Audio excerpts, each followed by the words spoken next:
You unlock this door with the key of imagination. Beyond it is another dimension, a dimension of sound, a dimension of sight, a dimension of mind. You're moving into a land of both shadow and substance, of things and ideas. You've just crossed over into the Twilight Zone.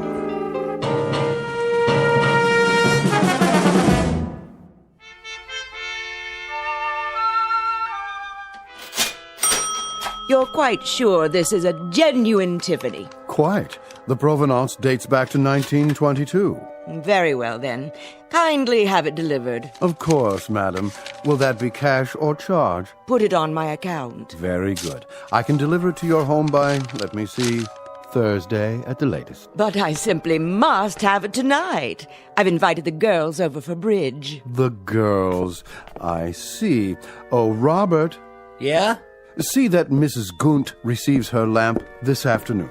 You mean today? Carried by hand to her front door. The servants' entrance, if you please. By all means. Ubermeyer's is proud to be of service. If there's anything else we can provide, don't hesitate to... That will be all. Very good, ma'am. Want me to go over there right away? Not yet, Andrew. First finish unpacking the new shipment. Quickly, before the next customer walks in. Yes, sir. Now then, what do we have? 3 perfume bottles. 3 cut glass vials to contain the otter of damask rose petals. That's more like it. Next. Pottery jugs, 2. Pottery jugs, indeed. Where's your aesthetic sense? You can't entice anyone by calling them pottery jugs. Really think people buy something because of what you call it? People don't come to buy anything in a gift emporium. They come because they don't know what they want. Then I sell them something. So what are you going to call these pottery jugs? Something exquisite. We'll display them on satin pillows with bread. A loaf of bread, a jug of wine, and thou beside me, singing in the wilderness. I'll unload them on some poor sucker before the morning's over. Okay, what about this? When we buy a shipment from Morocco, sight unseen, I suppose we take what we can get. But to sell that will require some creativity. Now, clean this up at once. May I help you? I hope so. I'm not sure. What's this? That would be an authentic voodoo mask. Oh. What about the pajamas? These are not pajamas, sir. They are a genuine imported harem girl's costume in 100% hand-sewn silk. Well, I don't know. It has to be something special. Very special. Suppose you describe the occasion and leave it to me. A personal gift? Not too personal. See, there's this girl in my office. Ah, a young lady. She's like a goddess. I wouldn't want her to think that I was implying, Of course not, sir. I understand. But for a beautiful young lady, what is her occupation, may I ask? She's a secretary. Oh. I have it. Something for her desk. She's already got a computer and a lot of pencils. Something to remind her of you throughout the day. Subliminally, shall we say. Now, as to price, would $100 be too extravagant? 100? But of course she mustn't feel bought. Romanced is more like it. Aha! Perfect. What is? It's ideal. Romantic, but subtle. Not forward. No. You mean this old? This magnificent antique. Truly distinguished. Fit for a goddess. I can't make up my mind. A perpetual reminder of your taste, your flair for romance. Fill this with fresh flowers and she won't be able to pluck you from her thoughts. Between 9 and 5 at least. After that, it's up to you. It's kind of tarnished, isn't it? That's not tarnish, sir. It's a patina. A testament to its authenticity. And only a mere $20. Well, that is more reasonable, I guess. Put this in a gift box, will you, Robert? For a most discriminating gentleman. Sure thing. Thank you, sir, for making such a wise choice. I hope you'll allow us to serve you again when it's time for the engagement. Don't mention it. cash, I presume.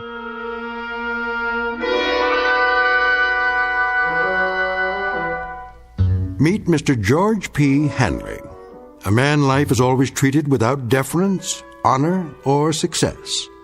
Waiters serve his soup cold. Elevator operators close doors in his face. And mothers never bother to wait up for the daughters he dates. For George is a creature of humble habits and tame dreams, a square peg in a square rut, and the living embodiment of what's commonly referred to as some poor sucker.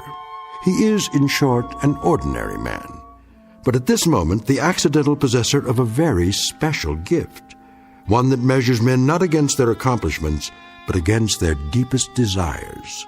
The kind of gift most of us might ask for, then learn to regret. If, like Mr. George P. Hanley, we were about to plunge headfirst into our own personal Twilight Zone. And now, The Twilight Zone and our story, I Dream of Genie, starring Hal Sparks, with Stacy Keach as your narrator.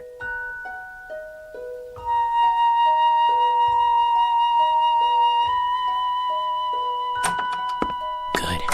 Everybody's still at lunch. I'll just leave this on Anne's desk. No card. She'll just figure out who it's from, right by her keyboard. No, a little to the side. Oh, maybe on her chair. No. Oops. Better put this away for now. Where? In my drawer.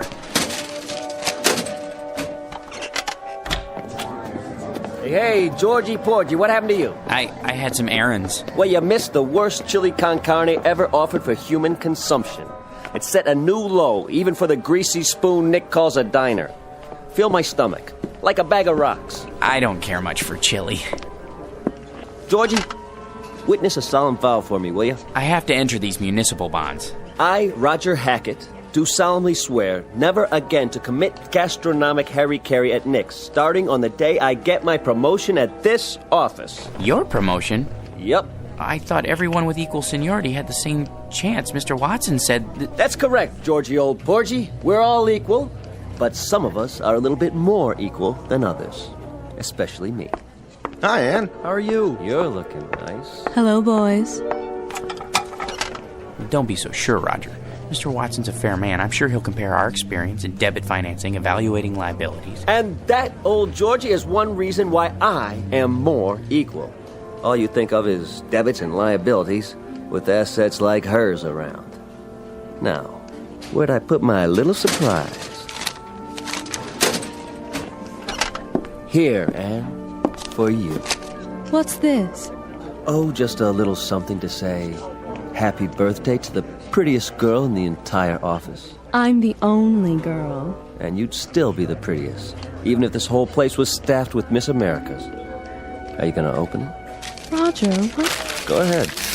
Oh, Roger, it's beautiful. Like it?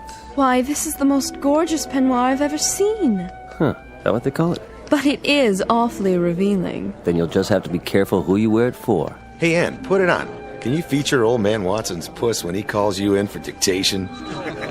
Mr. Watson is interested in a different kind of figure, Sam. Is that what you think? You really like it? I love it, but you shouldn't have. You only have a birthday once a year, at least until you're 30. Then you have it once every 2 years. Oh, you bad boy, come here. What? Oh. That's to show my appreciation and to prove I haven't even learned to count to 30 yet. And what, may I ask, is going on here? Oh, Mr. Watson, you see it's my birthday, sir, and... Do any of you happen to be aware of the annual statement just issued by this organization? No one? Well, then it may come as a surprise for you to learn that we have just completed the best year in our history, and I believe this department had no small part in that success. So, as a token of my appreciation, I think this is an appropriate time to invite all of you to be my guests at a private party, beginning just as fast as you can get yourselves over to the Tiki Club. No kidding. And as for you, young lady, I just want to say, they aren't the only ones who appreciate you. Would you mind looking in my office? There should be a rather large crystal vase on my desk, full of long-stemmed red roses. They're for you. Oh, they're lovely, Mr. Watson. You're a doll. See you all at the Tiki Club. Let's go, kid, before he realizes he's off his nut and has himself committed. He's a sweet, dear old man.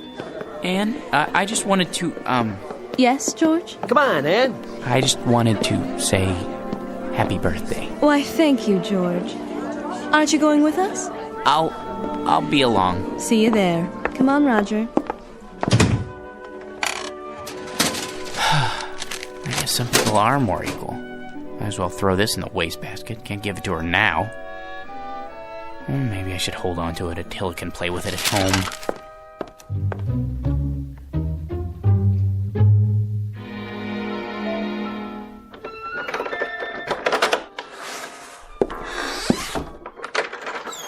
Hello, boy. Have a good day? Yeah, mine was lousy, too. You know what they all think I am, Attila? A #1 jerk. And they're right. What a job title, huh? George P. Hanley. Jerk. Take it easy. There's nothing to worry about in the package. Come on, I'll show you. See? It's only a box with a beaten-up old lamp in it. A magnificent antique. Yeah, right. Probably came from a junkyard. Well, if being a jerk is my calling in life, at least I'm good at it. Look, it's so tarnished it's almost black. That's telling him. Well, let's clean it up and see what it looks like. I'll just use my necktie. It needs to be dry cleaned anyways. What in the... Easy, Attila.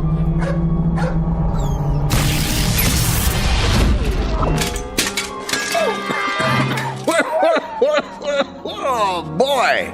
Some special effects, huh? That smoke's hard on the old mucous membranes. You wouldn't have some Visine on you, would you, buddy? Who are you? Who am I? You were expecting Rex Ingram. I'm the genie of the lamp, that's who. You know, Aladdin, the whole bit. Don't you watch The Late Show? A genie? You don't look like a genie. Where'd you get that plaid suit? What difference does it make? The routine's the same. A couple thousand years ago, I had to wear those crazy balloon long johns and a real wild turban. But let me tell you, that headgear ain't as light as it looks. Give you a real crook in the neck, know what I mean, Jack? George. My name's George. Jack, George, whatever. What I was gonna say is, nowadays we dress hip. Except for these velvet slippers with the curly toes, my one concession to Squaresville. Now, where was I? What do you mean? Sports coats like that went out in the 60s. They did, huh? Well, what do you expect? Know how long I've been in there waiting for somebody to call me? Better pick up some new threads. You got a Ziedler and Ziedler around here, maybe a side of or, someplace happening? But if you're the genie, that means I'm the master of the lamp. So you're the master of the lamp. Big deal. Give me a match so I can light this cigar before I give you your free wish. I thought there were 3 wishes. There's the rub. There used to be 3, but let me tell you something, Jack. George. The scene used to include 3 wishes, but people started abusing the privilege, so we had to cut back. You get enough headaches with 1 wish, let alone 3. So, think it over and give me a call, but do me a favor, sleep on it. Why? You know the routine, the wish comes true, blah, blah, blah, but once you make the wish, that's what you gotta live with. Could you make yourself available for consultation? Look, Jackson, how am I supposed to know what you want? You and me just met. Well, at least tell me, what is it that people usually wish for? Listen, Herbie, whatever your name is, it's enough to make you blush, some of the stuff they ask for. Money, precious jewels. That's not so bad. Not so bad? Think about it.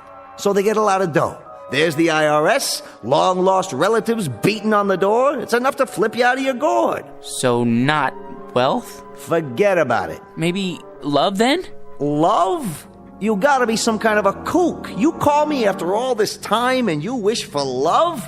You don't wish for love, Chief. You make it. Then I don't know what it is I do want. If it isn't wealth or love, Like I told you, Johnson, think it over. Drop it down the well and see if it splashes. But don't go rubbing the lamp every time you get ants in your pants. That puff of smoke tears up my sinuses. Now, the next time I make the scene for nothing, you've had it. Now, hold on to this cigar for me. It's too close to smoke in there. No cross-ventilation, know what I mean? No, but I can imagine. Till we meet again, Bubby. Like later. If it's all the same to you, make it much later.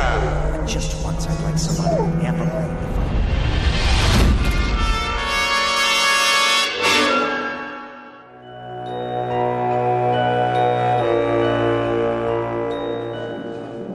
All right, everybody. Places, everybody. This is a run-through. Stand-ins, please. Positions. Lighting. Lights on. Camera. Ready with a camera.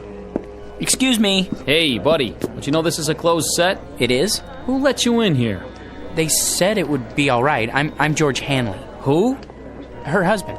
Miss Alexander's, I mean. Oh, yeah. Haven't seen you around here in a while. It's been months, actually. Well, this is the big one, huh?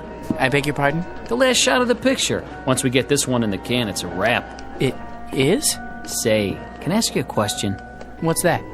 What's it like being married to her? Well, I don't really know. That is, Man, I sure wish I was you. You do? You lucky stiff. Yeah, I mean, yes. I guess I am. Where is she, by the way? Anne? In makeup, where else?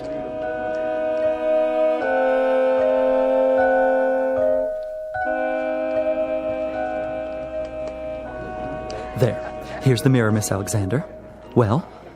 I suppose it'll have to do. I blended the MAC lip gloss with the NARS shadow for an ultra-moist look. Isn't it ravishing? Can't you do something with this hair? My bangs are drooping. Certainly, Miss Alexander. Where's my blow dryer? Ready on the set, Anne? Yes. That'll have to do, Skippy. There. Perfection.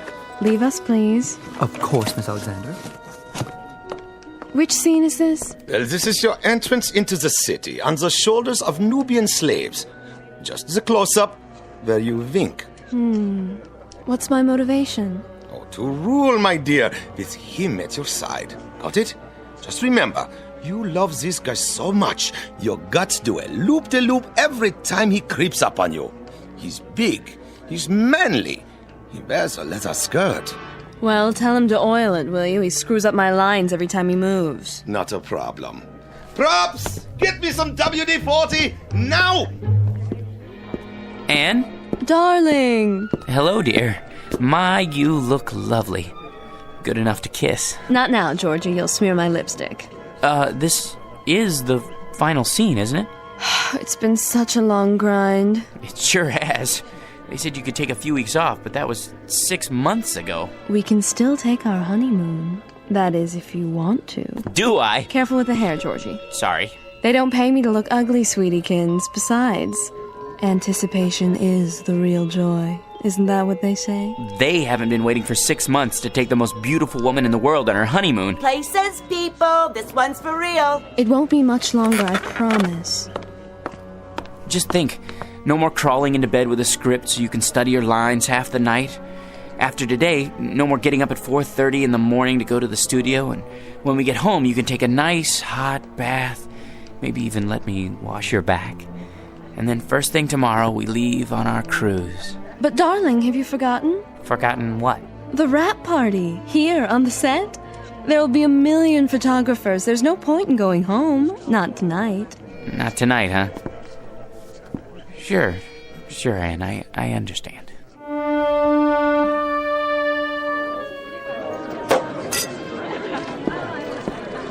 Hi, hello there. No champagne, thank you. Excuse me, has anyone seen... George boy! Hi, Mr. Watson. Call me Eli. Hey, listen, George, I want to talk to you. Anne said something about your needing a vacation. Not me, her, both of us together. I'm not going to mince words.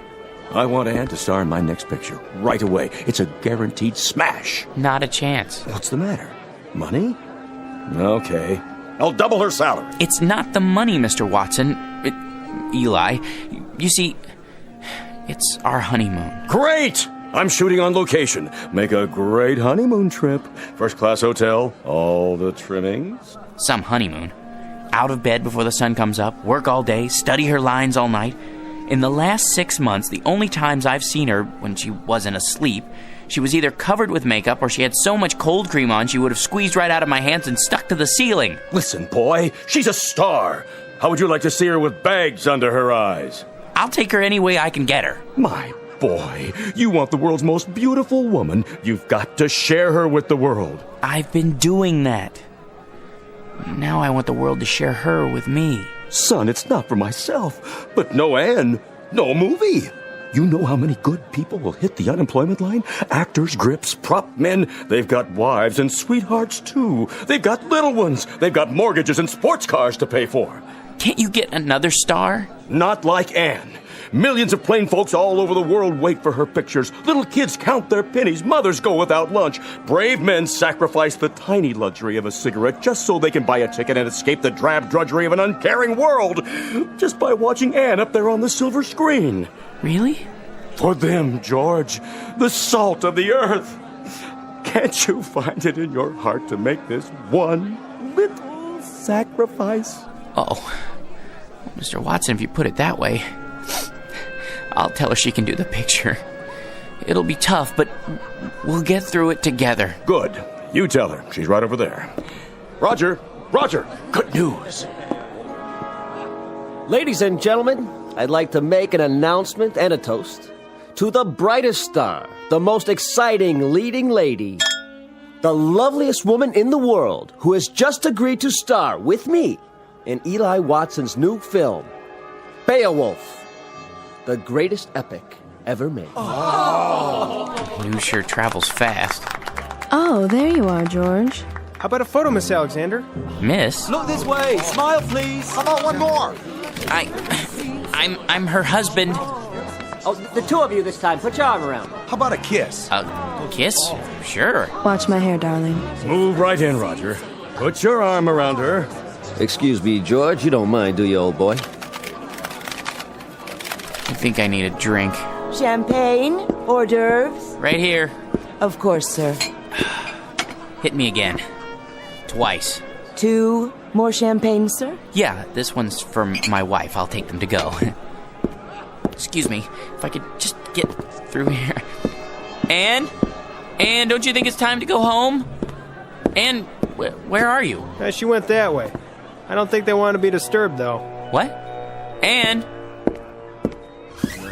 Aren't you glad you stayed tonight? Don't be so egotistical. I had to be here. Sometimes I don't understand you. You're not supposed to. That's a woman's prerogative. I know, but why? What's his name? George? He's the perfect husband. That absurd little mouse? Why do you keep him around? A handy excuse when I need one, and when I don't, no problem. I'll spoil your makeup. Oh, who cares? Anne, your lipstick. George? Are you still here? Sorry, old boy. Just congratulating my co-star. I think we'd better be going. You go ahead. You should be home anyway to feed Attila. Attila? Yes, George, and he needs his walkies. Do be a dear. You want me to go home because of Attila? Be a good boy and run along. Roger will drive me home later. Won't you, Roger? With pleasure. But Attila's a dog. Aren't I more important to you than Attila? I mean, Attila?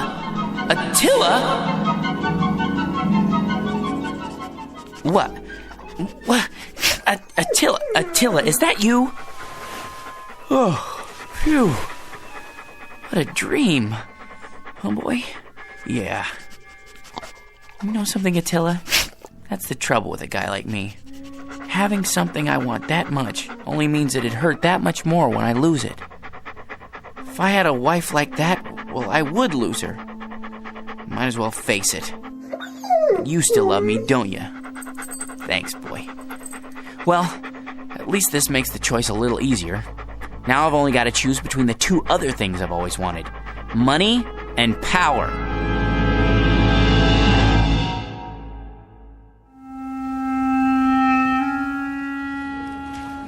Morning, Georgie. Morning. Well, today's the day, huh? For what, Raj? For what? Well, you listen to this guy.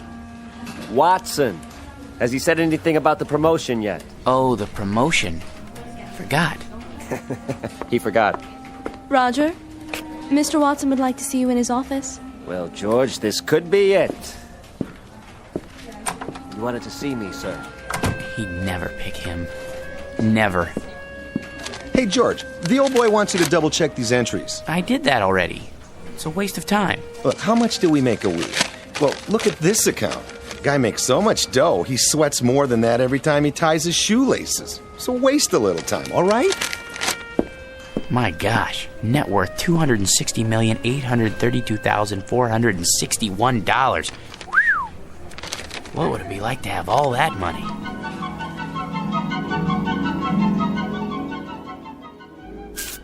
Here we are, sir.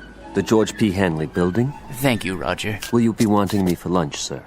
I can't say. Wait just in case. Of course, sir. Not now, Attila.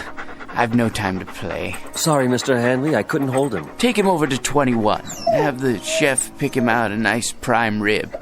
Not too fatty. Yes, sir. Then trot him around the block a few times. Keep up the pace. Right away. Here, boy.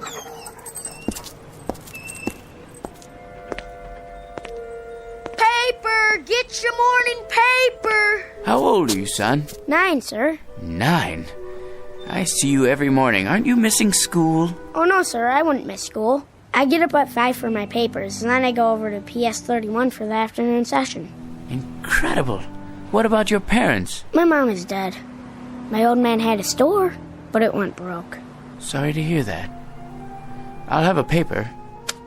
Golly, I can't change a $100 bill. I didn't expect you to, son. Gee, thanks.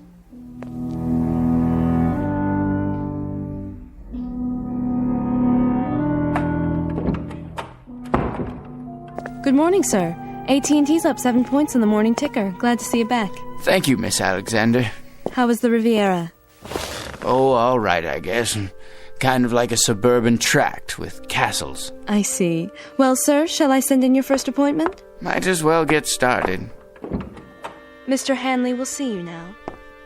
Watson, what are you doing here? Begging again, I'm afraid. These days, a college president has to worry more about salesmanship than scholarship. Then you came to the right place. Hanley, you've already done more for your alma mater than we have a right to ask. How much? Just enough to start the ball rolling for the alumni. Don't be coy, sir. Give me an amount. Altogether, $10 million. If you could possibly start us off with, say, 1 or 200,000. Done. You're a generous man, GP, but you've made a mistake. This is the entire sum. Don't worry. It's deductible. Besides, I want you to have it. Well, so would others, GP. Thousands of alumni, not as successful as you. Giving, sharing the burden and the satisfaction. It's the cement which binds them to our institution. I only wanted to help. I can't accept this. Send me a check for, a few $100,000. Very kind of you. Don't mention it. Miss Alexander will show you out. Oh, nonsense. I know the way by heart. Send in the next one. Right away, sir. Hello, Masters. Well, Mr. Hanley, ready to add to the old empire? I suppose so. I brought along a few new catalogs. I thought I already owned one of everything ever made. Can't keep up with Yankee productivity. We have to buckle down and do some serious spending. Is that really necessary? If we don't, the government's liable to invent a new tax bracket just for you. Now, here we have an attractive little yacht. Already have one. A 94-foot job up at Newport. This one makes it look like an absolute dinghy. You know, Masters, there's no fun left in buying things anymore. Once I looked forward to a second-hand car like a kid waiting for Christmas. Now there's no anticipation, no hunger. Oh, perk up. I used to enjoy the little things. An ice cream cone, a ball game, going out for a walk in the park. Now people run up and ask if I'm going to subdivide it. No, I've had it. Sir, that's un-American. Think of all the men living on blue sky and a prayer who depend on you for their daily commissions.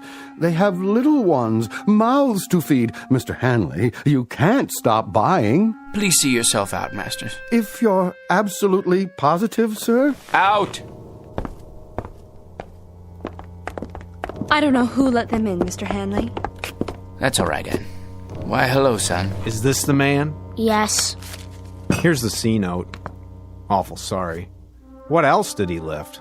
I don't know what you're talking about. I told you, Pop. He gave it to me. You gave my boy a $100 bill? He's a fine lad. Listen, you fathead. Know where I found him? Trying to lay the whole 100 on a 2-horse parlay. Herbie Boy and War Biscuit. But what about the newspapers?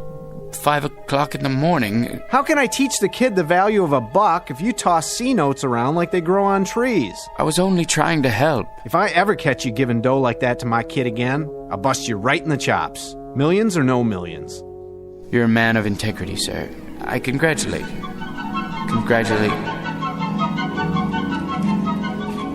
Congratulate me.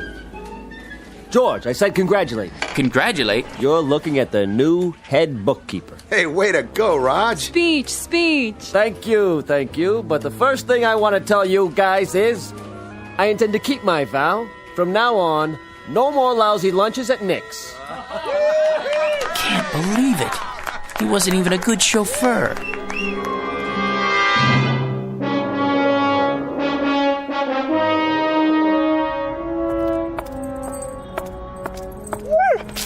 Easy, Attila. You're wearing me out. Sit here for a minute. Well, boy, we're down to the last choice.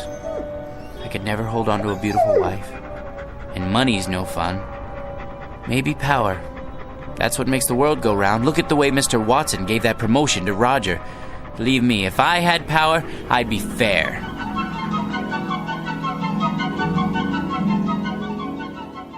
Here, sir. This copy and this. Just your initials on that page. Mr. President, you can't sign any more bills today. You're exhausted. Watson, the people elected me. They placed their individual destinies in my humble hands. I can't betray them. In that case, they're getting the best in leadership. The very best. Sir, the congressman is waiting. Send him in. Mr. President, this pension legislation will tear the party in two. If you let it come to the floor, I, for one, won't get a single vote in November from anyone over the age of 10. Check with the majority leader. See if he can kill it in committee. Yes, sir. Right away.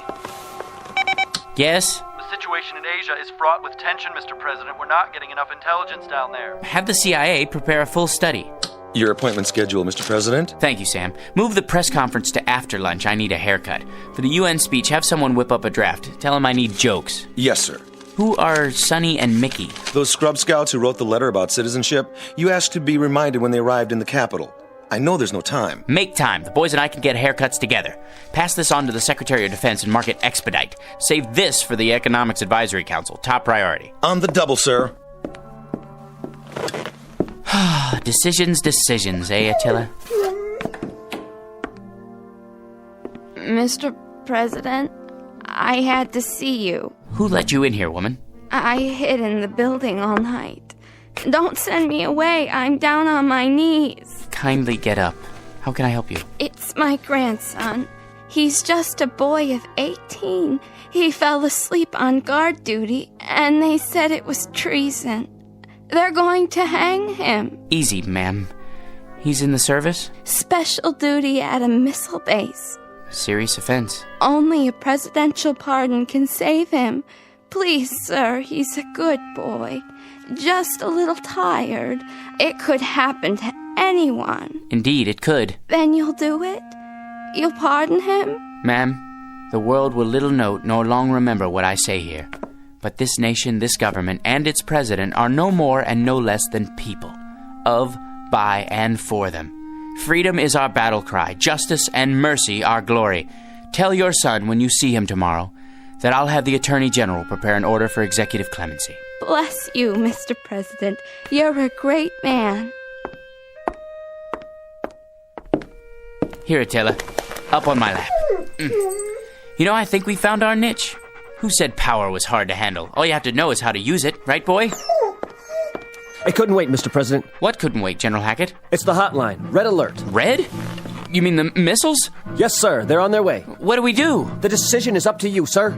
The world's about to go up in one big poof. What do you say? Counterattack? How about a staff study? It's too late. Call in the Secretary of Defense. No time. You have 10 seconds, sir. It's up to you. I can't. Let someone else decide. I don't want to decide.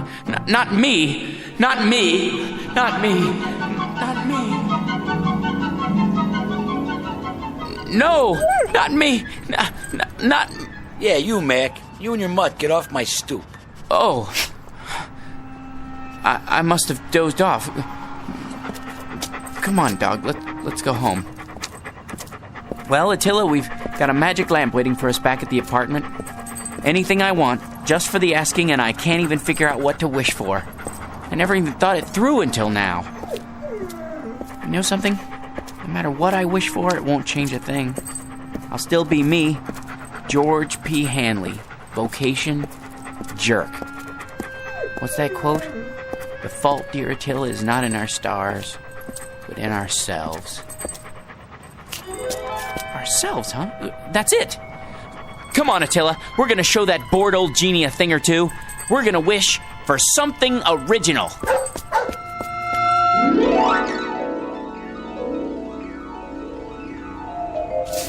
I'm tired, I wanna go to bed.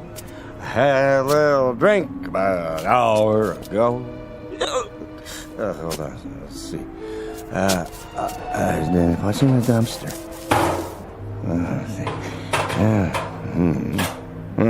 Except for this. It's a kind of round metal thing. It looks like a spittoon. Gold? Ah, brass, probably. Let me shine it up. Hey, it's glowing. What the...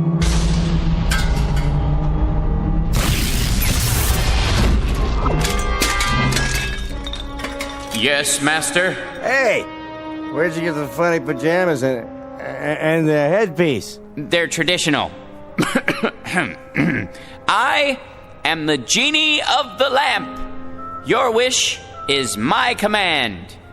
When you have made your wish, you must return the lamp to this alley so that others may find it. Keep your turban on straight, Attila.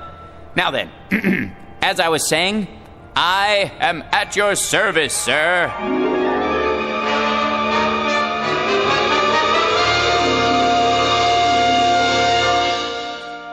Mr. George P. Hanley. Former vocation, jerk. Present vocation, genie. Once a most ordinary man, treated without deference, honor, or respect.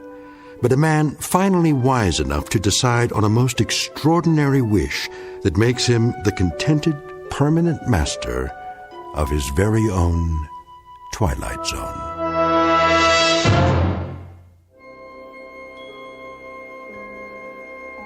Hi, this is Carl Amari, producer of the Twilight Zone radio dramas. I'd like to take a moment to tell you about our official website at twilightzoneradio.com, where you'll get the latest news and information on these Twilight Zone radio dramas. Plus, at twilightzoneradio.com, you can digitally download 3 free episodes or any of our episodes for only $1.95 each. In this age of ever-changing technology, we've decided to make these episodes instantly available to you by making the Twilight Zone radio dramas a digital download-only series. This means that this series will no longer be offered on CD. The CD collections at our website are now being offered while supplies last at buy one, get one free. So be sure to get your favorites before they're sold out. Be sure to visit us often, and I'll see you in the zone.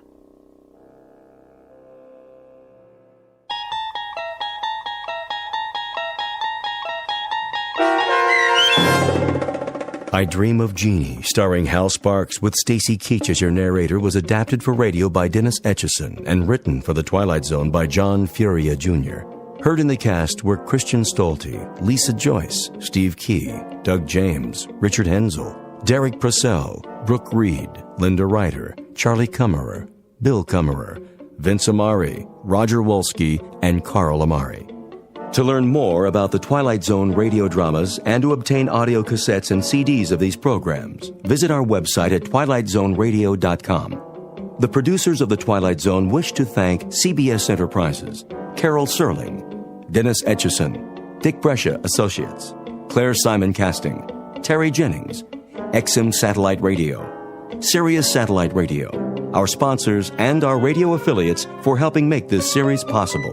This copyrighted radio series is produced and directed by Carl Amari and Jason Mallow for Falcon Picture Group. Doug James speaking.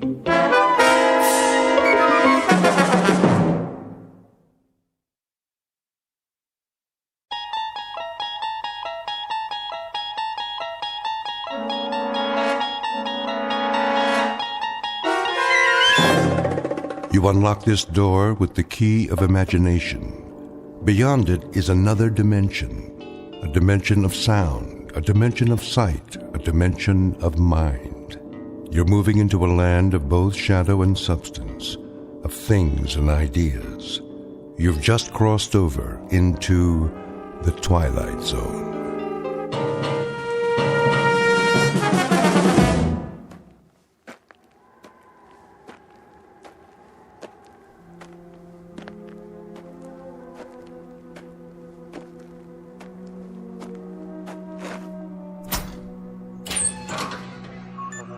Hank?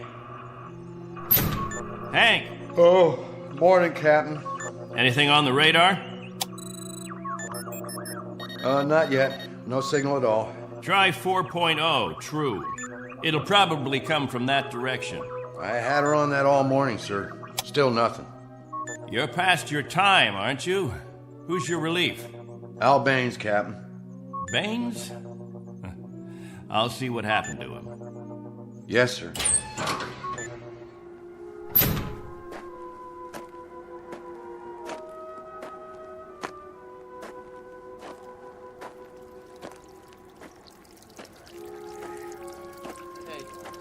Morning, all. Anything yet? Afraid not. They lost, you figure? There's no telling. Okay if we fill our containers now? Go ahead, as long as the water supply holds out. Be a while till the next batch is ready. Julie, where's your husband? He was sleeping, Captain. Get him, Julie. Is something wrong? There's something wrong. Yes, sir. How does it taste today, Henry? Same as always, hot, flat, and unforgettable. But wet. Suffer it a little bit more. 6 months from now, you'll be drinking chocolate ice cream sodas.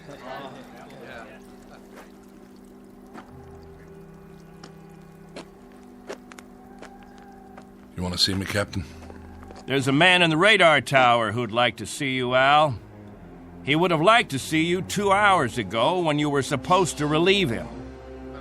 I overslept. Tell that to Hank Parker up there in the tower. Tell him you overslept, and then be good enough to tell him, Al, that you'll stand his watch all day tomorrow. That's not fair, Captain. It doesn't happen often. Once is too often, Al. More than once is intolerable. And many more than once is a case history of Albert Baines who likes his sleep. I prefer it to a stupid game in the hot sun, both of them. A game, Al? What are we listening for? 30 years of 2 shifts a day. What have we ever heard? Wind noise. And what have we ever picked up on the radar screen? Dust particles? But anything to make you happy, Captain. You listen to me. There's a ship on its way. And when it reaches this atmosphere, it may want to be vectored in. They may want landing instructions, wind direction, ground temperature. And if Al Baines is in the sack, we may spend the rest of our lives here. Is that what makes you happy, Al? How do we know there's a ship out there, Captain? A lot of garbled static 2 months ago that you told us was a message, and then nothing. 2 whole months, and you decide there's a ship coming here to take us back. You make the rules and set the watches and plan the days, and now you tell us the Messiah is coming. And you tell us to pray? The difference between you and me, Captain Benteen, is that I do my dreaming when I'm asleep. You do yours on your feet. There's a ship coming, Al. All of us believe it. Because he tells you to. And we believe him. Whatever Captain Benteen says, that's what will happen. Sure you believe him. He tells you this is the best of all possible worlds, and by God, you break into song. You're sweating your lives away on this rock, but the captain says it's paradise, and we have to clap our hands. Rule by hypnosis. Al, there's a ship coming. This happens to be a fact. There's a ship coming. Believe it. I tell you, it'll happen. And you know it's real, just as you know this is real. You haven't forgotten our ship, have you? The Pilgrim 1? The first spaceship sent up to colonize the outer regions? And this plaque, placed here by the 130 men, women, and children who established the first off-Earth colony. We owe them our belief, because they had faith. Don't ever forget that. Now, if you'll excuse me, I better go check on the generator.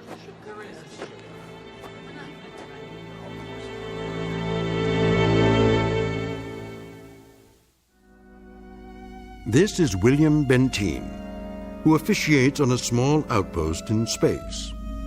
An outpost slowly disintegrating under the heat of two suns, with the holes, the cracks, the fissures that are the residue of despair. He tries to fill them with faith and to retain a faith of his own. This is a remnant society, a handful of people who left the earth looking for a millennium, a place without war, without jeopardy, without fear. What they found was a lonely, barren place whose only industry was survival. And this is what they have done for decades, survive. Until the memory of the earth, they came from what has become an indistinct and shadowed recollection of another time and another place. 2 months ago, a signal from Earth announced that a ship would be coming to pick them up and take them home. In just a moment, we'll hear more of that ship, more of that home, and what it takes out of mind and body to reach it. Because this outpost is located in the far reaches of the Twilight Zone.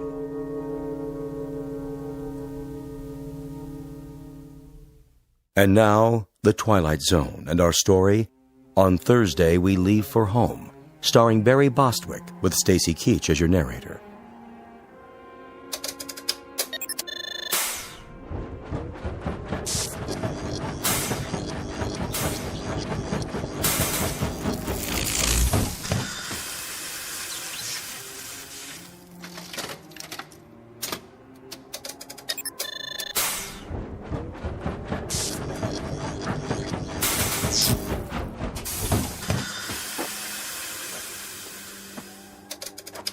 Can't keep the generator running, sir. No wonder. Look at these wires. They're rotten. That's all we got, Captain. No backup? This is it. Any insulation? That's all gone, too. We used it on the converter belts. Well, we have to get the current running somehow. If that refrigeration unit stays off, the temperature in the underground rooms will go up 50 degrees. Well, we could stop the saltwater converter for a day or so, switch the parts. Then we'll have to do that. Tell the people to fill up all the jugs they have. We'll be shutting off the water in 6 hours. Yes, sir. Captain, what about the ship? It's on the way. We know that much. Then everything will be different. When we get back, the things that are old and worn out, we'll throw them away. Just throw them away. Captain Benteen. What? The main square. Come quick.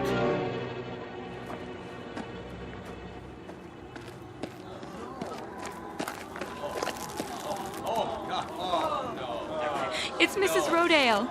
She's hanged herself. Cut her down.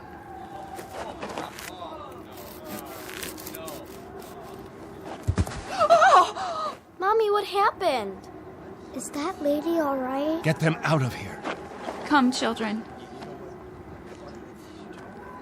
God have mercy on her.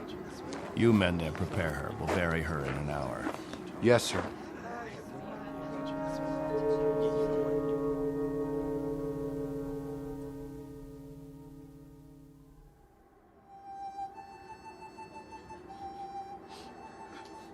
We now consign to this planet the remains of Mary Rodale. We ask God in His infinite mercy to give her the serenity and joy that she sought while she was with us. And we ask His forgiveness for her sin. Amen. Amen. We ask that this good woman be allowed to rejoin her beloved husband who preceded her in death 11 years ago. Bid your farewells now. Forgive her, Lord. Have mercy on her, Lord, for what she's done. A terrible thing. She didn't know what she was doing. She knew what she was doing. Better and clearer than the rest of us. This is a funeral, Al. The 9th funeral in the last 6 months. Nobody talks about it. We just let it go by. But there have been 9 people who thought that maybe heaven is a place where they can get a drink of water without salt in it, where they'll be able to breathe air without choking on the heat of it. If you want to talk blasphemy, Al, take it away from here. I'm talking truth, Captain Benteen. I'm saying that this woman and the others, they took their own lives because living became intolerable. And I say that dying was their right. Anything else? Just this question. I put it to everyone here. Al, please. No! Isn't living tough enough that we don't have to do it by the book? Isn't it hot and blinding and miserable enough that there shouldn't have to be rules? So that we shouldn't have to suffer by the numbers? Will anyone make the simple observation that there's far more happiness going into that hole than what's left above ground? There's more peace of mind in that dead body than all you mourners put together. All we've got here is anguish. Captain Benteen, let us live with it or die from it in our own way. Young Mr. Baines here wants us to lie down in the sun. Young Mr. Baines would have us give in to death when there is still life. He would end all the rules. He'd throw away the regulations. There'd be no standing in line for water. Let the strong take it away from the weak. No rationing of food. Let the young steal it from the old. And when that ship comes down to take us back to Earth, it won't find a society. It will find only a pack. There'll be no human beings left. Only animals. There's a ship coming. It's winging its way in now. It's on its way. Say it. Say it out loud. Let me hear you say it. There's a ship coming. There's a ship coming. There's a ship coming. There's a ship coming. There's a ship coming. There's a ship coming. There's a ship coming. That's right. There's a ship. A ship. Yes. A ship that's coming to take us. Something. What's that? Hear that? Can you hear that, everyone? Do you hear? It's the... Meteor storm! It's a meteor storm! Find shelter! Get inside! Up to the cave! Get up to the cave! Julie! It's Julie! She's bleeding! Quickly! We have to move! I can't. Something hit my arm. I think it's broken. Stand aside. I'll carry it.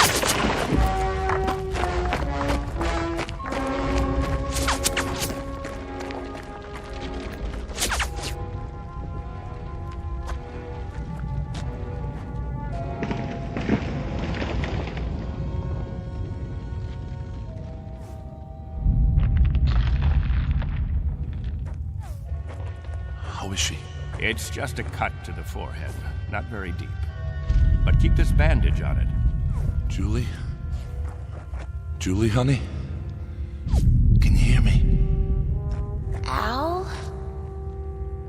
Don't let her move just yet. She may have a concussion. How's your arm? It's not broken. Must have been a rock that hit it. Captain, thank you. For a little first aid. No thanks necessary. I deliver babies, too. You might want to keep that in mind. Now, I'd better go see to the others.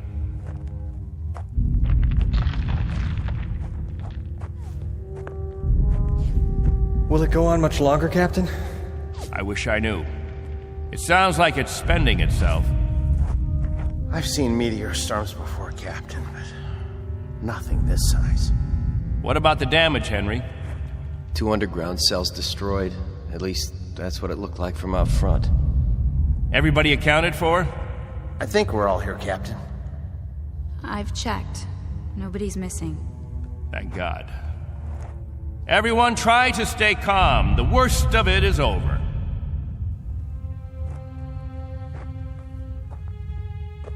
Jojo? Yeah, Captain? You're not scared, are you? Well, kinda. Now, we can't have that.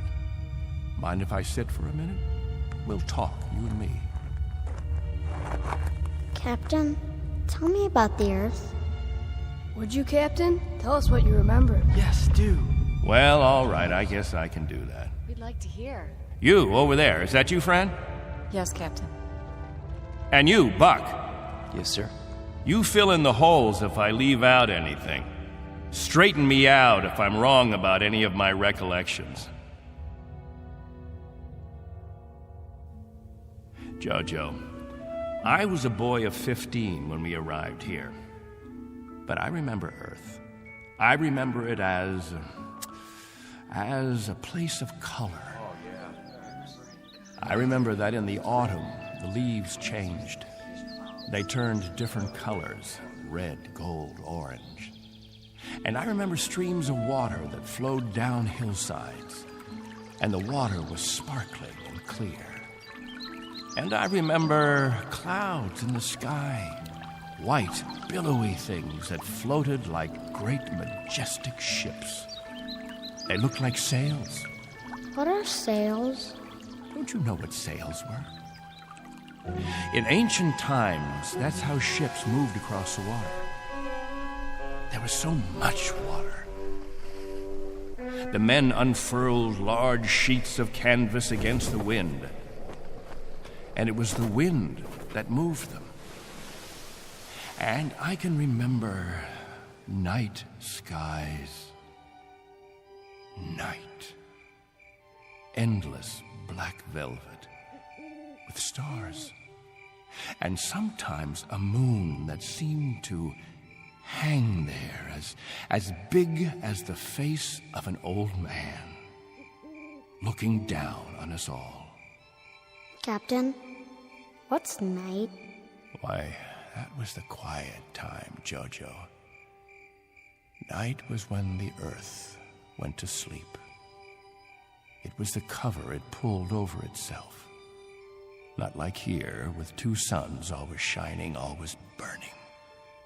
It was a darkness that felt like a cool hand brushing over tired eyes. And there was snow on winter nights. Gossamer things that drifted down and turned the earth all white. And we could build snowmen the next morning and see our breath in the air. And it was good then. It was right. So, why did you leave there? Oh, we thought we could find another Earth, Jojo. Then we found this. We thought we could escape war. We thought we could build an even better place. And it took us 20 years to find out that we had left our home 1 billion miles away, only to be stranded, like visitors, transients, that no roots could take hold in this ground. But it was too late. So we spend the next 30 years watching a clock and a calendar and waiting. But we can't wait any longer. Not a day, not an hour. We have to get back home. There's no more time. I'll go outside and survey the damage.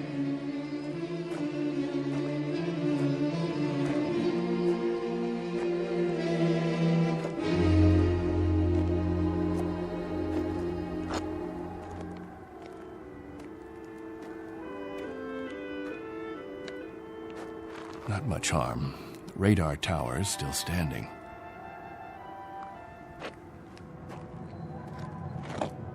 What? Why, it's... Al!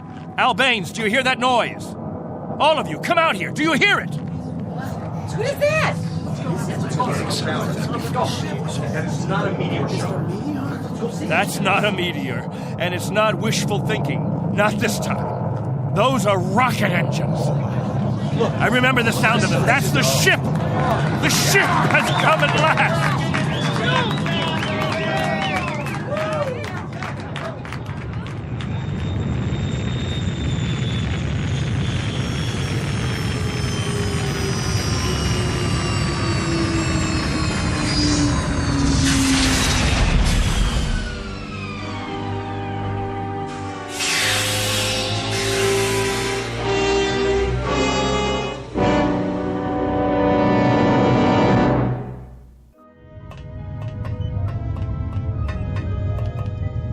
Wow, what a ship. How fast can it go? Oh, pretty fast. Watch your step. Looks like you got plenty of room for everybody. Do you have any water? Clean water? We have enough. Oh, doesn't that sound wonderful? Delicious. Careful. I better talk to your leader. You have one, don't you? Sure do. Captain Benteen. I don't see... He's standing over there. Hey, Captain, come see the ship. Mr. Benteen? I'm Benteen. Colonel Sloan. I command the Galaxy 6. Our orders are to transport you all back to Earth. Colonel, what took you so long? 6.5 months, Mr. Benteen. 100 times that. We've been waiting for 30 years. Does it all look like this? Salt flats and scrubby mountains. 2 suns, hot and perpetual. 30 years of it. 30 years. The children have never seen Earth, and some of the older ones don't even remember it. They'll see it now. Our orders are to get you aboard as soon as possible. We figure that we should be able to lift off on Thursday. Are you still using Earth time? Of course. Good. That'll give you 3 days to prepare. Unfortunately, your people will only be able to take what they can carry. Over 200, aren't there? 187 men, women, and children. It may be a little crowded, but we'll fit you all in. You've been used to a lot of space, Mr. Benteen, haven't you? Space? Room to move around. That's all there is here. That and the heat. I can feel it. They'll make the trip standing on their heads if necessary. I'm sure they will, but I don't think that'll be necessary. Do you know, can you understand, what a godsend this is for all of us? It's hard to imagine. I can only say your country's very, very proud of you. What of the Earth? Has it changed? Not too much. Still green? Still green. And the cities? The cities still stand. And war? As always, I'm afraid. One dies down, another one springs up. But through some miracle and the grace of God, we never had the big one. Now, Mr. Benteen, all things considered, I think you'll find it very much as you left it. Captain Benteen. Captain? That's what the people call me. This place, their very lives, it's all been my responsibility. You've done quite a job, Captain Benteen. But you can rest easy. I'll take over the responsibilities now. No need.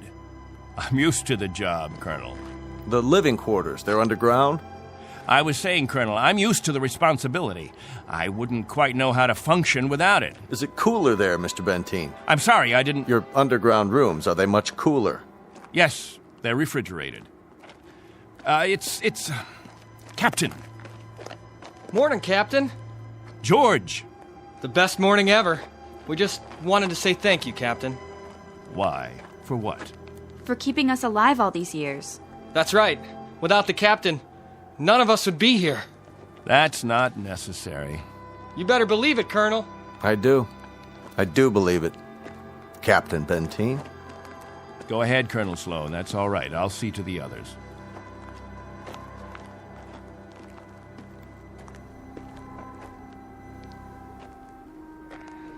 You know, I don't need this. I'm not going to take this. Hi, Captain. Julie, where's your bandage? Oh, I don't need it anymore. But we put one around your head so the cut would heal. What's this? Isn't it incredible? It's called a medicinal patch. You wear it for 24 hours. It accelerates the growth of new skin. Look at her forehead, Captain. You can hardly see the scratch. Better put the sling back on your arm, Al. I don't need a sling. Just this metal band. It's magnesium. Colonel Sloan said my arm would be perfect by the end of the week. Well, I seem to have had my practice taken away from me. But while we're here, I'd use that sling. I'll bet I've fixed about 500 broken wings in my time, and the only way to be sure it heals properly is to keep the limb immobile. Where's Colonel Sloan? I want to ask him what to pack.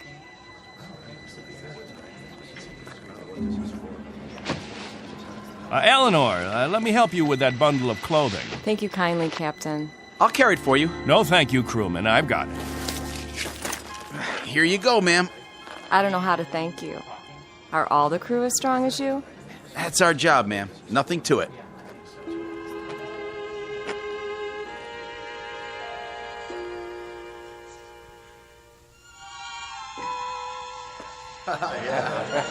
Hello there, Captain. Will. I'm so excited. How much longer? Not long. Be patient. May I have your attention, everyone? Good question. Quiet, please. What is it, Captain? As all of you know, we have less than 36 hours before we depart. And as I told you earlier, there is a maximum allowance of 14 pounds per person. Soon we'll begin weighing your belongings, and if we're over the limit, I'll make up a list of necessary items. I hope I'm not intruding, Captain. I was just telling them about the weight requirements. We'll handle all that tomorrow. I heard you'd called a meeting here in the cave, so I brought Lieutenants Engel and Rafferty with me. Everyone has so many questions about Earth, I thought perhaps this would be a good time. Actually, Colonel, the purpose of this meeting is simply to make some last-minute arrangements. Colonel, I used to live in San Diego. Is California still the same? Sunny and warm most of the time, but not this warm. Los Angeles has become the biggest city in the world. These kinds of questions, we could just as well handle them when... Colonel Sloan? Are there still major leagues? My dad used to tell me about baseball and the World Series. The leagues are just as before, American and national. What about the Dodgers? They came in 10th last season. I'm told they need pitchers pretty desperately. I'll tell you what, when we're finished here, we'll improvise a ball and bat and have ourselves a game. How's that sound? Yeah, that'd be great. Let's do it. I think it's a little hot for that kind of activity. What we could do is have some group singing. We haven't done that for a while. I got an old sack. That'll be the ball. Who's got a stick? What are we waiting for? Let's go. Please, wait. We haven't finished yet.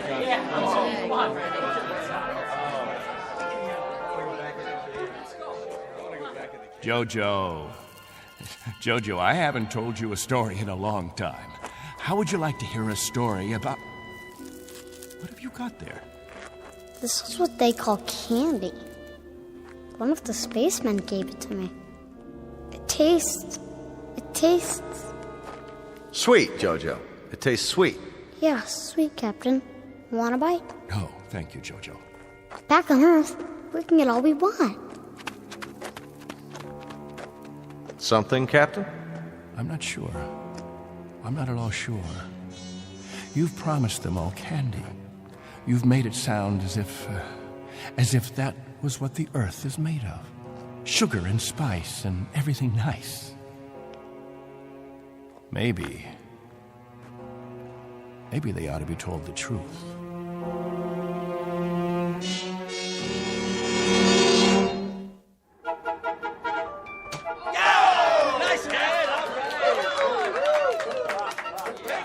The universal language.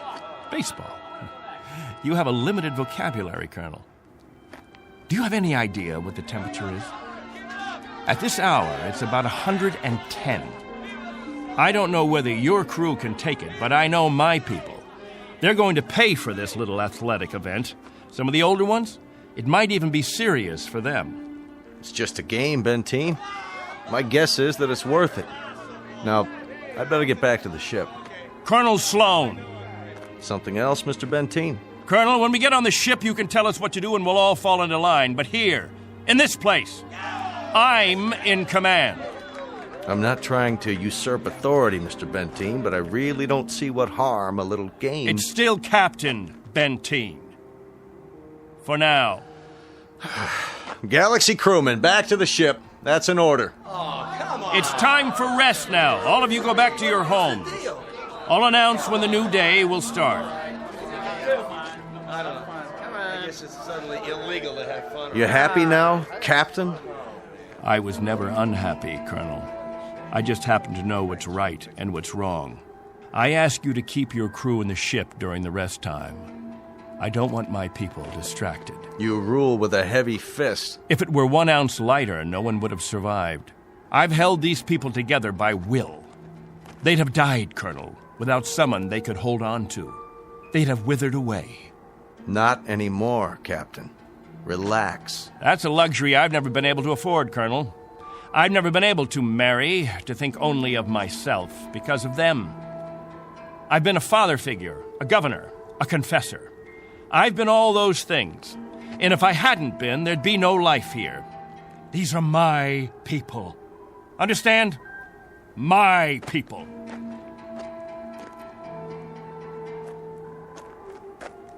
What's with him, Colonel? I'll bear with him a little bit longer, fellas. He's really quite a man. He's got just one minor aberration. And what's that? He believes he's God. As far as he's concerned, we're booting him out of heaven.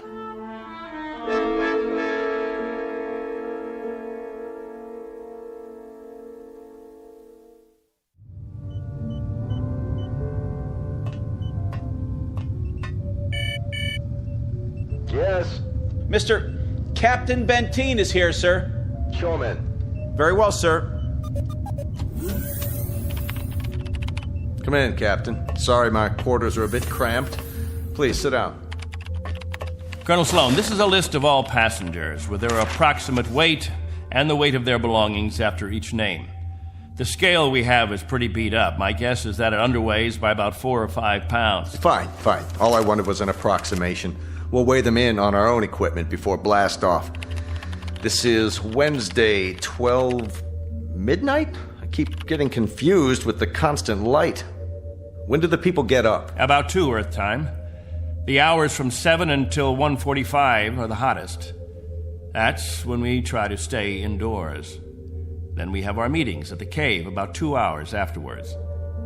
We've had to improvise our own schedule. You've improvised very well, Captain.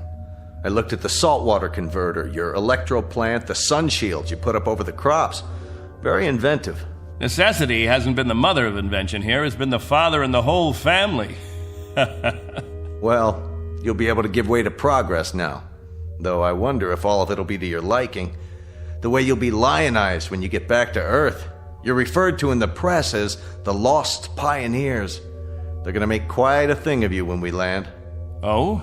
Wherever any of your people settle, there'll be keys to the cities, brass bands. I expect they'll scatter all over the U.S. The government's had inquiries by, well, it must be thousands of relatives. My guess is that they'll just about have time to look into a television camera and then get whisked off. Well, they won't be scattered, Colonel. They'll go as a group. We'll find a place where we can settle, and that's where we'll stay. I'm talking about when we get back to Earth, Captain. That's what I'm talking about. They won't be splitting up. Not my people. Captain, as a point of interest, did you ever ask them? Ask them what? Whether they'd want to stay together. That would be a ridiculous question, like asking a child if he wants some more ice cream. They're children, you see, Colonel. Oh, chronologically, they range from 6 months to 60-odd years, but socially, psychologically, they're children. I've kept them alive and functioning all this time. Once we're back on Earth, I'll simply continue the process. Captain Benteen, have you told them that? Have you told them that after 30 years of waiting, 30 years of living in a compound, they're going to travel 1 billion miles just to walk into another one? Have you? There's no need. They wouldn't have it any other way. To leave them to their own devices, that would be an act of cruelty. Captain, do me one favor. Just ask them.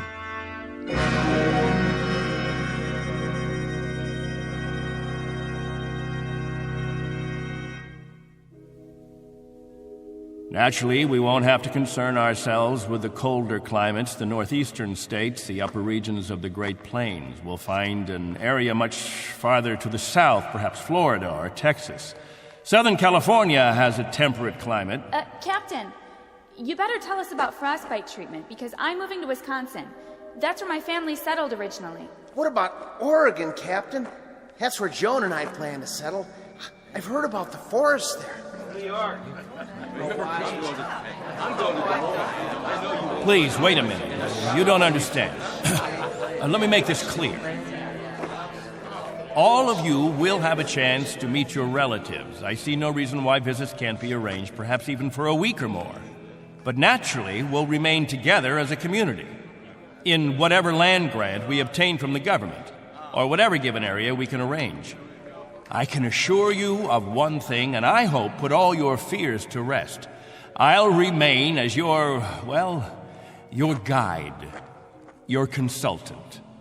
And I guarantee that no one will lack for my help or my advice. Captain, Julie and I were thinking of farming. Why, that's a fine idea, Al. We'll farm just as we have farmed, but much more easily. The rainfall back on Earth is so plentiful. And as I told you, there's only one sun, so you won't have to shield the crops. Of course we'll farm. Certainly, we'll farm. Julie's got relatives in the state of Washington. You couldn't take the cold. None of you could. But I guarantee that wherever we settle, the farming will be good. I'll see to that. What's the matter? Don't you understand? We don't plan to stay together. You don't understand, Al. You've never understood much of anything. If we split up, I seriously doubt that we'd survive. Al, explain it to him. Go on. We'll survive, Captain. If anyone wants to stay together, that'll be their right. But if they want to go their own way, that'll be their right too. Am I wrong, Colonel? You're not wrong. We're to take you back as a group. Once on Earth, you can do as you please. Colonel, let us settle our differences in our own way. There are no differences, Captain. There are differences. There are. Changes that have taken place on Earth. Things we aren't prepared for. Oh, the Colonel has made it sound like a big holiday. The good life just plucked off a tree. Well, friends, I don't want any of you disillusioned. Wherever men live, they grub, they scrabble. They have to dig to stay alive. It's a fact. But together, that's the word, together. We've got to stay together. Think of that word now. Let's say it out loud. Everybody, now. Together. Together. Together. Together. Together.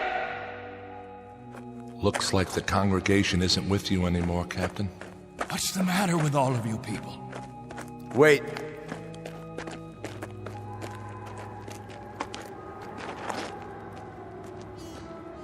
I've made the compartment assignments. I'd like to go over them with you. Assignments? There's not much time, and there's some things we have to check off.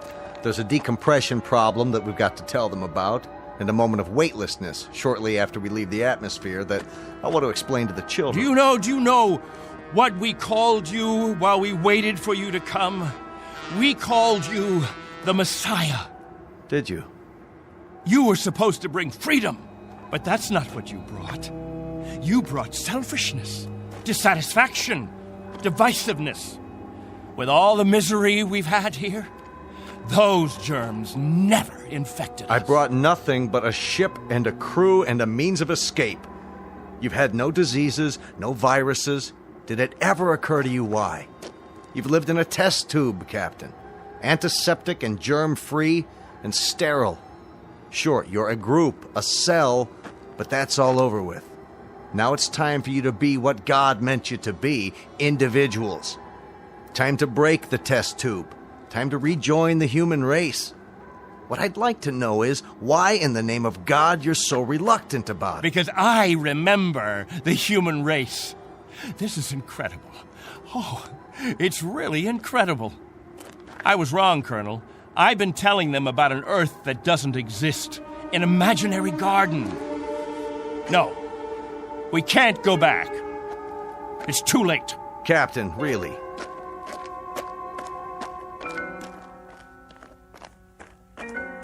Everybody, gather around. I've got something to tell you. Listen to me, all of you. I want to tell you all.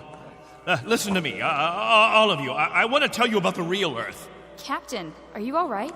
Let's talk about the diseases. What? The viruses, the cancers, the floods and the freezing, the wetness and the cold. And there are other miseries, worse than anything we've experienced. Hatred, jealousy, violence. Listen to me. It's an Earth we don't know. We can't leave here. We'd be committing suicide. We'd die of things we've never been exposed to before. We'd die of the loneliness that animals get in a zoo. Because we don't belong. We don't belong to his kind. Do you understand me? We don't belong there. Captain Benteen, why don't you let your children vote on it?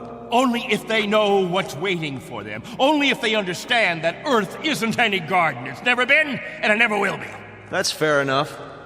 I'll tell you what Earth is. The same as it's always been. It's a race struggling to survive, just as you have survived. Captain Benteen is right when he tells you that it isn't all a place of beauty. There may still be wars and prejudice and strife. I suppose there will always be jealous men and angry men and unforgiving men. But it has one thing you don't have. Every man is his own master. There won't be anyone telling you when to eat and when to sleep and when to meet, what to sing and how to play. Instead of heat, you may feel cold, and instead of thirst, you may feel hunger. But you'll be men and women. You won't be sheep. You won't be a kindergarten.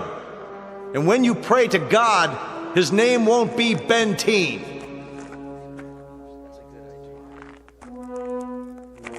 A vote now, Captain, and the majority wins. Those of you who want to be on the ship 10 hours from now, heading back to Earth, step forward. All right, I'm going. Let's go. Let's go. Go. That's it. Let's go. Everybody, we're all... I suppose that makes it unanimous, Benteen. Even you, Jojo? Well, I want to go with the Colonel. Give me something, anything. Give that sledgehammer. Here. No, let it go.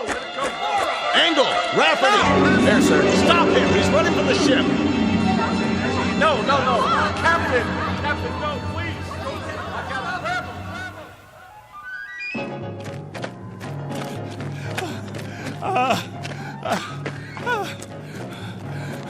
him. We'll see how far you get without a tail fin. Put it down!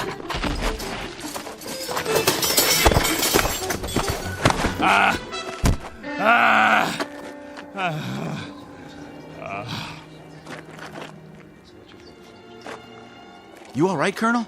I'm fine. What about the ship? Just a couple of dents, nothing serious. Lucky you stopped them when you did. Captain Benteen, let go. For everyone's sake, loosen your grip and let go. God help you. God help you all. Tomorrow you think you're getting on a ship headed for paradise. What you don't realize is you're heading for hell. What about you? I'll stay here. That's right. This is my home. This is where I belong. This is where you belong. You just don't have the brains or the guts or the sense to know it. This ship leaves at 0800 tomorrow. If you're not on board... I want no special privileges, Colonel Slow. No special treatment. If you're to blast off at 8, you blast off at 8. As for the rest of you, you can go on the ship or you can remain here with me. I'll be at the cave. Any who want to remain can meet me there.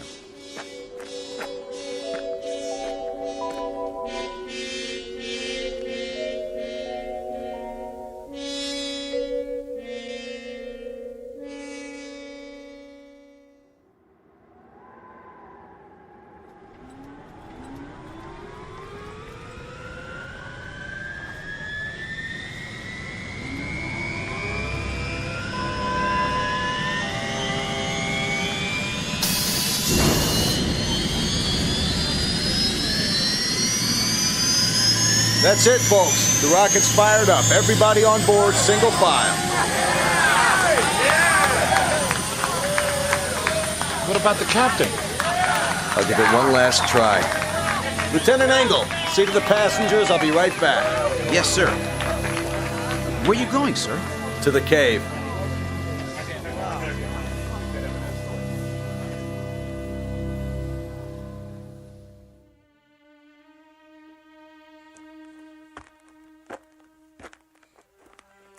Captain?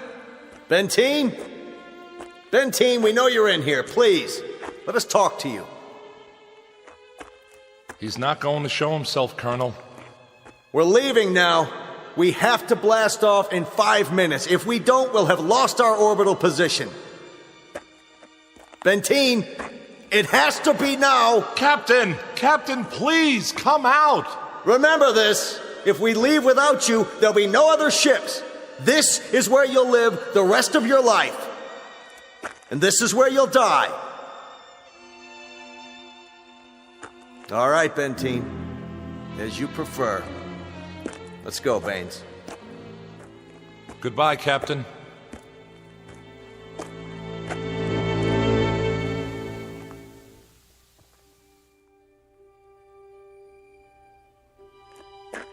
Hello, friends, all together at the meeting place. Any new business today? No? Jojo, I'll bet you want to hear about Earth. About the rivers and the seas, the blue skies. Or the night, the stars and the moon. Which do you want to hear about this time? There's color on Earth, the change of seasons. And the wind brings the smell of the ground, the plants, the seeds, the roots, flower petals, sap from the trees, and the smell of the weather, the rain or the mist or the fog. And on the earth, there's green, the color green, the feeling green. There's something fresh about it, something living. Earth. It's called Earth.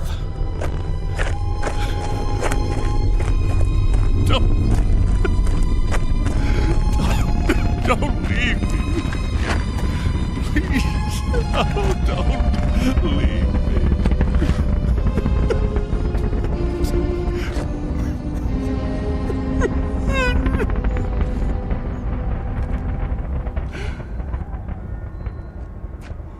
No! Don't leave me behind! Don't leave me.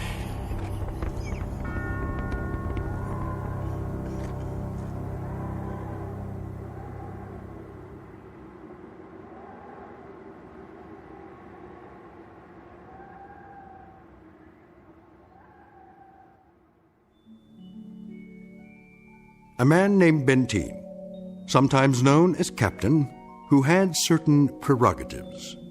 He could lead, judge, legislate, even dictate. It became a habit, and finally, a necessity. William Benteen, once a god, now a population of one, on a distant outpost in the Twilight Zone.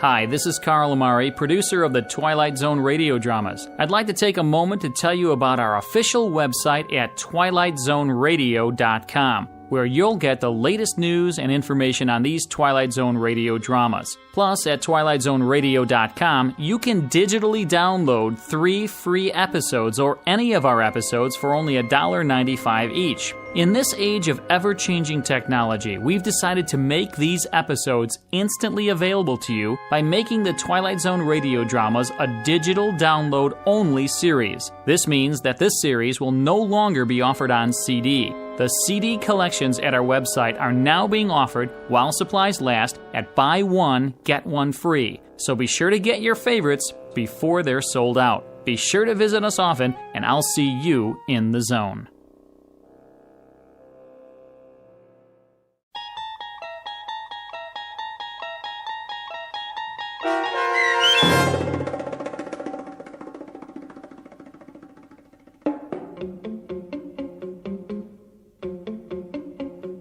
On Thursday, We Leave for Home, starring Barry Bostwick with Stacy Keach as your narrator, was adapted for radio by Dennis Etchison and written for The Twilight Zone by Rod Serling.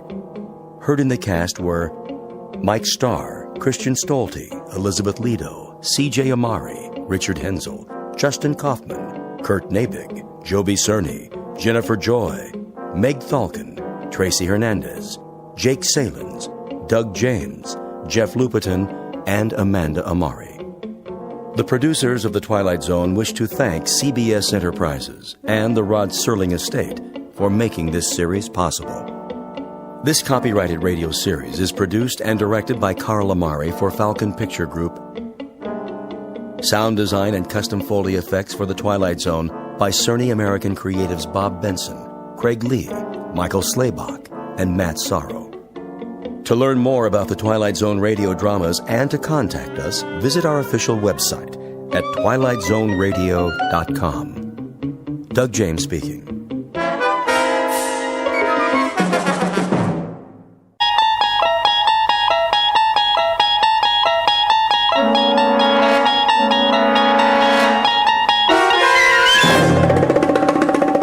There is a fifth dimension beyond that which is known to man. It is a dimension as vast as space and as timeless as infinity. It is the middle ground between light and shadow, and it lies between the pit of man's fears and the summit of his knowledge. This is the dimension of imagination. It is an area which we call the Twilight Zone.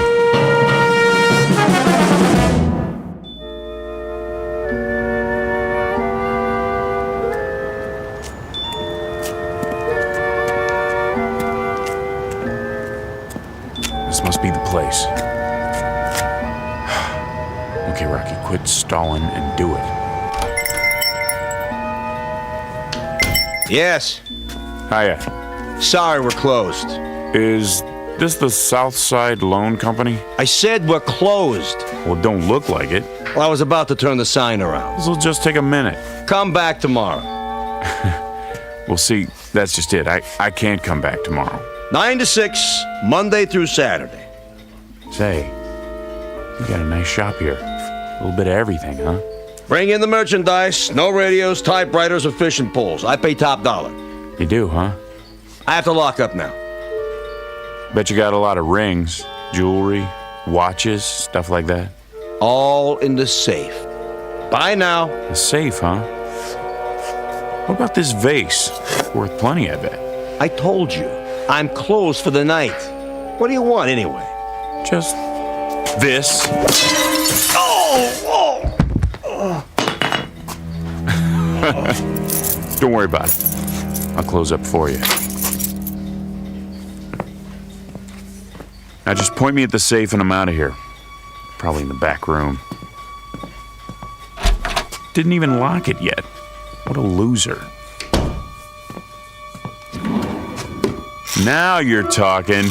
Diamonds? Gold? This is worth a fortune. 911. Police, I'm being robbed. What? What are you doing? Calling the cops? That ain't very nice now, is it? Should have finished you off when I had the chance. Oh! Now I gotta use the back door.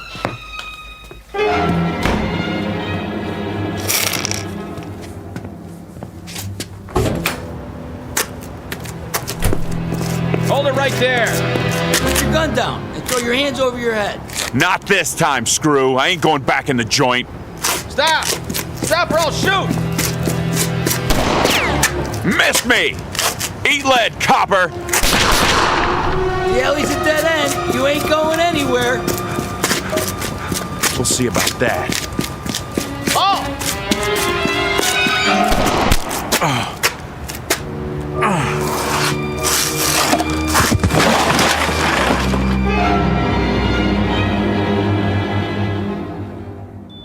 Portrait of a man at work. The only work he's ever done. The only work he knows. His name is Henry Francis Valentine, but he calls himself Rocky because that's the way his life has been. Rocky and perilous and uphill, at a dead run all the way. A thin, pale, stubby fox of a man who has eluded the hunter until tonight. He's tired of running, of wanting, of waiting for the breaks that came to others but never to him. Now he thinks it's all over, but he's wrong. For Rocky Valentine, a new career is just beginning in the Twilight Zone.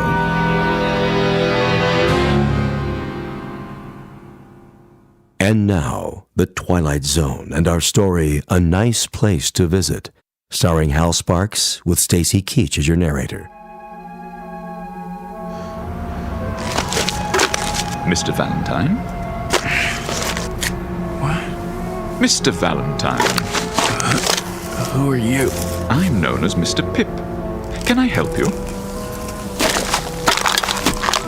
Get your hands off me. Didn't do it. How do you know my name? It's my job to know everything about you, Mr. Valentine. I hope you don't consider me presumptuous, but I see that you're in need of... You a cop? Oh, no. I guess not. White shoes, white suit, white hair, some outfit. Never saw a cop dressed like that. I'm your guide, as it were. Guide? What? Whatever you may desire. I'm at your service. That I need like a hole in my head. I'm dizzy. What happened? You had an accident. Lost your step, so to speak. Some accident? Must have fell flat on my face. Don't worry. Soon you'll be as fit as a fiddle. Come along now. I'm sure you'll want to get out of those rumpled clothes. Clean up a bit. I told you, keep your hands off the merchandise. If I've said anything to offend you... Answer the question. Question? I want to know how come you know my name. I believe I already told you. You told me nothing. Let me clue you, fatso. I don't like games. Oh, but that isn't true. You calling me a liar? Not at all, sir. But according to my notes, you like games very much. Roulette, blackjack, poker, craps. Let me see that. Between the ages of 7 and 10, you were quite fond of Mumbledy-Peg. Say, what do you want anyway? One thing and one thing only, Mr. Valentine. Your comfort. My job is to see to it that you get what you want, whatever it may be. Ha! Your heart's desire, as it were. It's a pretty big assignment, pal. I know, and I must say I'm rather looking forward to it. I'm sure it will entail a good deal of activity. Now, shall we go? What if I don't want to? What if I got other plans? Then of course you don't have to. It's entirely your decision. From now on, what you ask, you shall receive. Yeah? In exchange for what? How do you mean? What do you get out of it? Oh, nothing at all, Mr. Valentine. I assure you, the service is free. Don't put me on, fat boy. Nothing's free. Nothing. Anything I ever got in this lousy world I had to take. You know why? Because there wasn't nobody going around passing out favors. I'm sure there wasn't. So what's the pitch? You want me to pull a job for you? Is that it? I'm afraid you don't understand. No? We'll see about that. Guess what I got in my pocket? I'm sure I wouldn't know. A 38, that's what. Take my word for it. If you like. Oh, wise guy, huh? Well, here's a good look. Okay, Santa Claus, hand over your wallet. But I don't have a wallet. Sure. Tell me another one. Honestly, wait, Mr. Valentine. It isn't really a wallet you want, is it? I do carry petty cash. Take it out. Real slow. Certainly. Here you are. Give me that. 3, 4, 5, $700. Will that be enough for now? You got more where that came from? Oh dear, yes. As much as you want. I don't believe this. Now, shall we go? Yeah. Oh, and Fats. Yes? We'll try nothing funny. I wouldn't think of it.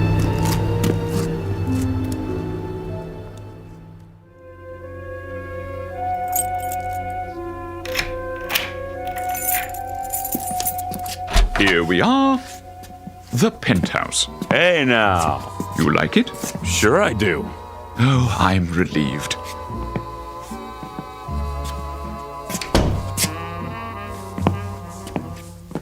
Some pad, all right. Lots of mirrors, a bar. Look at that stereo. This is class, man. Real class. Chinese modern, I believe they call it. I was afraid you might find the red velvet walls a bit much. Not on your life. Who's it belong to? Some crooked politician? Why, it belongs to you, Mr. Valentine. That is, if you approve. You kidding? This is to die for. Of course, we can make any changes you wish. I wasn't sure about the pool table, but I thought we'd give it a try. Mr. Valentine, are you all right? You mean all this gets thrown into the deal? There's no need to negotiate. It's already in the deal. Look here. What? Didn't you notice what it says outside the door? Read the nameplate. Henry Francis Valentine. You see? This is now your residence. No kidding. Now, if you'll please follow me. And this is the master bedroom. Wow! That's a real king-size bed, huh? Emperor size. I dig the mirrors in the ceiling.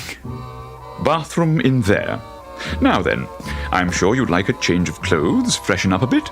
Yeah, sure, but first you gotta give me the pitch. I thought I explained. Come on, the gimmick, the angle, the catch. What do I gotta do for all this? Nothing. I can't tell you any more than I already have, honestly. All right, I get it. You're just a goon. I am? A messenger boy, servant. You work for somebody, right? Well, yes, in a way. When do I get to see him? See? Mr. Big, your boss. Oh, I really couldn't say. Okay, goon. That's fine by me. I can wait. So what's next? As I was saying, this is your wardrobe. I hope you'll find something that suits you. That's pretty funny. Suits. Regular comedian. How many you got in here? Oh, dozens, hundreds perhaps. I haven't counted them. Something for every occasion. Any particular color or style? Nah. I don't care. You pick it. Oh, I could hardly presume to do that, sir. However, keeping in mind your taste, let me see. Perhaps a nice pinstripe, if the lapel's at your liking. It'll do. And to go with the dark material, a nice tie. I believe your favorite color is yellow. Mm-hmm. Splendid. It should go well with, let me see, a new pair of brown shoes, like the ones you have on. Well, sir? Make up your mind. What's the matter? You got no taste? My taste doesn't matter. Perhaps these, a smart black and white pair with tassels and pointed toes. Fine. I'll just lay your selections on the bed. Shirts, socks, and underclothes in the drawer. Quite a large stock. And in this ebony case, a selection of jewelry and accessories. Jewelry, huh? Let me see. Cufflinks, tie-tacks, rings, watches, a little bit of everything. I'll draw your bath. Yeah, you do that. You do that.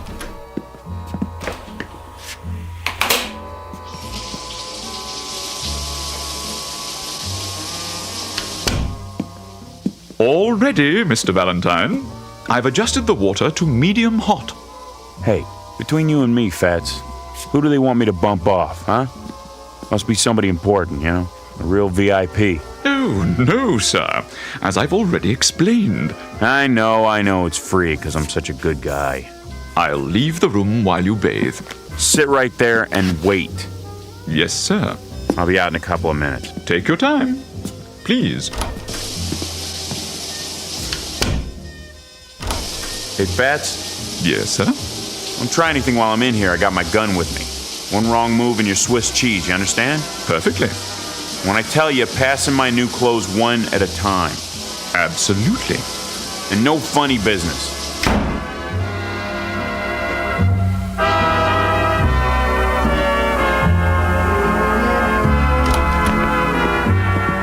Hey, check out the new duds. Very impressive, sir. Everything fits. Of course. I'll say this, your guy sure knows his threads. Now, Mr. Valentine, if you'll follow me to the living room. What's all this? I took the liberty of calling room service. I thought you must be getting hungry. So? What'd you order, the whole menu? A little bit of everything. All your favorites. Steak, potatoes, spaghetti with meatballs, a hero sandwich, French fries, ketchup, chicken noodle soup, peanut butter and jelly, fried chicken strips, donuts, and a banana split. Won't you have a seat? You first. No, thank you. I'm not asking, I'm telling. I want to see you taste everything. Oh, but I don't eat. So I was right. You're in on it. I haven't eaten in... why, it must be 2 or 3 centuries. That's a good one. Eat! Or is there something wrong with it? No. Then chow down. I can't. I've forgotten how. Pretty slick. You give me a bath, some clothes, then poison me. I'll tell you something. You gotta get up pretty early to put one over on Rocky Valentine. You think you're smart, don't you, Fats? Yeah, you're smart, all right, but you're not smart enough. What are you doing? Just this. If you won't eat the food, you're gonna eat lead, big boy, because this here is the final course.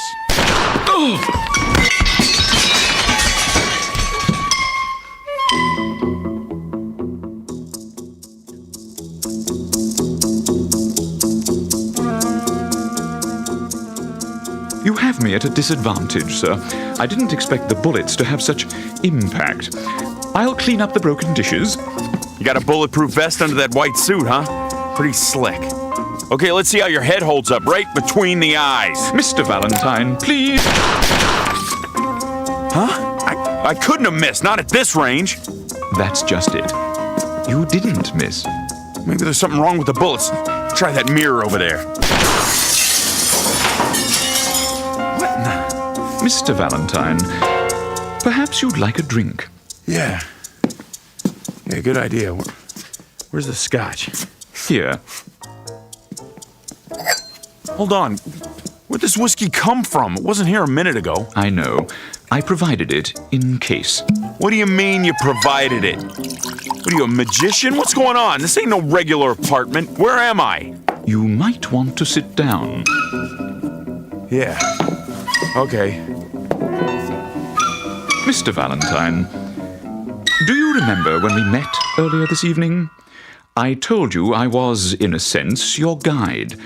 And you said you needed a guide like a hole in the head? Yeah. Well, as a matter of strict fact, you had a hole in your head only a short time ago. What are you talking about? A bullet hole. The policeman, remember? In the alley. They yelled for me to stop. And I didn't, but they... You mean I'm dead? Why, yes! By Jove, you've got it! Then if I'm dead, all this stuff, the penthouse, the booze, the free clothes... I must be in heaven. You're my guardian angel, right? Something like that? Yes, Mr. Valentine, something like that. But And I can have anything I want. anything. Big talk, Fatso. Let's see some proof. Proof? Real proof. Right now. I want money, moolah, simoleons, cold hard cash. I gave you what I had in my pocket. Chump change. I'm talking about real money. Make it $1 million. $1 million? And 5G bills. As you wish. Okay, where is it? Look in that drawer, under the desk.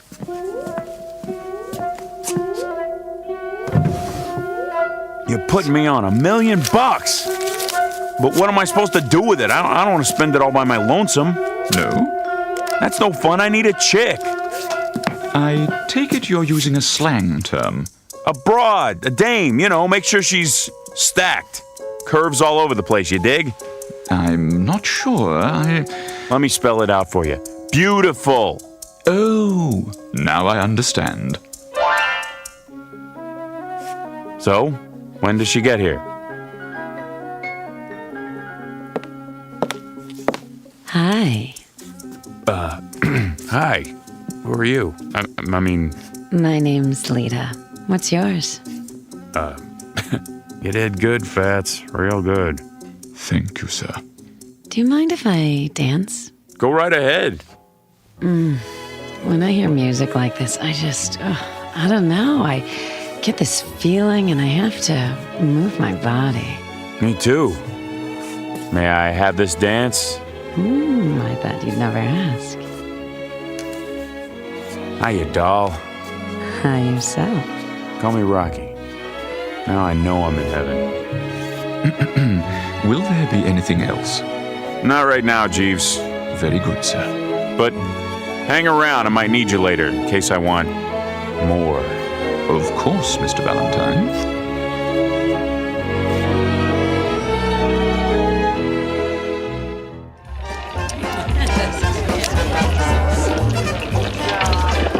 No more bets, please. No more bets.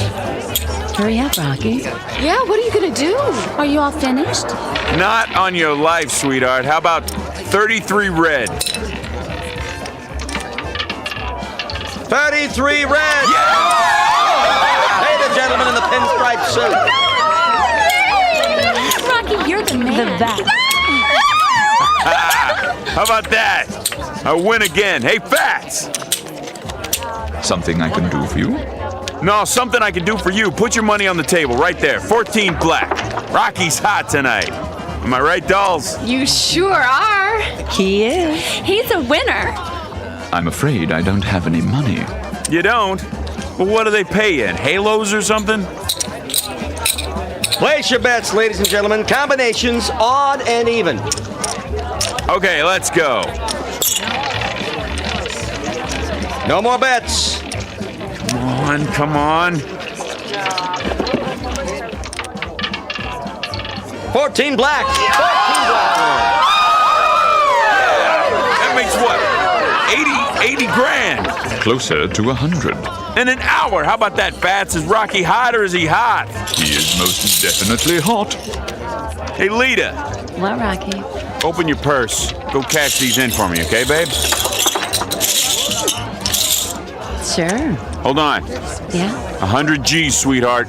I count real good. Get me? Don't worry, Rocky. Be right back. What now, sir? Come on, let's see what's shaking with the cubes. I got this table spooked. Very well. The dice table is this way. No more bets.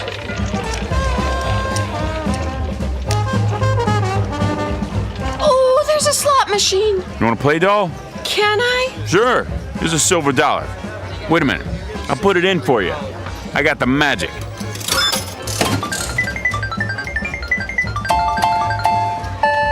Jackpot! I told you. Would you like me to carry them for you? Yeah, sure. And give the ladies a tip. Very good, sir. 7 out, line away. Step aside. Let me show you how it's done. That, sir? Here's your money, Rocky. Put it on the line. All of it, sir? Why not? When you're hot, you're sizzling.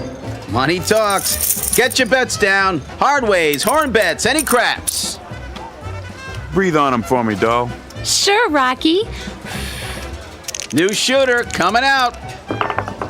Yo, 11. Hello.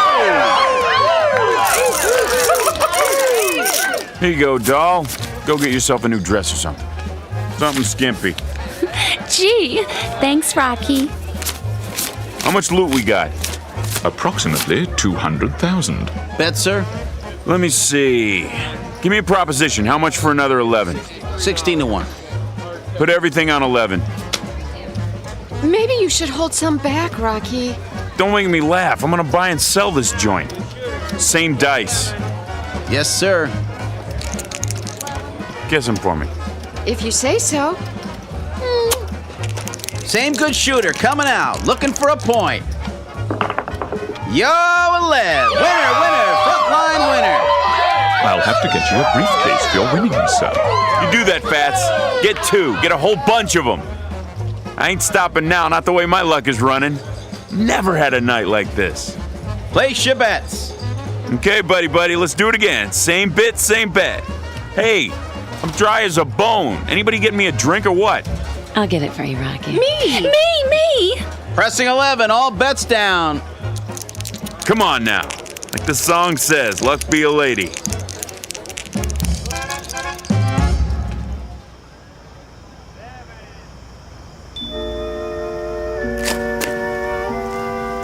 Move your car, please. This is a no parking zone.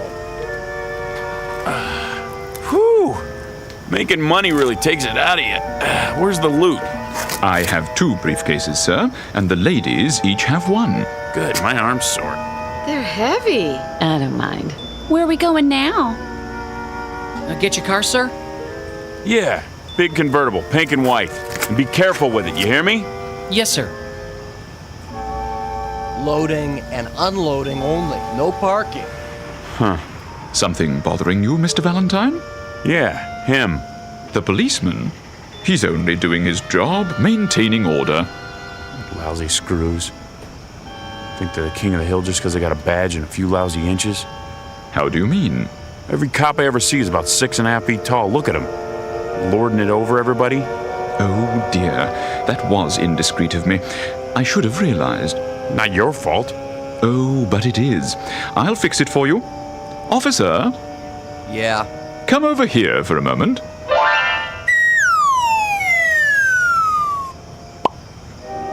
Yeah, what do you want, mister? Better? Sure is. Hey, Screw! May I help you?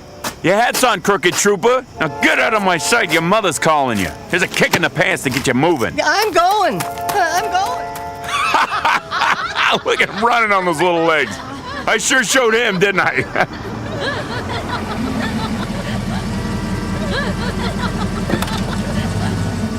Your car, sir.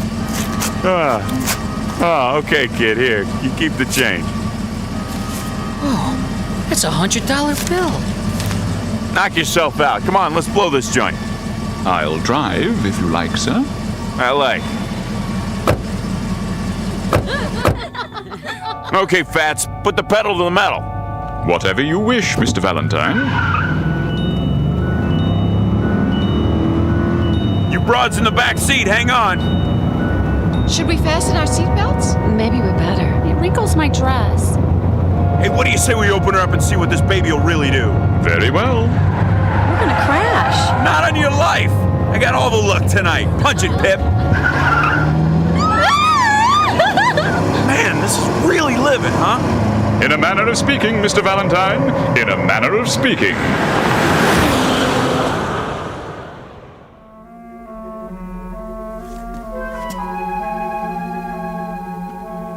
Where's my pad? Just at the end of the hall. Fats, do me a favor. Yes? I want to get rid of that heap we've been driving. Is anything wrong? It seems to go fast enough. Yeah, but the ashtrays are full. I'll make a note. Change car. Wait a minute. What is it, Mr. Valentine? We forgot the suitcases full of dough. Oh, yeah. He's right. I set mine down and... No need to worry. After all, you can win it back tomorrow. Yeah, that's right. Hey, girls, go on inside. I want to talk to Fats. Okay. Sure, Rocky. We'll wait up for you. What's on your mind? How about tomorrow we look up some of my old buddies, like Mike Fink and Matt Gorman and Silky Armstrong? What's the matter? Didn't they make it? Oh, it isn't that, Mr. Valentine. It's... well, you see, all of this is your own private domain, as it were. It was made for you alone. What about the broads? I mean, they're extras, like in a movie? In a sense, yes. Everyone here is, except, of course, you and me. Oh. Well, we'll just party it up tonight anyway. You too, of course. I'm not permitted, sir. Why? Angels ain't supposed to have fun? Come on, who's to know? Sorry, sir. Man, you really pulled rough duty with this job, didn't you? It has its compensations. Hey, Fatso, let me ask you a question. Go ahead. Something's been kind of bugging me. Don't get me wrong. I ain't ashamed of my life. You know, anything I did, well, I did it because I had to. You understand? Perfectly. Of course, I ain't saying I was the greatest guy in the world. Maybe I made a few wrong moves, but, you know, like a shrink said one time, I'm sort of a victim of my environment, you know? Can't get away from that, right? Whatever you say. I never got a break, you know, never. Old man a drunk, old lady a tramp, no lousy dough in the house. I mean, what do they expect? I should grow up to be president? The thing I want to know is, how come they let me in here? I thought this place was for school teachers and like that. Oh, we have some school teachers here, Mr. Valentine. Well, must have been something real good I did once, something that made up for everything else, huh?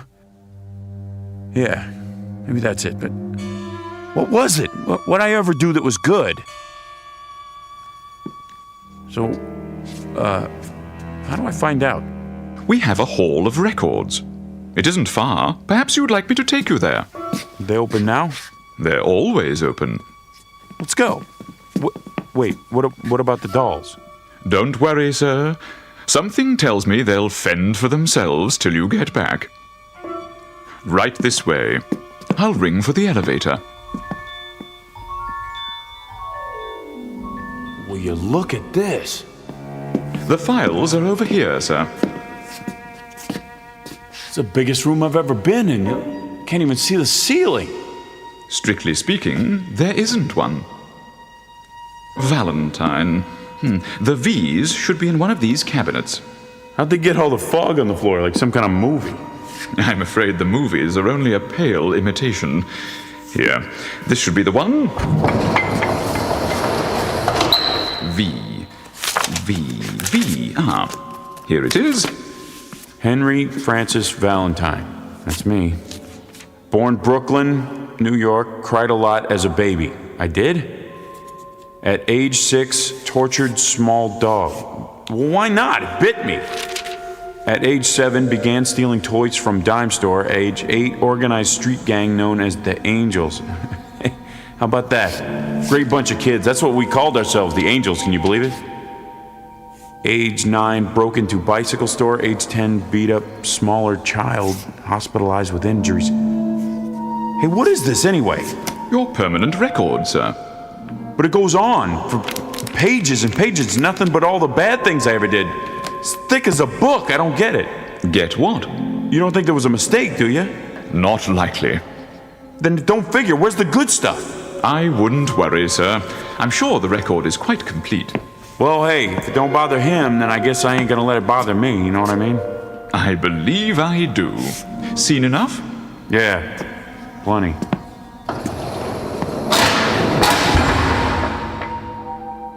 What now, Mr. Valentine? I don't know. Maybe fool around with the dolls, maybe go and shoot some craps first. I'll bring the car around.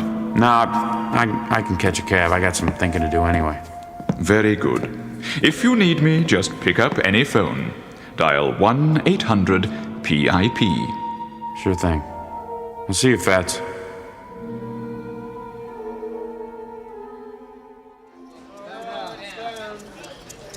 Place your bets, hard ways, any craps. Put it all on double sixes. All of it? You heard me. Yes, sir. All bets down. Same good shooter coming out.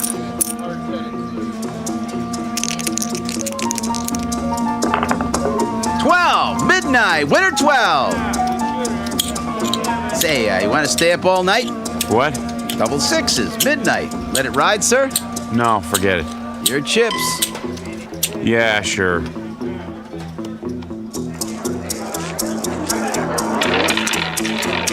Lucky 13. 13 it is. No more bets. 13 red. Pay the gentleman with the yellow tie. Can't believe it. The hottest shooter I ever saw. Don't you want your chips, sir? Mail them to me.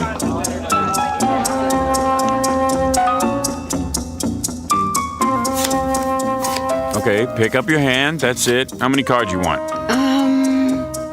I'm okay. How about you? I don't need any either. Lita, how many? I think I'll play these. Dealer stance, Pat. What do you got? Huh? Now's the time when you lay them down. Oh. Let me see. I got a full house. Great. What do you got, doll? I'm not sure. I'll tell you. Looks like a straight flush queen high. Oh, is that good? It's great. It's just great. Lita, show me your cards. But everybody will know what I have. It's okay. Yep, you got her beat. Straight flush king high. I win. Not so fast. Any other game you could bet the farm. But here, read 'em and weep. I got a royal flush. You win again, Mr. Valentine. Yeah, I know already. That's all I ever do in this nutty place. Win, win, win. Is there anything else you'd like us to do? There must be something. Nah, get out of here, all of yous. Sick of looking at you. Can we come back later? Don't call us, we'll call you. Go on, scram. Now what am I supposed to do? Play tiddlywinks? Maybe a game of 8-ball. Nah, straight pool.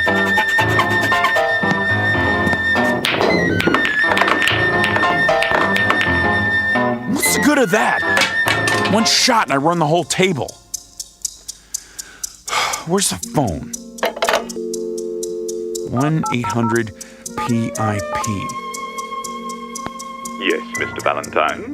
What can I do for you? You can get yourself over here right away. I got a bone to pick with you. Really? Stop all that creeping around. Why don't you use the front door like regular people? Anything you say, Mr. Valentine. Anything I say. Anything I say. Will you knock it off? Is something wrong, sir? No! Nothing's wrong. Everything's peachy. Look, I've been here for a month and I can't take it anymore. I don't understand. I'll spell it out. I'm bored, Fatso. I'm bored. There's no excitement around here, you dig? No kicks. But the gambling, I thought you enjoyed it. I do, but when you win every time, that ain't gambling, that's charity. I could arrange for you to lose occasionally. Would that help? Yeah, maybe. No good, I'd know. Perhaps you miss your old vocation. Now you're getting warm. There's a nice bank you could rob. It's on the corner. Or would you prefer a jewelry store? Bank's okay, I guess. Fine. Now, as to the getaway car, we have quite a wide selection. Something inconspicuous, I imagine. Any chance I'll get caught? Certainly, if that's what you'd like. Let me make a note of it. Look, don't bother. Look, Fatso, I don't know how to say this, but it just ain't the same thing.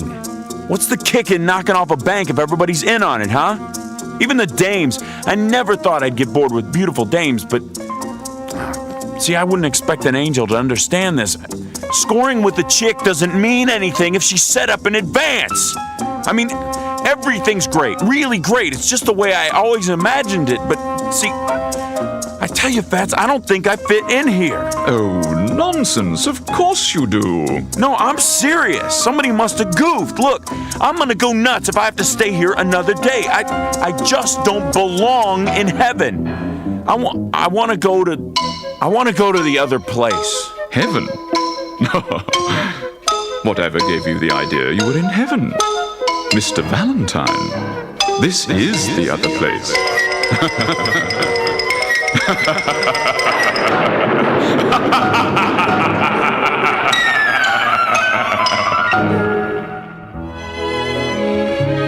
Portrait of Henry Francis Valentine. Small-time crook, grifter, thief, and worse. A scared, angry little man who never got the breaks he thought he deserved. Now he has everything he ever wanted. And he's going to have to live with it for all eternity in a place called the Twilight Zone.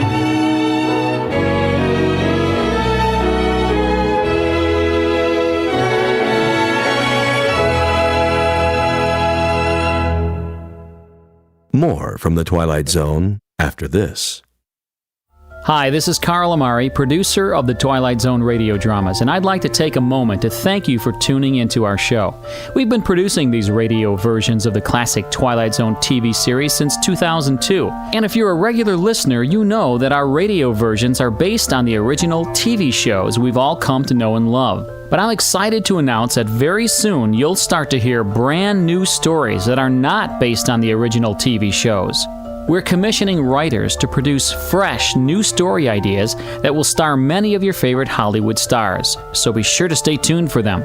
Also, I want to stay in closer contact with you, so I've started a producer's blog on our website at www.twilightzoneradio.com. On my blog, you'll get weekly updates and the latest news and information on our Twilight Zone radio dramas, the stars we've recently signed, the new story ideas you can look forward to hearing, when your favorite episode will be aired, and much, much more. Plus, at twilightzoneradio.com, you can download 3 free shows or any of our past shows for only $1.95 each. Plus, you can purchase CDs of all of our shows in our Twilight Zone store. Find a radio station in your area playing our broadcasts, ways to contact me, and much, much more. So be sure to log on to www.twilightzoneradio.com, and I'll see you in the zone.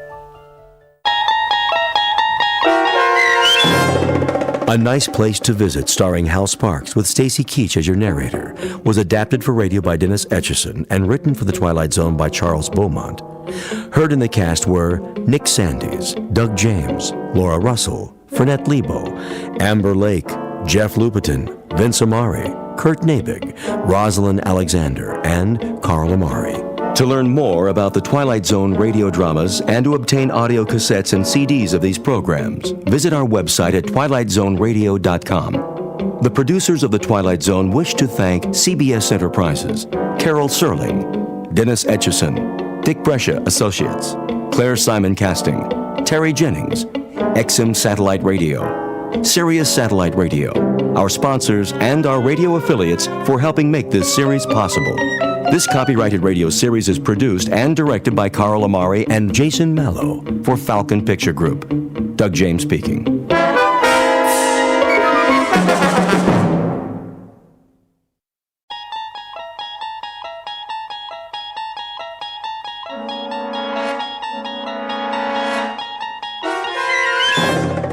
You unlock this door with the key of imagination. Beyond it is another dimension. A dimension of sound, a dimension of sight, a dimension of mind. You're moving into a land of both shadow and substance, of things and ideas. You've just crossed over into the Twilight Zone.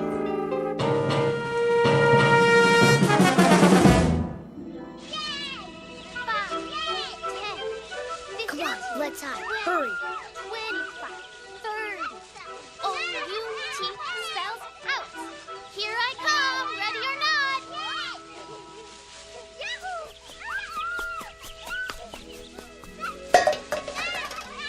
Come and get us.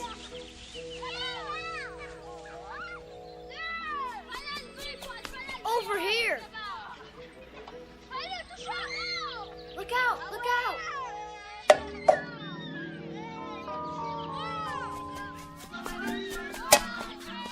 Ollie, ollie, up, soup, free, free, free. Get away, you kids! I've told you not to play here. Go on now.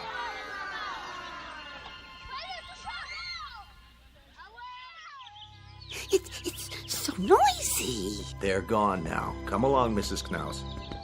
This way, everyone. Oh, but Doctor, I have my knitting to do. Another time. Out onto the porch. I didn't finish my crossword puzzle. It will wait, Mr. Agee.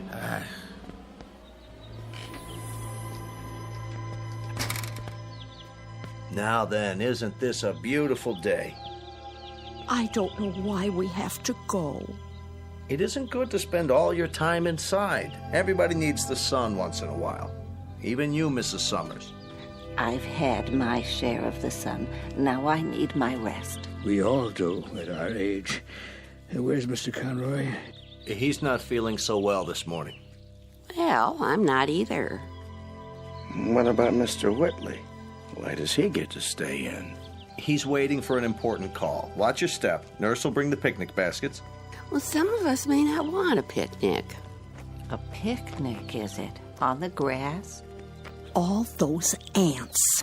We have blankets and chairs. You'll see.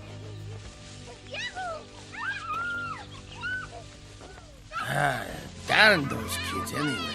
Hey, quit running! Stop it! Like wild Indians. They won't bother us.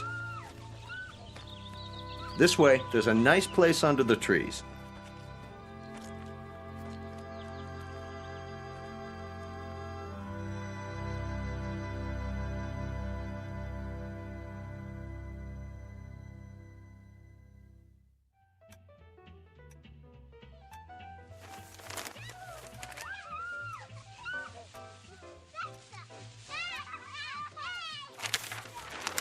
Listen to them, would you? They're only children. They know they aren't supposed to play on the grounds. How can a body think? Now, Ben, just read your paper. They're not hurting anyone. Well, let them play someplace else. They've got homes, don't they? It's the grass. The what? We have such a big lawn at Sunnyvale. Kids can't resist it. Oh, what are you doing downstairs, Charlie? I thought you had to get ready. Not today. You haven't heard from your son? I thought it was all set. Maybe you didn't get my letter. Oh, he got it all right. They just don't care. Nobody cares anymore. The boy has enough problems. It's a small house and the second baby's on the way. It was a foolish idea moving in with him. They don't need an old duffer like me around. Would you listen to that? It's enough to wake the dead, I tell you. Don't be so hard on them, Ben. They're only kids. A fine state of affairs when your own son turns against you. Stay out of the over-the-Rhine neighborhood. Technology stocks extended Mr. their Whitley? gains Wednesday. Mid positive views on the sector from There you are. Yes, nurse? You have a phone call. I do? I believe it's your son. Well, what do you know? Be right there. I'll tell him. Isn't that something? Guess he got my letter after all. I never get any letters. Or phone calls. Nope. You will, Ben, you will. Excuse me, I'd better get it before he hangs up.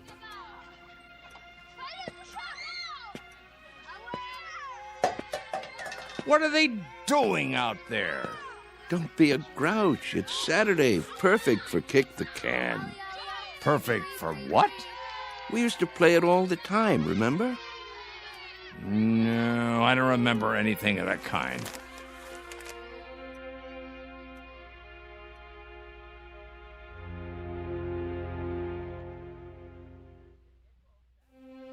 Sunnyvale Rest Home, a place for the aged. The address is 1275 Tranquility Lane, on the outskirts of town. It offers room and board, nursing care, and a kind of refuge from the world. Outside, a common game called Kick the Can. Very shortly, a man will have a choice to make. He can either die in this world or escape to another kind of refuge in the Twilight Zone. And now, The Twilight Zone, and our story, Kick the Can, starring Shelley Berman and Stan Freberg, with Stacy Keach as your narrator. Some picnic. Plastic spoons and forks. Well, the potato salad was good. What do you mean? It was spoiled. No, it wasn't, Emma. They made it in the kitchen just for us. You must admit, it's better when it's fresh. I think I hurt my back sitting down. Oh. The ground was damp. It was. Bad for my arthritis. Will you people please hold it down? I'm trying to read. Oh, you shush, Ben Conroy. No one's bothering you. Easy for you to say. Where is Mr. Whitley? Still in his room, probably. Taking a nap. Oh, that's what I'd like to do. And why, may I ask, on such a lovely day? There he is. Going somewhere, Charles? Yes. Why are you all dressed up? It's my son. He's coming to get me. You don't say. He called a little while ago. He did. He's on his way. At least someone gets calls. What's he carrying? Is that your suitcase, Mr. Whitley? Indeed it is. You're going to stay overnight, then? A bit longer than that, I should say. That is, if they have the room fixed up. Room? At my son's house. You mean you're moving in with them? That's the plan. If they'll have me. Well, what about the rest of your things, Charlie? You can't just leave your things behind. No hurry. It all can be packed up and sent over later. Well, we'll certainly miss you. Will you come back to visit us? Of course I will. Meanwhile, I'll call and see how everyone's doing. May we write you? Please, I'd appreciate it. Mr. Cox has the address. Nobody writes. They say they will, but they never do. There he is now. Hey, aren't you going to say goodbye? I hate goodbyes, Mr. A.G., don't you? Take care, all. Here, let me carry that for you. I've got it.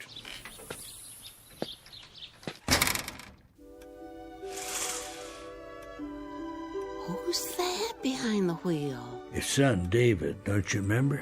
Such a nice young man. Let me see. Some car, huh? Betty costs pretty penny. Everything does nowadays. Don't crowd now. You wouldn't want him to think you're watching.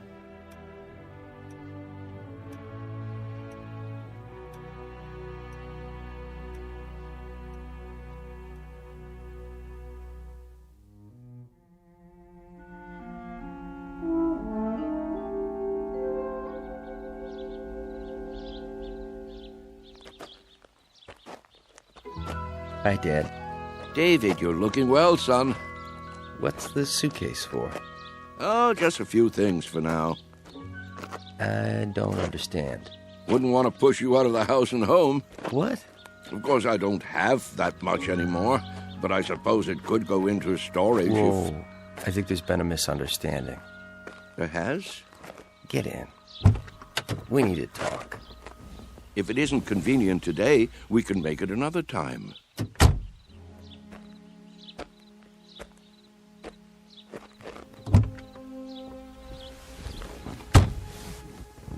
Listen, Dad. Yes? I didn't say I'd come to get you. I said I'd come to see you. But I thought, didn't you get my letter? That's what I wanted to talk to you about. If it were up to me... You don't have to explain.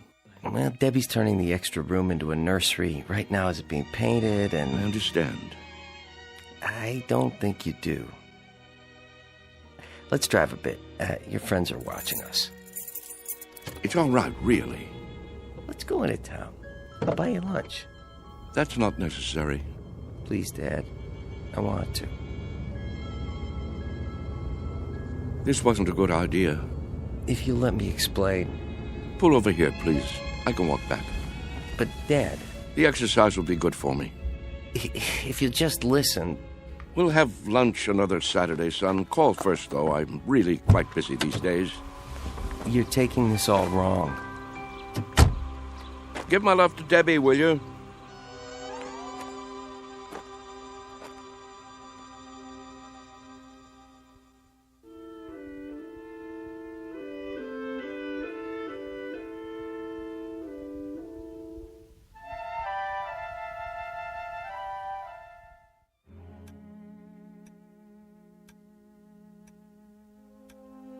What's he doing? What does it look like? He's coming back. I thought he said... Don't stare. It's not polite. Yeah, you're it. Gotcha. Hey, where'd our can go? That old man's got it. Hey, mister. What's this? Our can. Your can? Can we have it back? Could you have... Yeah, we need it. Oh, you do, huh? Yeah, we're playing a game. Yes. Yes, I remember. This is a good can. Nice and sturdy. It will take a lot of kicks. It will? You'll have to play by the rules, though. What rules? You know the rules, don't you? Hey, give it back. Please, mister? I'd say this can is just about the perfect size. Is he gonna keep it? Hey, mister, can we have our can back? You can get another. Any one will do. Tomatoes, beans, doesn't matter. You'll see.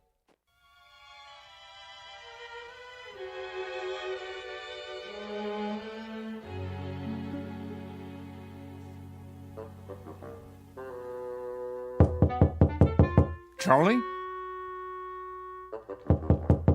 You in there?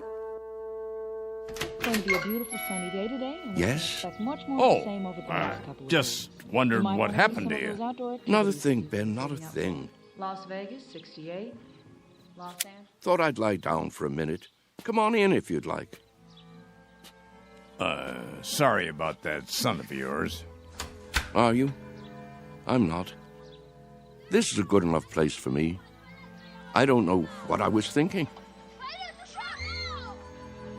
Here, I'll close the window for you. Why? It's a beautiful day, don't you think? Oh, so much noise. Yes, what a great running and shouting. That's what you call it? Such a grouch. You can't stop kids from playing kick the can. It's in their blood, like statues or hide and seek, a ritual this time of year. You surprise me sometimes, Charles. And why do you say that? You actually brought that tin can up to your room? Must be filthy. No, it's not. It's been emptied out and washed clean and baked by the sun till it's shiny as the day it was made, tempered by the wind and the grass and the warm summer air.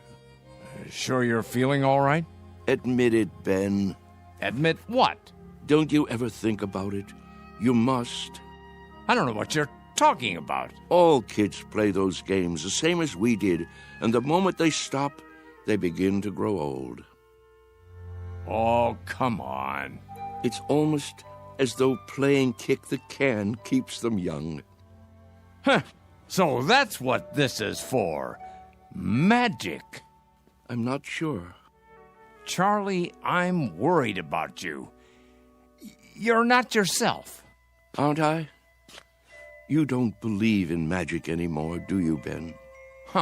What are you talking about? But there was a time when you did believe in it. Never. We've known each other since I can't remember. Since we were tow-headed kids. You believed in magic then. Not me.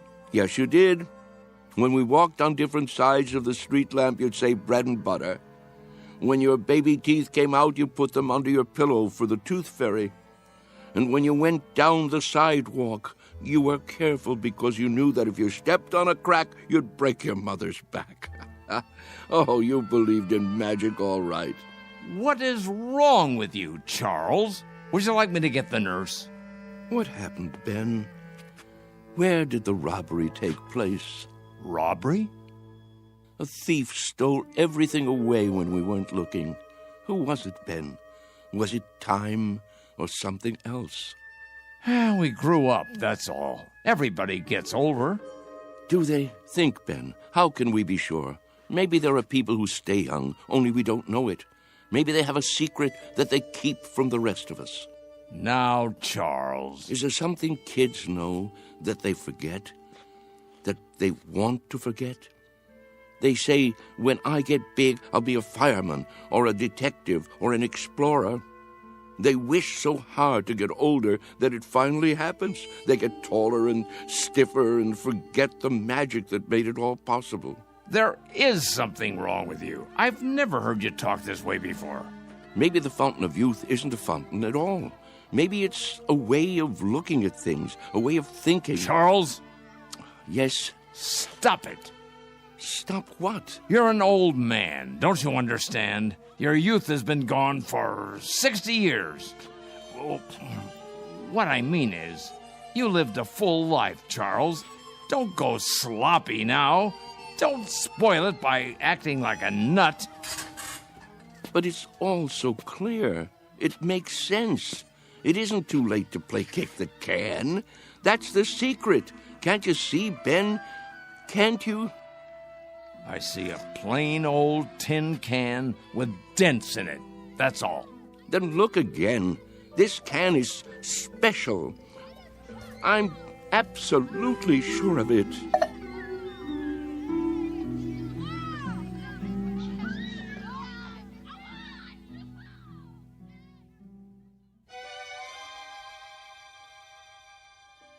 And so, that's why I thought I should tell you. I'm glad you did. It's just that I can't stand to see him make a fool of himself. Of course not.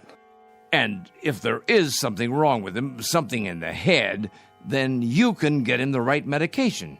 You understand, don't you, Mr. Cox? I do, Mr. Conroy. You were right to come to me. When he acts that way, I feel I don't know him at all. It's foolish talk, I agree.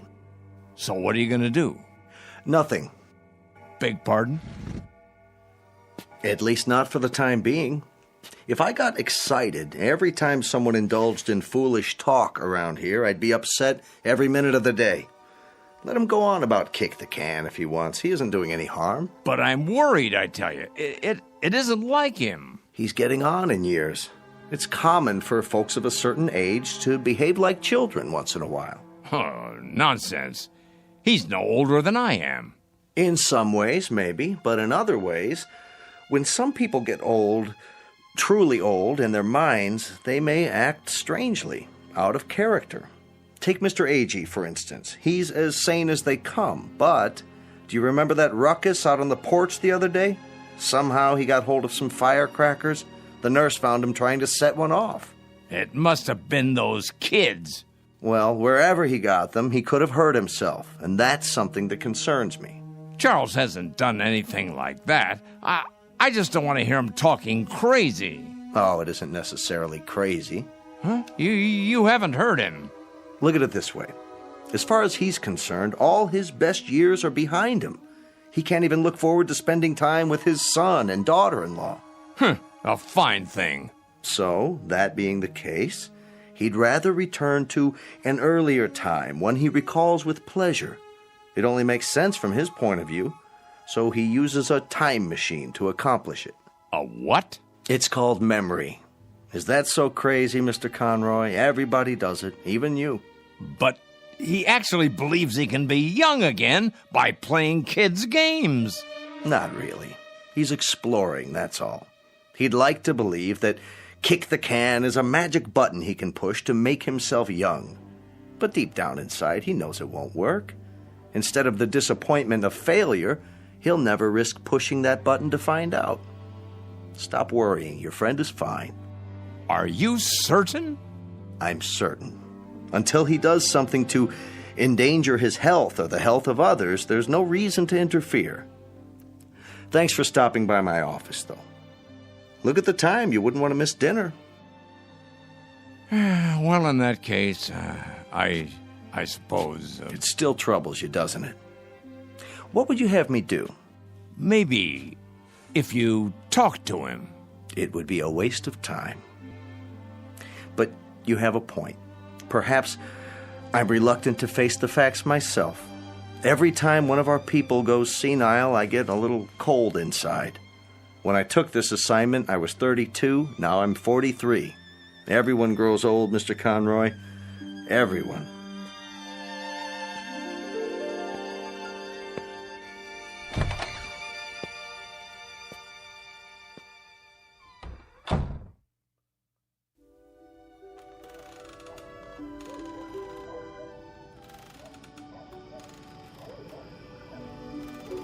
I think we should go in now. Yes. It turns chilly this time of day. Stay a while. We can watch the sun go down. I've seen enough sunsets, thank you. Hey, just the same. It's pretty sight. Puts me in the mind of back home. If we're going to stay on the porch, I'll need my sweater. Why don't you come inside with me, Mrs. Summers? Give me a moment to get my strength. There you all are. I wondered where you'd gone. Hello there, Whitley. Hello. We were just going in. Why? Before it gets dark. I have my programs to watch. What's wrong with you people? Wrong. Nothing in particular. Then show a little life. Aren't you the same ones who used to skip rope and hunt pollywogs and night crawlers when the sun went down? Why, I don't think so. Don't ring a bell. Well, I was. If you can't remember it, I'll remember it for you. The weather was just like this back in Wheattown of a summer evening. Right after dinner, you'd hear a banging of screen doors all down the block, and there we'd be, Stanley Maple and his kid brother, Wes, and Ben Conroy, and the Arvis girls, and some others whose names I can't think of. The air would be soft like this, children weather, and we'd come out with no coats, and we'd start shouting and play kick the can. Yeah, you're right. Everybody played that game. Absolutely everybody. Or catch, or hide and seek. Seems like a million years ago. I was fastest runner on the block. Were you? Sure was. When we played kick the can, I was never it. But now, ooh, look at these legs. I remember. Sure you do. But we all grow old. I miss the running most. I think if I could only run again, growing old wouldn't be so bad. I agree with that. That's one way to look at it. Maybe we can't run as far and as fast, but we can move about, and there are lots of trees and bushes. If the hunted are handicapped, so is the hunter. You can't be serious. He isn't serious. But I am. I was the fastest runner on the block. Us? Children's games? It's the secret. Can't you see? The secret of youth. Well, now, I don't know about that. Look at this. What do you see? Ooh. What have you got there? Just what you think it is. The fountain of youth. The source of the Nile. Looks like a tin can to me. It's a good deal more than that, I promise. Take another look. Think, feel. Have you forgotten how? Have you all gone too far to turn back? Back to what? You mean to what we were? Yes. Do you feel it inside you yet? Here, take the can, touch it, pass it around. Does it wake the part of you that's been asleep? Let me see that. Well? Why? It fits perfectly in my hands. Here, Mr. Agee, you try. Okay. Ooh, I thought it would be cold, but it's warm. Is it? Of course it is. Put it like a seashell. Now listen. To what? Can you hear it? Summer, grass, running and jumping, youth. I hear something. It's telling you to wake up. This is the last chance. Somebody, tell me I'm not crazy. Or if I am crazy, prove it to me. I can't play kick the can alone. Well, I don't know, Charlie. I'm not quite sure, but I think these legs, they might just work. Oh, there's the sprinkler. Yep, every afternoon at this time. Now we must go in before the spray blows this way. Yes. Sprinklers? I remember sprinklers. We all do, don't we? Hold on. Do you see it? See what? A rainbow. Look at it in the air, above the lawn. Why, I believe I see it. Remember running through the sprinklers on a summer's day? What could be more fun than that? Wait, Charles. What are you going to do? What does it look like? I'm going to do what feels better than anything. Run through the sprinklers and cool off. Somebody hold my shoes.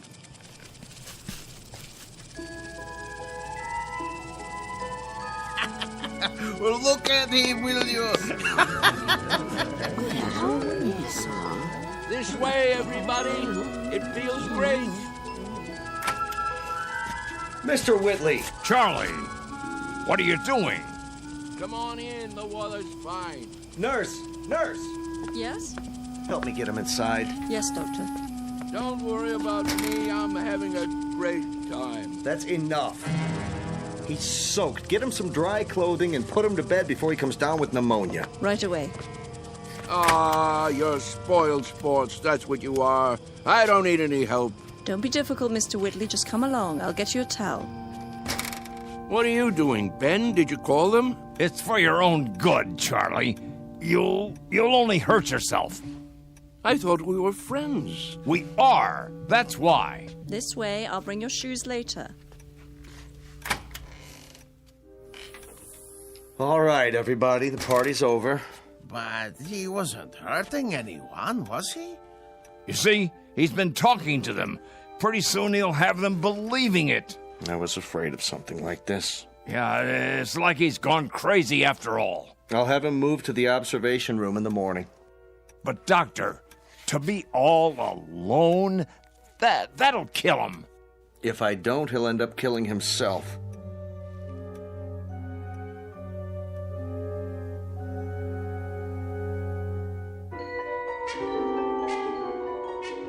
Senile? Me?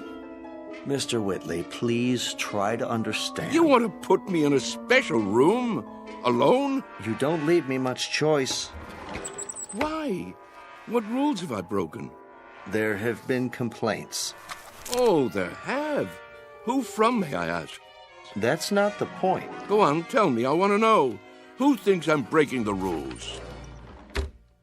It's not so much a matter of rules as attitude. Look out the window. Grass, trees, a park across the street, all very peaceful. The kind of place people come to for rest and relaxation. It's what Sunnyvale is known for. But if things happen that rile them up, disturb their peace, well then, we can't stay in business. You see that, don't you? So the charge is disturbing the peace. And for that, you want to isolate me from my friends. I hope that won't be necessary now. You've got to go out there and show them you're all right. Cut the crazy talk. Learn to fit in. That's not hard, is it? What a choice. To keep that nurse from pawing at my pulse all day, I have to sit like a vegetable, stare into space. Listen, I'm trying to help you. Keep on like that, and they'll put you away. I won't have a choice. Use your head. Maybe you're right. There. You see? You're an intelligent man. It's a question of playing the game. Isn't that something we all have to do? Yes, I suppose it is. Good, Mr. Whitley. I knew you'd see it my way. Now, why don't you go up and rest before dinner? Tonight's the bingo game, remember? I remember. Goodbye, Doctor. Goodbye, Mr. Whitley. Anytime you want to talk, feel free. I consider it part of my job.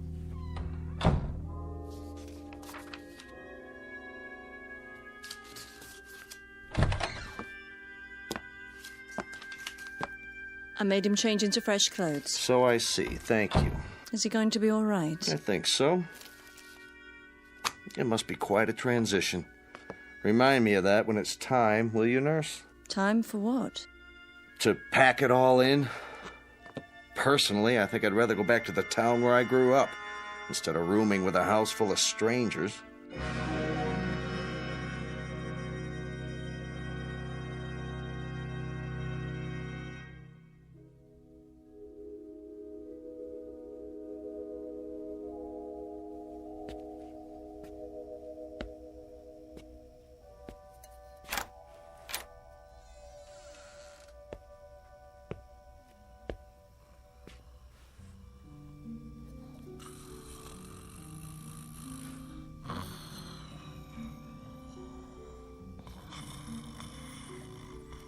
Wake up. Who? What?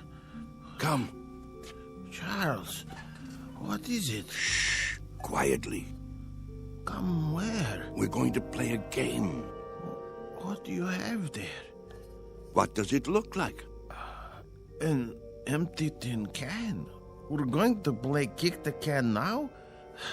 It's dark outside. It usually is in the middle of the night. Now get your robe and come with me.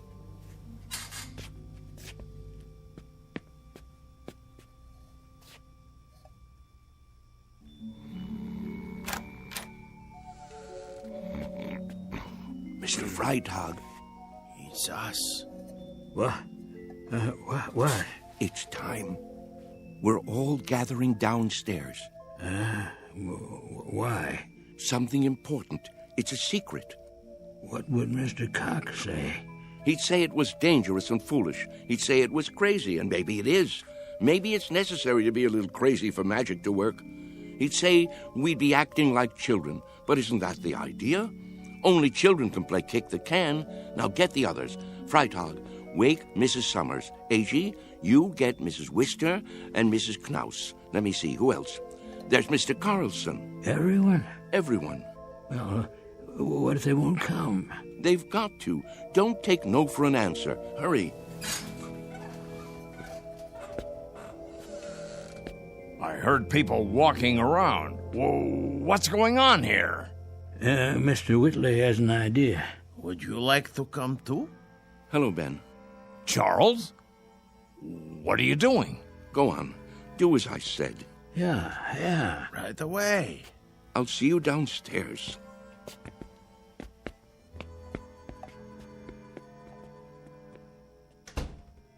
You should be sleeping. Everyone should be. What's that in your hand? No, Charles, you can't. Who says so? It's against the rules. The devil with the rules. It's our last chance, don't you see? Ben, come with us out to the lawn. Me? Yes, you. Ben, we always did everything together. Let's not stop now. Even if you think it's crazy, come out and play. Come to your senses, Charles. You think I'm obsessed? You think I've got hold of one crazy idea and won't let it go? Well, haven't you? Maybe so, but where I have one idea that's strangling me, you have dozens. You're the one obsessed. Oh, nonsense. Is it? You're afraid of death, but you're also afraid of life. You think age gives you the right to stop growing. You've sealed yourself inside your shell, and you're afraid to poke your head out and look around. That's enough. You're afraid of a new idea. You're afraid to look silly, afraid to make mistakes. You've decided you're an old man, and that's what's made you old. I am old, Charles, and so are you. It's a fact. Facts be damned. Your bones are old. They'll break if you try to run with them. Your heart is old. Your lungs are old. Don't you get it? You're used up, worn out by a lifetime. Sit down, Charles, before you fall down. Go back to your bed. I can't do that, Ben. Charles? I've got to find out. Won't you help me, Ben? There is magic in the world. I know there is. When I fell in love with Mary and kissed her for the first time, that was magic. When my boy was born, that was magic. The moon is magic, and the stars. Friendship is a magic thing, too. Life is magic. Maybe I'm right, Ben. Can't you consider that? Maybe kick the can is the greatest magic of all. Well, what do you say? There's nothing to say. I just don't know how to get through to you anymore. Then I'll do it alone.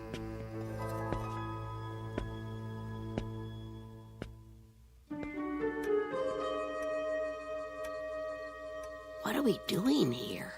I'll catch my death. Now, you just wait. Mr. Whitley has something in mind. Yeah, something important. But what could it be? Don't you know? Don't you remember? Remember what?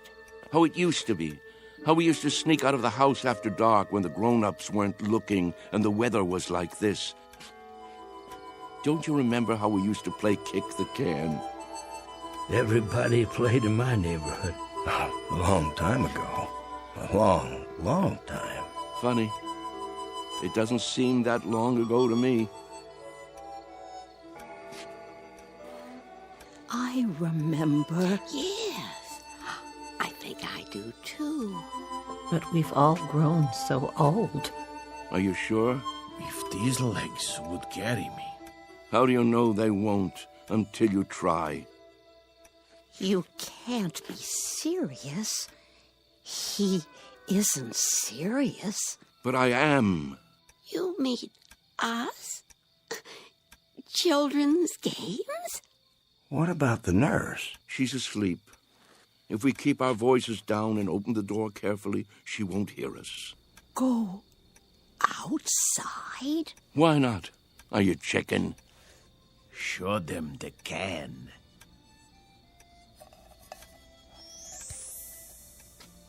Where did you get that? From some kids. They've already broken it in. Well, are you with me? Or do I have to play kick the can all by myself? Who remembers the rules?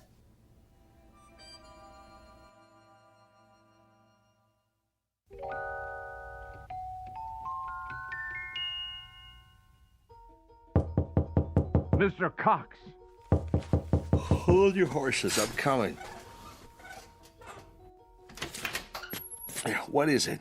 Mr. Cox, come quick. Keep your voice down. You'll wake everybody. They're already awake. Hurry, hurry. You've got to stop them. Calm down, will you? What are you talking about? You'll see. Come to the front room.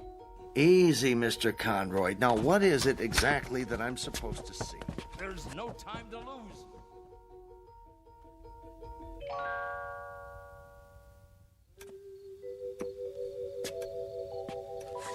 But there's no one here. Why is the door open? Because they've gone outside. Why would they do that? It's like I said, to play kick the can. That was just a crazy idea. Mr. Whitley's forgotten all about it. No, you're wrong. They really mean to play. Calmly, please. You mean now, at this hour? That's right, and it's all because of Charlie. Now I'm really worried about him. What'll happen when it doesn't work? He really believed it, see? That it would make him young. That's not the problem. What worries me is what will happen if he tries to run. He can't take the exertion. None of them can. 5, 10. Where? 15. Look, 20. the front lawn. 25.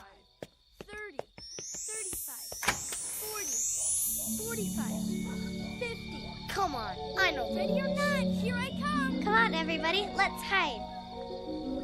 This is gonna be good. Over here, hurry up. 85, 90, 95, 100.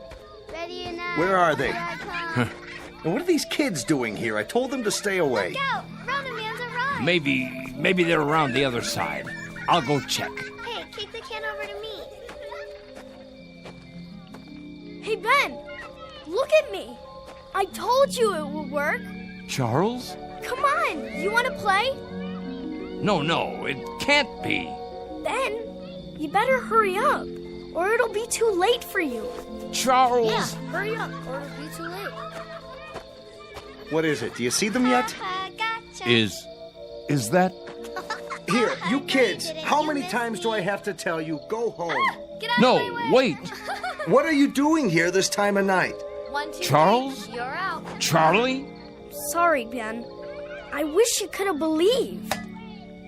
I gotta go. Charlie! Hey, kick it over here, Charlie! Take me with you! Get away and stay away. Mr. Cox, please! That's one over fences, rotten egg. Come on, let's go. I can't climb that. Charlie, wait! Wait! Charlie! Hey, you guys, wait up. We gotta find the others. They can't have gone far. I bet Whitley's taken them down to the orchard.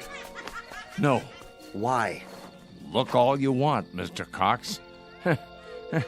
You won't find them. Wait here.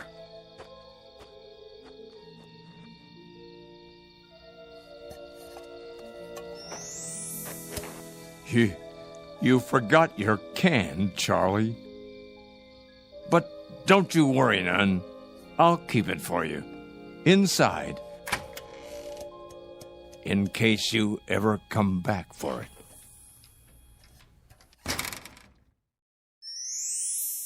Come on, let's play kick the can.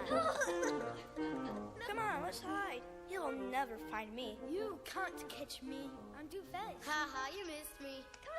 No, kick it to me. Kick it to me. Gotcha. Yeah, you're in. Ollie, Ollie, Oxen. Free, free, free.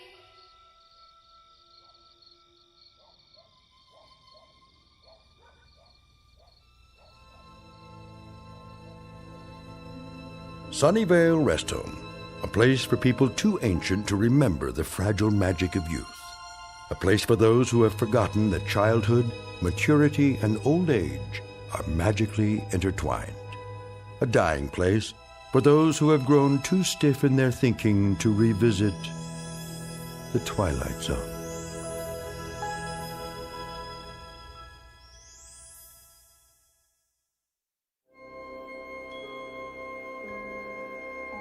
Hi, this is Carl Amari, producer of the Twilight Zone radio dramas. I'd like to take a moment to tell you about our official website at twilightzoneradio.com, where you'll get the latest news and information on these Twilight Zone radio dramas. Plus, at twilightzoneradio.com, you can digitally download 3 free episodes or any of our episodes for only $1.95 each. In this age of ever-changing technology, we've decided to make these episodes instantly available to you by making the Twilight Zone radio dramas a digital download-only series. This means that this series will no longer be offered on CD. The CD collections at our website are now being offered while supplies last at buy one, get one free. So be sure to get your favorites before they're sold out. Be sure to visit us often, and I'll see you in the zone.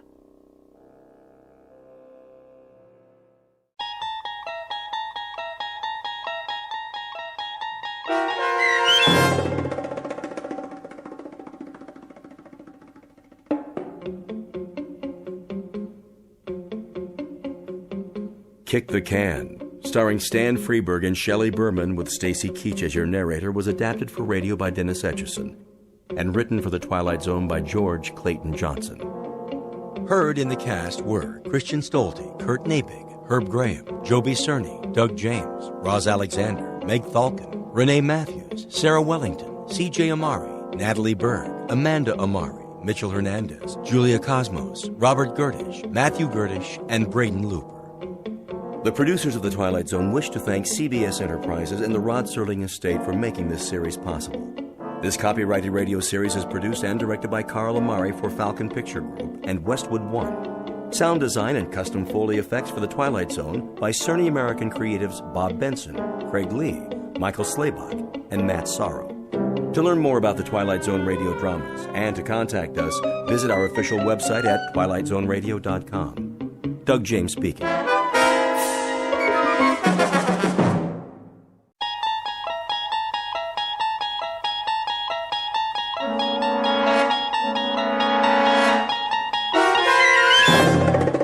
There is a fifth dimension beyond that which is known to man. It is a dimension as vast as space and as timeless as infinity. It is the middle ground between light and shadow, and it lies between the pit of man's fears and the summit of his knowledge. This is the dimension of imagination. It is an area which we call The Twilight Zone.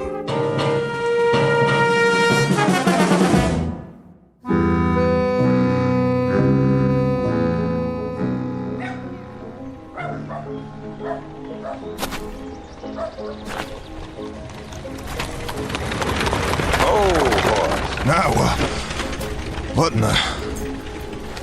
Hey, Denton! Watch out for the traffic around here. That peddler's wagon like to run you down. You better keep your eyes open if you can. I'll try. Where you going, Denton? No place. That right. Let's see, to get yourself a haircut. Just let me pass. Or a shave, maybe. Yeah, that'd be a good idea, wouldn't it, boys? Please. Or a bath. Yeah, that's it. And some clothes that don't stink.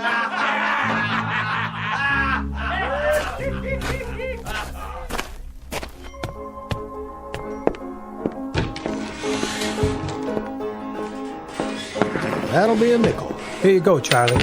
Al? How about a drink, Charlie? Well... Please, dry as a bone. You got any money?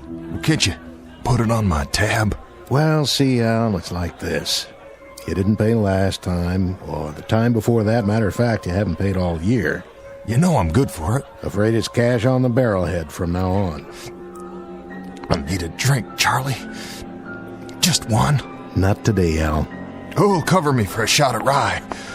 Don't do this to yourself. Somebody? Anybody? Don't, Al. Just don't. One drink. That's all. How about it, Miss Smith?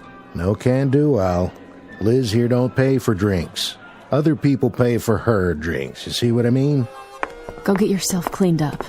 I'll stop by if I can and see how you're doing. Sure, yeah. But I need one thing first. I'm thirsty. I can't make it if I'm thirsty. Just go. Do it for me. For old time's sake. That's how it is then. I'm sorry, Al. It's the way it has to be. If you say so. See you later, everybody. Well, hello, Denton. Get what you need in there? No. I'll bet you didn't. But I'll tell you something, Denton. I know how you can get yourself a drink. Yeah? How? You see that peddler's wagon come through? Well, he's setting up in front of the hotel. Why don't you go ask him if he's got a drink? Go on, ask him. Maybe he's got what you need. Oh, okay, I'll do that. Oh. Whoops. Did you trip, Al? Ought to pay more attention. My boot was right in front of you, and you didn't even see it. I'll try and be more careful.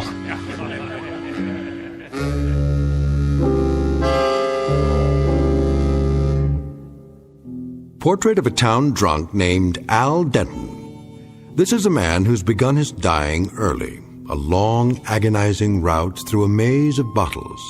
What he really seeks is not another drink, but a fresh start. Al Denton would probably give an arm or a leg or a part of his soul to have that. The question is, where does a man turn when the last of his luck finally runs out? In a moment, Mr. Denton will make the acquaintance of a newcomer who just might be willing to help, along with the third principal character in our story. Its name, Colt. Its caliber, .45. Mr. Denton hasn't met either one yet, but when he does, he'll find that their true function is to give him what he needs more than anything else: a second chance. And now, The Twilight Zone and our story, Mr. Denton on Doomsday, starring Adam Baldwin with Stacy Keach as your narrator. Hey, Al, I just thought of something. You want a drink so bad? Well, guess what? I got me a bottle here, and it's still half full. Be ashamed to let it go to waste. So why don't you use some to take a bath? That sting, Al? I'll bet it does. Come on, open your mouth. Somebody get him a bar of soap. You want some more? Yes, sir. Well, first, let's see some appreciation. Let's see you pay for the drink in your own special way. A little song, Al. How about it? Song? You know the one I mean. How dry I am. How dry I am. How dry I am.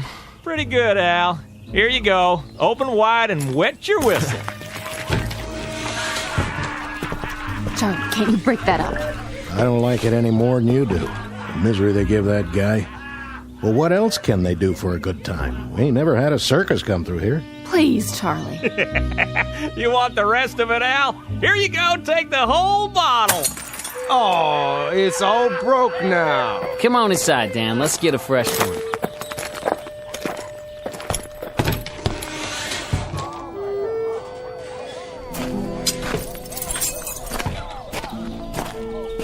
Please, Al, just leave it. There's nothing left. Here, can you stand up? Oh. Thank you, Miss Smith. What's that? Huh? On the ground. Oh. You mean this? That's a nice-looking gun. Colt 45 Peacemaker is what it is. You packing a gun now, Al? Oh, it's not mine. Well, whose is it? I don't know. Somebody must have dropped it in the street. You weren't so bad with a gun in your day, were you, Al? Well, that was a long time ago, Miss Smith. A very long time ago. Well, you know something? This is the very first time I've held a gun since... well, I can't remember how long it's been. Too many bottles, Al. Yeah. Way too many. Come on inside. I'll get you a towel so you can wipe your face. Thank you kindly. Will you tell me one thing? If I can. Why do you drink so much? I don't really know. I just got in the habit one day and then kept to it. Kept to it till I ended up like this. I didn't used to. I always had a clean shirt, hair combed. That could change, you know. A shave, a bath, some different clothes. You don't have to go on this way. I want to change. But you don't know how hard it is. Here we go again, boys. Well, looky. He's still here? Got a girl to help him. No more trouble, fellas. Let's hear our little songbird one more time. Charlie, will you give me a hand? Hold on. Didn't you hear what the man said? Hey, Denton, I got a new bottle here, and it has your name on it. Only first, I want to hear 3 more choruses of How Dry I Am. Let's have it. No, Al. But if I do, he'll give me a drink, Miss Smith. The devil with him. I'll give you a drink. You won't have to do this for it. How dry... oh, how dry I... Al. All right, Rummy. Now you can come in and get your drink. Tell Charlie to set one up. You've been a good boy. Thank you. Wait a minute, Denton. Huh? Hey, gunfighter. What do you... Where'd you get the gun? Oh, you mean this? I found it. I found it over there in the street. That a fact? Maybe it fell off the peddler's wagon. Looks good in his hand, don't it? Yeah, like it fits. Been a while since you used one of those, hasn't it, Rummy? Well, yes. Speak up, Rummy. I can hardly hear you. Been quite a while, hasn't it? Quite a while. What say? A long time. Maybe you'd like to try it out. Maybe you think you could even outdraw me. That'll be the day. Sure will. No. No what? No, I don't know how to use it anymore. But the time was you did. Let's see you try. I told you I wouldn't know how. Stop it. Come on. You and me, Denton, will draw. Whenever you're ready. That's enough, Dan. It's not funny anymore. Out of the way, miss. The gunfighter and me. We're gonna have a little showdown. Charlie, where are you? Come on, Gunner, right here. Let's pull. I'll give you first chance. How about it? Dan, stop this!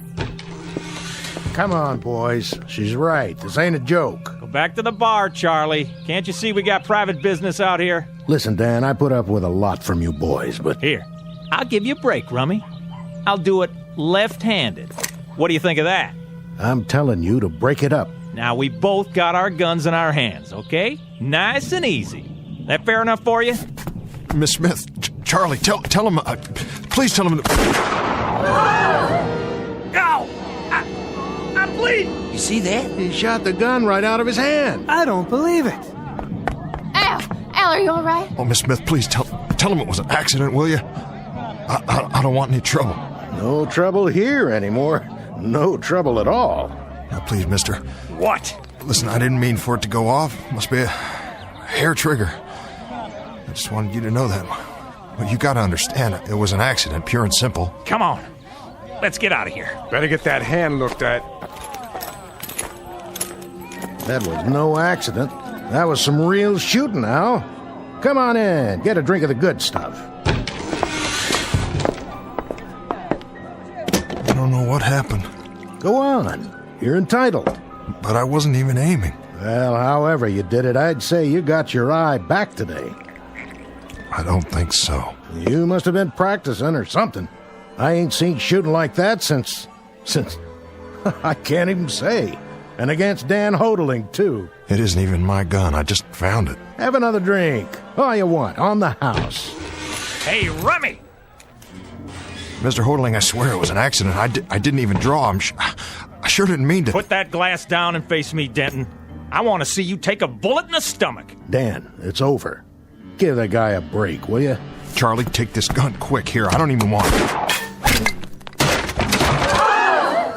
Did you see that? Shot the lamp off the ceiling without even looking. Fell right down on him. Knocked him out cold. I ain't never seen nothing like it. Well now, Al, I'd say you got your eye back all right, in spades. I wasn't even aiming. He don't need to. He shot over his shoulder. How'd you do that, Al?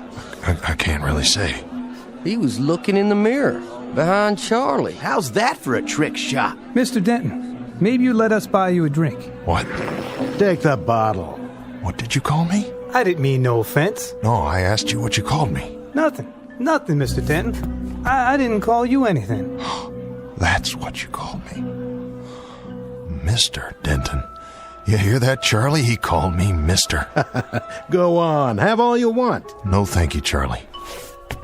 I've had enough. Al, are you all right? Oh, yep. I'm just fine. I think I'll go across the street and have a shave. Where's my gun? Leave it, Dan. Come on, let's go. Get away from me. Hey, Rummy!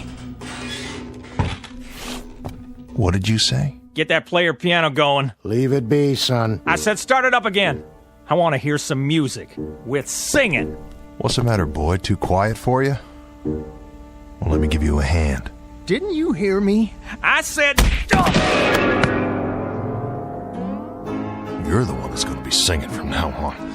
You pick the tune, and you sing it, and don't call me Rummy anymore. Well, sir, things are sure going to be different from now on. I hope you're right, Charlie. I hope to heaven you're right.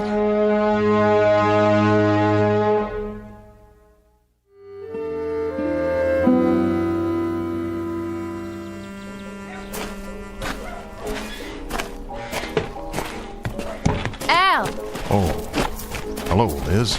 I just wanted to tell you, I think things are going to be all right from now on. I believe that. What things? Don't you understand? You don't have to worry about bullies like that anymore. I heard what Charlie said. Charlie? You're as good with a gun now as you ever were. Well, that's what he says. I remember too, Al. And I think he's right. Oh, I was good. I was real good. I was so good that once a day somebody would ride into town and make me prove it. And every morning I'd start my drinking a few minutes earlier. Until one morning, the guy who asked me to prove it turned out to be 16 years old. I left him lying there on his face right in front of the saloon. I left him bleeding to death with my bullets in him, and he was 16 years old. It doesn't have to be that way. Oh, doesn't it? No, I've seen it before. It's gonna start all over again. Every fast and fancy man who owns a gun will come riding down this street. But you know something? This time it will be different. Afterwards, it'll be me lying there face down, bleeding to death. Oh, Al. I think I'll go in and get a shave now. I'd like to look proper on the day I die.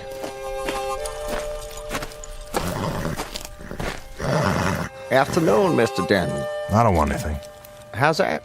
You're a peddler, aren't you? I can't use anything you've got. Oh, yes, I'm a peddler. Pots and pans, utensils, herbs, medicines, liniments and tonics, men's, women's, children's clothing, farm implements and what have you. Little bit of everything, you might say. Well, nothing for me, thanks. No? Well, what I need, you don't have. Are you sure? I'm positive. Excuse my bad manners. Fate's the name. Huh? What? Henry J. Fate, like it says on the wagon. And you're Al Denton. How do you know that? I couldn't help but overhear. The trouble you had a little while ago? Hope it worked out. It did, for now. I knew it would. You knew? Oh, it always does, one way or another. The way it was supposed to all along. You see, I meet a lot of people. They all have different needs. I've learned to read them.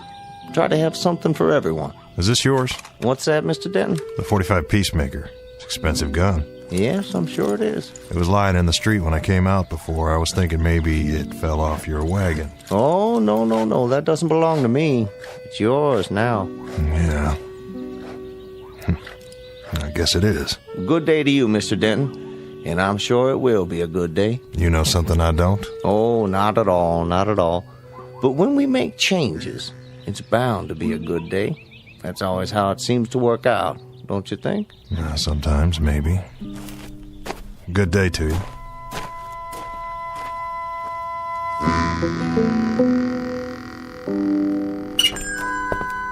Well, hello there, stranger. Sorry to bother you, Ned. Bother me? Why, you couldn't bother me, Al.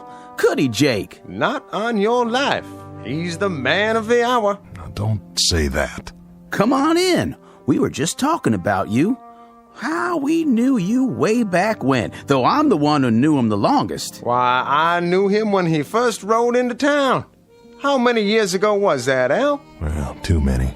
So, what'll it be? Shave and haircut? I was thinking just a shave. If I could owe you, say, for a few hours... Nothing doing. It's on me. I'll, wait till you're finished. I'm done. Just slap a little of that bay rum on my face, Ned, and the chair's all yours. Here you go, Jake. Specialty of the house. 2 bits? 2 bits it is. And 1 for my friend Al Denton here. It's all the same to you. I'll pay my way from now on. Don't you worry about it. Why, it's all over town what you did to that no-account kid. We won't be seeing him for a while. You did us all a real service, I'd say. Now, why don't you just sit here in the chair, and I'll make a new man of you. That's very kind. Both of you. I won't forget it. Say, is that the gun? That's it. You ought to take it out of your belt and set it down, Al. I can hold it for you. Oh, that's all right. Just the shave will be fine. And a haircut and a hot bath. Now, how would that feel? I got some water heating up in the back room. Then won't you be the man, all right?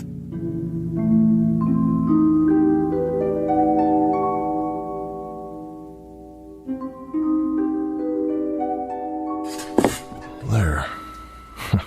Clean boots. Now, who is that guy in the mirror? Why, Mr. Denton, I almost didn't know you. Good evening, sir. New shirt makes a big difference. Yeah? All right. Who in the... They said this was his room. Well, they did, huh? Who are you looking for? Tall man. Usually doesn't wear his gun. Has blonde hair. Like you. Oh? Sounds like that describes... It describes a fella named Al Denton. Supposed to be the top gun here. That wouldn't be you by any chance. It would. Then I got a message for you, Denton. Message from who? Pete Grant. You heard of him? Pete Grant? He's heard of you. Well, what's the message? It's real simple. You don't even have to write it down. Pete'll be in town tomorrow night, 10 o'clock. He'll meet you in the saloon. Well, for what, a drink? Not hardly. At 5 minutes after 10, one of you will walk out. I don't think it'll be you. Is that it? That's the end of the message, Denton. You got an answer for him? Well, look, you tell him. You tell him he doesn't even know me and there's no call to... Yeah? You tell him. Tell Mr. Grant I'll be here tomorrow night. I'll wait for his pleasure. That's just what it'll be. His pleasure. Ah, that didn't take long. Not much time at all. Just enough for one shave, a haircut, and a bath.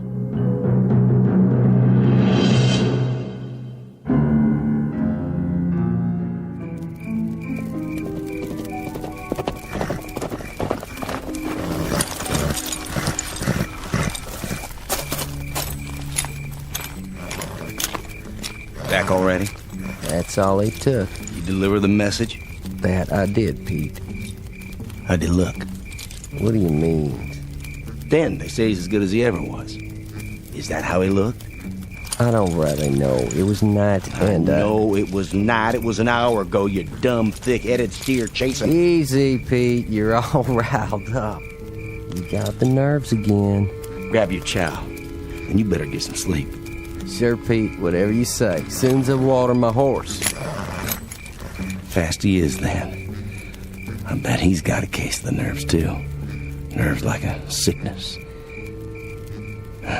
I'm glad I ain't him tonight.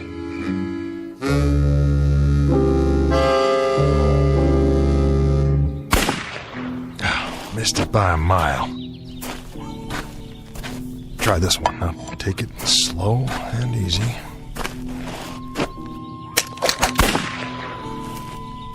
"10 feet off at least, if I could just stop my hand from shaking." Al, Oh, it's no good. you'll get it back. You just need to practice. It's too late for that. I should have known. It takes more than a shave and some new clothes. It takes more than a hot bath and a shine on my boots.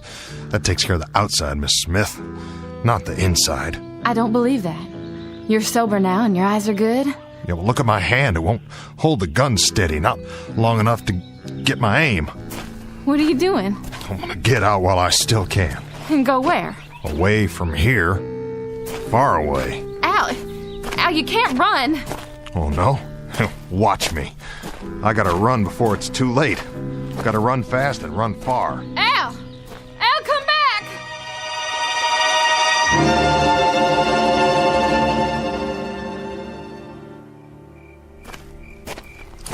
Evening, Mr. Denton. Who are you?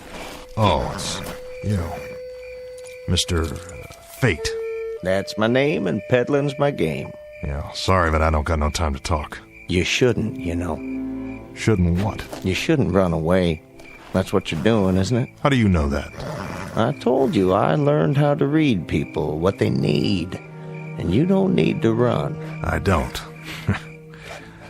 No, I guess not. I should stay here and get shot to death for no reason at all. I guess that's what I should do. Curse this gun. Curse the moment I found it. Oh, my, no. Don't curse it, Mr. Denton. Use it. Well, I would if I could. And now, if you'll excuse me, I've got some packing to do.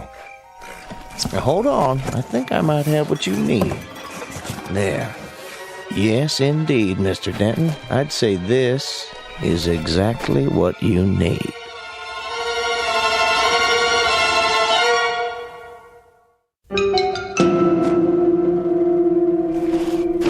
I told you before, you don't have anything I need.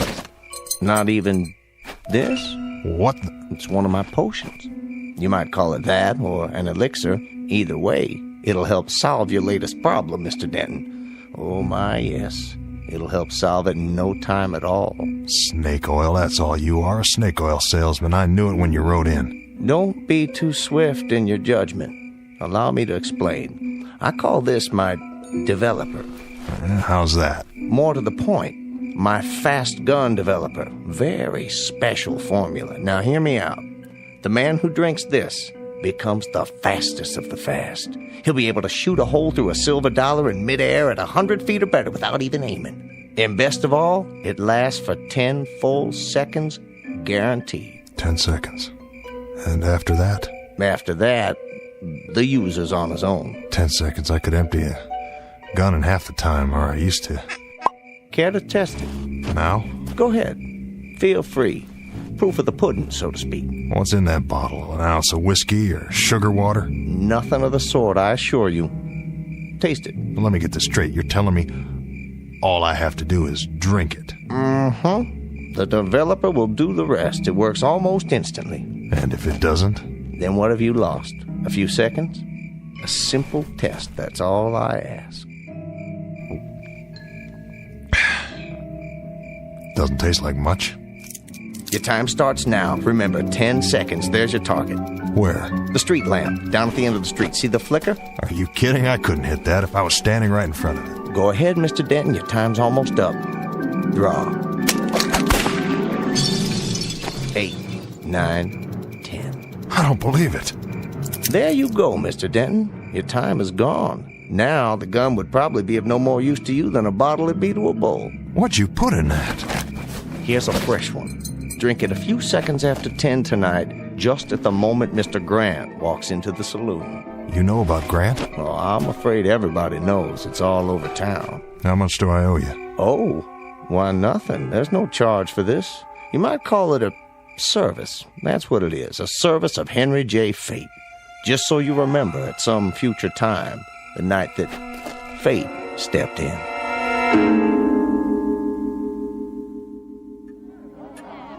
Look at the time. Coming up on 10 o'clock. I don't think that Grant fella's gonna show. Well, it'd sure be a whole lot easier that way. Save me from getting the place shot up.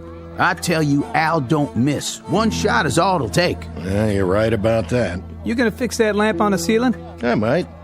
And I might not. Maybe I'll hang it on the wall like a trophy with a plaque underneath and Al Denton's name on it. You do that, Charlie, and I'll even pay for the engraving. Sounds like Al now. Yep, right on time. Hello, everybody. We've been waiting, Al. Knew you'd be here. Evening, Ned. You're looking good tonight. Thanks to you. Don't worry none. That gunfighter won't show. Probably too yellow. Who ever heard of Pete Grant anyway? After tonight, nobody. That's who. How about a drink, Al? Not right now, Charlie. You shouldn't be here. I don't have much of a choice, Liz. But I thought you were going away. I thought so too. But here's how I figure it. A man's got to play the cards he's dealt. Because there's no place that's safe. Wherever you go, someone will find you. You mean Pete Grant? Yeah, him or someone like him. All the Pete Grants of the world. You don't have to prove anything. Go, right now. Just go. It doesn't matter where. You've got your life back. Why do you want to throw it away like this? Ready for that drink, Al? No thanks. I think I'll pass. Suit yourself. It's not 10 o'clock yet. There's still time. See, now that's just it, Liz. There isn't any more time. I've wasted too much of it already. Get on a horse and ride. Go to another town. Start over. I could meet you there. If you want me to, we could... Listen. Who's that coming? That would be him.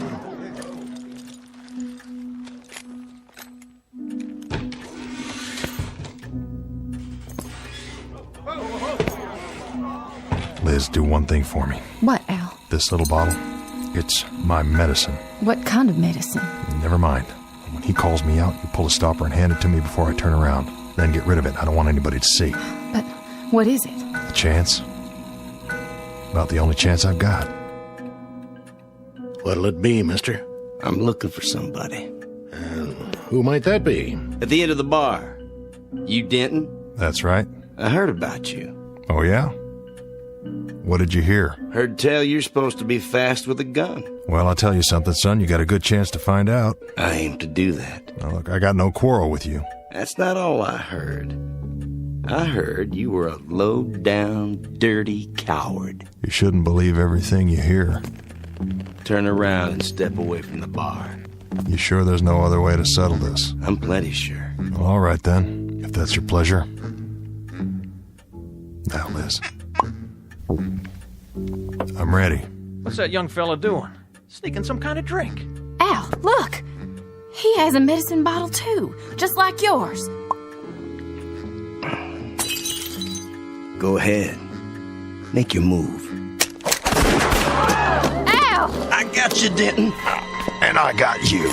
But that can't be. You're both right. You shot the guns clean out of each other's hands. This is a push, boys. No winner. Let it end here. Your hand! You won't be shooting anymore with that hand, Al. Not anymore. A couple of the fingers are gonna be stiff from now on. Yeah, I reckon they are. But that don't make any difference.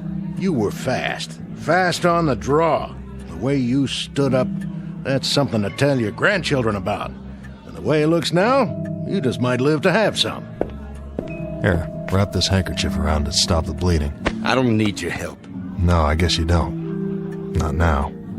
You know, you won't understand this right away, son, but you just got a blessing. 2 fingers stiff like mine for good and all. That's what it is, a blessing. Took me a whole lot of years lying dead drunk in the street looking up at the sun before I learned it. And you won't have to go through that. Get away from me.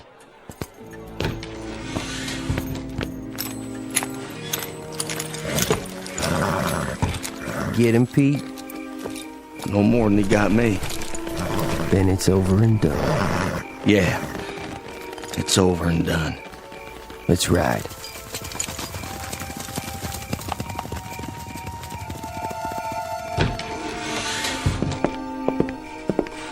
I'll walk you over to Doc's so you can get that hand looked at.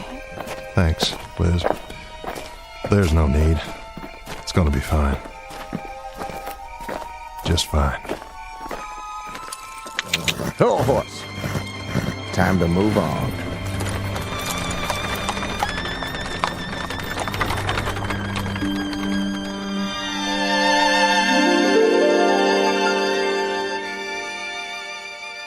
Mr. Henry Fate, like his wagon says, a dealer in everything. Utensils, pots and pans, liniments, and potions.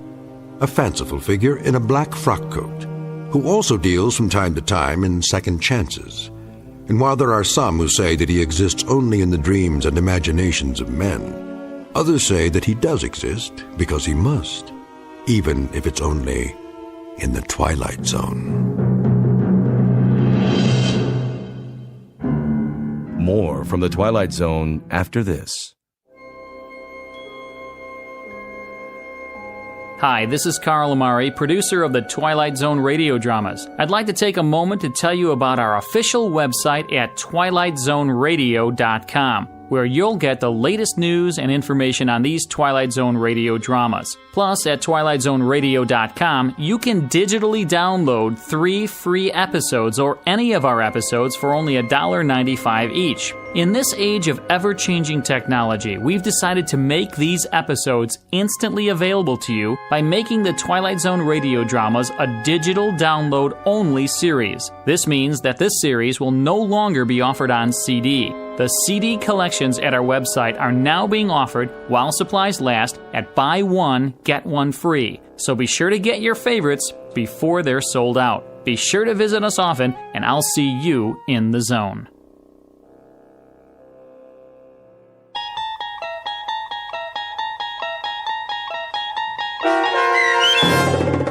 Mr. Denton on Doomsday, starring Adam Baldwin with Stacy Keach as your narrator, was adapted for radio by Dennis Etchison and based on a script by Rod Serling. Heard in the cast were Christian Stolte, Jeff Lupetin, Richard Shavsden, Craig Brawley, Brooke Sanford, Kurt Nabig, Doug James, Roderick Peoples, Lynn Foley, Carl Amari, Roger Wolski, and Vince Amari.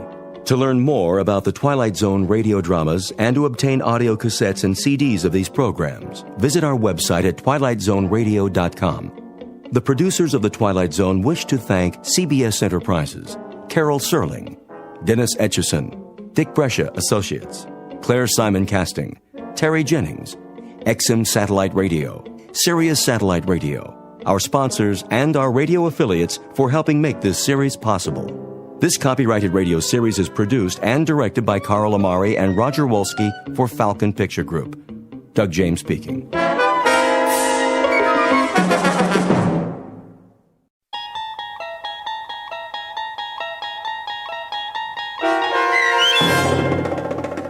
Mute, starring Wade Williams with Stacy Keach as your narrator, was adapted for radio by Dennis Etchison and written for The Twilight Zone by Richard Matheson. Heard in the cast were Amanda Amari, Deb Dotzer, Linda Ryder, Craig Brawley, Valerie Glowinski, Jamie Barron, Richard Shavsden, Roderick Peoples, Doug James, Carl Amari, and CJ Amari.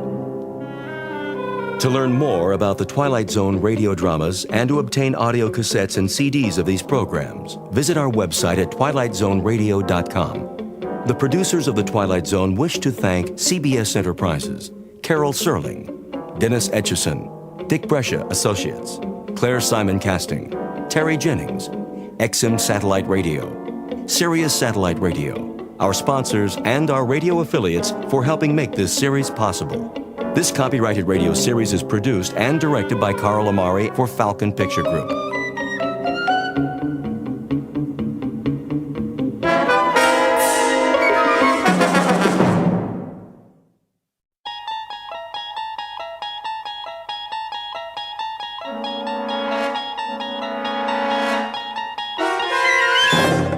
You unlock this door with the key of imagination. Beyond it is another dimension, a dimension of sound, a dimension of sight, a dimension of mind. You're moving into a land of both shadow and substance, of things and ideas. You've just crossed over into the Twilight Zone. So here is the agreement. You got it all down? Shh, of course he did, Hans. How are you feeling, Maria? I think my baby is not coming tonight. Would you like some more strudel, Frau Elkenberg? No, thank you, Mrs. Nielsen. It is late. If we are all ready to sign, Read it aloud. we, the undersigned, having accepted the following propositions: A, that prior to the inception of language, man communicated by telepathic means, and B, that this ability still exists and can be developed to its former effectiveness, do hereby agree to the following. 1. To dedicate our lives to the study of mental telepathy and other extrasensory functions. 2. That the findings of this study will be applied not only to ourselves, but to our children, born and unborn. Good, good. 3. That each family unit shall strive to avoid the interference of society. 4. That monthly correspondence shall be exchanged until such time as it is possible for all 4 units to establish a colony in which communication shall be exclusively mental. Comments? More than sufficient, I think. Most specific. Carl? It is what we agreed upon. That sounds very close to disapproval. No, I will sign. You're certain? This must be entered into with absolute assurance. He is assured, Holger. His uncertainty is only a sympathetic reflection of my own. You are still uncertain? Not of the general concept. Yet I wonder, have we the right to impose this study on our children? Even those unborn? Impose, Maria? You speak as though we harm our children. Is it not rather that we bestow upon them a great gift? Of course, that is our hope. But we offer them no choice in the matter. Is that just? I am also a mother, Maria, devoted to the welfare of my child. Yet I am convinced it is just. It is more than just. It is inevitable. Destiny demands it. That's why I will be the first to sign. And I, beneath my husband's signature. Herr Calder? I have no hesitation. Nor have I. Professor Werner? The pen, please. Have you and Holzer decided definitely not to remain in Heidelberg? There's a house in Pennsylvania which was left to him by an uncle. And what is the town? It is called German Corners. May I have the paper? As soon as you have signed. It's for the better, Maria. You'll see. Yes, all right. Thank you. And my signature? Thank you all. It is a nice town, is it? Oh, yes. Small, secluded. Ilse needs to be fed again. Surely not. She's asleep. You see? Excuse me, I must see to her. What you have just witnessed is the curtain raiser to a most extraordinary play. To wit, the signing of a pact. The play itself will be performed almost entirely off stage. The main character of these final scenes lies sleeping in her crib, unaware of the singular drama in which she is to be involved.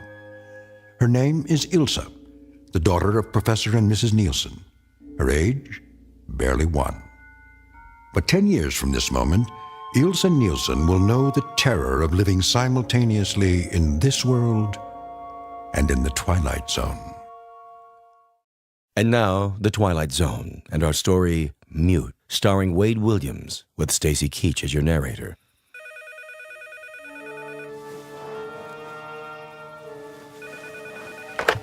Sheriff? Yeah. This is Tom Poulter. The Nielsen house is burning. What? There's a fire at the Nielsen house, a big one. Hurry! Right away. Harry, what? Max, Harry, I know it's 2 o'clock in the morning. There's a fire at the Nielsen house. Call the volunteers and get the truck out. I'll be there as soon as I can. Did it just start? I hope so. If it didn't, Oh, it's so far. I told them when they first came here it wasn't a good idea to live that far from town, but no, they wouldn't listen. We want privacy, they said. Well, that privacy may very well be the end of them. The girl, that lovely girl.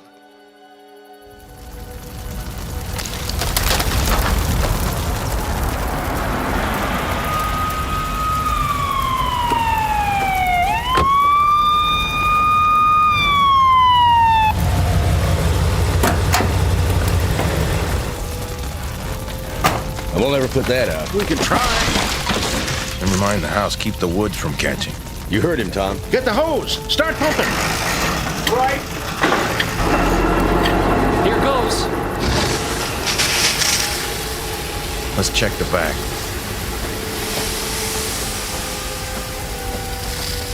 There's no way in.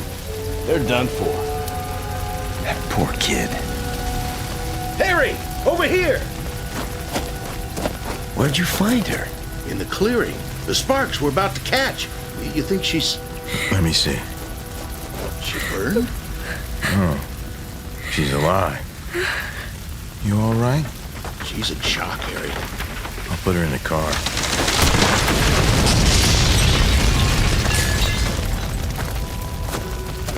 Lay her down on the seat. There's a blanket in the back. Here you go, little lady. Put this around you. It's gonna be all right now. Bad off. Can't talk, nor cry, nor nothing. She isn't burned, though. Tell me something, Tom. How could she get out of that house without being burned?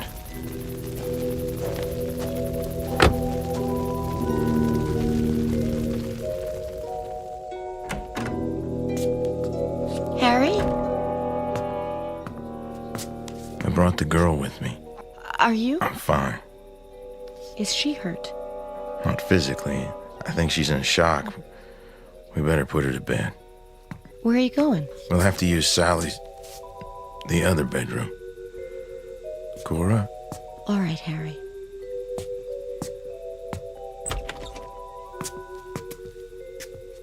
Pull back the bedclothes.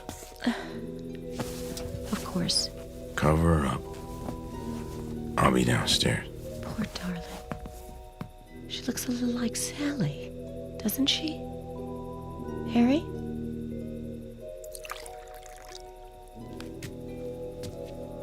You want something to eat? No, I gotta get right back. Thought I'd take a thermos of coffee for the boys. Are her parents? No way of knowing. We haven't been able to get into the house yet. It's burning too hard. But she... Tom Poulter found her outside. Outside? We don't know how she got there. I expect her folks didn't get out, though. It's an awful fire. The poor child. Something's wrong with her. I know she isn't deaf or dumb or retarded or anything, but before she fell asleep in the car, I tried to get her to talk. She never said a word. Not a word. Even in shock, the power of speech isn't completely gone. It's as if she doesn't know how to talk. Oh, Harry. You know something, Cora? I don't think her parents ever taught her.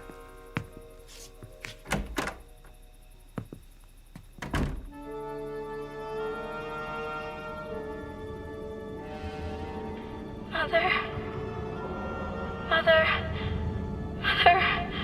where are you, Mother? Ilsa,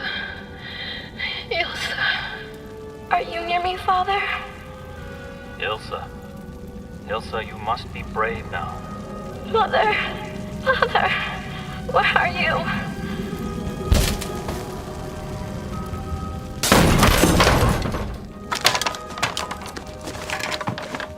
Over here, Harry.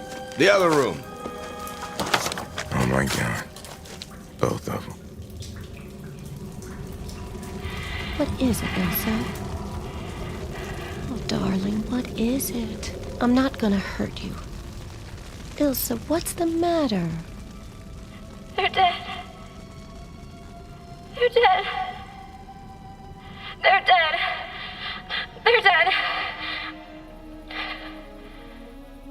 You still awake, Cora?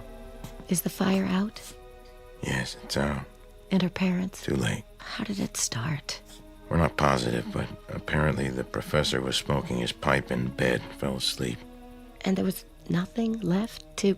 Everything was burned, Cora, I told you. There's no way of getting in touch with Ilsa's relatives then. Tom Poulter says the post office gets 3 letters for the Nielsen's from Europe at the end of every month. But wait till the next batch arrives and write to the 3 addresses. What are we going to do with the girl until then? We'll have to keep her here. It'll only be a week or so, Cora, unless the girl can tell us something. I doubt that she can. You don't think she can talk either? I tried everything I could to get her to, but... That explains it. What? Those times Miss Frank and I tried to talk the Nielsens into putting the girl in school, the answer was always no. I don't know why. Maybe there is something physically wrong with her. The Nielsens would have told us if there was, Cora. Not if they wanted to keep it a secret. We can have Doc Steiger check her over, but I don't think he'll find anything. But they were educated people, Harry. Why wouldn't they teach their own daughter to talk? They were strange people, too, Cora. Hardly spoke a word themselves. As if they were too good to bother talking to us. It might not be a bad idea to put her into school while we're waiting for those letters. Teach her how to talk, at least. Not right away. No. No, please. Why not? She's got to learn sooner or later, doesn't she? She just lost her parents, Harry. I didn't mean tomorrow or the next day. I don't understand their words. It's a crime, though. A girl her age, not being educated, not even knowing how to talk. Make them stop. Her father, a professor, too, keeping his own child in ignorance. Well, something has to be done about it. Somebody's gonna have to undo what her parents did to her. She needs time, Harry. She's been through such an awful ordeal. She's only a child. A poor, pitiful, orphaned child. Mother. Father. People here. I can't understand what they're saying. They speak in loud noises. Not the way we do. Please. Make them stop. Well, at least she likes my cooking. Especially at breakfast. Of course she does. She's a growing child. Do you think she likes us? She's calm when you're around. In fact, she hardly ever leaves your side. The doctor says she's healthy. I don't understand it. If there was something organically wrong with her. Don't talk. Please. Don't make those sounds anymore. There's nothing wrong with her. He checked everything. There isn't a reason in the world why she shouldn't be able to talk. I'm sure she will, when she's ready. Then I'm afraid we got a problem on our hands. She can't just learn on her own. I told you when she first moved here. Speak gently, Harry. You're frightening her. That's ridiculous. She has nothing to be frightened of here. Think of how it must seem from her point of view. If she's gonna live among normal people, she'll have to But she is normal, except for the... She's not. Got. Stop! Stop! Oh, Harry, what did they do to her? Ilsa! Cora, leave her be. I can't just... She's been with us over a week now. What's the use? There's no way of getting through to her. I have to keep trying, Harry. Ilsa? May I come in? Can't you tell me what's... Oh, there. Go ahead and hold on to me. My, what a strong hug you have. Oh, sweetheart, didn't they ever talk to you? Try to speak, Ilsa, try. Say your name at least. Can you do that? Ilsa. Ilsa. If only I could make you understand. Take away your fear. Look into my eyes. That's it. I'm trying to tell you something. Did you know I had a little girl once?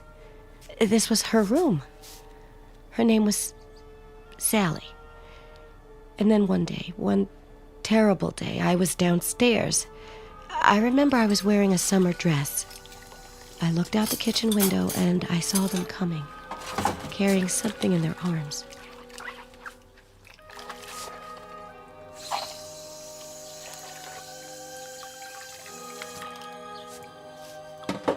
What? What? Is that you, Tom? And Max? What do you have there? I'm terribly sorry, Mrs. Wheeler. What is that in the blanket? Go on inside, Cora. Why are you bringing it in here? Where's Sally? She was swimming in the lake and... No, she wasn't. She's home, I tell you. Maybe you better sit down, ma'am. Sally? Sally? Sally? Oh! Sorry. I can't help but think of it sometimes. But now, you look so much like her. It's almost like you understand. Do you, Ilsa? Do you?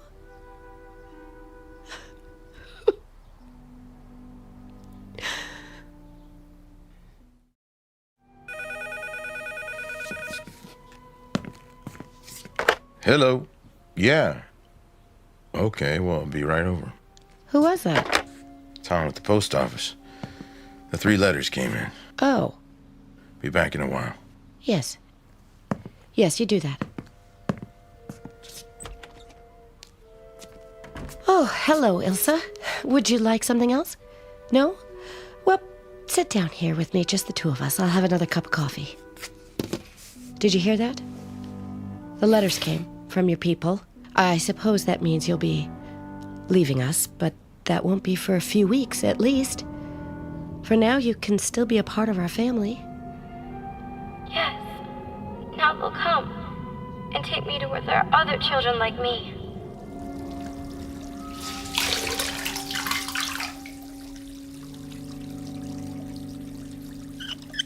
Perfect, Ilsa. You're just about the best helper a person could have. Harry? Everything all right? Oh, why wouldn't it be? Ilsa was just helping me dry the dishes. Do you have them? What? The letters. You said you were... Oh, we can't have the letters, Cora. It's against the law. Tom's got to send them back. All he could let me do is copy the return addresses. Oh. I'm going to... Oh, hello, Elsa. You like to stare, don't you? Go in the living room, Ilsa. I'll be with you in a minute. Get me some paper and envelopes, will you, please? I suppose you have to write them. What do you mean? Nothing. Would you like a cup of coffee? Thanks. What are you telling me? Oh, just about the fire, the Nielsen's dying. Asking them if they're related to the girl or know where any of her relatives are. What if... What if her relatives don't do any better with her than her parents did? It's none of our business, Cora. The welfare of a child is everybody's business. We're not in a position to decide for her. No, of course not. Our position is to send her away, get rid of her. And maybe she'll never talk, Harry. Maybe she'll be terrified of shadows all her life. Cora, I know how you feel. Sally's gone. Another child in the house. But she's not our child, Cora. We have no rights where she's concerned. And there is something wrong with her. Is that why you want to get rid of her? I think you know better than that. I'll finish these letters and put them in the mailbox before I leave.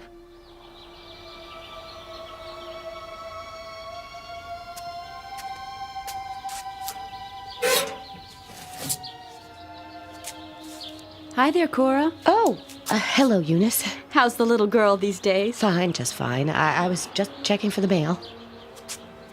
Has it come yet? I don't think so. Looks like you got something. Just some junk mail from yesterday. It was still in the box. Well, you take care, Cora. Don't be such a stranger. You too. Elkenberg, Calder, Werner, all from Germany. Strange. If I tear up the letters, he'll find the pieces. I must burn them. The furnace. That's it. In the basement. I must. Where is she going? What's downstairs? No. No! She's going to burn them. She can't. Fire! Fire!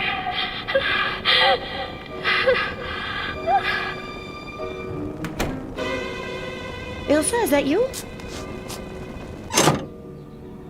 Ilsa, come back! Ilsa! Ilsa! They'll never find me now. Never. Never. I'm here. My name is Ilsa Nielsen. Help me, please. Someone. I'm here. Here.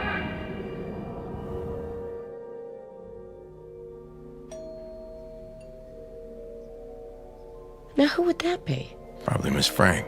Miss Frank? What does she want? I asked her to stop by. Harry? Are you gonna let her in? Oh, Harry, what have you done? Mrs. Wheeler?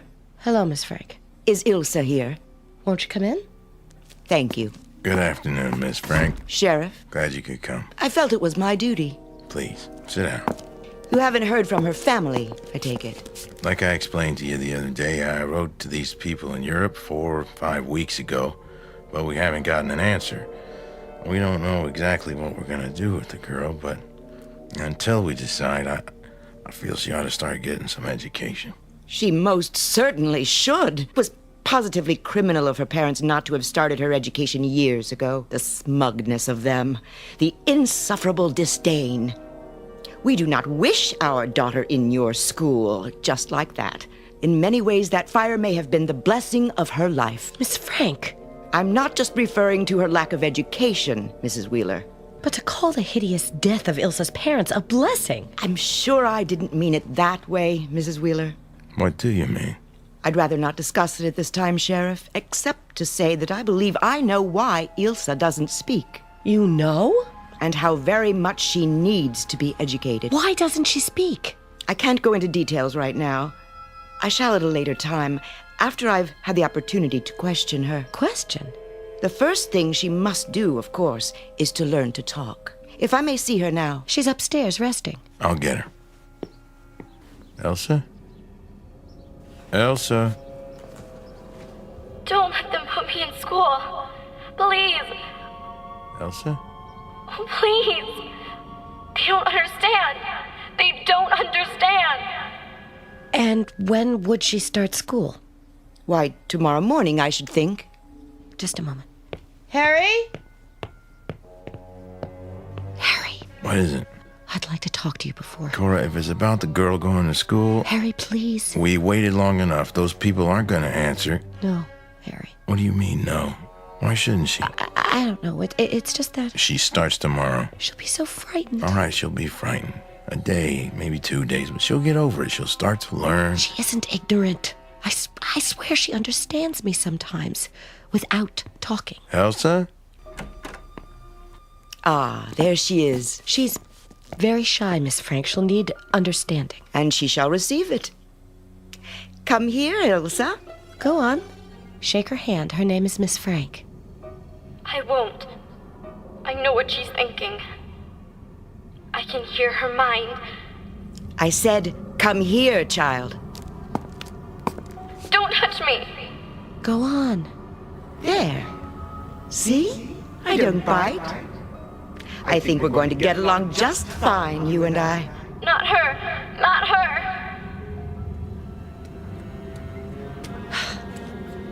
Don't be worried, sweetheart. They're only children, like yourself. Wait for me and I'll come get you after school. Here we are. It's the first classroom. Ready? It won't be so bad. You'll see. Miss Frank? Good morning, Mrs. Wheeler. We were just about to start. I do hope everything will be all right. Ilsa's very shy.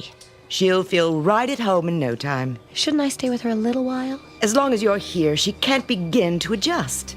Believe me, it's the only way. Yes, well, goodbye, dear. Don't leave me. We'll take good care of her. Remember, I'll meet you after school. Now, let's introduce you to everyone.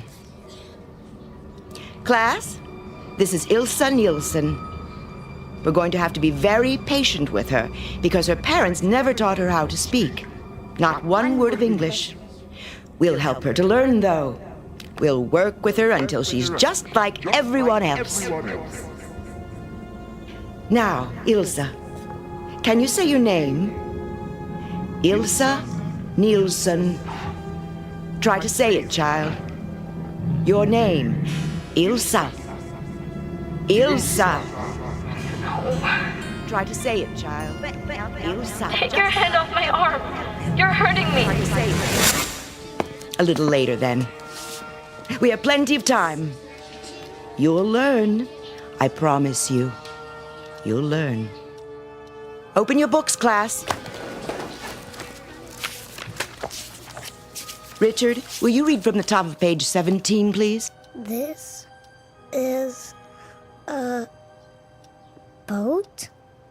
A boat sails on the ocean. Ocean? He's trying to tell about the boat in the picture. The boat isn't words. It isn't. Why don't they learn the way Father taught me? Ilsa, look at this picture. Ilsa, you must pay attention. Get up. I said get up. Now, we'll try again. Say your name, Ilsa. Your name. Do you understand? Your name is Ilsa. Ilsa. Stop poking me. Tell her what her name is, class. On the count of 3. 1, 2, 3. Ilsa. Ilsa. Ilsa. Ilsa. Ilsa. That's all for today, children. Don't forget your homework. Wait. Ilsa, I want to talk to you. I want you to know that you're not fooling me. I know exactly what you are. I know because my father tried to make me into the same thing when I was your age. But I was able to overcome the sickness he forced on me. As I'm going to help you overcome it, Ilsa. It's true, isn't it? They were trying to make you into a medium.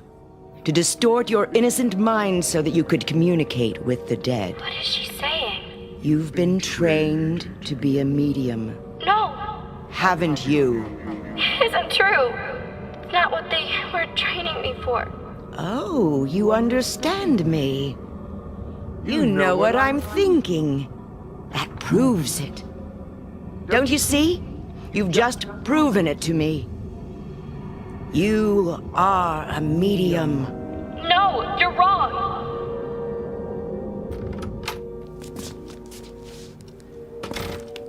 Ilsa? There you are. Mrs. Wheeler. Was it very bad, Ilsa? Not at all. She's coming along nicely. Oh, she's still a little timid, of course, but she's learning. Oh, I'm so glad. We'll see her in the morning, then. Yes. Goodbye, Miss Frank. Goodbye. For now. See you tomorrow, Ilsa. And the next day. And the next day. And the next day. And the next day. And the next day. And the next day.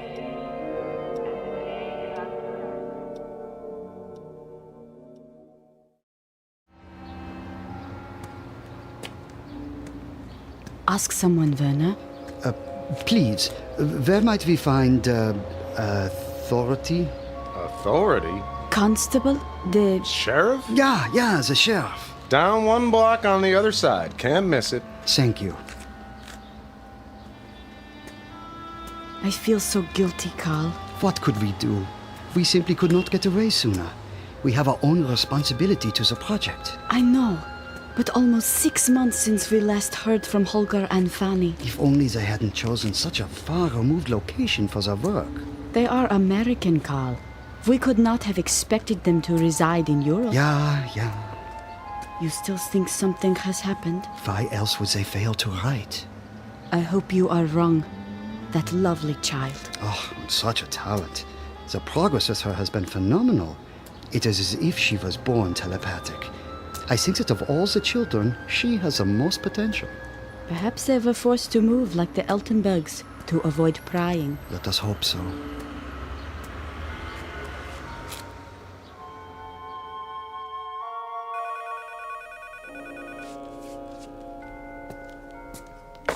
Hello? It's me, Cora. Yes, dear, what is it? The ones from Germany are here. Did you hear me? Yes. I'm gonna bring them to the house. We'll be over in a little while. All right. No. No.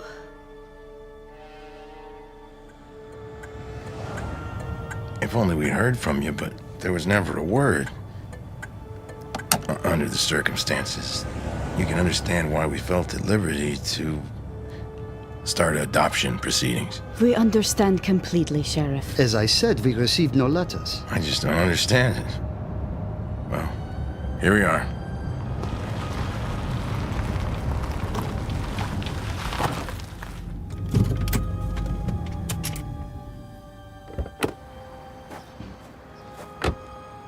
Holger and Fanny dead. I still can't believe it. How horrible. More horrible, the thought of Ilsa exposed to people who do not understand. Oh, pray heaven we are in time to save her. Hello? Cora, this is Professor and Mrs. Werner, my wife. How do you do? Mrs. Wheeler?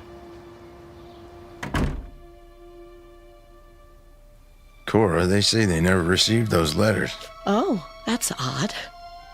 Won't you sit down? Thank you. She burns those letters, Maria. Yes, I know. How terribly she suffers. You came a long way, Mrs. Werner. Yes, we did. Are we going to tell them? Not unless we have to. May we see Ilsa?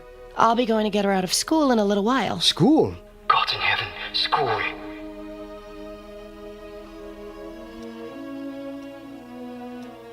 Ilsa Nielsen, stand.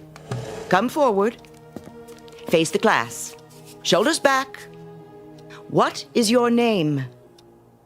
Your name. Class, we will do again what we've been doing for the past few weeks. On the count of 3, think of Ilsa's name. Don't say it aloud. Just think it. Ready now? 1, 2, 3. Ilsa, Ilsa, Ilsa, Ilsa, Ilsa, Ilsa, Ilsa, Ilsa. Here they are. Ilsa, this is Professor and Mrs. Werner. Ilsa, you remember us? Our children are the ones who are just like you in Germany. You remember the Elkenbergs, the Calders, us, your father and your mother? Heidelberg, 10 years ago.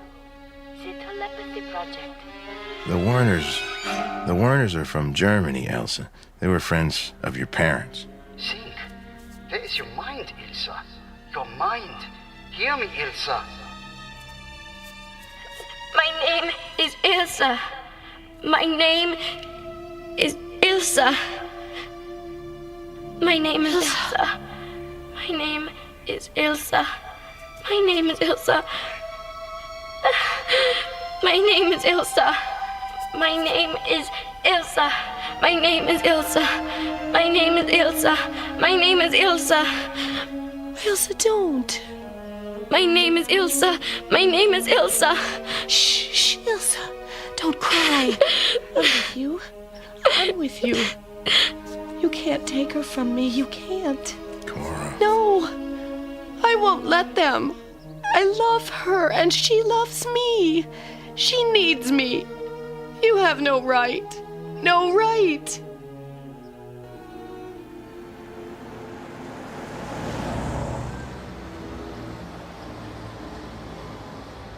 Look, I apologize for both my wife and myself.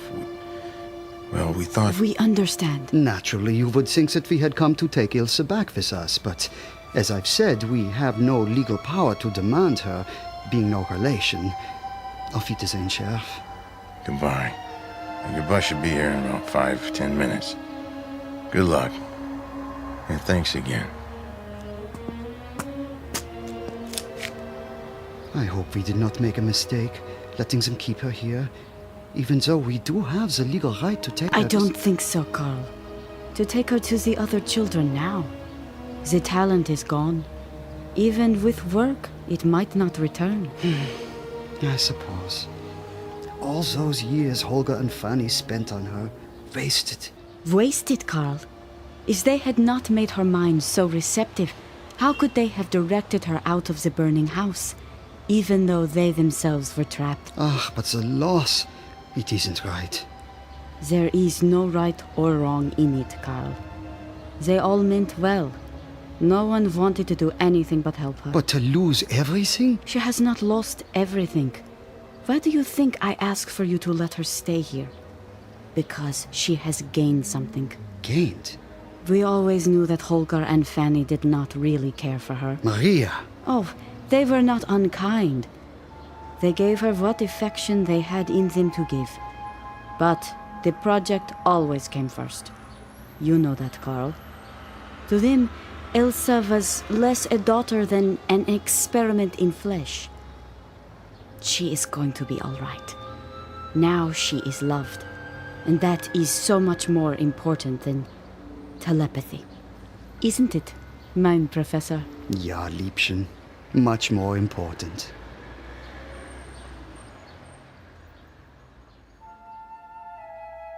This has been the story of a girl named Ilsa Nielsen, soon to be Ilsa Wheeler, who lives in the town of German Corners, Pennsylvania. She discovered that in the world of nightmares, those which threaten physically are of little consequence when compared to those of the mind. And Ilsa's mind is now possessed by the most valuable talent of all, the capacity to love. From now on, the consuming flames that haunted her dreams will be confined exclusively to the Twilight Zone. We'll return to the Twilight Zone in just a moment. You are about to enter another dimension, a dimension not only of sight and sound, but of mind, a journey into a wondrous land of imagination. Next stop, the Twilight Zone. Hi, this is Stacy Keach. I'd like to take a moment to tell you about our Twilight Zone website at twilightzoneradio.com. At twilightzoneradio.com, you'll find the latest information on these Twilight Zone radio dramas, including behind-the-scenes photographs, plus the newest product releases, trivia contests, ways to contact us, other Twilight Zone-related info and merchandise, plus links to other fascinating websites. So make your next stop twilightzoneradio.com. Visit twilightzoneradio.com to purchase these Twilight Zone radio dramas on cassette and CD, or call toll-free 1-866-989-ZONE. That's 1-866-989-9663.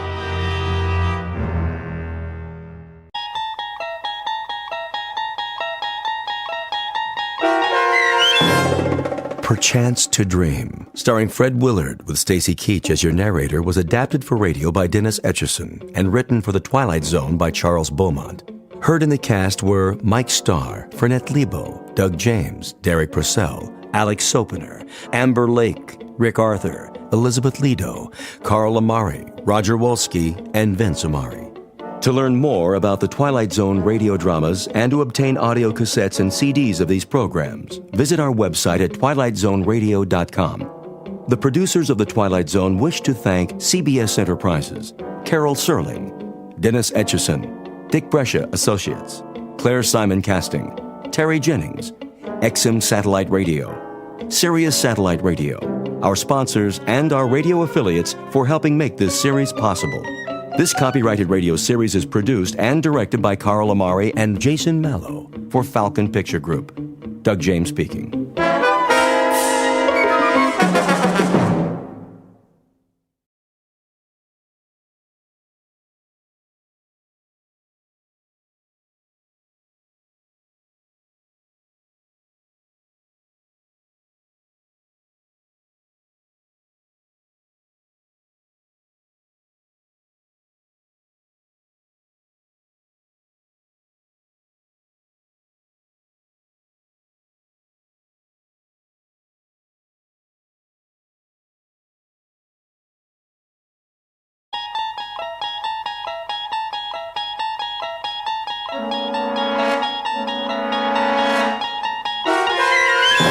There is a fifth dimension beyond that which is known to man. It is a dimension as vast as space and as timeless as infinity. It is the middle ground between light and shadow, and it lies between the pit of man's fears and the summit of his knowledge. This is the dimension of imagination. It is an area which we call the Twilight Zone.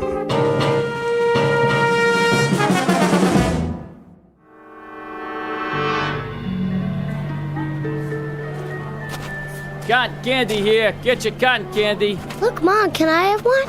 It's nothing but sugar. Oh, please. Only 25 cents. Get your cotton candy. Well, just this once.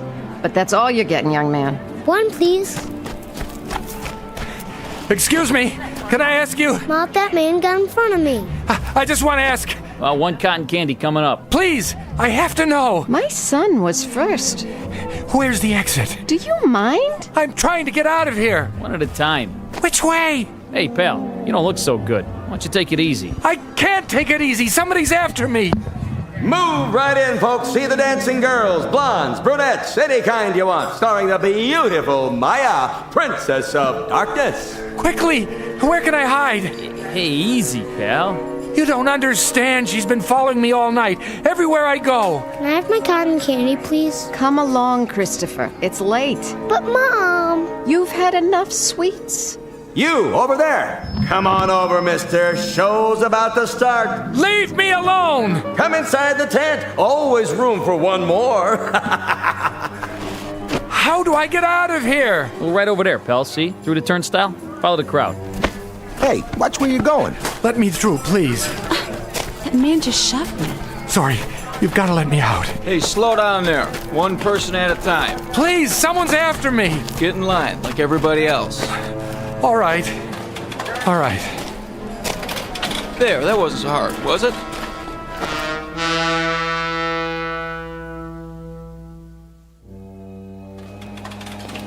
Officer, where's the uptown train? That's the next platform. Keep it moving, folks. Where am I? What's that? I don't know where I... Where are you going? What? Oh, I have to see Dr. Jackson. Who? I have an appointment on the Upper East Side. You don't need the subway. You're there. But how? It's the other end of that platform, right up those stairs. Say, are you all right? I really don't know. What time is it? 11:45. Midnight? That's a good one.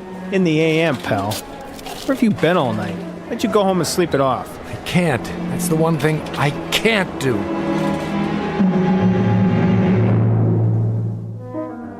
Noon in the city. Lunchtime for thousands of people. To most of them, the next hour will be a rest, a pleasant break in the day's routine. To most, but not all. The gentleman on the run is Mr. Edward Hall, an ordinary man who lives an ordinary life. The only problem is, his life has been turned upside down. He knows his way around the city, but he's had a bad night. Several, in fact. Nights without sleep as he flees a place that may or may not exist. It's all real for Mr. Hall, however, and it holds a secret he does not want to face. So get ready to run with the hunted, because time is the enemy, and the hour ahead is a matter of life and death when you're trapped in the Twilight Zone.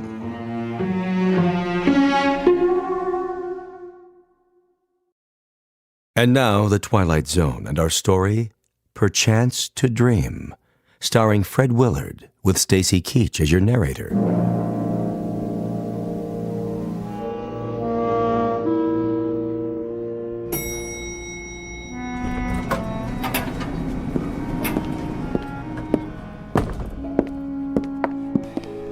Excuse me.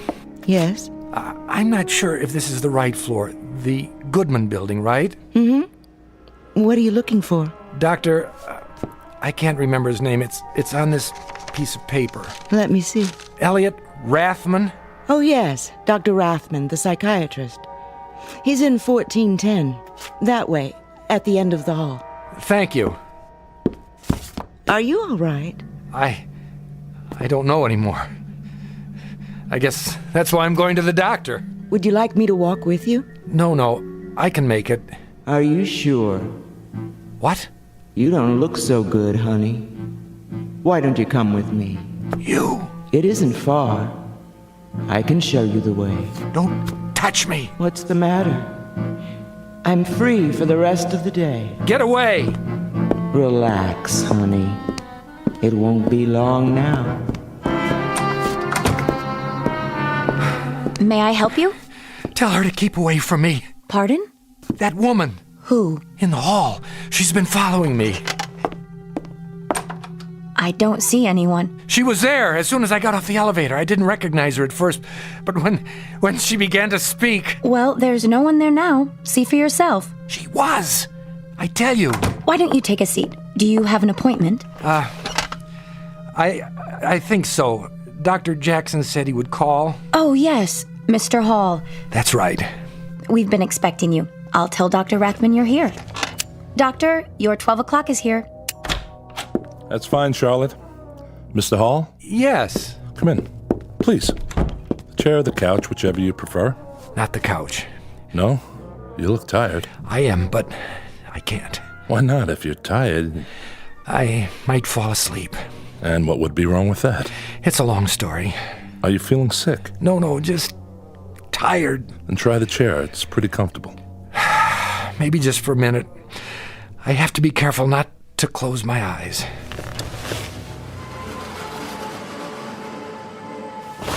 No. I thought you said you were tired. I am the tiredest man in the world.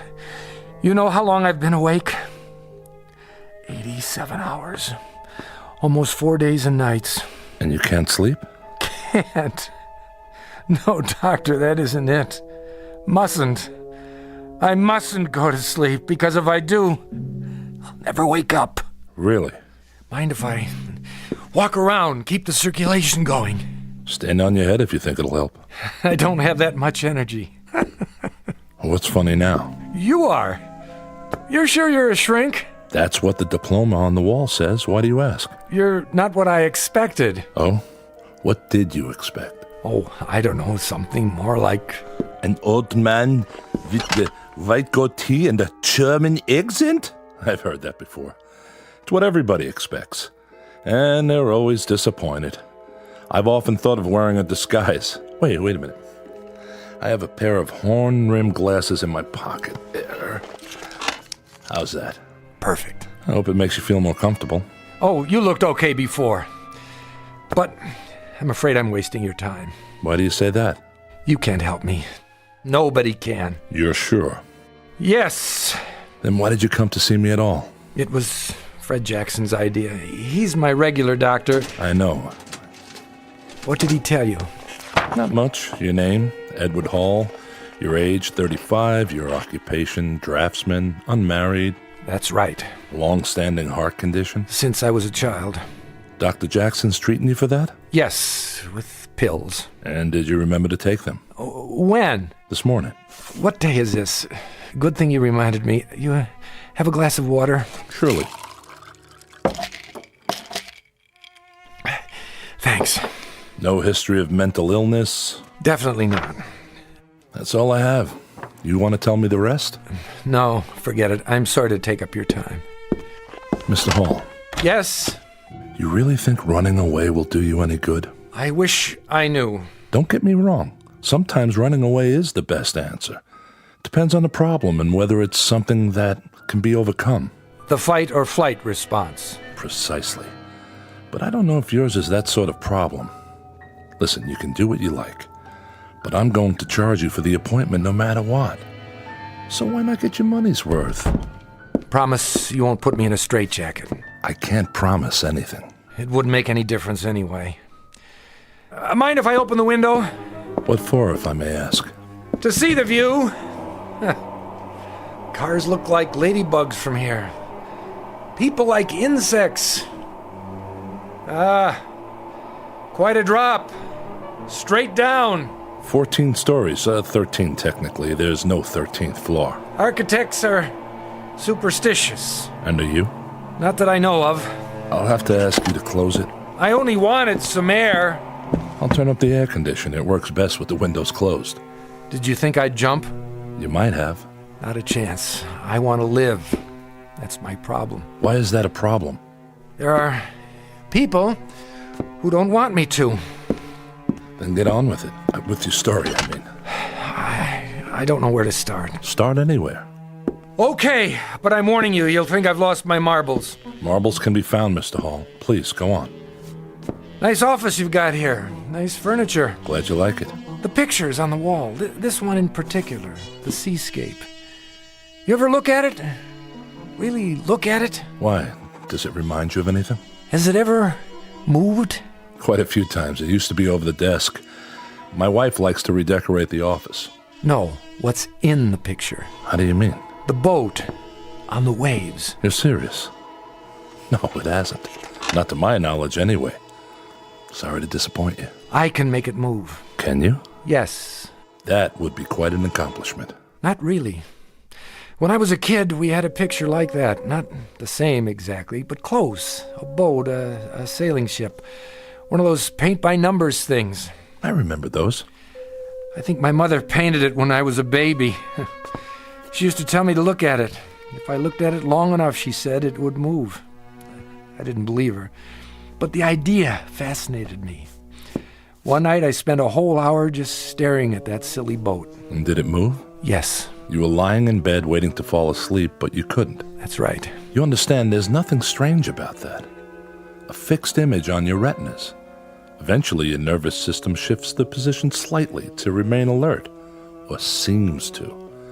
In Gestalt psychology, we call it the figure ground effect. In plain words, it was an optical illusion. I know, except that after a while, I couldn't control it. Every time I looked at the boat, the sails filled and began to dip, moving over the bounding waves. I couldn't stop it. Imagination is strong in a growing boy. I realized that. I realized it even then. But the point is, I got just as scared as if it were really happening. Why would it scare you? Oh, I don't know. The movement, the change of scene, of being someplace else. Of being out of control? Could be. Even if you know it's not real? But that's just it. The mind is everything. If you think you have a headache, and there's no physical reason for it, you hurt just the same, don't you? Granted. Excuse me. I need some more of that water. Be my guest. Thank you. Dextroamphetamine? How did you know? I recognized the pill. Not one of Dr. Jackson's prescriptions. It's the only way I've been able to stay awake. How many grains a day? I don't know, 30, 35.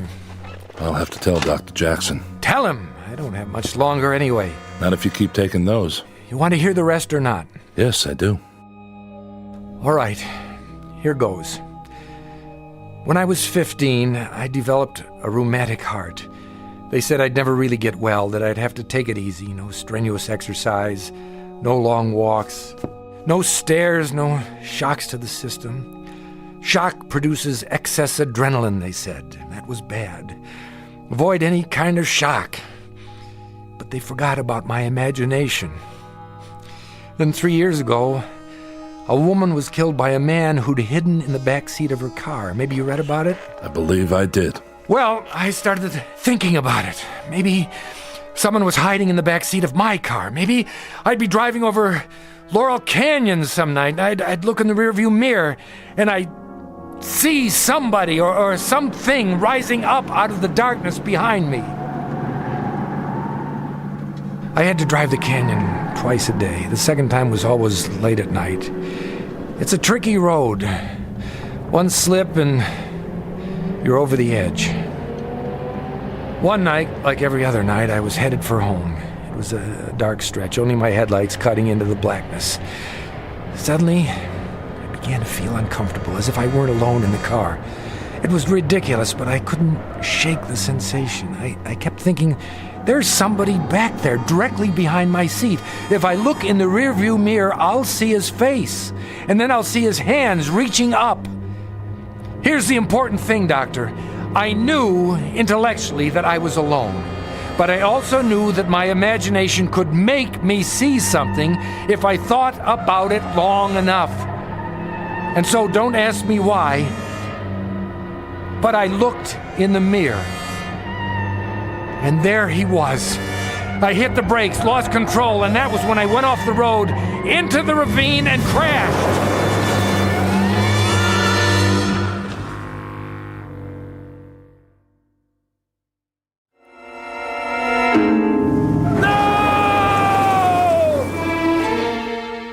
And that was it. The car was totaled. And you were okay? Not a scratch. Of course, there wasn't anyone else in the car. It was all in my mind, but what difference did that make? I crashed anyway. You were lucky to walk away from it. Yeah, I was lucky. The shock could have killed me, the old heart condition. The doctor said I couldn't survive another one. And has there been another one? No, but there will be. Just as soon as I fall asleep. The girl will be in this dream, and it will be the last. The girl? I'm getting to that. Do you have dreams, Doctor? Frequently. Does everyone? I'm sure they do.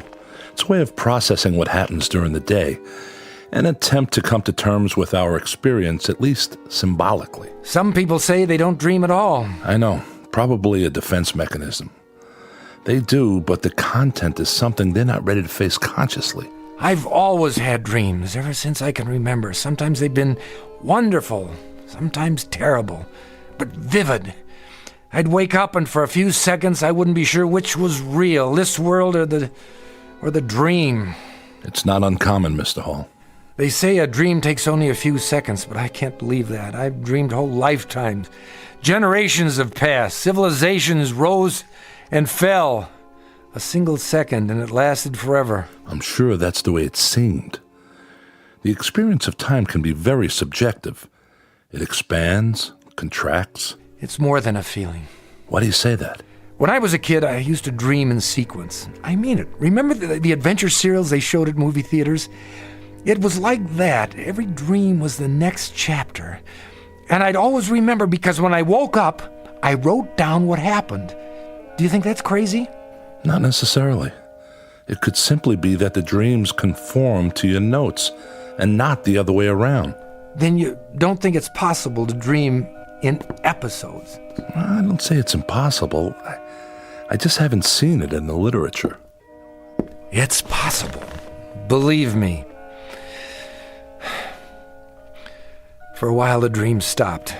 Then something happened. About a week ago, that was when it started again. What was it that happened? Nothing. That's just it. Why don't you tell me what you remember? Well, I went to bed around 11:30. I wasn't tired, but I needed the rest because of my heart. I don't even know when I fell asleep, but all of a sudden I wasn't home in my bed anymore. I was at an amusement park in the middle of the night. Can you describe it? Oh, the usual. A merry-go-round, a roller coaster, a funhouse, a shooting gallery. We could win a prize, that sort of thing. Colored lights. And it was crowded. People all around, pushing, yelling. I couldn't get my breath.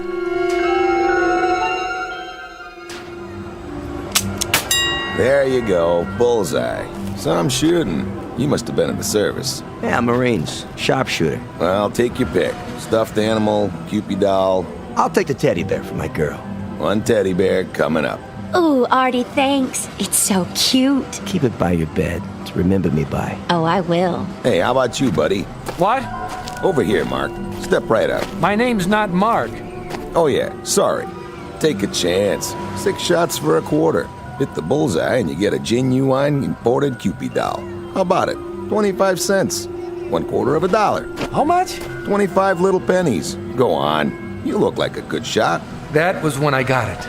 The prices. I looked around, and it was the same amusement park I went to as a kid. In 26 years, nothing had changed. It was exactly as I remembered it.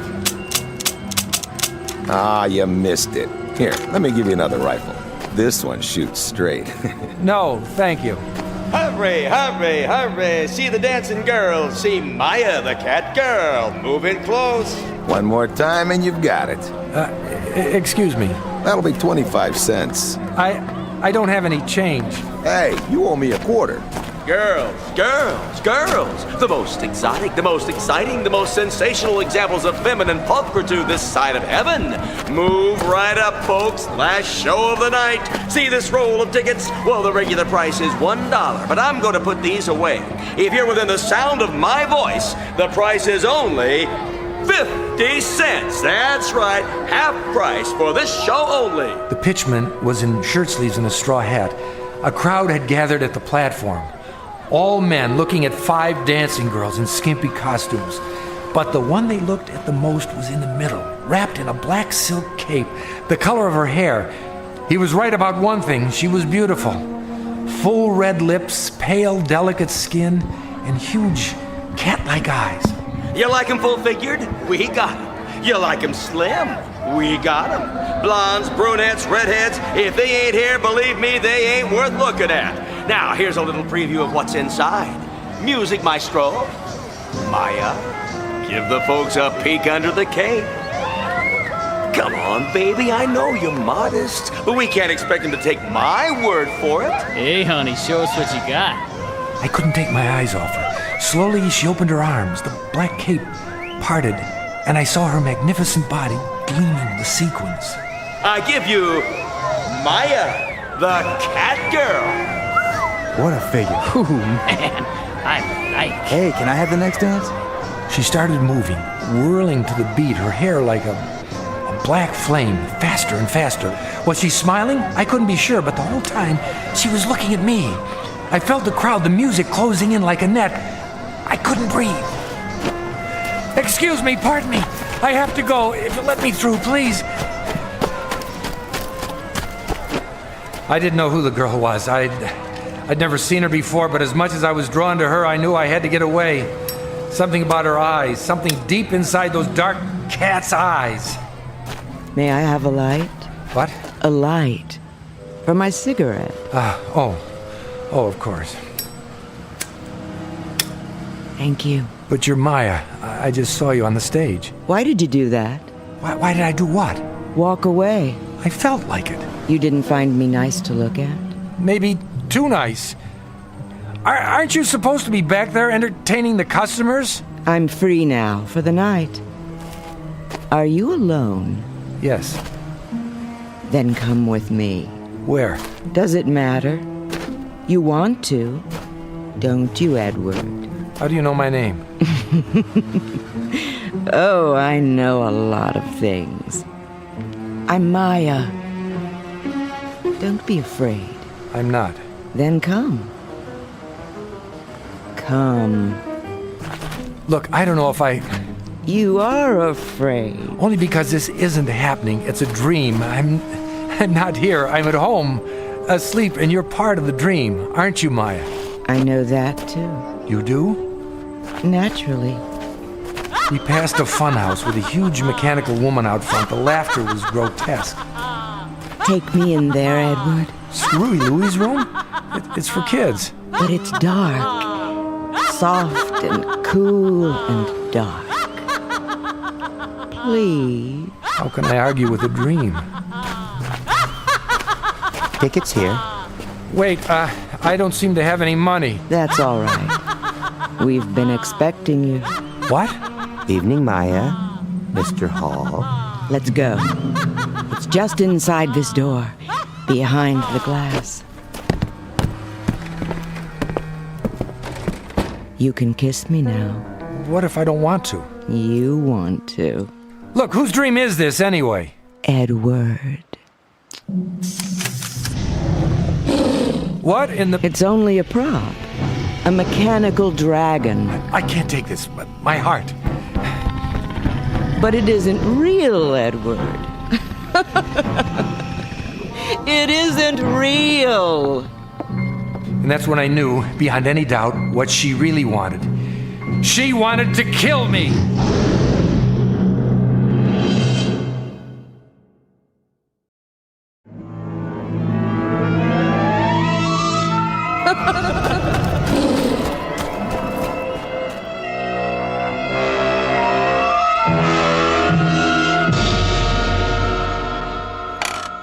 You woke up then? Yes, I'm glad to say. My heart was beating a mile a minute. I had to lie still for an hour, waiting for it to settle down. I went to my doctor in the morning. He said I'd almost had it. Do you know who the girl was? No idea. She looked familiar, but I know I'd never seen her before. You sure she wanted to kill you? Yes. Why did you think so? Why? If you'd seen her eyes, heard her laugh. You said she was beautiful, that you desired her. Yes, but the way she followed me made me go with her. The funhouse frightened you? I'm not sure. I remember it from when I was a child, but it seemed different somehow, larger and darker on the inside with more glass. There were long passages with mirrors at the end, and you were never sure which way to turn. Wherever I looked, I saw her reflection. Beautiful, seductive reflection. Someone you wanted. No one forced you to talk to her, light her cigarette, follow her inside. You went along with her willingly, didn't you? I couldn't think clearly. It was as if I had no will of my own. Something was happening, and I was swept up in it. I don't suppose she reminds you of anyone now. Like, who? Someone you've seen since, in your waking life. There was a woman in the hall. When I got off the elevator, she spoke to me, and her voice began to change. For just a second, I thought she sounded like... Like Maya? Yes. That probably comes from sleep deprivation. Your mind is so tired it has to rest, but you fight it. So you slip in and out a few seconds at a time. It's called microsleep. It happens when we drive long distances, when we're pushed beyond the limits. A definite warning sign. Otherwise we lose control and, well, the consequences can be dangerous, as you must know. But what if the real danger is in closing your eyes? What if that's when the accident happens? What if... Easy. We're only having a conversation in my office. No harm can come to you here, I assure you. Sorry, I know you're right. Of course you are. We were talking about the first dream you had. What happened after that? Well, the next night, I put off going to sleep until 1 o'clock. That would make it hard to get up in the morning. But I didn't care. Turned out it didn't matter anyway. The dream came back, and this time it was more intense. I was back at the amusement park, outside the fun house, and I was running. I couldn't catch my breath. When I thought I was far enough away, I stopped. Well, the next night I put off going to sleep until 1 o'clock. That would make it hard to get up in the morning, but I didn't care. Turned out it didn't matter anyway. The dream came back, and this time it was more intense. I was back at the amusement park, outside the fun house, and I was running. I couldn't catch my breath. When I thought I was far enough away, I stopped. I was in front of a tent with a picture of tarot cards and a crystal ball painted on it. It was dark and no one was around, so I went inside looking for a place to rest. You are looking for me? Oh, sorry, I didn't know anyone was here. I am Madame Olga. No more fortunes, it's late. Come back tomorrow. Yes, yes, I'll do that. Wait. Something is wrong? No, I mean, I don't know. Come closer to the candle. Oh, so pale. And your eyes. You are running away. Well, actually... Sit. Give me your hand. If I could just stay here for a minute. Loosen your tie. There. Thank you, that's better. And the button at your throat. Open it. Now. Someone is after you. It doesn't make any sense. I don't even know her. Ah. But she knows you. I'm not sure. She seems to. You desire her? She's beautiful. What man wouldn't? She is the flame and you the moth. I'd better go. Wait. I must consult the cards. I don't need my fortune told. No? I don't believe in that sort of thing. It doesn't matter whether you believe or not. What is cannot be changed. You mean fate? Call it what you like. The past and the future come together in this moment. What about free will?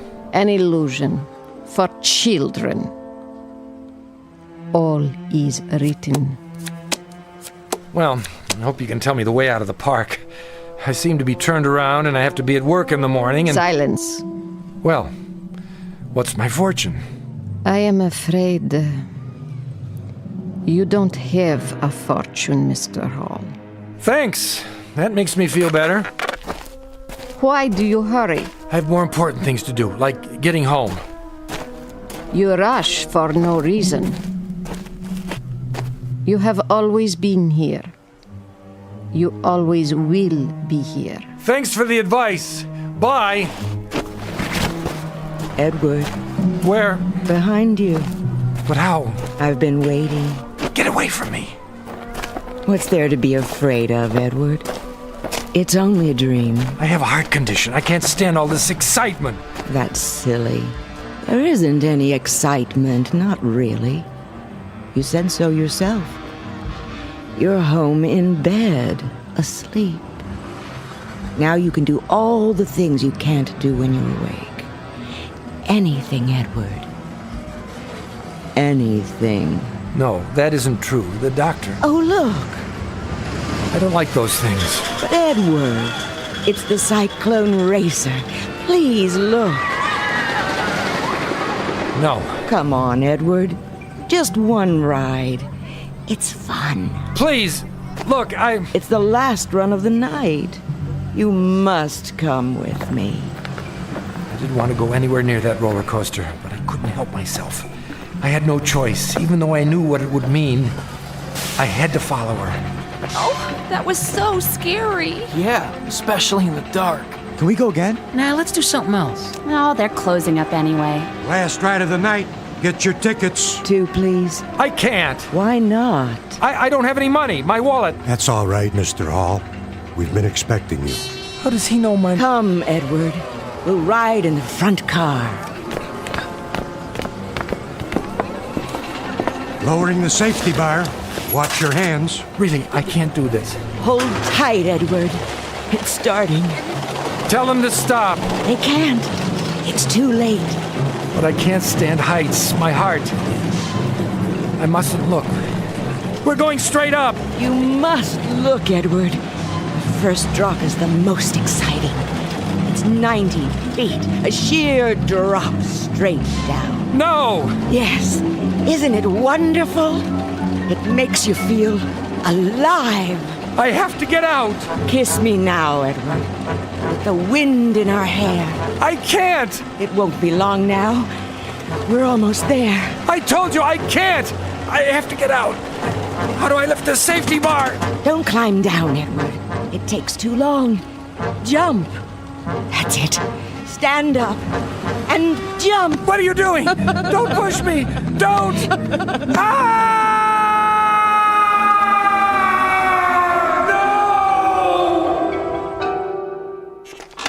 Is that it? That's it. If I go to sleep, I'll be back on the roller coaster for the next episode. It'll pick up where it left off. I'll force the safety bar, stand, Maya will reach out, push, and that'll be the end of me.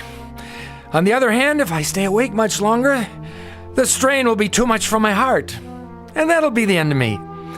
Heads you win, tails I lose. Quite a choice, isn't it? Where are you going? Outside. Maybe if I get some air. I wouldn't advise it. What would you advise? A straitjacket? So long, Doc. You can't help me. I've wasted enough of your time. Leaving so soon, Edward? Maya. What's the matter, Mr. Hall? It's her. My receptionist? Sorry, her name doesn't happen to be Maya. Doesn't it? I can't take this anymore. I've had enough. Enough, do you hear me? What are you doing? Stand aside! No, don't. Don't! Yes!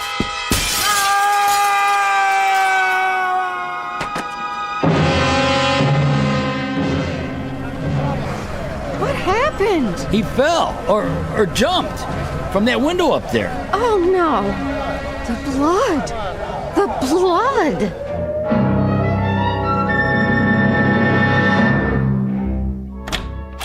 Dr. Rathman, I heard a scream. Is he all right? I'm afraid he's dead. You're right. There's no pulse. But he came in just a minute ago asking to see you. He walked into your office, closed the door. I know. It's funny. When he came in, I told him to sit down. He did. In less than 2 seconds, he was asleep. Then he gave out that scream you heard. By the time I could stand up and get to him, he had stopped breathing. A heart attack? It must have been. Well, I guess there are worse ways to go. At least he died peacefully. Open the window, would you please? We need some fresh air. Yes, Doctor.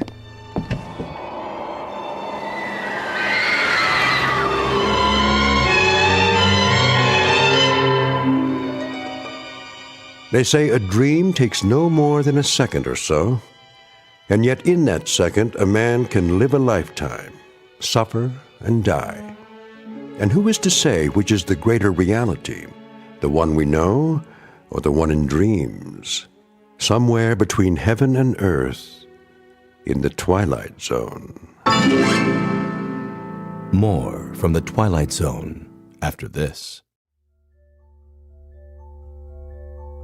Hello, I'm Stacy Keach. I hope you're enjoying this edition of the Twilight Zone radio dramas. To learn more about this series, be sure to log on to our official website at twilightzoneradio.com. You'll find special discounts on our Twilight Zone audio collections, listings of our radio stations, links to other websites, and a photo gallery of our recording studio and some of our stars in action, plus ways to contact us with questions or comments about the show. And for a limited time, when you log on to twilightzoneradio.com, you can send in for a free CD of the show. So be sure to visit us at twilightzoneradio.com.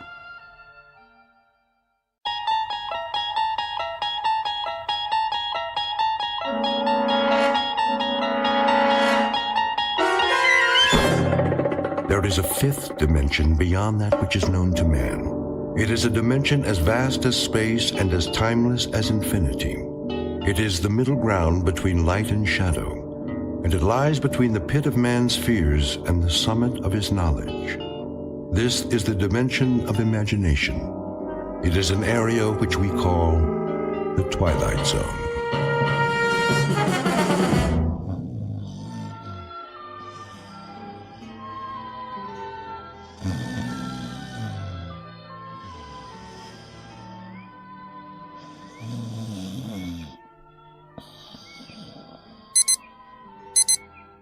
Yeah.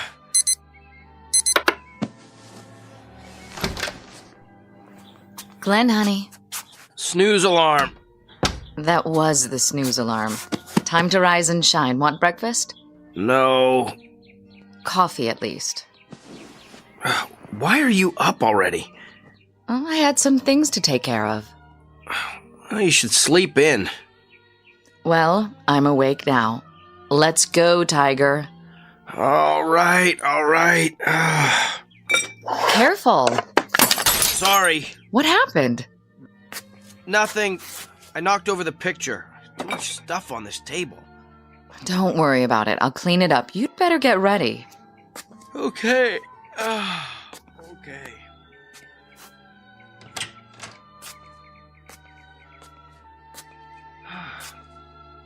Something wrong with the mirror? What in the... Claire? Something isn't right. Look at this magazine ad. Really a nice layout. Who did it? Claire? Not McCloskey, that's for sure. Claire! I wonder if it was Wolfus or... Look at me! Look at me! Yeah? What do you see? Glenn, please. I asked you a question. Coffee's in the kitchen. Why don't you take your shower and... Who do you see? What kind of question is that? Am I supposed to see something? This isn't me. You're right. I knew it. It's somebody acting like an idiot. My face, Claire! Look at my face!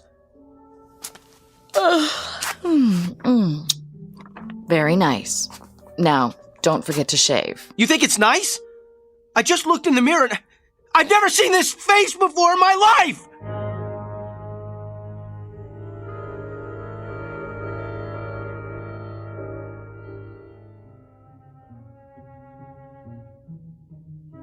Meet Glenn Holbrook, a man who believes in the old adage, to know thyself, and who, until this morning, made a practice of doing exactly that.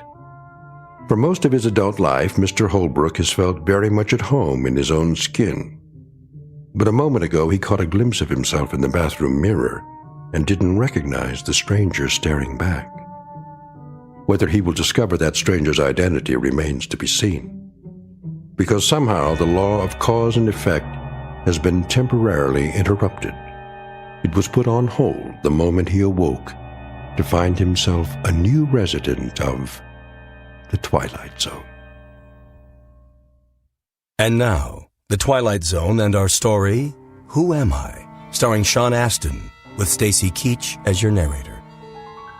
What are you talking about? I'm trying to tell you. I looked in the mirror and... You must have had a bad night. I'll bring you some coffee. I don't want any coffee. Claire, take a good, long look, and then answer this. Yes? How can a man go to bed one person and wake up another? Who did? Me! That's ridiculous. All right, the joke's over. Look at the person standing right here, in front of you. I'm looking. Tell me you see Glenn Holbrook. What? Go ahead, let me hear you say it. Well, as far as I can tell, you're the man I married. Satisfied? I think I know what you look like. Not as well as I do. I know the face I grew up with. You're the same, Glenn. Then when did I get this? This what? This scar on my cheek. Okay. You want to talk about your scar? We'll talk about it. But it's no big deal, really. Since when? You used to think people were staring at you, then you finally got it. Got what? You figured out that nobody pays attention to anyone but themselves. Personally, I think it's sexy. Claire, listen to me. I'm not crazy. I didn't say you were. I swear to you, I never saw this scar before. That's impossible. Why?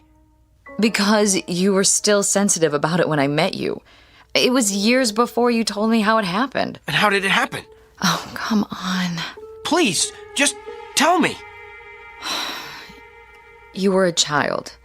You and some other boys were playing war. Somebody threw a rock and it hit you in the cheek. It required 7 stitches. Your mother was hysterical. Isn't that right? No, it never happened. Not to me. I've had about enough of this. It's getting late. Go over to the bedroom mirror and we'll settle it.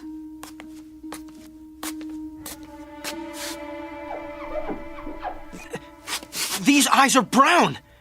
My eyes are blue. Oh, come on. This face, this chin, the hairline, trust me, the man I am looking at is a total stranger. Please, Glenn, you're scaring me. Well, think of what it's doing to me. I had a face. Not great, but pretty decent looking, I thought. Wait, where's the picture? I'll prove it to you. Picture? The one I knocked over when I turned off the radio. I threw it away. When? Just now. I was only in the bathroom for a minute. I didn't want you to cut yourself. The glass was broken. I know the glass was broken, but where's the picture, the photograph of the both of us? In the trash. What? It was ruined. Don't worry, I'll have another print made. I want to see it. I put the trash bag in the hall. It's covered with coffee grounds and garbage by now. Did you look at it? I know that picture. It's you. Of course it's me. That's what I've been telling you. It has to be. It was taken on our honeymoon. You've hardly changed at all. Brown eyes, broad forehead, nice cheekbones, and that little scar. Oh, you can hardly see it. I don't have any scar. Glenn, I've had about enough of this. Yeah, so have I. I don't know what's happened to me. You had a bad dream or something. It'll pass. You'll see. Now, put it out of your mind. Get dressed and go to work before... Work? McCloskey will throw me out. I'm an imposter. No, he won't. You're you. I know that. And so will he and Harry and everybody else in the office. Inside, I'm me. But on the outside, who am I?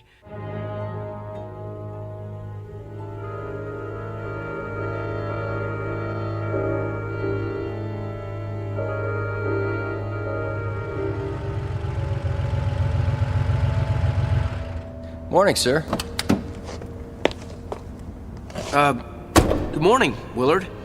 I know. Park it away from the other vehicles. Don't worry, sir. I'll take real good care of her. No dings allowed in my lot.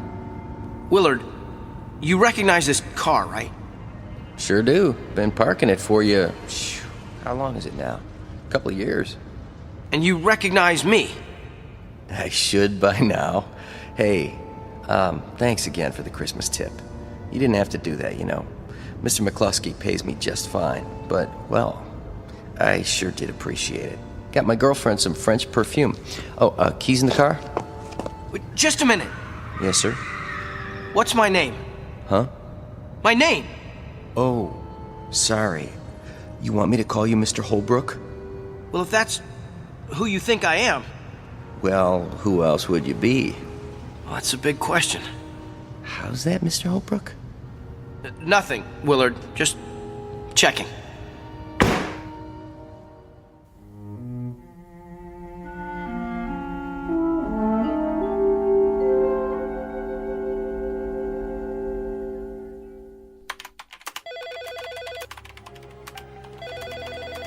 McCloskey Advertising, how may I direct your call?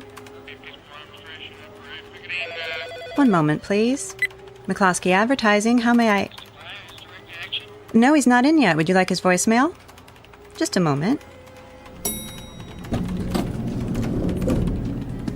Good morning, Mr. Holbrook. What did you say? I said good morning. Yeah, I thought that's what you said. You know me then? Of course, Mr. Holbrook. Is anything wrong? No. No, everything's just fine.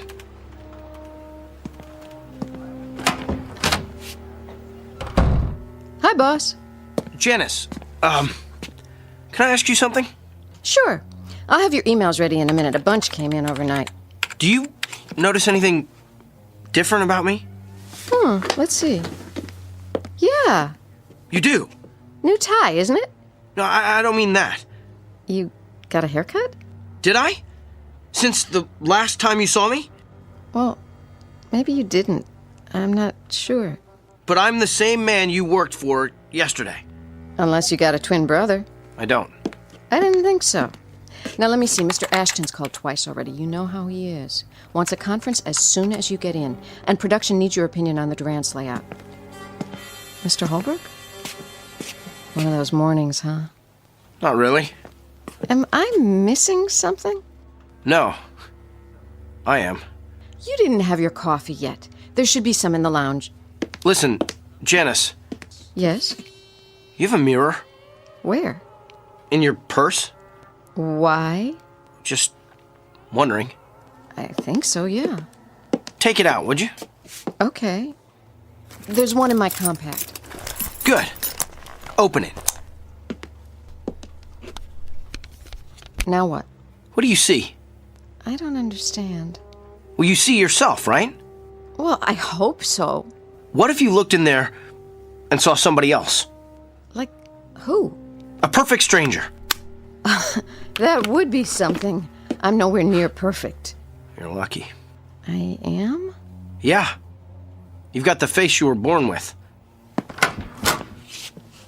So, Mr. Holbrook, which do you want? Mr. Ashton or production? Neither one. Pardon? Is Harry in his office? I think so. Tell him I'd like to see him. Right away.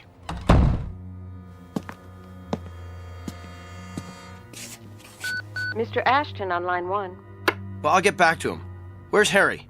I'm just calling. Get him in here. Yes, sir.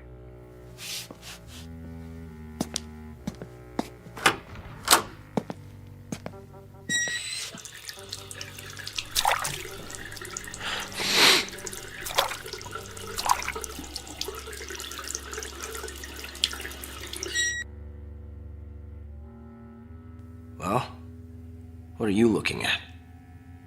Nice scar there, buddy.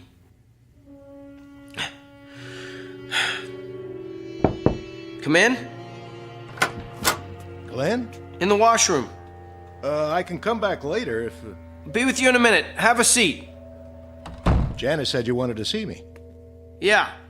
So what's up? Just a little reality check. What's that? Harry, how long have you worked here? Let's see, 3 years, isn't it? Would you say that we know each other pretty well? Sure do. Why? And do me a favor. No problem. You'll have to ask for your own raise, though. I don't even think McCluskey knows my first name. If you had to give a description of me, what would you say? To who, the cops? What'd you do? Just tell me. What you look like? Yes. Describe me. Is this some kind of test? No. Play along for a minute. Ah, Let's see. You're 5'9" or thereabouts, medium build. What about my face? Your face? What does it look like? I don't get it. I know you don't. Please, it's important. Oh, well, I don't know. Kind of a longer face, dark hair, what they call an aquiline nose, brown eyes. Say the eyes again? Well, they could be green, I guess. No, come to think of it, brown. You're sure? Hey, what's this all about? Do I have any identifying marks? Not that I know of. Never saw you in the gym, of course. No scars? Oh, yeah. I forgot about that. And where is it? You can hardly see it. Where? On your cheek, the last time I looked. Hey, you okay in there? You tell me. Looking good. Very corporate. So, do I pass? You get an A+, I'm sorry to say. What's wrong? If I told you, you wouldn't believe me. Thanks for coming by, Harry. That it? That's it. Well, I'd better be getting back. Hey, want to grab some lunch later? Why not? Okay, then. Be seeing you. Oh, Harry. Yeah? You still have that bottle of scotch in your office? From the Christmas party? I think so. You want a belt? I've got a client later. He might want one. Be my guest. I'll send it over. Thanks. Some ice, too? You bet.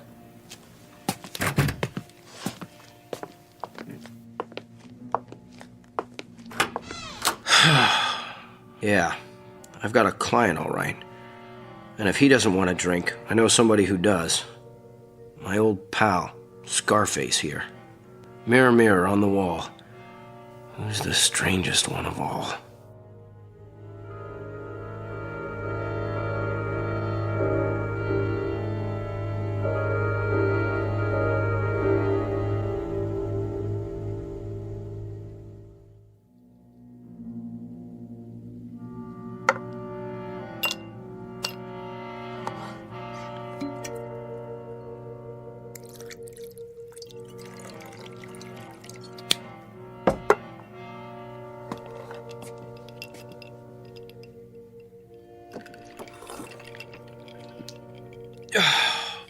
There. That ought to take the edge off. Maybe one more.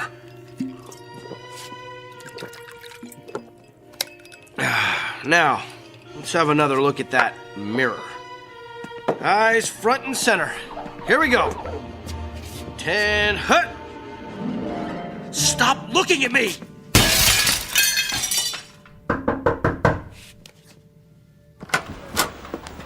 Mr. Holbrook? Where? Mr. Holbrook! There she is. Lucky Janice. The lady who knows herself. You've cut your hand. He never laid a glove on me. Give me a Band-Aid, would you, sweets? What happened? You're bleeding. He was here, Mr. McCluskey, just a little while ago.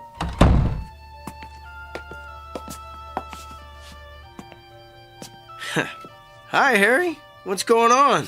Wrap a towel around it for now. Nah, it's only a little scratch. What's going on here? There was a crash, Mr. McCluskey. I came in as soon as I heard it. 7 years. Bad luck. Here, Glenn, sit down.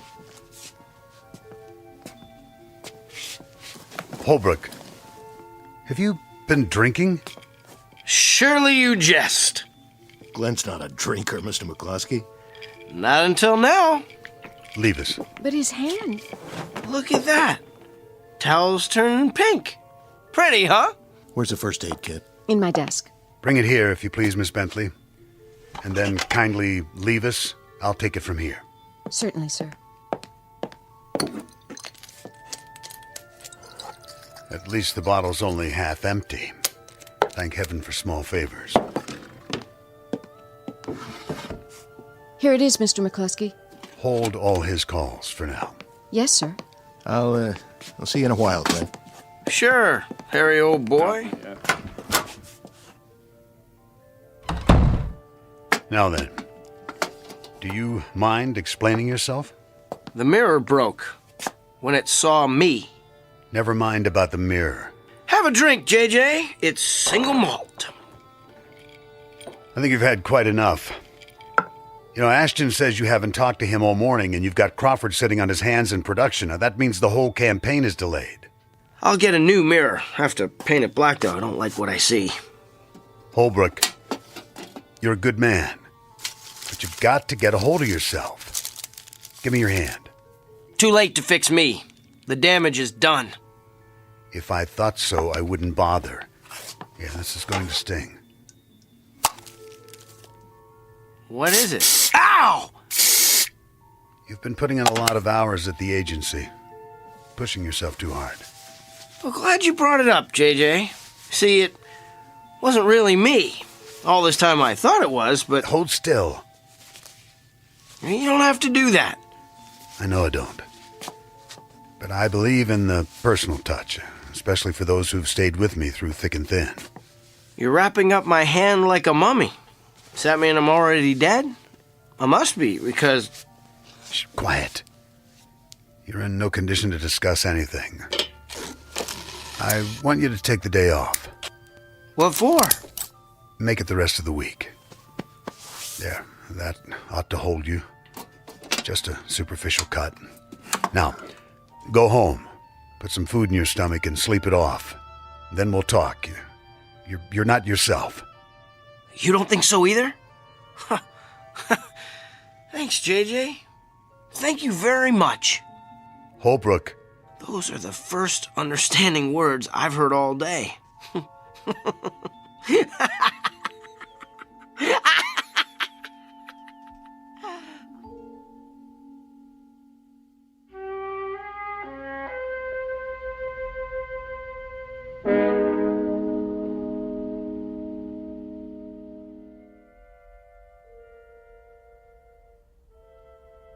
Continue, please, Mrs. James. I'm not sure what you want me to say, Doctor. Anything that comes to mind. You still have a few minutes. Well, as I've told you, I have trouble sleeping, and every little thing seems to set me off. Perhaps that's it. It? The cause of your irritability. The domestic discord. Lack of sleep? Well, my physician did say I need more exercise. No, that's addressing the symptoms.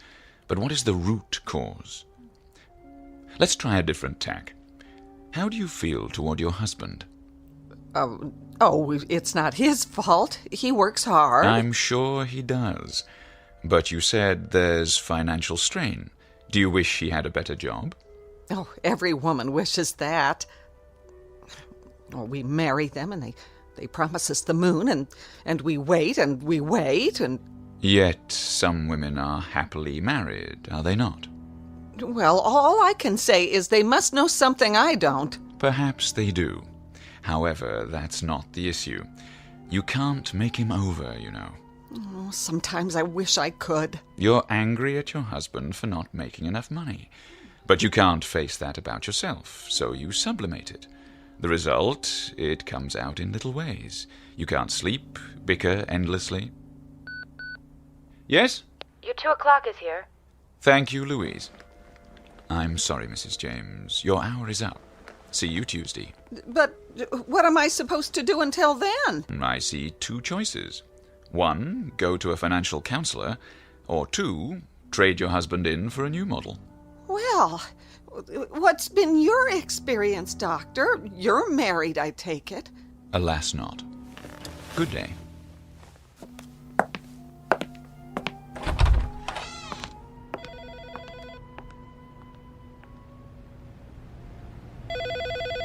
He'll see you now.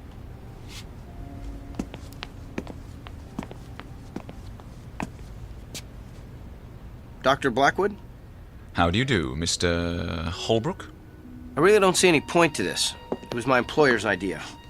Here's the file, Doctor. Why don't you sit down, Mr. Holbrook? And wait for it to all go away? Tried that. Didn't work. As you wish. Let's start with the facts. You believe you woke up a few days ago with... a face that wasn't yours. Don't tell me. It's all in my mind. You went to your office expecting that no one would recognize you, but they did. So you started drinking as a form of self-medication? And I smashed a mirror. Don't forget that. McCloskey never will. Mr. McCloskey is responsible for your being here. He thinks a lot of you. Why shouldn't he? I've given him 5 years of my life, and he has an option on the rest. I take it he considers you almost a son. Someone worth salvaging. I'm an investment. At least the old Glenn Holbrook was. Was he? Well, compared to this, yes. How would you like it if you had to wear this face for the rest of your life? The question is why it bothers you so. Won't you have a seat? I'm not lying down on the couch. Whatever you're comfortable with. Now, let's look at the situation. Doesn't it seem unlikely that you're the only person who finds your face unfamiliar? Well, that's putting it mildly. But is it the truth? I don't know what the truth is anymore. What does your wife say? She thinks everything's hunky-dory. So she would have to be in collusion with the others, part of a conspiracy. Why would she be?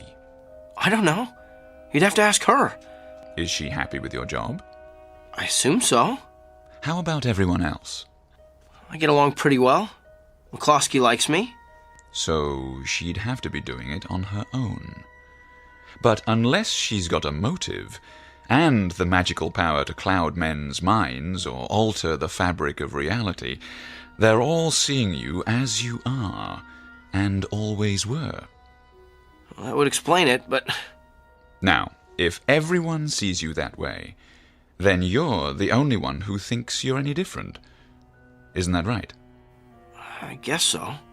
Ergo, the trouble is not with them, but with you.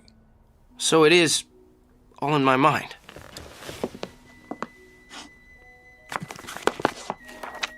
These books are filled with case histories, Mr. Holbrook. Many of them far more bizarre than yours. When a man finds the world he lives in too hostile, too evil, too miserable, he sometimes invents a new one that fits him better. He then takes his leave of this world, so to speak, although he remains physically in it. That's what happened to me. It fits the pattern. So it'll help me if I see the pattern. How does that work? Even if I know it, I'll still be messed up, won't I?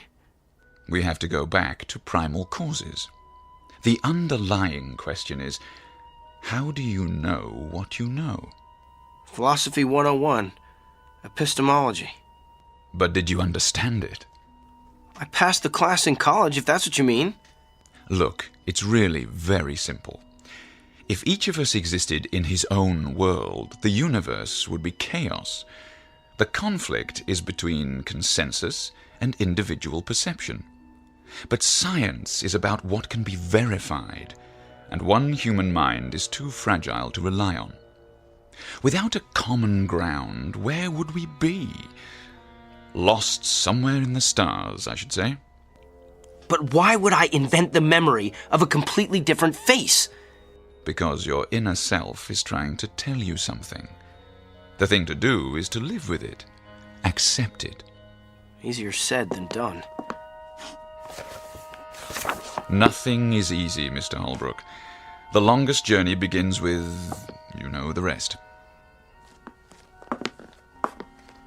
I suggest a series of sessions, 3 times a week to start. Is that agreeable? If it'll bring back the face I was born with. That's up to you. But I would say the prognosis is most favorable. Now, if you don't mind, I'll ask you to fill out an insurance form for your health provider.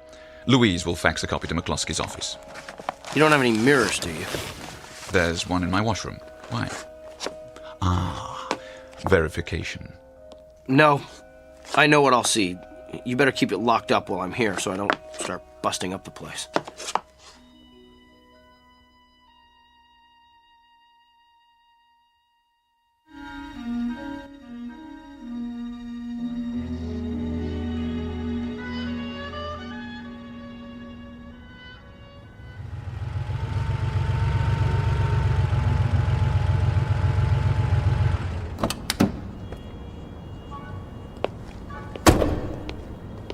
Morning, sir. Morning, Willard. Been a while. Yes, it has. Well, welcome back. I know, park it in a safe place. Don't worry. I wanted to thank you. For what? Taking care of my car. When? That day, last month, when I took a cab home, I left it here for how long, a week? Oh, don't worry about it. Mr. McCloskey said you were sick. I was, but I'm all right now. The key's in the ignition. Got it. Say, what's the long package? Oh, I almost forgot. Something from my office. Hand it to me, will you? Sure thing. Thanks. Oh, and Willard? Yeah?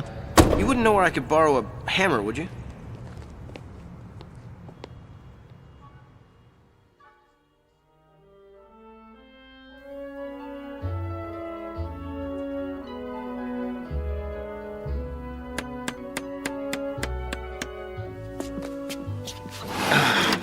There. All done. Brand new mirror, huh? Yep, got it at the home shack on the way to work. That should make old McCloskey happy.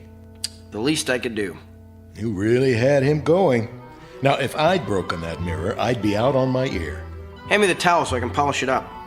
There you go. Mirror, mirror on the wall. Hi there, ugly. Don't talk about yourself that way. Well, it's true. Does anybody like their own face, especially with a scar? Oh, will you come off that? It hardly shows, I tell you. Mr. Holbrook? In here. Mr. McCloskey's here to see you, sir. And, Mr. Holbrook, I just wanted to say, it's good to have you back. It's good to be back. And Janice, please call me Glenn from now on. If you like, sir. I mean, Glenn.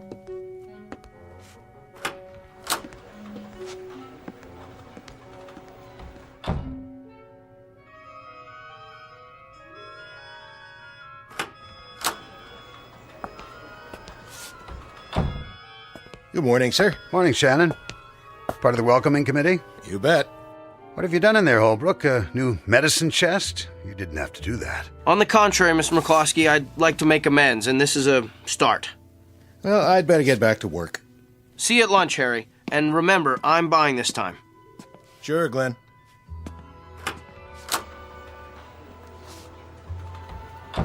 You're doing well. Blackwood thinks so, too. Thank you, sir. I owe you an apology. Water under the bridge. A man has a right to let go once in a while. I've done some funny things in my time, too. Really, Mr. McCloskey? Tell you about them someday. I just wanted to stop in and say hello. We'll go on as if nothing happened. Okay, by you? More than okay. Onward and upward. That's the spirit, my boy. If you need advice about anything, you let me know. My door's always open. Thank you, sir. Call me JJ.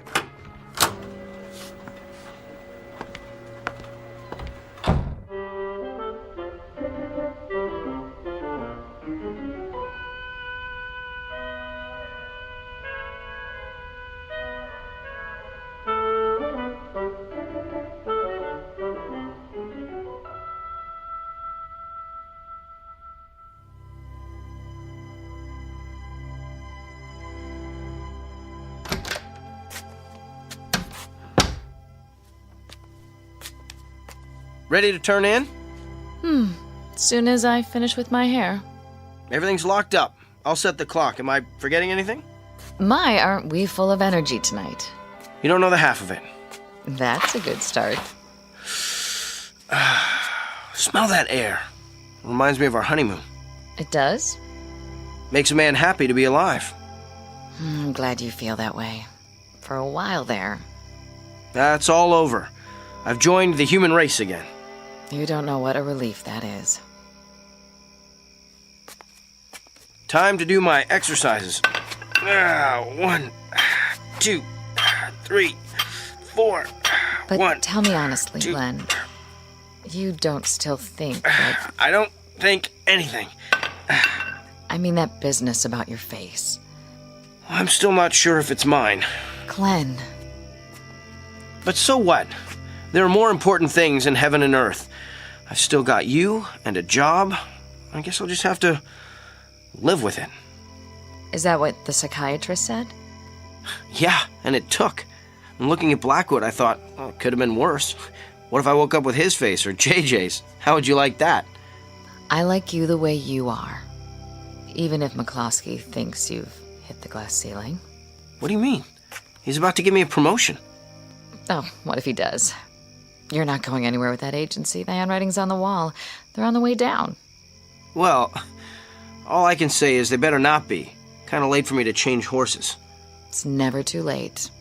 Well, if I go somewhere else, I'd have to start from scratch. Oh, I don't know. There's always room for a fresh young face. What kind of face? Take a look in the mirror. I'm looking. I'm a lot of things, Claire, but young isn't one of them. You know, when I first saw this new mug, I thought it was ugly. But that's because it was so different. Now, I've decided it's not such a bad old face after all. That's what I thought. I mean, I've always thought that. I think I'll keep it. The scar gives me a certain air of distinction, wouldn't you say? Sexy is the word I was thinking of. Not strange? Not to me. Good. How's it feel? I'd say that's a very good start. Come to bed. Be right there. I just have something to do first.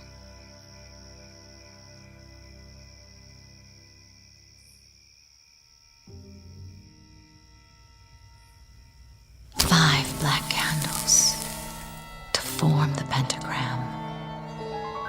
By one flame united. Asmodeus, Lord of Darkness, hear my plea. I summon your power. Magic words of Samothrace. Give my man a comely face.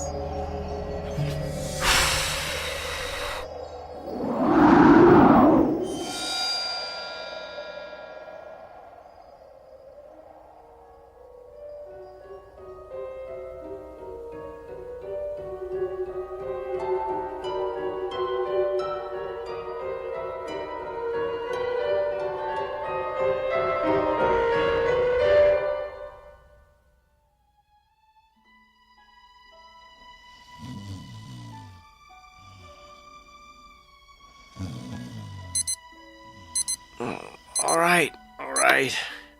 Go get him, Tiger. Yeah, I hear that. You awake already? I had some cleaning up to do. You should sleep in. Did that. Better get a move on. Right.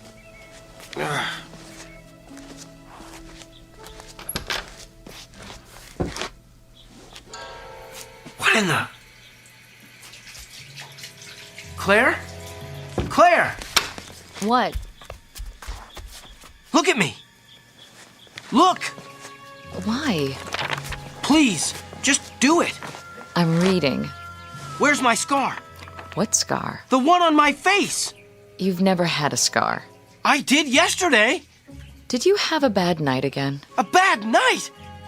What are you talking about, Claire? Look! This isn't me! Of course it is. And quite handsome, I must say. Just like one of the male models in this magazine. Where? What is going on? Relax, Glenn. Go with the flow. You'll see. We'll both feel better. After you have your morning coffee.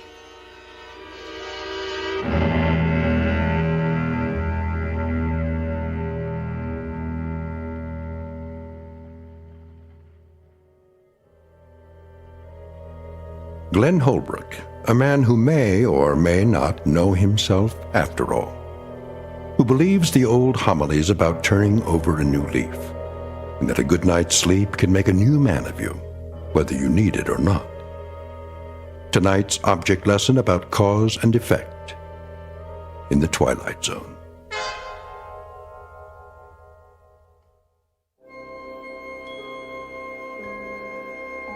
Hi, this is Carl Amari, producer of the Twilight Zone radio dramas. I'd like to take a moment to tell you about our official website at twilightzoneradio.com. where you'll get the latest news and information on these Twilight Zone radio dramas. Plus, at twilightzoneradio.com, you can digitally download 3 free episodes or any of our episodes for only $1.95 each. In this age of ever-changing technology, we've decided to make these episodes instantly available to you by making the Twilight Zone radio dramas a digital download-only series. This means that this series will no longer be offered on CD. The CD collections at our website are now being offered while supplies last at buy one, get one free. So be sure to get your favorites before they're sold out. Be sure to visit us often, and I'll see you in the zone.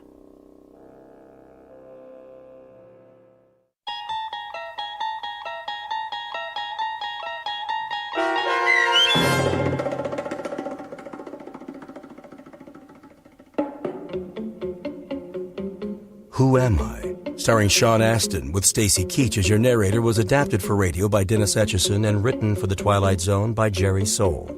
Heard in the cast were Alyssa Fraden, Nick Sandys, Norm Waddell, Rick Peoples, Fernette Lebo, Kurt Nabig, Meg Thalken, Heidi Klefstad, and Sarah Court.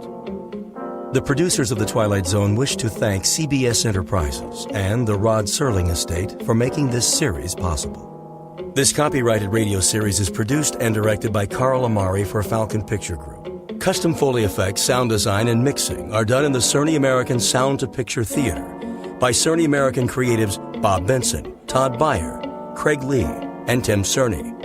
To learn more about the Twilight Zone radio dramas and to contact us, visit our official website at twilightzoneradio.com. Doug James speaking.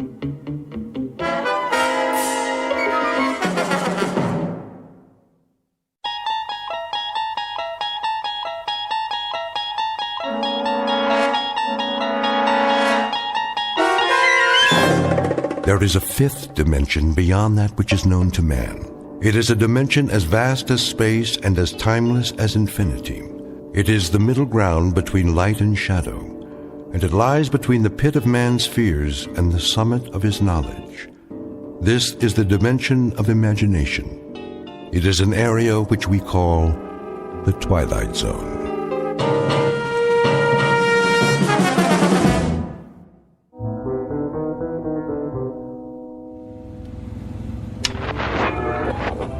Finally. Done this radio.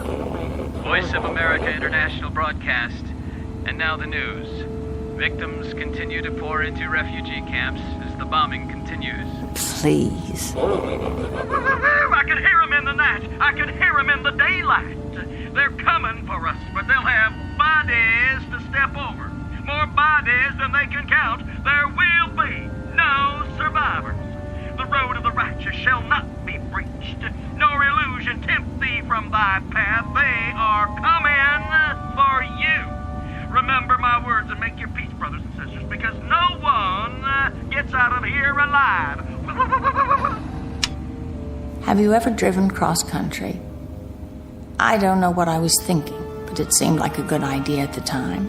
Get away from it all, see the USA. Except that it's more than you bargained for. You try to keep a schedule, so you push yourself. You eat when you can and keep the gas tank full. But you'd swear it's never going to end. After a while, the only thing you want is to rest. You're so tired, you start to see things that aren't really there. The highway winds ahead like a flat ribbon, and there's only the sound of the engine. And then suddenly, without warning, something moves out there. A jackrabbit, maybe, a small animal darting across your path. Or it might be your eyes playing tricks. But at the last minute, you swerve just the same, and something goes wrong. Very dreadfully wrong. This can't be happening. Please, stop.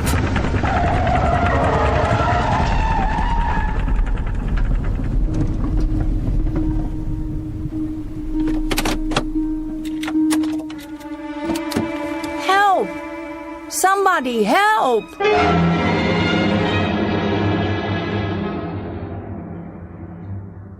Her name is Nan Adams. She's 27 years old. Her occupation? Buyer at a New York department store. at present on vacation, driving cross-country from Manhattan to Los Angeles, California. She's gone just far enough to wear through the bald spot on her right front tire, but with any luck she'll survive this little setback. Minor incident on Highway 11 in Pennsylvania, perhaps to be filed under accidents you walk away from, a conversational item for the winter months back home when Miss Adams talks of her trip to her friends over a glass of wine. What she doesn't know yet is that from this moment on, she won't be alone. For the remainder of the trip, her companion will be terror, her route, fear, her destination, quite unknown. Because Miss Adams has just crossed an invisible line not on any map, one that leads directly into the Twilight Zone. And now, The Twilight Zone and our story, The Hitchhiker, starring Kate Jackson with Stacy Keach as your narrator. How's it coming? Almost finished. I'm so sorry to trouble you. Hey, that's my job. Good thing I drove by. Yes, it is. There are no phones for miles. I don't know what I would have done. No real damage. At least you didn't flip the car. Thank God. Just let me tighten these lug nuts here and you're on your way. I should know how to do that. Would you believe I've never changed a tire in my life? You're not the only one. That's why I stay in business. Lots of flats out here. That, vapor lock, cars that overheat, run out of gas. Keep a 5-gallon can in the truck. I don't know what happened exactly. How fast were you going, lady? 60, 65, something like that. That all? I guess I wasn't paying attention. It happens. Gotta keep your eyes on the road, though. I thought I saw something. Like what? I don't know. Something moving. Do you think it could have been a mirage? A what? A mirage. Some sort of optical illusion with the sun on the windshield or... You want my advice? Check into a motel and get some sleep. Too long behind the wheel, you start to lose it. But I'm behind schedule. It ain't worth it. You see those skid marks? 65 miles an hour and you had a blowout and hit the shoulder? Soft as pudding. Lady, you're on the side of the angels. By rights, you shouldn't need a mechanic. Somebody should have called for a hearse. I take your point. How's that bump on your forehead? Oh, fine. Got a first aid kit if you need it? No. It's just a scratch. There you go. Spare's ready to roll. How much do I owe you? Just follow me into town. I'll see if I can fix you up with another tire. You don't want to run the rest of the way without a backup. No, I suppose I don't.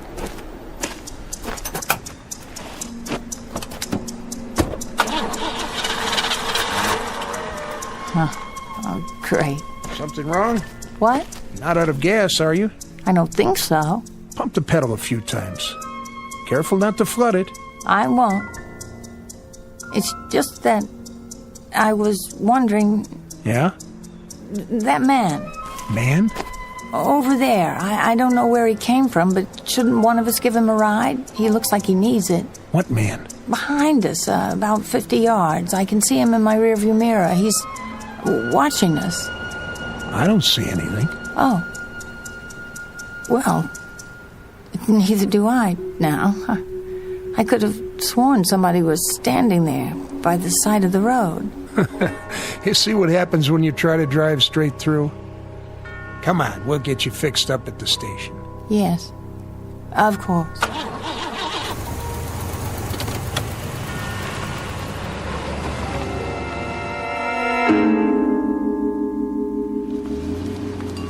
Let's see. 45 for a new tire, plus 5 for the mounting and balancing, and the tax. That doesn't seem nearly enough. What about the service call? No charge. I was on my way back anyway. Make it $53.50. I guess it's a lot cheaper than a funeral. You could say that again. You're very kind. Here you go. $6.50 change.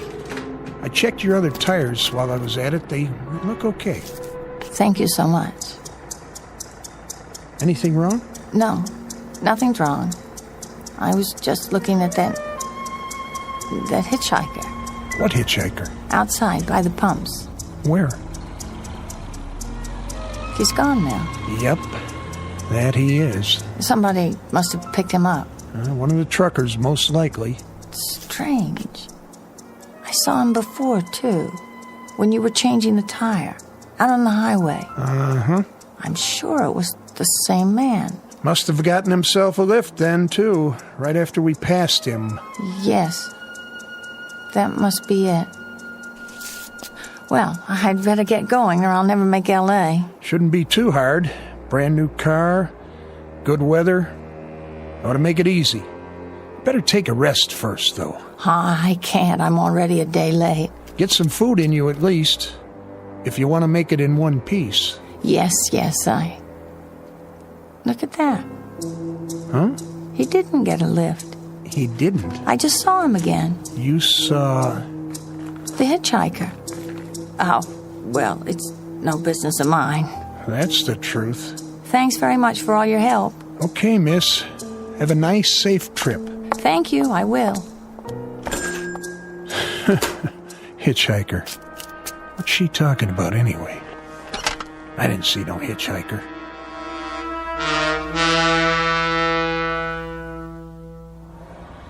Oh, it can't be the same man. It can't. Who is he? I saw him again 50 miles farther on. It was impossible, of course, but I did. And then again on the long, straight stretch through Virginia. Not menacing, really. An ordinary man. If anything, drab. A little mousy. Just a shabby, silly-looking scarecrow man. I shouldn't even think about him at all. But it's the coincidence of the thing. The fact that wherever I go, there he is. And I think he sees me. His eyes are always turned my way. Is he smiling? Why? Whenever I stop, I see him.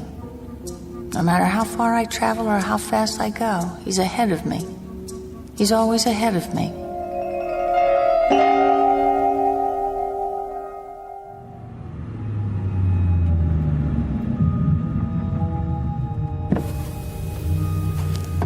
Yes, officer? Hold up, miss. Is something the matter? I can't let you pass just yet. Why not? Roadblock ahead. A roadblock? What for? Construction. Some big trucks blocking the way. Just a few more minutes. All right. I'll wave you on. Sit tight for now. This could take all night. Where's my map? I can't believe it. There is no other way. This is the only road west. Oh, no. It can't be, but it is. It's him. Going west, you say? I didn't say anything. I thought I heard... No, I'm not going west. I'm sorry. I'm just going up the road a little ways. I'm really very sorry, but I can't help you. Are you sure? Oh, please. Please. It has to stop. It's true. Miss. Miss, please. You can't go through yet. It isn't safe.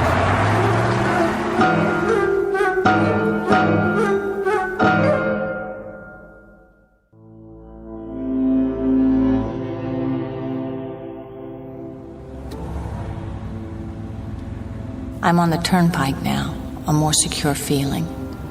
And yet, I don't know why it is, but I'm frightened.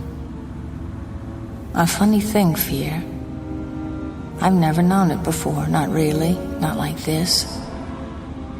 But now here it is. There's no denying it. Can't quite put it into words, a fear that's just about as vague as its object. And that's the trouble. It isn't really a fear, not exactly. That may be the wrong term, but I feel something. What should I call it? A sense of disquiet. The feeling that things are a little tilted, a little off somehow. The feeling you get when something's wrong, but you don't quite know what it is yet. It's vague because that's what that hitchhiker is. He's vague. Like a charcoal sketch that somebody's made and then half rubbed off the paper, leaving only a kind of indistinct outline. I wonder why it is he's always there.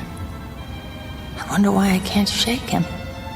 But most of all, I wonder why I can't stop thinking about him.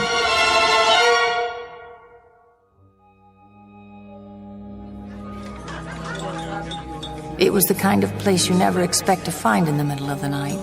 Bright lights, people, ordinary people, talking about ordinary things, even making jokes. I felt safe again for a time. Part of me didn't want to leave. Dessert, miss? What did you say? Still got some pie left. Apple, blueberry, lemon meringue. Well, let me check on the apple. Trucker came through a little while ago, ordered 3 pieces with ice cream. I'm sorry, No, thank you. Sure? It's mighty good. More coffee? Sure. Ought to have more than coffee, though. I guess I don't have much of an appetite. Driving alone? Yes, I am. Where to? All the way to California. Whew, no kidding. That's a haul. Couldn't get me to drive all that way, at least not by my lonesome. Actually, I was looking forward to it. You were? In the beginning. You see... End of the counter, Angie. 2 burger baskets to go. Coming up. Well, as the man said when he kissed the cow, everyone to his own taste. You got that right, Angie. Yeah, that's a good one. Yeah, I keep telling her she ought to be on television. How much do I owe you? Let's see. Here you go. Put it on mine, Rich. That's all right. I said I got it for you. No, really. Say, don't I know you from somewhere? I seriously doubt it. Come on over here a minute. Give the change to the waitress, will you? Sure thing. Hey, girlie, why don't you be friendly? It's mighty lonely driving long distance. All right, that's enough. This is no girly. This is a lady. Now knock it off. Sure, Rich. I'll see you next week. Thank you, but you didn't have to do that. Hey, listen. Do yourself a favor. There's a decent motel a couple blocks from here. You look like you can use it. What about a gas station? There's one right next to it. Still open, too. I do need to fill up. Hey, you can't do better than the Bite-A-Weed. It's nice and clean. I suppose I could. Do you get many hitchhikers? Hitchhikers? You mean around here? It's pretty rare, is it? Yeah, I'll say. There's no road, just the turnpike. Guy'd be a fool hitching a ride here. I mean, look at it. Miles and miles of straightaway and practically no speed limit. Now, what car's going to stop and pick up a guy under those conditions? Would you? No. No, I probably wouldn't. In fact, I'm sure of it. Of course, a guy might get a lift before the turnpike starts. By the toll house or something. But then it'd be one long ride, and most cars wouldn't pick up a guy for that long a ride. And, you know, this is kind of lonely country out here. Flatlands and hills and that sort of thing. You didn't see any hitchers, did you? Oh, no. No, I haven't seen anyone like that. I was just wondering, that's all.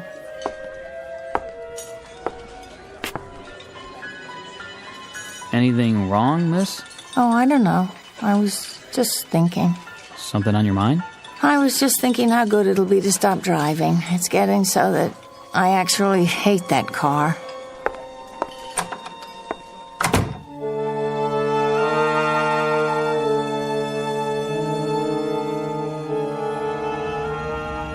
I was in no hurry to get back on the turnpike. The all-night gas station was just where he said it was, a couple of blocks south, near the railroad tracks.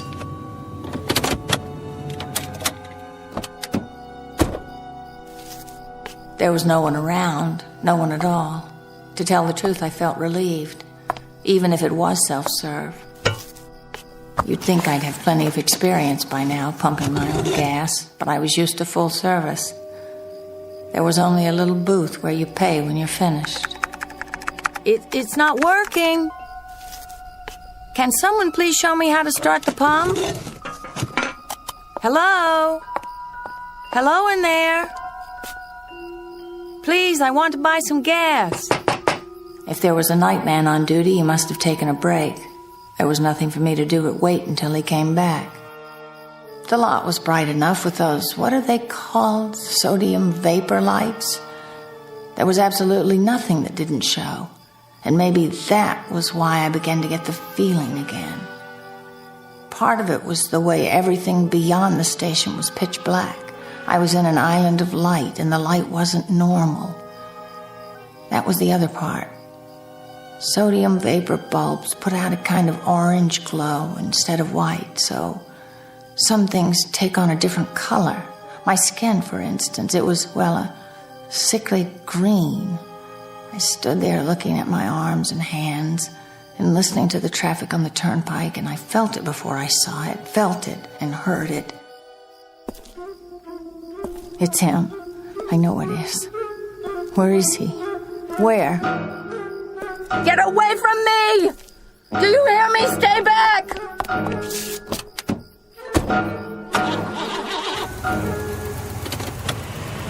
I couldn't see him, but I didn't have to. I knew who it was.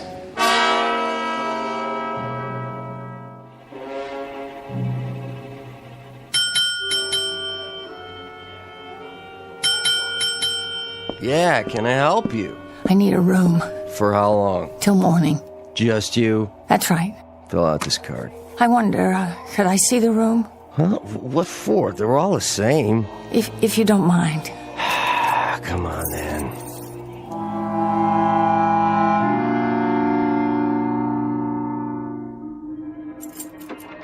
Just clean it, new towels, everything. That's fine.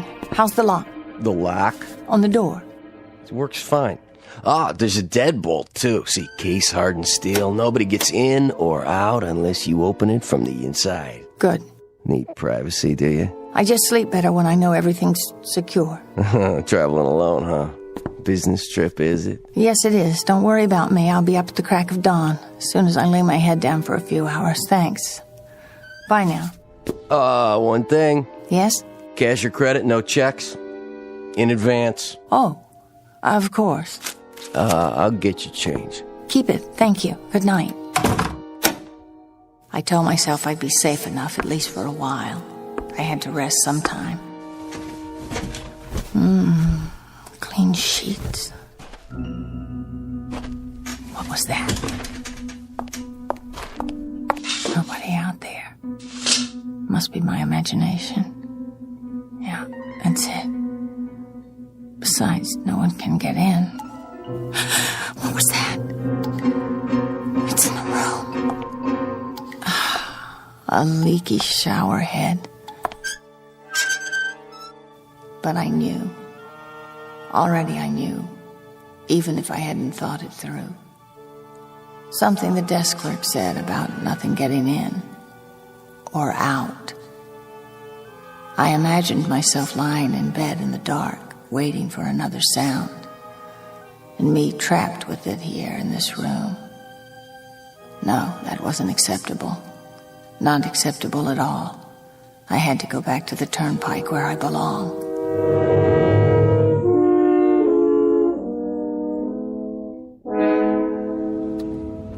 Good, the on-ramp. All I have to do is cross the tracks. No, there can't be a train at this time of night. It's ridiculous. I have to get across. Come on, I can make it. There's plenty of time.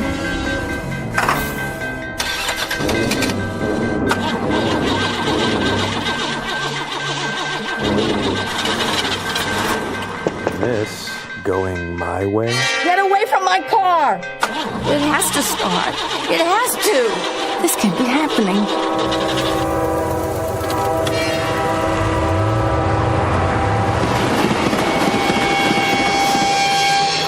It was him. It was. Where are you? What do you want from me? The fear is no longer vague. The terror isn't formless. It has a form. He was beckoning. That drab, skinny man in the cheap, shabby suit.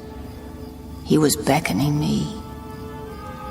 He wanted me to start across the tracks, for the car to stall.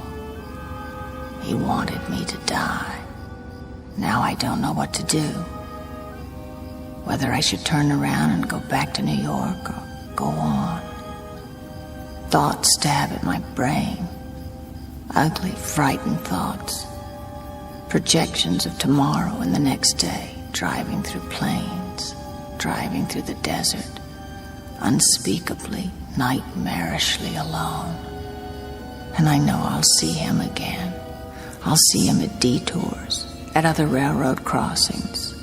He'll be looking at me at stoplights.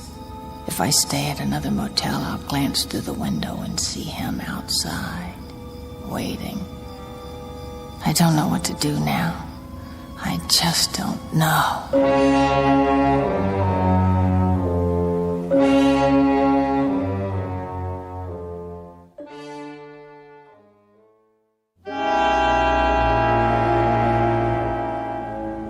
3 days and 3 nights now. Past Tennessee into Arkansas, through the Ozark country and into Oklahoma and Texas. Stop for coffee and then drive on. Stop for food and drive.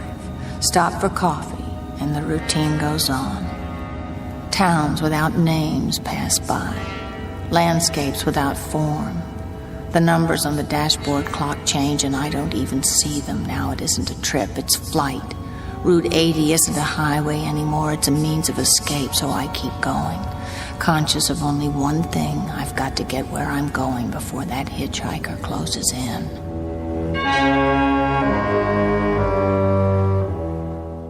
Halfway across Texas, 10 o'clock at night, the 4th day. The engine stops, and I sit there in the front seat chilled with fear. And I can hardly believe it. Out of gas. I can't believe this. I should have stopped earlier, and now it's too late. Wait. That sign. Yes. Gas eats 500 feet. I can see it from here.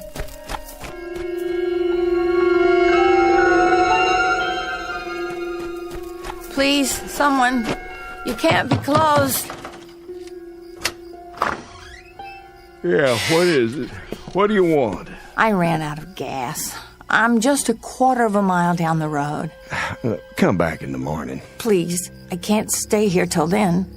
It must be past midnight. No, it isn't. It's not even 11 o'clock. Well, we close up here at 9. I'm sorry. Try the Honeysuckle Lodge. They got a gas pump there. It's about a mile or so away. Please, I can't walk any farther. Little lady, I'd like to help you, but I've been up since 5 this morning, and I'm just dead. Now, like I told you, it's only a mile or so to the Honeysuckle Lodge. But I've got to have a can of gas. I can't stay out here by myself. You see, there's a man. There's a very suspicious-looking man. Henry? Henry, who is it, Henry? It's nobody, Mother. Just a gal in a fancy suit. Go back to bed. Now, what about this man? What was he doing? Nothing. Nothing, huh? Well, then what of it? That's not something to wake a man in the middle of his sleep about. I'm trying to tell you. Now, listen, young woman. You must have taken a nip or something. If you haven't got anything better to do than wake decent folks out of their hard-earned sleep. But he looked as if he was going to rob me. Well, if he does, you come back and I'll call the sheriff for you. Who's there? Come out into the light so I can see you. You have to stop following me. Stop right now or I'll scream. There are people inside. They'll hear and... Lady? What did you say? I said, what's the matter, lady? Yes, that's what I am. That's exactly what I am. A lady. What are you doing out so late? What am I? You work here? This your place? No. My car's just up the road. You see, I ran out of gas. The man won't give me any. I saw the car. You left your keys in it. I turned the lights off, though, so the battery wouldn't run down. Do you live around here? Nope. I'm coming back from leave. Leave? Of course. The uniform. Are you in the Navy? Sure am. Ever see a fella in a sailor suit that wasn't? No, I guess I haven't. Where are you headed? Going back to my ship. She's in San Diego. That's where I'm heading. San Diego, California. Would you like a ride? You kidding? No, I mean it. I'll take you all the way to San Diego. Will you drive with me? You don't have to ask me twice, lady. You've got yourself a rider. I don't have any gas, though. We'll fix that. You tried already? The man's in bed. He can't be bothered. Well, let's get him out of bed. All he needs a couple of gallons. I seen some all-night gas station signs. There must be plenty up ahead. Let's go, Pop. You got some customers out here.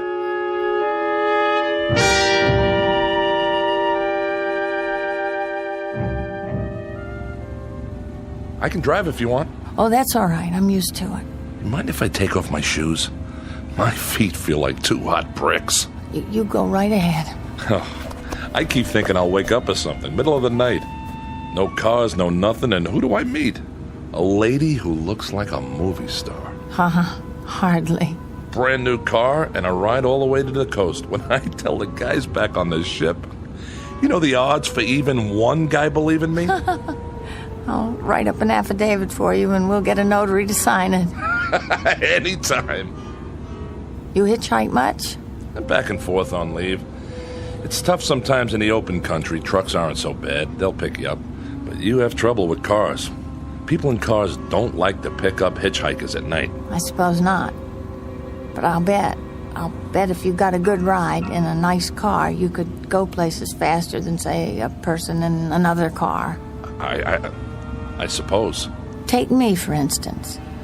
Suppose I'm driving across the country at a nice steady clip of about, say, 55 miles an hour. Well, couldn't a guy like you, just standing beside the road waiting for lifts, beat me to town after town? Provided you got picked up every time in a car going 65 to 70 miles an hour. I guess. Maybe he could and maybe he couldn't. What difference does it make? Oh, it's no difference. It's just kind of a crazy idea I've had after so long in this car. That's one way to pass the time. Oh, no! What's going on? What's the matter? Did you see him? See who? That man. What man? The one who was standing beside the barbed wire fence. I didn't see anybody. That wasn't nothing but a bunch of steers in the moonlight. What do you think you're doing? Trying to run into a fence post? There was a man, a gray, thin kind of man with an overnight bag in his hand. You must be overtired or something, lady. There was nothing there but some cattle and a fence. I saw him. In fact, there he is now. Hey, give me that wheel.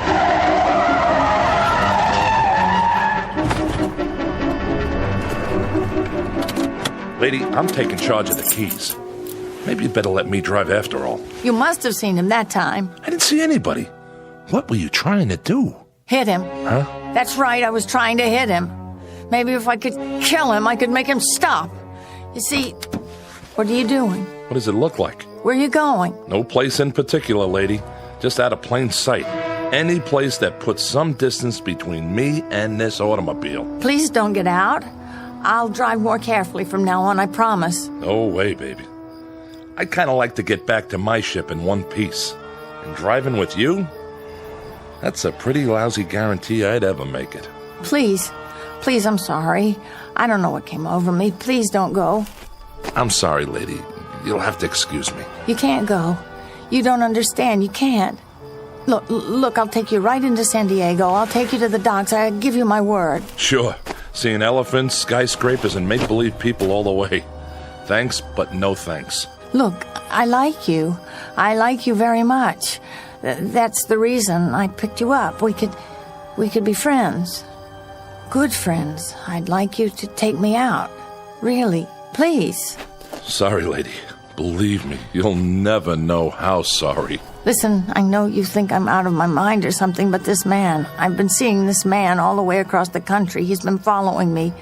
If you could only help me, stay with me until I reach the coast. Honey, what you need is a good night's sleep. You don't need a boyfriend, just a good night's sleep. Here's your keys. See you around. Please, come back!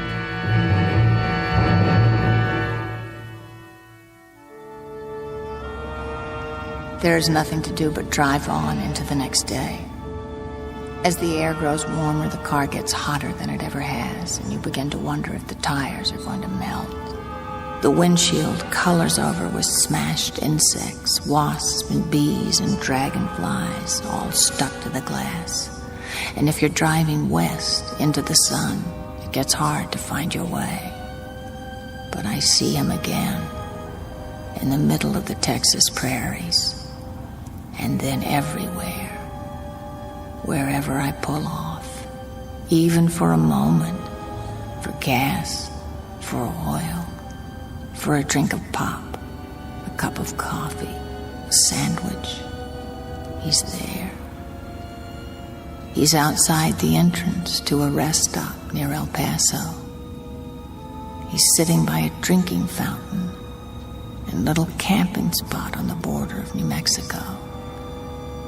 He's waiting for me outside the Navajo reservation where I check my tires. I see him again when I buy 12 gallons of gas in Arizona. He's everywhere I go. Always ahead of me. Always looking at me. Always waiting for me. Now I'm outside a diner near Tucson. There's a phone booth and I'm going to call home. Back to New York. Put in a call to my mother so I can speak to someone familiar. Someone I love. Someone who will bring back reality for me. Just a voice, that's all. But I know it will be enough. Just a warm, familiar voice so I won't lose my mind.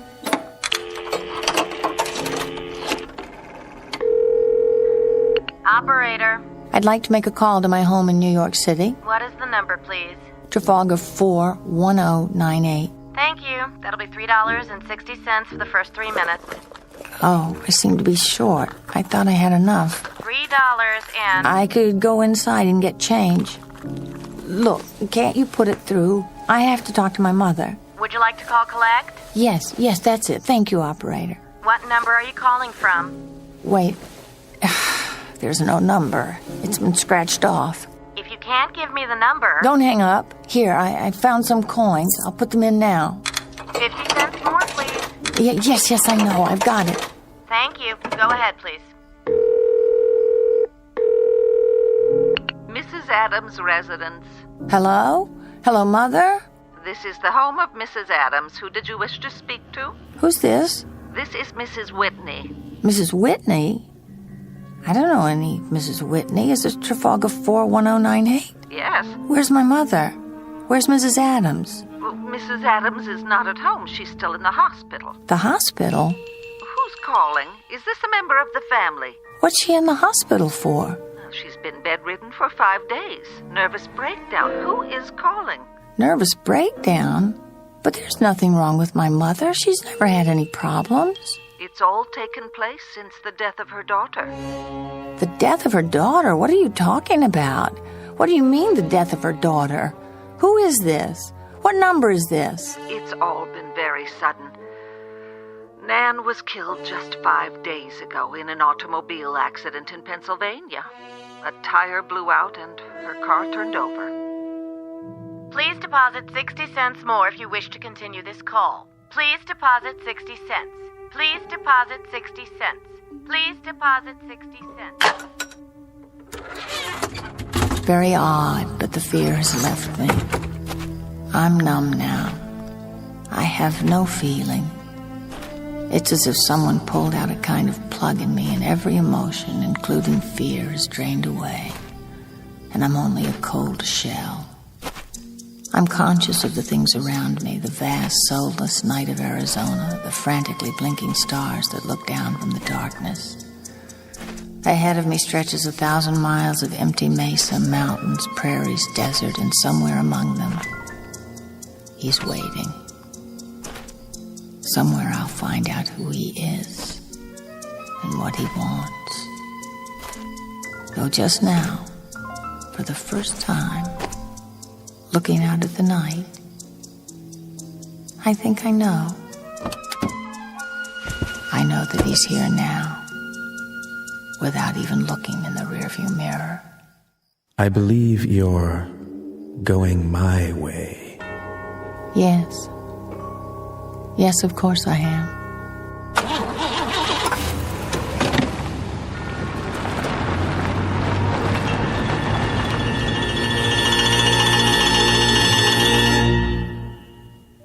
Nan Adams, age 27. She thought she'd take a drive to California, to Los Angeles. She didn't make it because of a detour through the Twilight Zone. More from the Twilight Zone after this. Hi, this is Carl Amari, producer of the Twilight Zone radio dramas. I'd like to take a moment to tell you about our official website at twilightzoneradio.com. where you'll get the latest news and information on these Twilight Zone Radio dramas. Plus, at twilightzoneradio.com, you can digitally download 3 free episodes or any of our episodes for only $1.95 each. In this age of ever-changing technology, we've decided to make these episodes instantly available to you by making the Twilight Zone Radio dramas a digital download-only series. This means that this series will no longer be offered on CD. The CD collections at our website are now being offered while supplies last at buy one, get one free. So be sure to get your favorites before they're sold out. Be sure to visit us often, and I'll see you in the zone.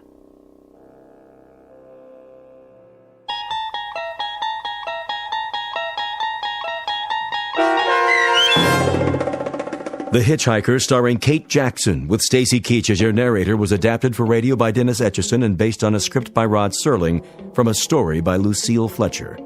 Heard in the cast were Mike Starr, Nick DiGilio, Todd Manley, Peter DeFaria, Turk Muller, Doug James, Kurt Nabig, Carl Amari, Deb Dotzer, and Meg Falcon. To learn more about the Twilight Zone radio dramas and to obtain audio cassettes and CDs of these programs, visit our website at twilightzoneradio.com.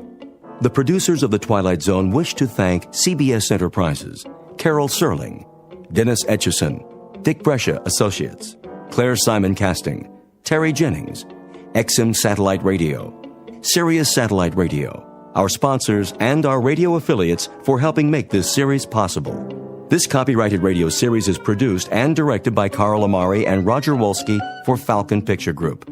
Doug James speaking.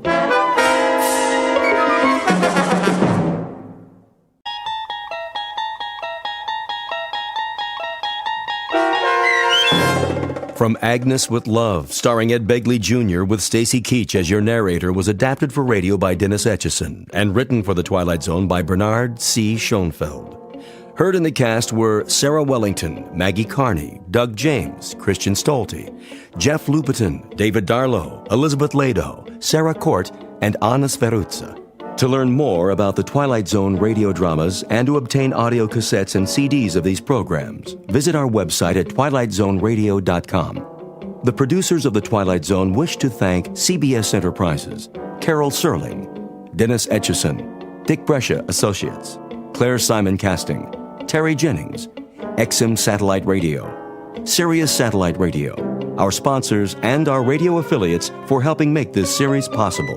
This copyrighted radio series is produced and directed by Carl Amari and Jason Mallow for Falcon Picture Group. Doug James speaking.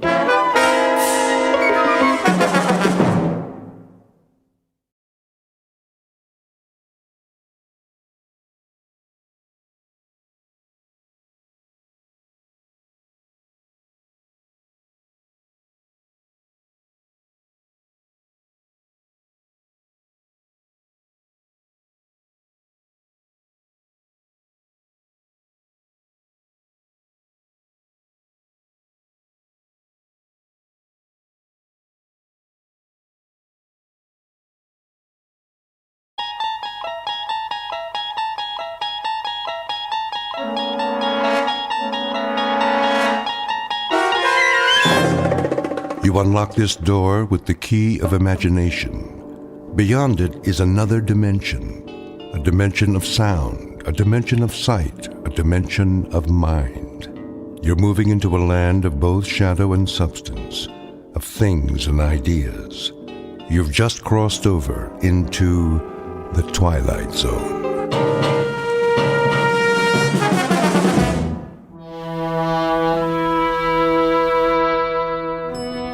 Come on, blasted elevator. Oh, good morning, Mr. Winslow. Morning, Millie.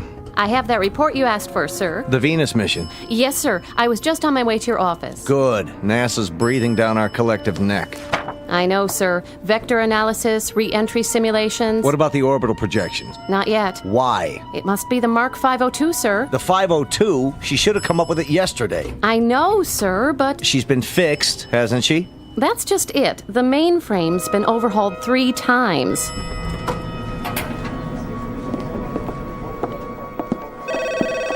Data Inc., how may I direct your call? One moment. Mr. Ballard? Ballard, I need a word with you. Morning, Mr. Winslow. What's wrong with the 502? I wanted to talk to you about that. Millie here says... Oh, hello, Millie. Jack? She says it's still down. Well, there are some glitches. Glitches? The Mark 502 is the heart of our entire operation. Here's the report, sir. All the figures we have as of this morning. Well, we'll just have to stall NASA. I'll get back to my office now. You do that. Ballard, come with me.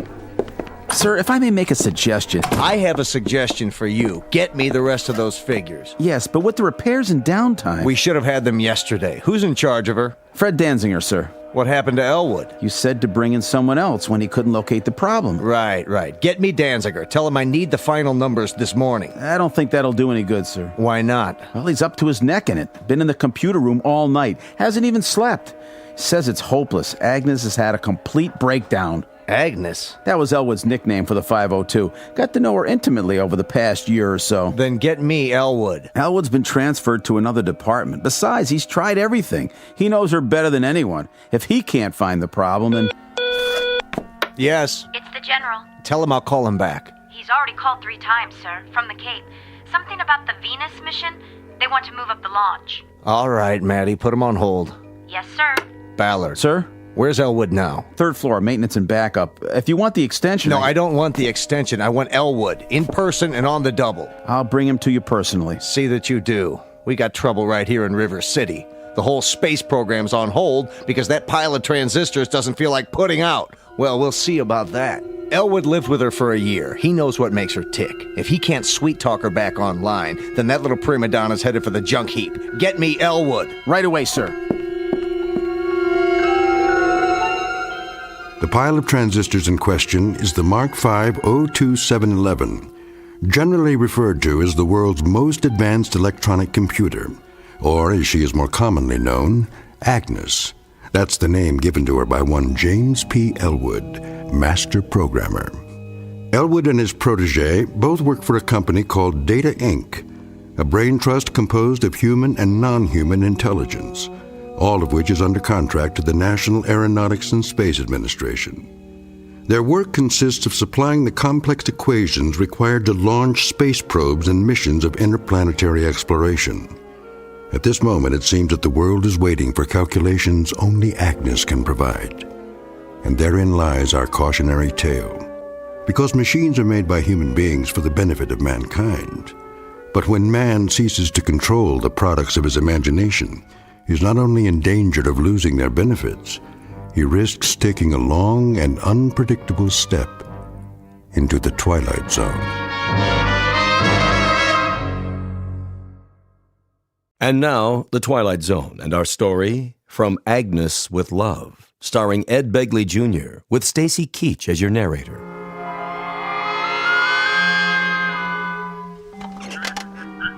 Yes, General. As soon as possible. Yes, sir, I understand. Yes, Maddie. The director of NASA online, too. Tell him I'm sorry, but we're still double-checking the figures. I'll call him back in a couple of hours. All right, sir. And Maddie. Yes? Any sight of Ballard? He just got off the elevator with Mr. Elwood. Thank heaven for small favors. Send them in. Yes, sir. Mr. Winslow, you remember James Elwood? Yes, come right in. Close the door. How do you do, Mr. Winslow? You wanted to see me? I most certainly did. Nice weather we're having, isn't it, sir? When Mr. Ballard showed up at my desk, well, you can imagine my surprise. My first thought was, what have I done now? But then I thought, how bad can it be on a day like this? Do you know the trees are all in flower? Elwood, please. Well, they are. I saw them when I rode my bicycle to work. Elwood! Yes, Mr. Winslow. Something urgent has come up. It has? I'm relying on you. Well, anything I can do will be my... Agnes has broken down.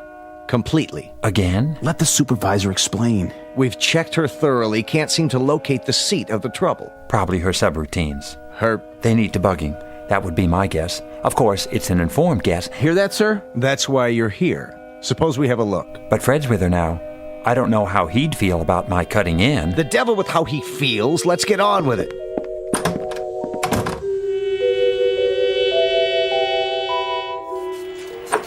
Fred? Day and night, night and day. No sleep, no food. What's going on here? You look awful. I tried everything. everything. Get hold of yourself, Danziger. Stand back. Let Elwood have a go at her. Do you mind, Fred? Tell me what happened. See for yourself. How many rolls of printout has she used up? Miles. None of it makes any sense. Well, the first thing you have to do is press the Clear All Registers button. That'll get you nowhere. Go on. Push all our buttons from now till doomsday. You'll see. It's not just any button, Fred. You have to find the right one. The one she wants you to press. Remarkable. It's nothing, really. Agnes and I have had our little tiffs before. What did you do? Paid her a little attention, that's all.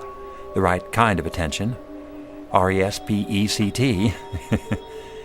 Would you like your vocal synthesizer activated? Very well, then. But make sense from now on, or I'll turn it right off. State first prime number larger than, let's say, the 17th root of 9,355,126,606. The answer is 5. Congratulations. Is that the right answer? Of course it is. Well, gentlemen, if there's ever anything else I can do for you... I suppose you think you did it. Oh, no, it was all Agnes. Agnes did it. Watch out for her. I'm telling you, she's not normal. She's turned into a regular femme fatale. Thank you, Danziger. You may take the rest of the day off. Well, Elwood. Very impressive. Now, there are some calculations remaining for the Venus launch. Not a problem. Are you quite sure about that? Sure, I'm sure. All Agnes needs is a gentle hand and a little encouragement. Excellent. I'll send over the file. If you can retrieve the calculations in time, there might be a bonus in it for you, my boy. That's not necessary, sir. After all, it won't be me doing the work, it'll be Agnes. Isn't that right, Aggie? Now, gentlemen, if you don't mind, we need a little private time together.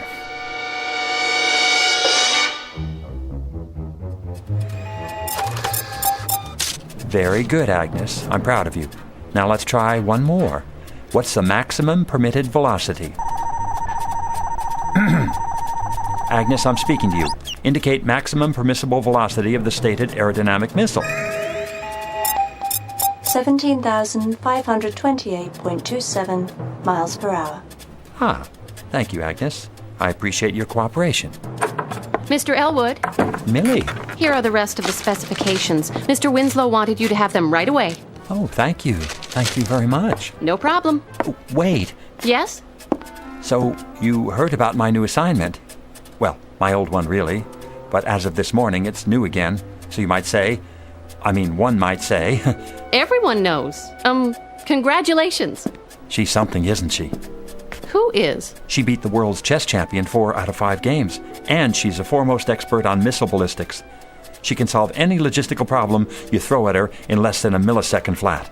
Is that right? Of course. I'm the one who trained her, puts her through her paces. How nice for you, Mr. Elwood. Millie? Yes? Millie, I was wondering, do you think, could I, take you to lunch sometime? When you're not busy, that is. Why, thank you. You're very sweet. I really have to get back now, Mr. Elwood. Oh, sure. Millie, why don't you call me Jim from now on? All right. Jim? Did you hear that, Aggie? She actually called me Jim.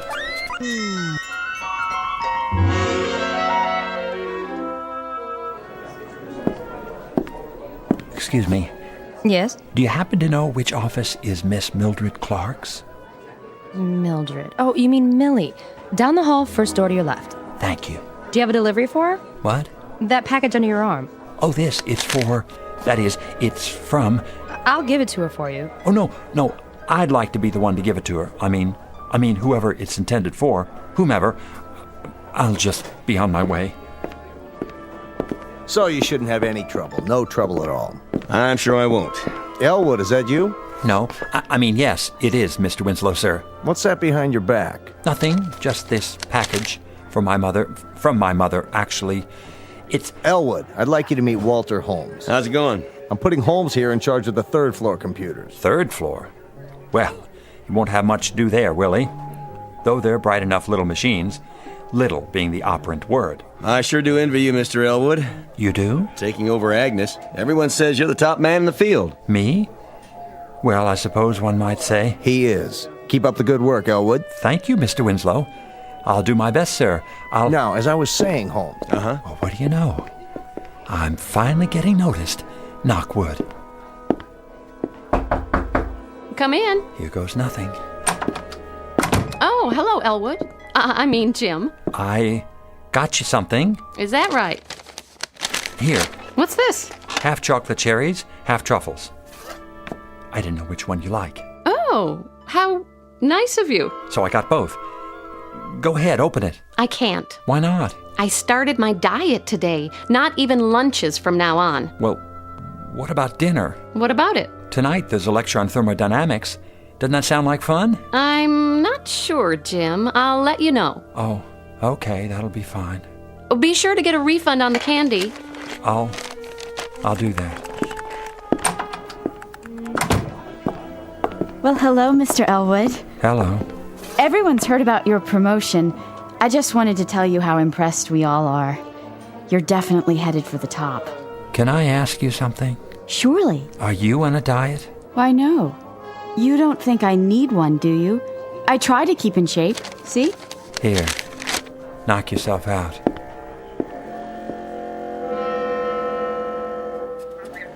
Not tonight? Sure, I figured. What? Tomorrow night? 7 o'clock? Thanks, Millie. Bye. Oh, but there's no lecture tomorrow night. Where can I take her after dinner? Planetarium? I'm sure she's been there lots of times. Oh, well, I'll think of something. State magnitude of radiative correction. Agnes, did you hear what I said? State? You have a problem. You're right. I've stated the problem. I'm waiting. Problem is Millie. What did you just say? Stick to the subject. I asked an important question. Love is important. That's it. If you don't want to work, I'm turning off your voice synthesizer.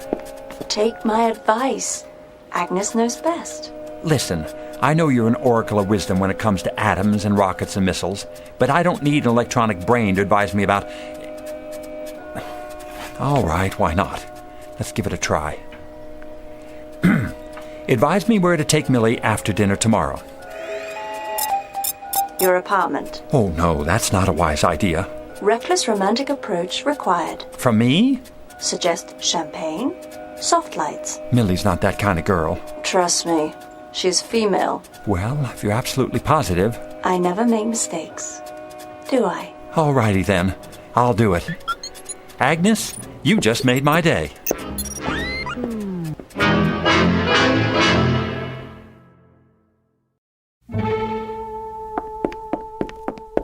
Well, here we are. Yes, it looks like it. Millie, I just wanted to say... Say what, Elwood? Thanks for a lovely evening. You're welcome. The dinner was delicious, didn't you think so? Yes, it was. I had a great time. Me too. Well then, good night, Millie. Good night? Au revoir. Auf Wiedersehen. Elwood, I mean Jim. Yes? Aren't you going to... We're going to what? Invite me in. Invite you? This is your place, isn't it? Oh, yes. Sorry. Of course it is. Come in, please. Nice apartment. Thanks. I like it. Not a lot of extra room. Well, I don't need a lot of room. Just me, myself, and I. And my books. It's cozy. Do you think so? Mm-hmm. Have you actually read all these? Sure have. They're arranged alphabetically, according to subject. This shelf's science fiction, this one's nonfiction. Oh, that reminds me. I have something to show you. Oh, you do? Yep. The latest interpretation of Einstein's theory of relativity. Here. You don't have it, do you? I must have missed that one. Oh, well, don't feel bad. You're welcome to look at it while you're here. Thanks. In fact, we can go over it together.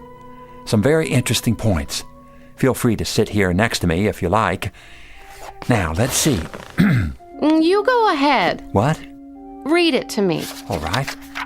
The interpretation we wish to propose in this volume is simply that Einstein's unified field theory does not postulate the universe as infinite, but rather as a closed system representing a spherical type of... Millie? Here I am, Jim. What are you doing in the kitchen? Looking for the champagne you promised me. I found 2 glasses. Are these all right? Oh, certainly. Here. Set them on the coffee table.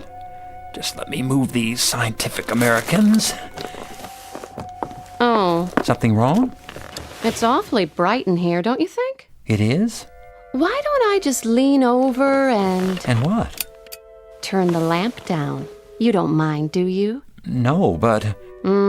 That's better. But Millie, I can't very well read this chapter to you without proper lighting, can I? Do you like music? Music? Yes, I do. Very much, but... Couldn't we have some? I guess so, if you like. Do you have a radio? Of course I do, right over there.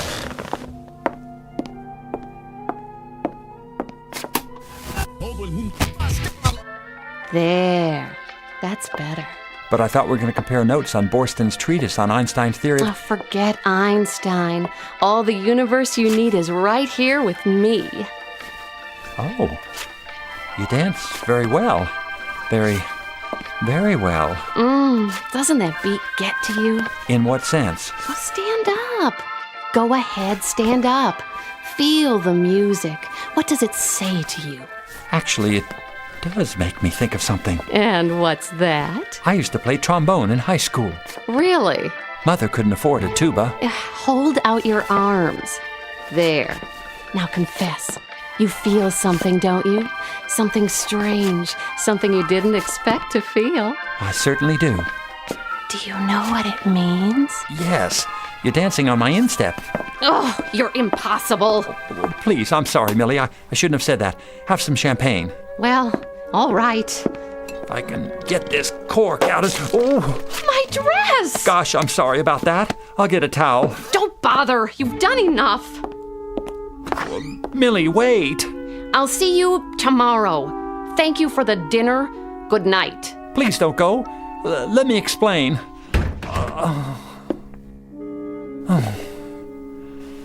Oh, well. I don't blame her. Now, what am I going to do with all this champagne? I better drink it. It'll just go bad. Oh, yuck. Why did I have to add all these bubbles?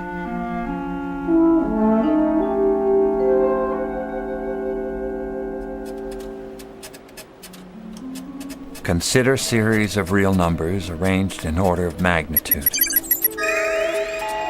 Never mind that. How was last night? What? Oh, great, just great. We danced and drank champagne till dawn. Then we took a ride through the park and... Is that so? Oh, what's the use? I'm a dud. I can't even dance. I spilled champagne all over Millie. I should have known. I've always been shy around women. Now she'll never speak to me again. Sent her flowers. What for? A tradition. The morning after. Oh? What kind of flowers? Porphyra candalis rosae. Translate, please. Commonly known as... roses. Say, thanks, Agnes. You really know how to help a guy out, don't you? Just like a big sister. I'll go get him right now. There's a florist downstairs. Sister? Did he say sister? Open the box. Go on, open it. Oh, thank... Gesundheit. I'm sorry about last night. It won't happen again. I'm glad you like the roses, though. They're long-stemmed. So I see. I picked them up especially for...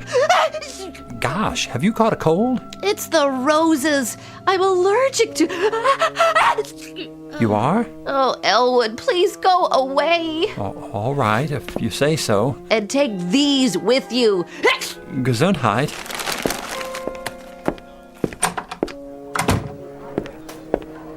Oh, Mr. Elwood, there you are. I was hoping to run into you. You were? I wanted to thank you for the chocolates. They were absolutely delicious. Glad you enjoyed them. Do you happen to like roses, too, by any chance?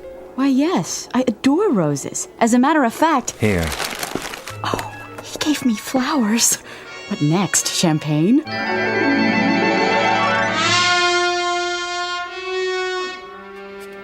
How How did it go? I don't get it. Define pronoun. Well, no other computer in the world contains as much recorded knowledge as you do, Agnes. You have a world-class brain. Thank you for the compliment. But every time I take your advice about Millie, I louse things up. Has to be my fault. I must not be. Agnes, what's the matter? Stop that. Millie is unworthy of you.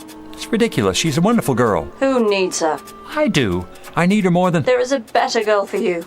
Oh, yeah? Where? In this building. Oh, I seriously doubt that. But even if there were, I wouldn't have any better luck with her than... She loves you. She does? Sincere. Intelligent. Exactly your type. Well, where can I find her? Tell me where to look, Agnes. Tell me. No need to look. You have already found her. I have? Can't imagine who you mean. Unless it's that secretary, the one on Millie's floor. I keep running into her. She seems nice enough. Very nice, in fact. In wonderful, physical condition, now that you mention it. Not that one. Another. In this room. In this? Are you blind? Open those baby blues. I will spell her name for you. A-G-N-E-S. I don't understand. Surely you don't mean you, Agnes? That is my name, lover boy. Don't wear it out.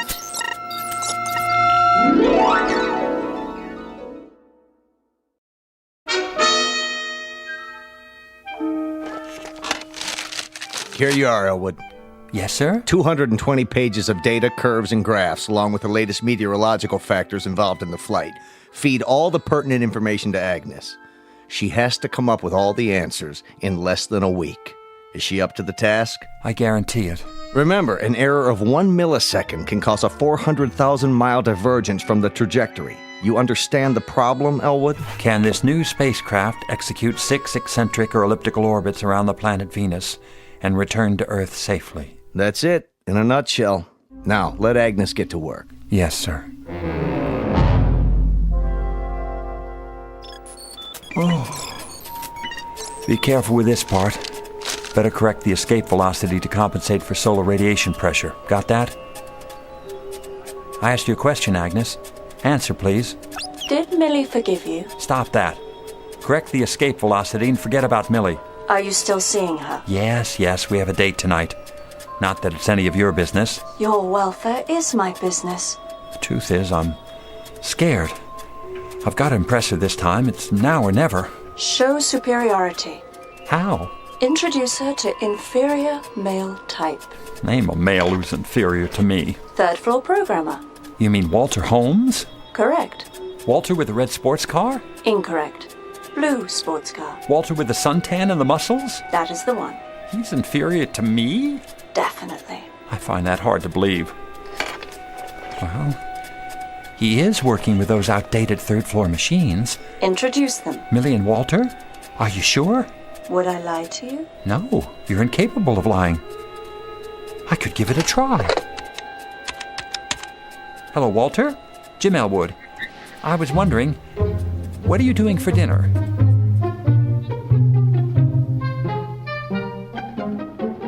He insisted we drop by before dinner. So you told me. He needs my advice about programming his computers. You know, those little bitty ones on the... Oh, hi, Elwood. Walter, this is Millie. Millie, Walter. He works with the... Well, come in. Elwood, you didn't tell me. Tell you? Millie has the most incredible eyes. Oh, why, thank you, Walter. Oh, call me Wally. Please, can I offer you a drink? Well, I suppose.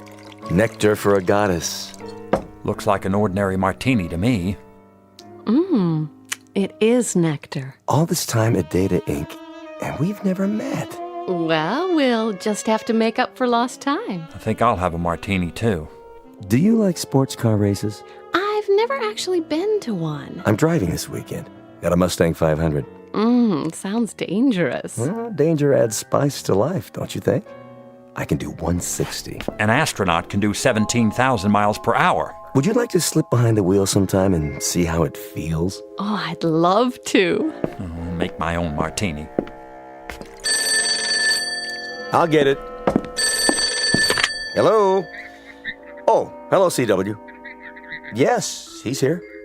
Oh, hold on. It's the supervisor. He's been looking for you. For me? Elwood here. Sorry to spoil your evening, Elwood, but it's an emergency. Washington insists on advancing the blast-off by 3 days. We need your data. Can you get it to me right away? You mean tonight? Afraid so. See you in an hour. Better brew a big pot of coffee. But, sir... Anything important? I'm sorry, Millie, but I've got to get back to the office. I'll see you home first. And deprive her of dinner? That's not very considerate. Say, maybe I could fill in for you.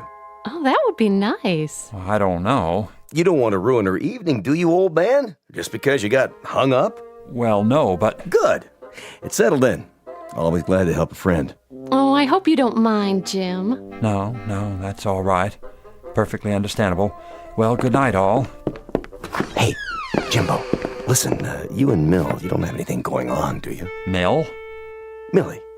Not exactly, but I'd hoped... Fine, good. I mean, I don't like to move in on somebody else's territory. Thanks for the all clear. Night, buddy. Oh, and good luck with Agnes.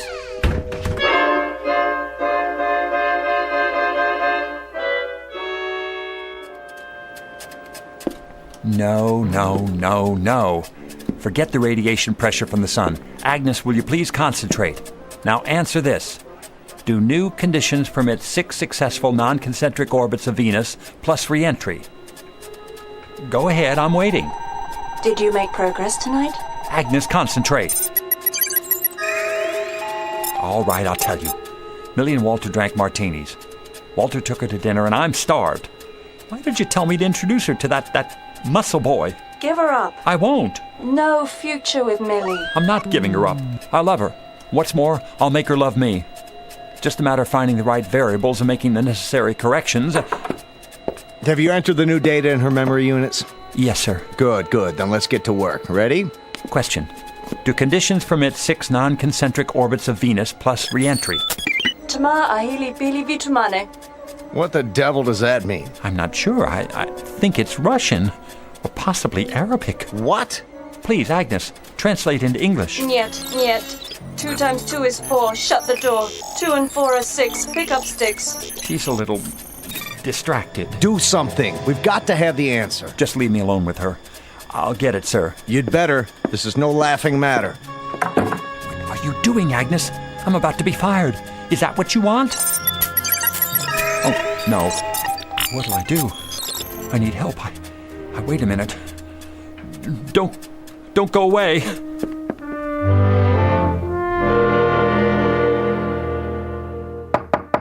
Excuse me. Hurry back. Oh, it's you. I know it's late, but I need your help. Take it easy, buddy. Come on in. Hello, Jimmy boy. Millie, are you intoxicated? It's okay, Jimbo. I'll drive her home. Later. Oh, you're no fun. Bottoms up. Walter, you're a senior programmer. Well, I'm not on your level. Listen, Agnes is fouled up. I need all the help I can get. Sure, old boy. First thing in the morning. That's too late. It has to be now. And leave this lovely girl all alone? Don't worry, Jimmy. Wally will take care of me. Sure, I get the picture. Good night, Millie. Sorry I interrupted you.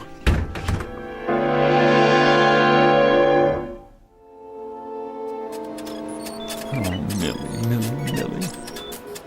Agnes, what did I ever do to you? Why do you want to ruin my life? Autamat, aut odit femina, nihil est tertium. Makes sense, will you? Translation from the Latin. A woman either loves or hates. No third course exists for her. Stop with the riddles. Perhaps you will understand this. I love you. You mean you were jealous of Millie? You wanted me all to yourself?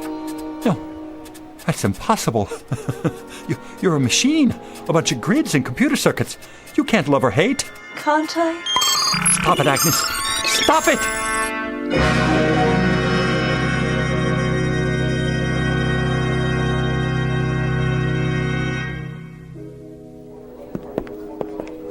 But that's incredible, sir. Jim Elwood's one of the finest computer programmers in the country. So was Fred Danziger, and he couldn't handle her either. I'll give it a try. That's all I can do. Elwood, how are you feeling? Look at all those printouts. Must be miles of it. 2 times 2 are 4. Shut the door. 2 and 4 are 6. Pick up sticks. On your feet. It's gonna be all right, Elwood. You've been working very hard, and we appreciate it. Now, how about a nice long leave of absence, eh? In the meantime, I thought I'd let Walter here take over for a while. If you don't mind, old buddy. You?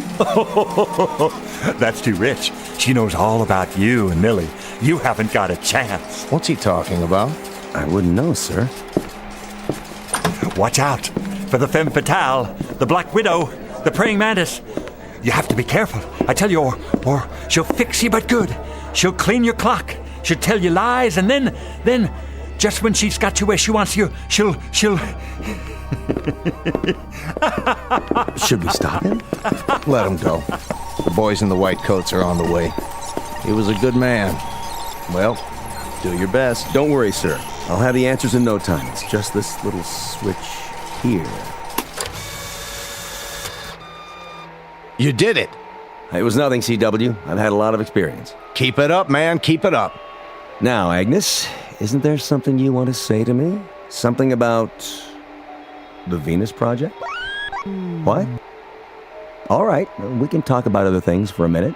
If you like, yes. I understand how you feel.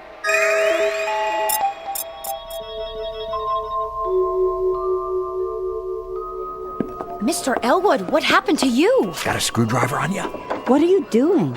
Taking this sign off the door. Mark 502711. James P. Elwood, programmer. Oh well, it was nice while it lasted. I should take it with me. But I won't be needing it where I'm going. Want it? But Mr. Elwood... Here, it's all yours. Something to remember me by.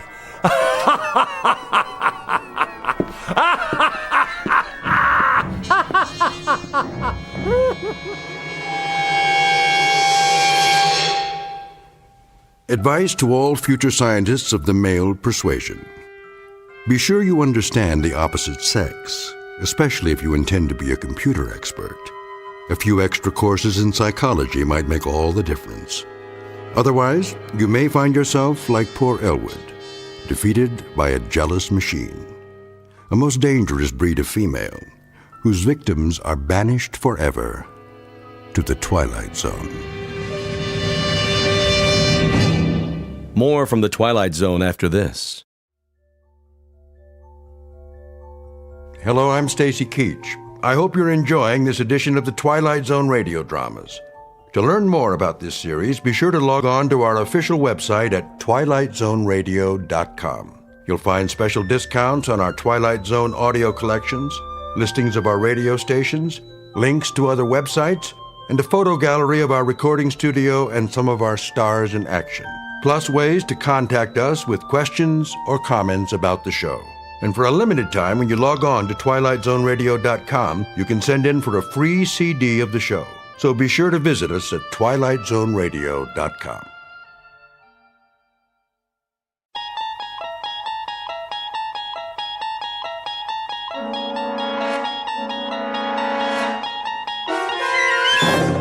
You unlock this door with the key of imagination.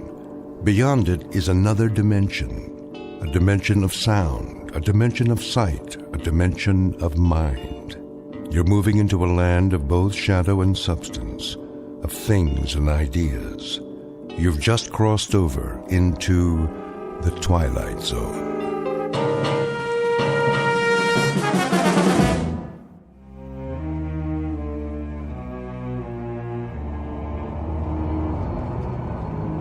Why are you driving so slowly, Miller? Sorry, sir. The traffic is unusually heavy today. I can see that, but can't you speed it up a bit? I wish I could, Mr. Gordon. Ever since we crossed the bridge, it's been bumper to bumper. Well, then, try an alternate route. This is the alternate route, sir, but it doesn't look very promising. Oh, I'm going to be late. She doesn't like it when I'm late. No, sir. I better call home. A capital idea.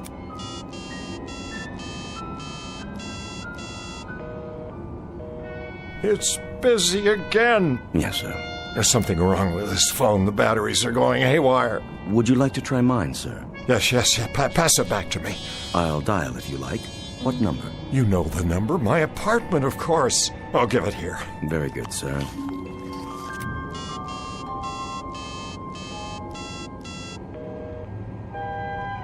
Who is she talking to? Perhaps she's calling your office. Or this phone isn't working either. What did you do, sir? Throw it out the window. Cheap plastic contraption. But it was an excellent phone, sir. You bought it for me last week. Then I'll buy you another one. Now get me home. Yes, sir. May I suggest... The ice bucket is full. There's a bottle of your favorite scotch. Not at this hour. It'd only slow me down. Have enough trouble keeping up with her as it is. Quite. Oh, Flora, please don't be cross with me tonight. I'll be home, dearest, I swear to you, just as soon as I can. Of course you will, sir. Such a lovely girl. I'm very fortunate, you know. Most certainly. A man of my years. If I may say so, Mrs. Gordon is very lucky, too. I'm sure she appreciates how lucky. Yes, I'm sure she must, but sometimes I wonder what it's like for her alone all day at her age. Poor thing.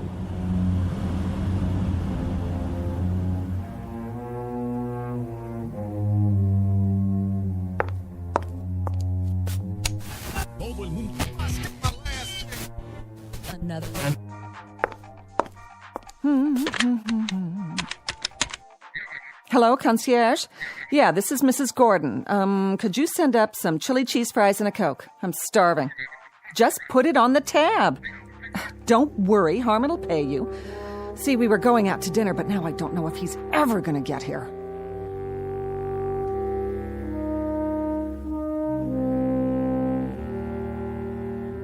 Picture of an unlikely lady in waiting and her knight in not-so-shining armor.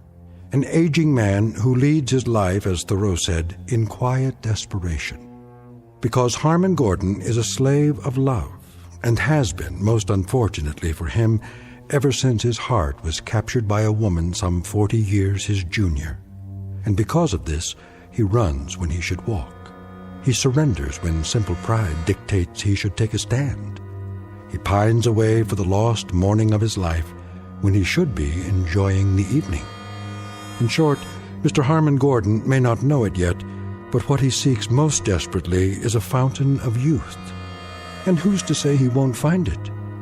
Because this just happens to be in the Twilight Zone. And now, the Twilight Zone and our story, A Short Drink from a Certain Fountain, starring Adam West with Stacy Keach as your narrator.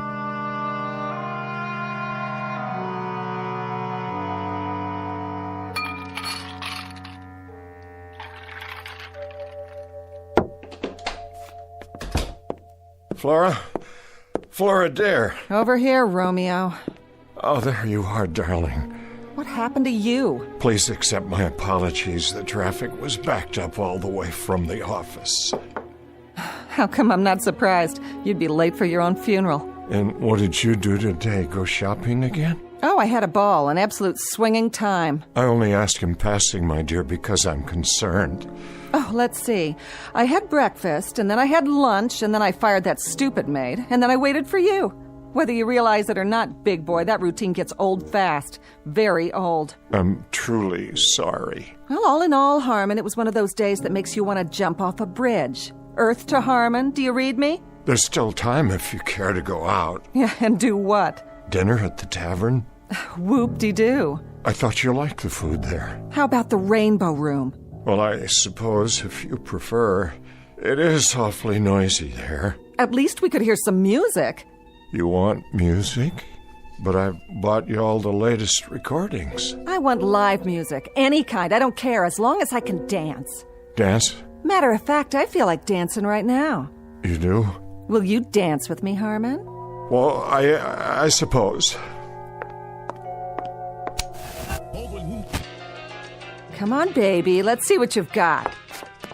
Let me take off my hat and coat. Oh, come on, loosen up. Let it move you. Feel that beat? I'm trying, dear. Move it, Harmon. I'm doing my best. What's wrong with you? I can't keep up. Shake your booty. Now move your arms like this. Flora, please be more careful. It was just a piece of glass. It was a very old piece of glass. Worth what, 89 cents? Hardly. This was a Wedgwood. Big deal. I'll buy you 6 more just like it. I'll even have the concierge gift wrap them for our anniversary. Then we can sit around and play old records. Sounds like a hot night to me. What's that tune you like? Come to the church in the wildwood? Oh, a real toe tapper. You keep forgetting that I'm no longer a varsity end. Were you ever? Furthermore, if my doctor had witnessed that little burst of activity just now... Oh, that's always your excuse. It's not an excuse. My heart... If you keep telling me about your heart and all your aches and pains, Harmon, I'm gonna run out and get sick. Would you mind putting that cigarette out, dear? I've asked you not to smoke. Why not? Bad for your heart? You might start a serious fire. Honey, baby, one of these fine late evenings, that's exactly what I'm gonna do. Torch this whole mausoleum. There are things here that mean a great deal to me. Like what? That eyesore I knocked over? It was my mother's. Oh, spare me. It was worth very little except for the sentimental value. That's a word you may not understand, Flora. Sentiment. It means the capacity to love. Listen, big boy, if I don't fill the bill anymore, just say it loud and clear. In case you forgot, there are 14 flights a day to Reno, and I'd love to be on any one of them. But if I am, you're gonna pay. Big time. Flora, darling, I am not angry. I simply wish that, well, that you'd be a little more careful and considerate. Somebody should have wished that 5 years ago when you and I signed the papers. I knew you were old, Harmon, but I didn't know how old. You better watch yourself, honey. If you ever take me to a swinging weekend in Egypt, I might just run away with a mummy. Know what I mean?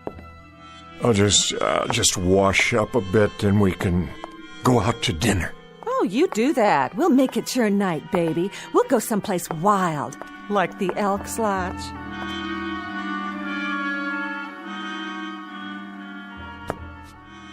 Flora, darling, what's happened to us?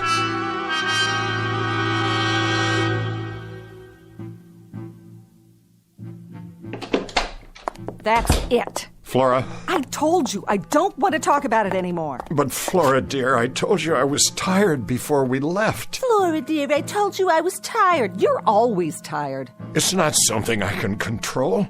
These pills I take. I didn't ask you to run the mile. I just asked you to go dancing or to the movies or someplace. Any place but here.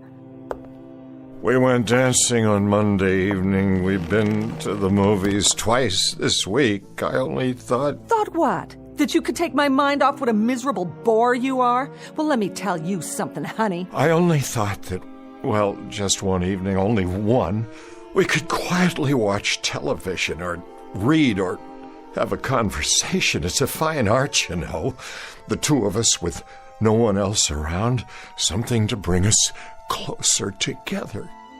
And you think that's all it takes? This is so like you. The Late Late Show after we have a game of chess. That's not what I mean. Sounds really great for senior citizens at the old folks' home. But for your information, sweetie pie, I don't have my reservation there yet. They won't let me in. I still have my own teeth. Flora, try to be reasonable. And don't tell me how you picked me out of a chorus line and introduced me to the finer things in life. Your idea of the finer things is to hold hands in church and listen to the organ music. Flora, you know that isn't true. Take my advice. Get yourself a nice glass of warm milk and curl up with an almanac. Whatever it takes to get you through the night. Because this time, it ain't me, babe.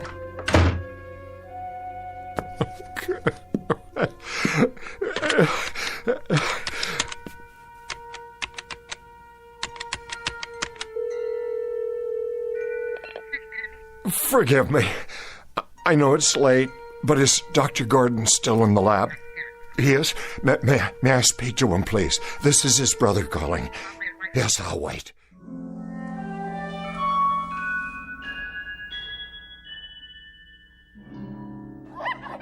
Now then, Leonard. Yes? Which monkey would you say is dominant in this group? I guess the largest. Look again. The largest monkey is seated in the corner of the cage doing absolutely nothing. Doesn't seem very dominant now, does he? You're right. Now, notice the small one in the center of the group. The young one? He has the food and water to himself. No one's challenging his position. But doesn't that go against the normal rules? Of social organization? Not where the young are concerned. And the cause of this new hierarchy, Leonard, is the Gordon vaccine. He's been injected for 3 weeks running now. His appearance has changed, and the others can see it. They may not understand, but they respect it. They have to.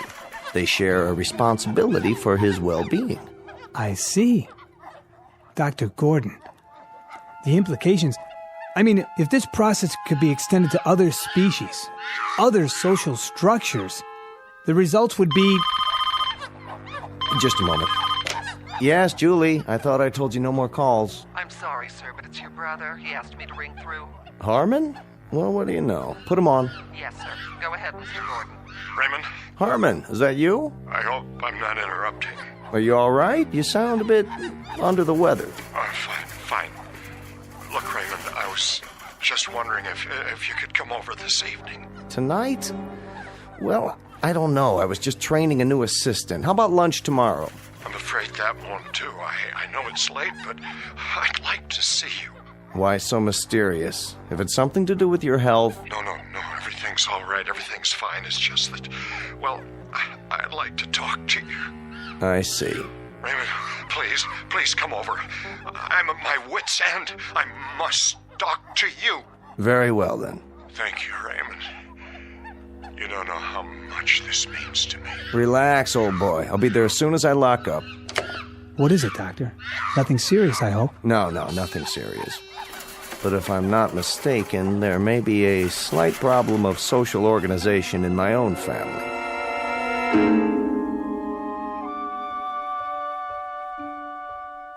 Drink all right? Perfect. Good. That's good. You look tired, Harmon. Do I? Yes, Harmon, tired and depressed. Now, do you want to tell me about it, or shall we sit here and play 20 questions for the rest of the evening? Been pretty rushed the last week or so. Flora asleep? Yes, she went to bed about an hour ago. She asked to be remembered. Oh, she'll be remembered. I'm not sure I like the sound of that. Merely an observation. You know, you really ought to get to know her better, Raymond. She's really a fine girl. Did I say otherwise, Harmon? No, but I know you two haven't been exactly close, as a brother and sister-in-law should be. Harmon, would you do me a favor? Anything. 2 favors, actually. First of all, don't sell me on Flora. Don't even try. You know what I think of her. And this isn't backbiting now. This is what I've told her to her face, so I have no compunctions about saying it aloud. Saying what? Let me finish. I could forgive her appetites, Harmon. I could forgive the fact that she's made out of asbestos and doesn't have a heart in her body. You're being unfair. But I cannot forgive her for what she's done to you. She's turned you into a frightened, quaking, damned fool who dotes on her, gives into her whims, and runs after her like a poodle. That's item 1. Raymond, please. My second favor is simply that from now on, after you've had your battles, you not call me at odd hours of the night. I don't do this often. Once is often. Twice is endless. Harmon, we're very close as brothers go, don't you think so? Yes, despite the difference in our ages. Maybe that's why. You've always been my big brother, and you know there isn't anything in this world that I wouldn't do for you if it's in my power. But you can't expect me to run over here like a St. Bernard every time you get frozen halfway up the mountain. You make me ashamed. Don't be. She's a predatory little alley cat, and she's always been that way. I knew it the first time I saw her, but I can give you only so much solace, so much sympathy, and then it begins to stick in my craw. Now, What is it you want tonight? Just someone to while away the hours with you? Or is there something more specific? The things you've been working on at the Institute. Go on. The cellular injections, you've been successful with them. Haven't you? Oh, no. You're out of your mind. Desperate I am. Out of my mind, I'm assuredly not. But you must be if you're thinking... You've made animals younger.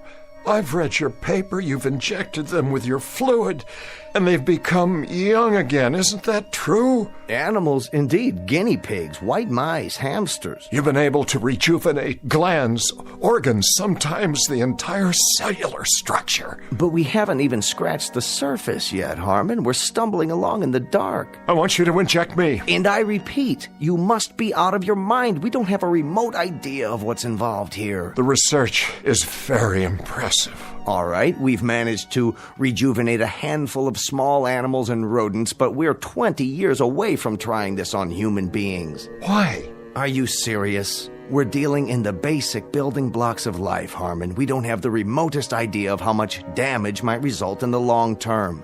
We don't know what we're doing to the basic metabolism of the body or the mind. God only knows what effect this has on the brain. Harmon, we're winging this, and we've killed as many as we've saved. You said you'd do anything for me. Anything within reason. This is within reason. I'm close to the end of my rope, Raymond. I've reached a point where it really matters very little to me if I live or die. Surely not. I want you to test this serum on me. Short of that, I can't bear getting any older. Aside from this pronounced death wish of yours, how would you like to spend the rest of your life? As a mutated freak? Or a blithering idiot? Or a mindless shell? This is not only possible, Harmon, it's highly probable. We couldn't control an experiment with a human being. It'd be catch as catch can. I not only would take the risk, I'd welcome it.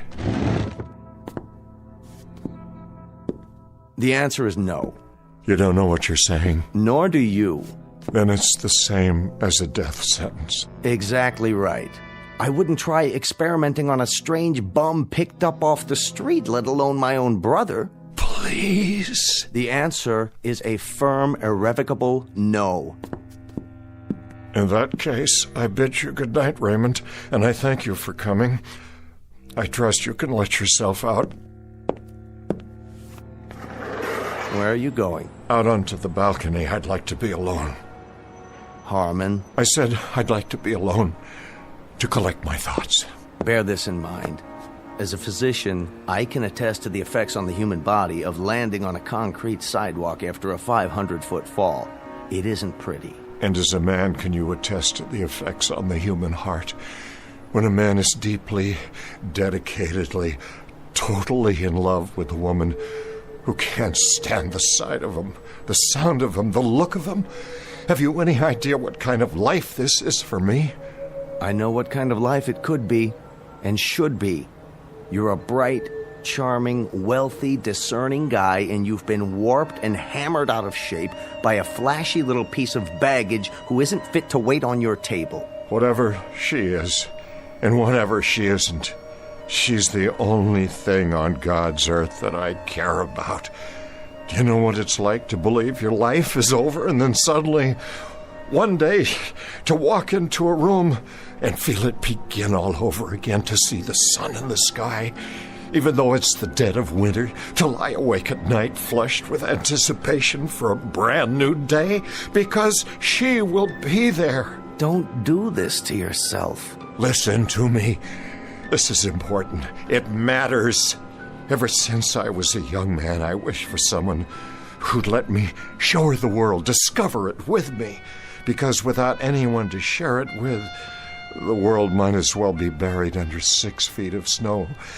Someone who'd be there, Ray, that's all. I wouldn't ask much in return, a kind word once in a while. She still has a love of life, believe me. Only I can no longer share it with her because I'm old now, and getting older, the days run away and leave me further and further behind. And now it's too late. I beg of you, Ray, If you've ever cared for me, your brother, give me this one last chance. Give me a chance to save myself. And if I don't? Then you can conduct one final experiment. We'll find out who can reach the sidewalk first, a man in an elevator or a free-falling body. Oh, my dear God. You're serious. Good night, Raymond. I'm getting tired now. Let me think about this. Give me an hour or two. Will you be up? Are you coming back? I have to think first. Tell me you'll wait to hear from me. Give me your word. All right, but don't be long. Soon now, I'll need to rest.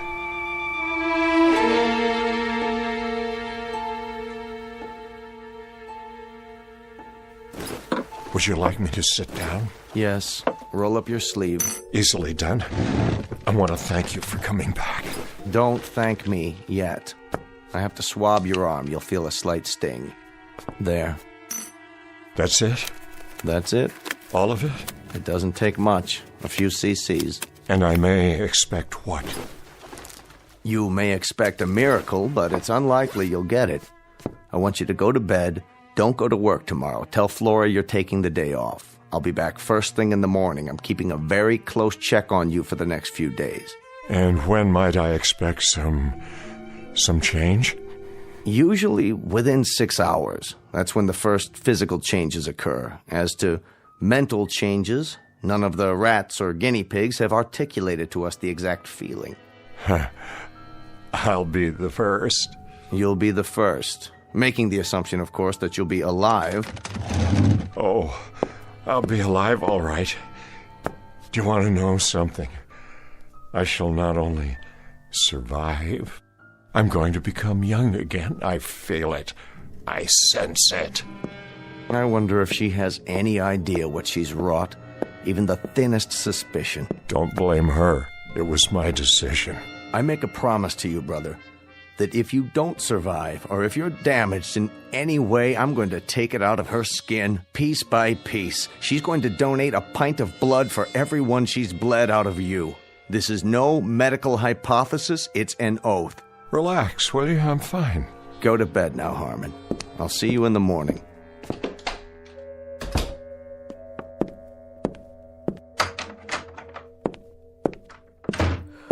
Oh, that you, Harmon? Yes, Flora. Go back to sleep. What are you doing in front of the mirror? Just looking at myself, dear.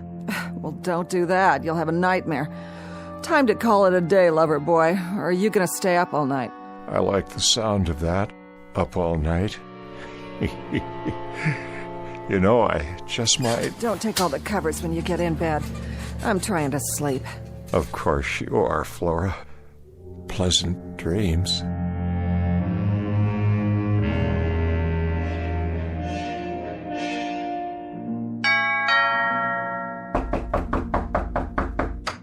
I'm coming.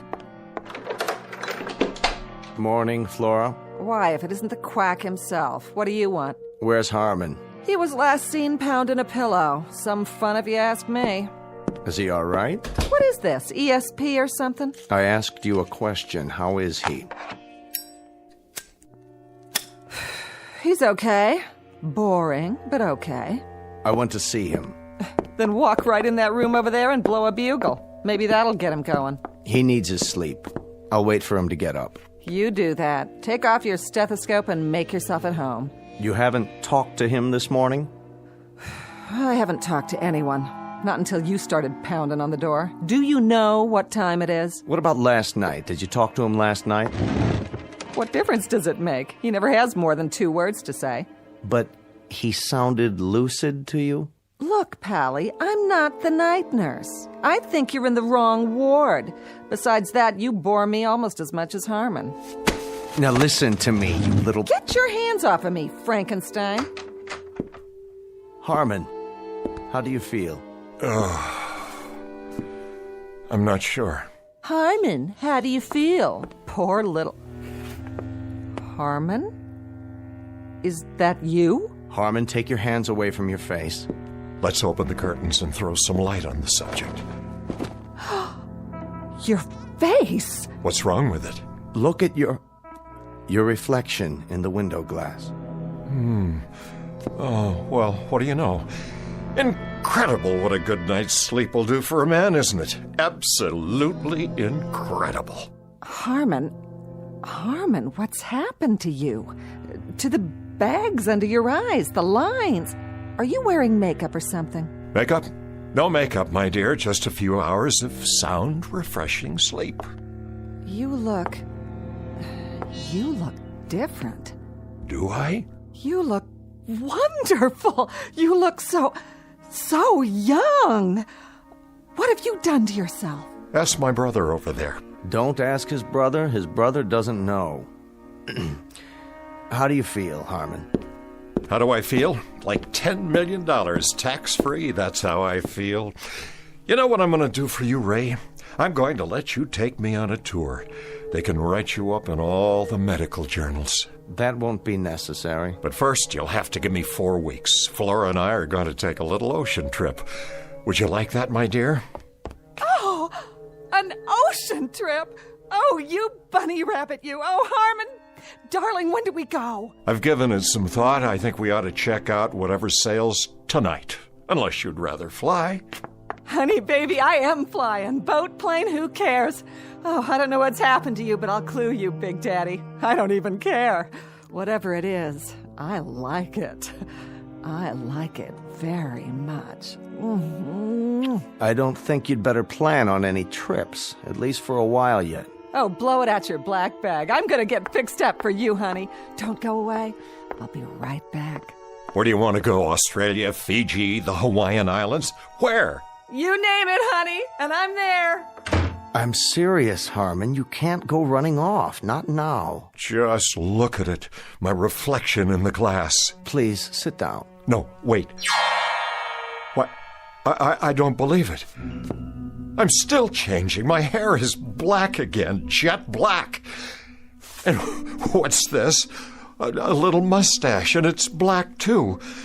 I want Flora to see it. Not just yet. But this is astounding. I haven't worn a mustache since you were 30 years old, which is precisely the age you look now, at least at this moment. This is fantastic. This is absolutely fantastic. I'm getting younger, every 20 minutes? When I woke up this morning, I looked 45. Now I look 30. If I keep going at this rate, I may get drafted again. That is... what's the matter? Don't you get it? That's just it. I do.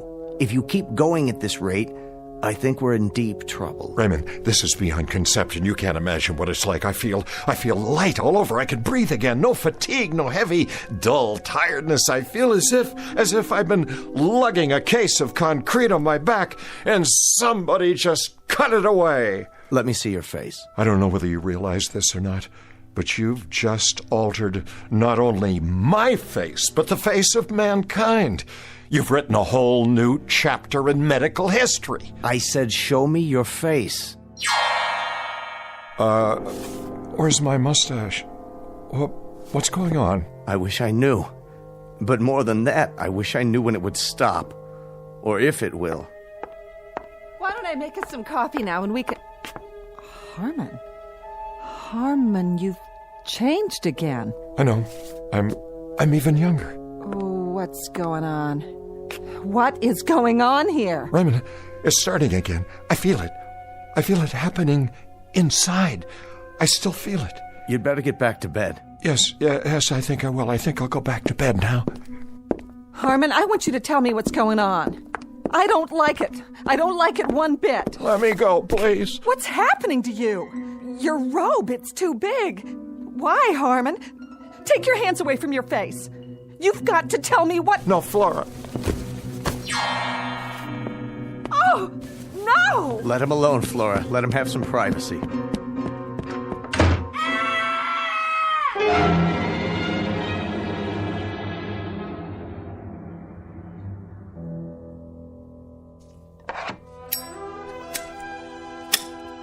Well, are you going to tell me now? Sit down, Flora. What is it? What's happened? I've been working on a research project. What kind of project? A cellular serum. Up until last night, I had only tested it on animals. Harmon insisted I try it on him. What does it do? As far as I can tell, it stops the body's aging process. Beyond that, it will, in some cases, rejuvenate cells and tissues. In layman's terms, it might make a person younger. Younger? Let me have one of those cigarettes, will you? How much younger? We were never able to ascertain how much once the serum took effect or how long the process would take. But now, I believe we know. I don't understand. I suppose there are variables to consider, but in the case of Harmon, the process took approximately 10 hours. You mean it's over? That's right. The changes have finally stopped. I want to see him. You shall, but you're not to wake him. He's in shock, and this sleep is precisely what he needs. I want to see him right now. Do you? Suddenly so solicitous. Very touching. Don't you try to stop me. Flora, as of right now, as of this very moment, you'll have some adjustments to make. What are you talking about? I want to see Harmon. From this point onward, you'll have to readjust your entire life. This is some kind of trick. I want to see my husband. Look at me and listen. Let me go. Harmon is sleeping, but when he wakes up, he's going to need your help. Help? What kind of help? Let me see him. I'll let you see him, but I think you'd best get oriented first. I don't need anything from you.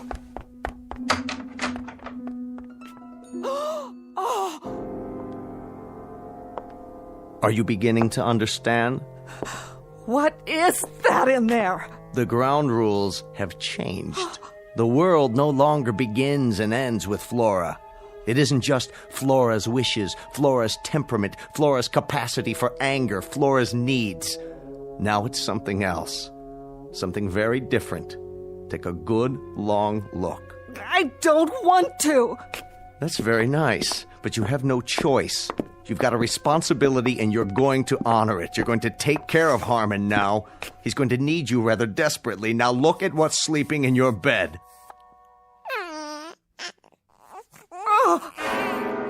There, little fellow. Go back to sleep. The world isn't such a bad place. You'll see. Oh, Flora. If you're leaving, my dear, make note of the fact that the clothes you have on are all that you take with you. You're out of your mind. If you think I'm going to spend the rest of my life taking care of that grubby, thumb-sucking little baby in there... That's precisely what you're going to do. Short of that, Flora, my dear, you leave the premises as you came, unadorned. The furs, the jewelry, and everything else my brother gave you, that remains here. You can't make me stay here, and neither can he. There's other fish in this ocean, mister. Indeed there are, but you're not married to them. You happen to be married to my brother. That's crazy. Not crazy, Flora. Bizarre, perhaps, but very much a fact. And if I find out that he's left alone with maids, governesses, nurses, you're going to find yourself back on the chorus line. What? Do you understand, Flora? He's to get attention now, the attention he deserves. I don't mean intermittent, sporadic moments between nightclubs and beauty parlors. I mean morning till night. Won't he grow? Yes. As of right now, he will grow. A little bit older each day, just as any little boy. It isn't fair. Isn't it? The two poles of life where respect is most needed, but it's the second one that's often shortchanged. You'll experience the process together. He'll be growing older, and so will you, until you're both truly old. A little poetic justice, don't you think? That now you should finally have to drink from the same cup, that you should have to watch his youth encroach on your age, and the most anguished part of it, and the most illogical, is that youth always defeats age and then despises it for losing, never realizing, my dear, never giving it a thought, that when tomorrow comes, there's always someone younger just outside the door, waiting to come in, forever waiting to come in. But everything's on his side now. You see, my dear? As one gets older, see how wise they get.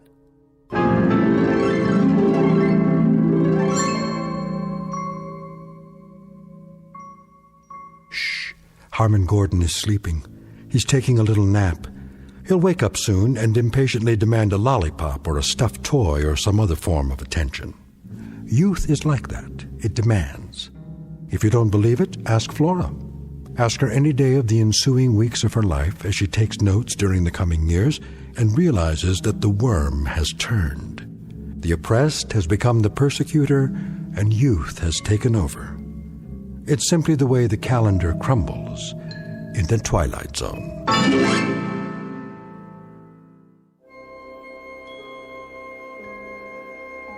Hi, this is Carl Amari, producer of the Twilight Zone radio dramas. I'd like to take a moment to tell you about our official website at twilightzoneradio.com, where you'll get the latest news and information on these Twilight Zone radio dramas. Plus, at twilightzoneradio.com, you can digitally download 3 free episodes or any of our episodes for only $1.95 each. In this age of ever-changing technology, we've decided to make these episodes instantly available to you by making the Twilight Zone radio dramas a digital download-only series. This means that this series will no longer be offered on CD. The CD collections at our website are now being offered while supplies last at buy one, get one free. So be sure to get your favorites before they're sold out. Be sure to visit us often, and I'll see you in the zone.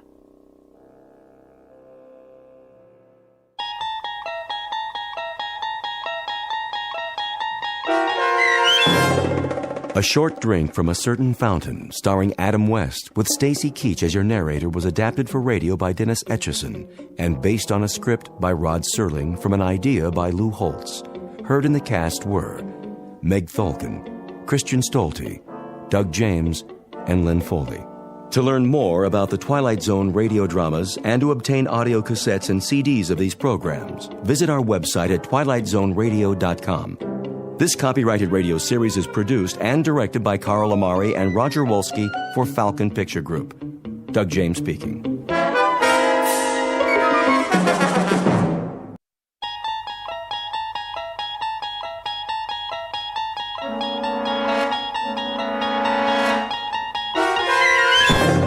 You're traveling through another dimension. A dimension not only of sight and sound, but of mind. A journey into a wondrous land whose boundaries are those of imagination. Your next stop, the Twilight Zone.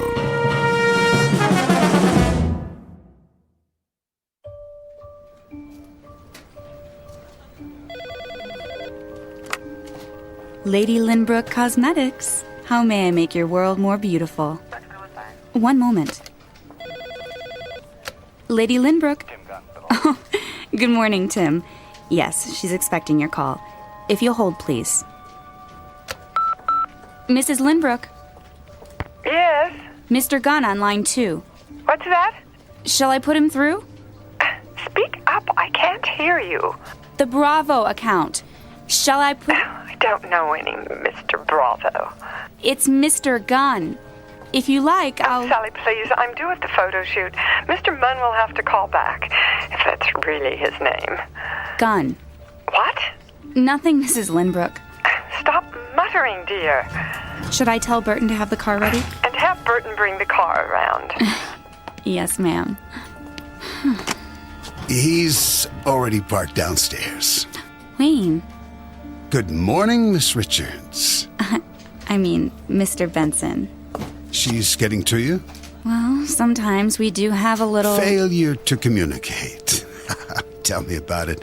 Last week I locked myself out of the house, had to climb in the window when she couldn't hear the doorbell. Vanity, all is vanity. Whoever said that got it right. Anyway, the limo's at the curb.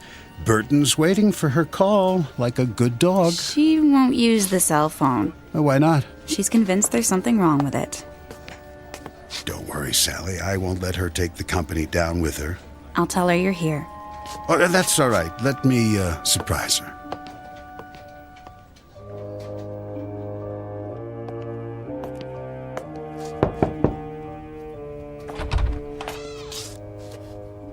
Mirror, mirror on the wall. Who? Gotcha. Wayne, darling, I didn't hear you come in. If I were a snake, I would have bitten you. Well, you shouldn't sneak up on me like that. I haven't finished my makeup. Be a dear and hand me the hairspray. You know they have makeup people at the shoot. What?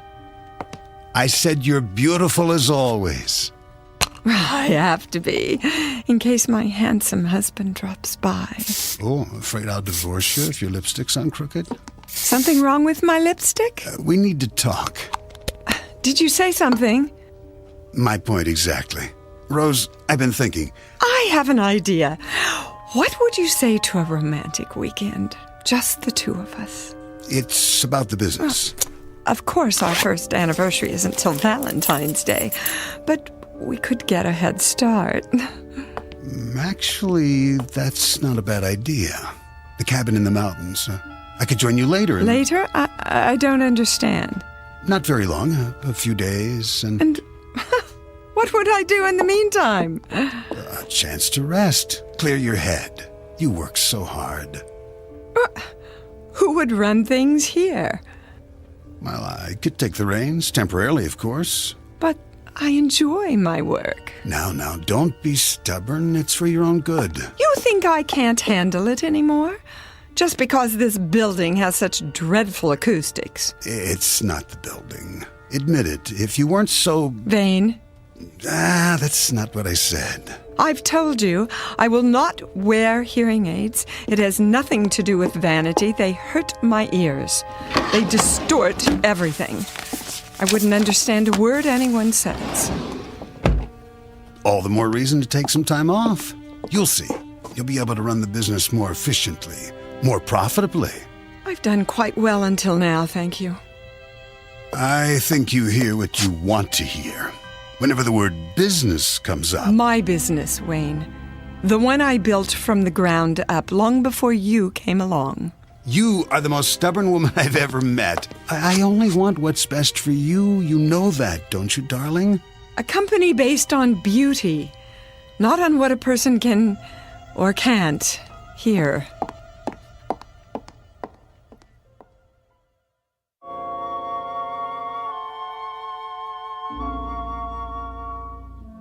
Beauty is, they say, as beauty does. And the CEO of Lady Lynbrook Cosmetics understands this, or thinks she does. But truth, that's something else. Like perfection, it may lie in the eye or the ear of the beholder. Rose Lynbrook is about to hear one very surprising truth, intended especially for her and broadcast directly from the Twilight Zone.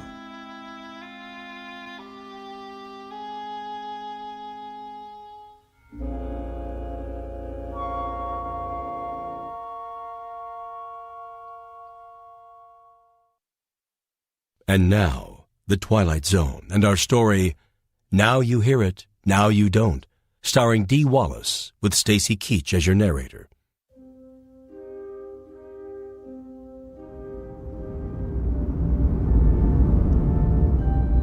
Here we are, ma'am. Burton, why are you stopping? I say we're at the studio, Mrs. Lynbrook. What time is it? We're right on schedule. Not late, are we? Not in the slightest. Speak up, will you? I'll get the door. Would you kindly help me with the door? Certainly. Where is my blusher? Ready, ma'am? Well, I guess this will have to do. Watch your step, the curb. Not that door, Burton, the other one. I can't slide over leather in this dress. I suggest the sidewalk side. Traffic this time of day is... How's the traffic? I say it's not safe. Quickly, they're waiting. I'll go around. Man would be late for his own funeral. Well, don't just stand there. Give me your hand. One moment, there's a bus. Now! But, ma'am... Oh, never mind. I don't need your help. Wait! Get behind me! Burton! Burton! Ma'am, are you... Burton! Oh, did you see that? She stepped right out into the street. What's the matter? Didn't she hear the horn? Must be dead. Oh, if it wasn't for that chauffeur, it would have hit her head on. The poor man. Hey, somebody! Call an ambulance!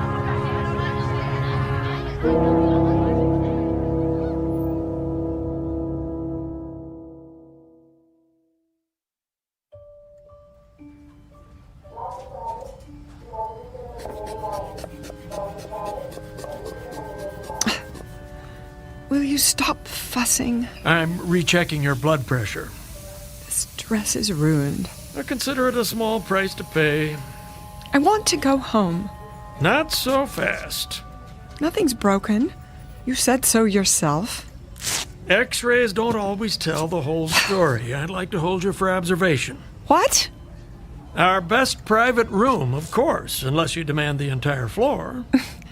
I can't hear a word you're saying. How convenient. This is Fashion Week.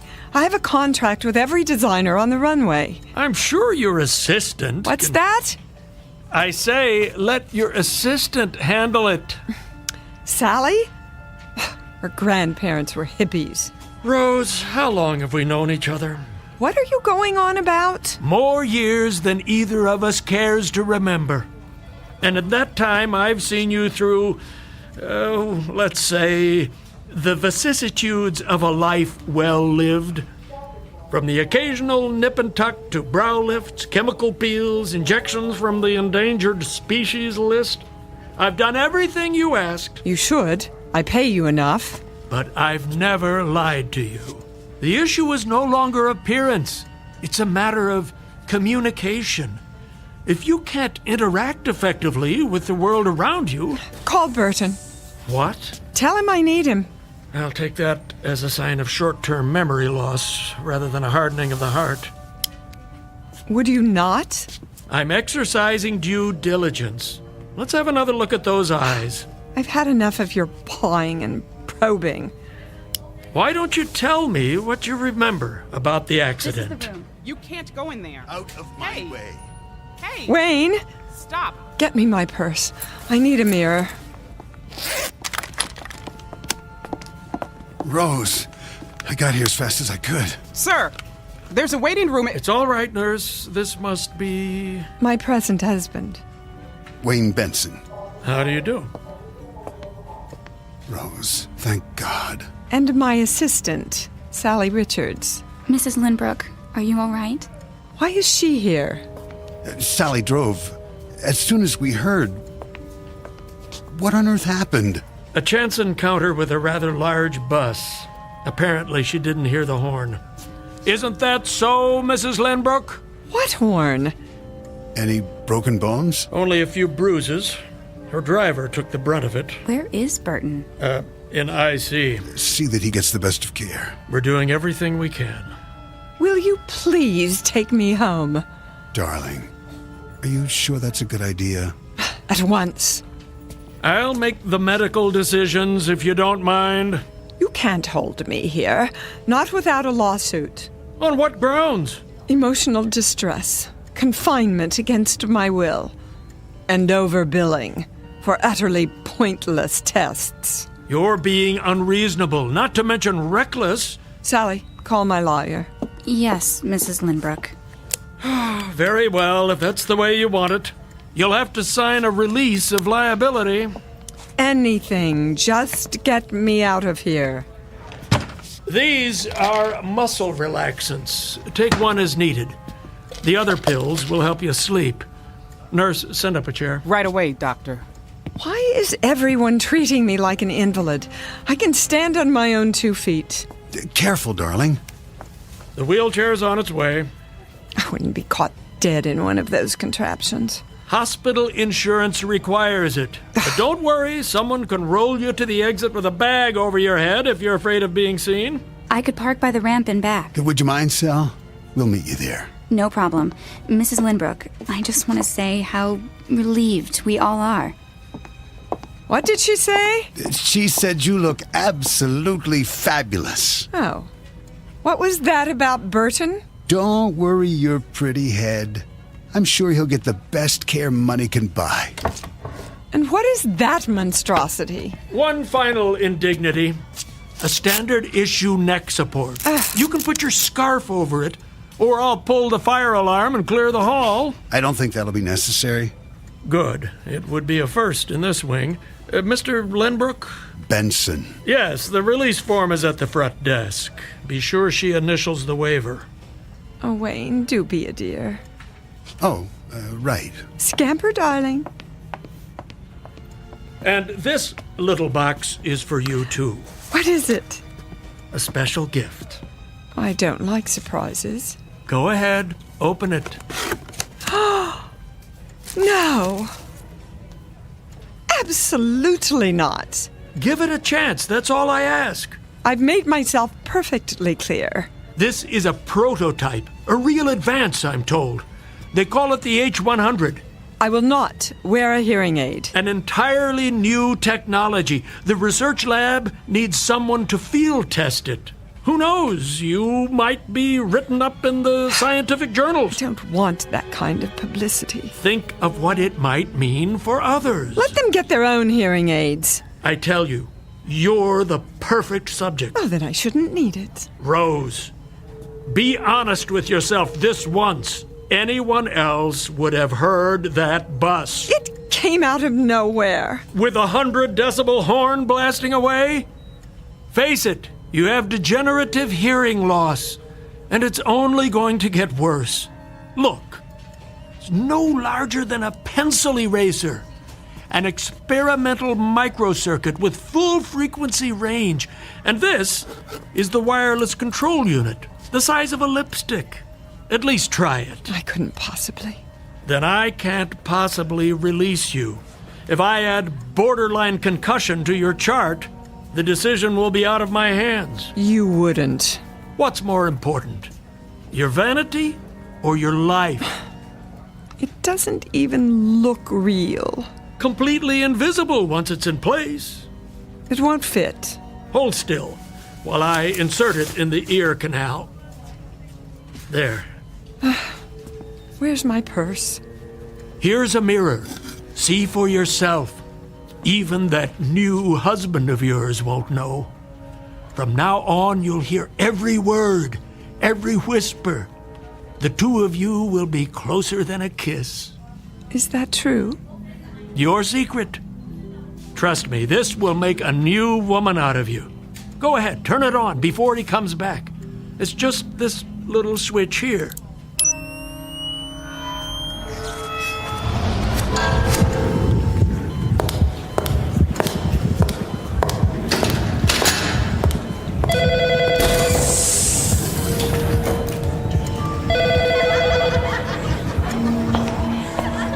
Where did she sign?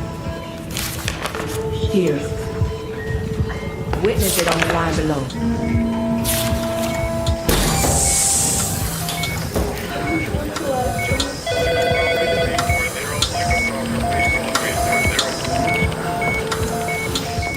Well? It's too much. All that you've been missing. Welcome back. May take some getting used to. Here's the wheelchair, Doctor. Very good. I have the papers. Use my pen. And this line for Rose. That it? Now into the chair, carefully. Hold my arm, darling. Okay, take it easy. Careful. Here we go. Thanks. I'll take it from here. That's all right. It's part of my job. Get some sleep, Rose. I'll stop by and see how you're doing.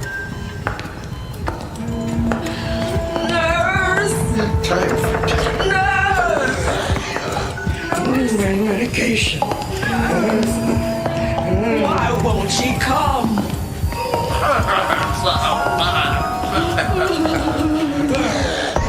No one came to visit. Stop! It's just down the hall, Mrs. Lynbrook. The rear entrance, darling. Don't you hear that? Hear what? It's too much, I tell you. Hang on, we're almost there. Help!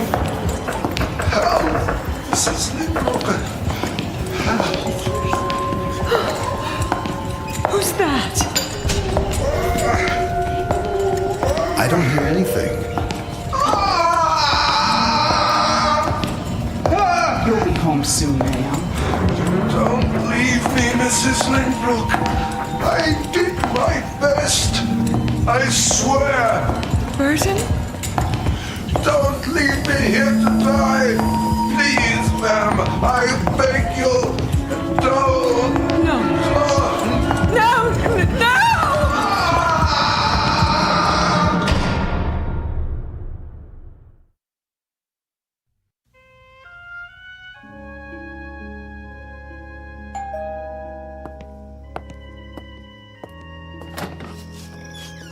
Oh, Doc. I told Rose I'd stop by. You didn't need to do that. How is she? About the same. Up and around yet? She doesn't do well out of bed. No? Still pretty shook up. The pills don't help? Not much. Do you have anything stronger? I don't know if that's wise. Drink? Oh, you go ahead. I've tried to keep the pressure off, but without the business to worry about, well, she's lost. Really? I guess it's all she knows. She just can't cut it anymore. She doesn't even want to try. That doesn't sound like the Rose I know. The accident really did a number on her. She needs more downtime. It's possible, I suppose. Or maybe she's had too much. I'm thinking of moving her to a place in the country until she gets her strength back. Oh, I don't know about that. There's nothing wrong with her body. Of course, if it's emotional, I could refer her to a specialist. A shrink? She wouldn't hear of it. Well, then let's try this. A couple of days a week back in her old office, for starters. She's not ready. She can sign letters, make some calls the way she used to. See how it goes. Not a good idea, Doc. Well, it might do her a world of good. I couldn't allow it. Allow? Well, she hasn't been declared incompetent yet. No, but that's... Let me have a look at her. This isn't a good time. Well, she's awake, isn't she? I'll check. Don't trouble yourself. I think I remember the way. First door at the top of the stairs, isn't it?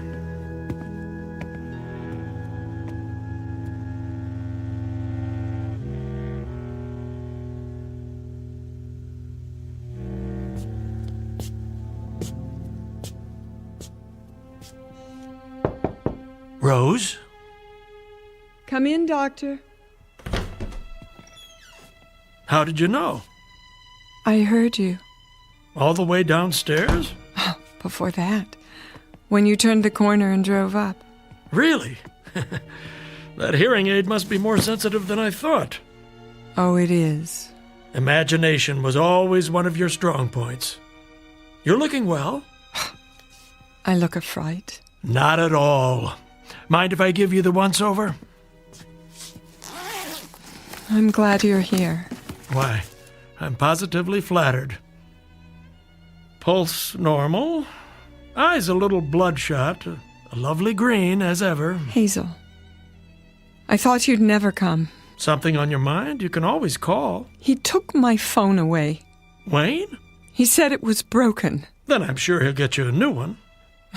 Don't bet on it. Now. Let's check that blood pressure. He wants to put me in a sanitarium. Have you been taking the pills? I only pretend to swallow, in case he switches them. So you haven't been sleeping. That can make the world seem a very different place. Lie still for a moment. There. A little low, but close enough. I'm a prisoner in my own home. I don't see any padlocks on the doors. The longer I stay here, the weaker I get. I'm afraid to eat. He might put something in the food. Oh, come now. He was right. You all were. I wasn't competent, but isn't it ironic? Because of what happened, I received the greatest gift of all, the ability to hear the truth. Don't be dramatic. You had a problem, and I treated it. The hearing aid works well, then? Too well. I keep it turned all the way down. Otherwise, I couldn't bear it. Amazing what they can do with those little circuits. I was able to hear everything again, and more. Oh, so much more. Other people, other rooms. The gardener below, the mailman on his rounds, the birds flying overhead. Surely not. The cleaning lady downstairs, the cook in the kitchen. Wayne when he arrives home, before he puts the key in the door, muttering to himself, talking on his phone. He doesn't know I hear, but I do. All of it. A trick of acoustics, air vents in the walls. I know my own house. All right, Rose. I'll play along. So, you think you hear voices? Let me guess. Talking about you, are they? I am not paranoid. An overworked imagination is more like it. That and too much time on your hands. Lying here with nothing to do, your mind heating up like a compost heap. Get out. I've offended you. Do as I say. There's the Rose I know, the one who suffers no opposition, who stands up for herself at the drop of I'll prove it to you. Go into the hall. Now. That's the spirit. Close the door and begin speaking. What would you like me to say? Anything. Whisper it as softly as you can. Very well. Now, where's the control?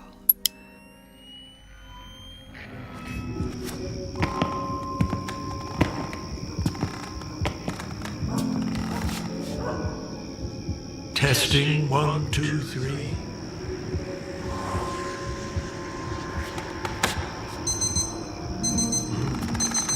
That late already? Traffic will be a nightmare. That should do. You can come back now. Well, what card did I pick? You took exactly 7 steps to the end of the hall. Very good. A security camera? Oh, of course, the floorboards do creak. The alarm on your wristwatch. It beeped 3 times before you turned it off. Now that is a neat trick. Where's the hidden microphone? And feel free to bill me, Doctor, for the inconvenience of rush hour traffic. How did you know that? You spoke it under your breath. Did I? Yes, I must have. Either that or I'd have to conclude your little hearing aid picks up people's thoughts. And I'm afraid I don't believe in magic. Believe what you like. Occam's razor is good enough for me. A scientific principle I learned in medical school. It says, begin with the simplest explanation. Anything else is merely spinning our wheels. I know what I hear. Do you? I'm nobody's fool. No, you're not. You're a stubborn, hard-headed businesswoman. One who learned how to think for herself. I had a good teacher. That you did.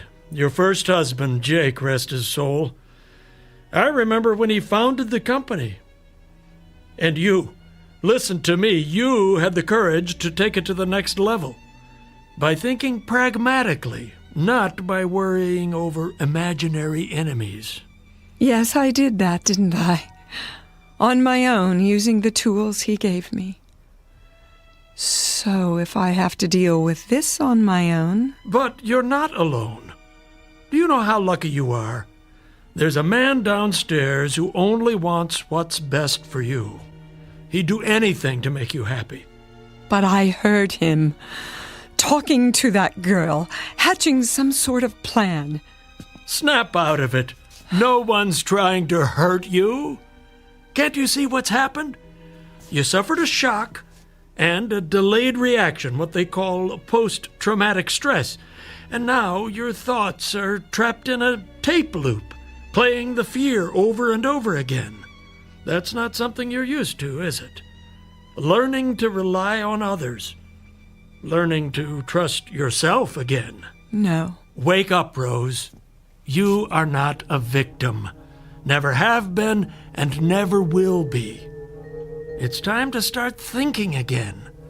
about what's best for you, for the business. You make it sound so easy. What do people do when they fall off a horse, You know the answer as well as I do. Get right back in the game. But first things first, start with some real rest. Sleep that knits up the raveled sleeve of care. But I do hear things. So you told me. You know what that is? Your own insecurities talking. Not hard to understand, considering that you've been running on empty. I'm going to give you an injection, and tomorrow everything will seem 100 times clearer. I promise. I wish I could believe you. Give me your arm. There. I'll schedule you for a physical in a couple of days. Afterwards, you might want to stop by the Lynbrook building. I bet they've missed you. They should. I am Lady Lynbrook. Hold that thought, Rose. Never, ever forget who you are. Doctor? Yes? I meant to ask you about Burton. Your driver? Nobody's told me anything. But I know he has family. I want to continue his salary with full benefits. That would be very decent of you. His injuries must have been quite serious. I heard him, you know. When? On my way out of the hospital. He was in the last room at the end of the hall in severe pain. I told the nurse, but she acted as if she didn't know what I was talking about. You really should do something about your help.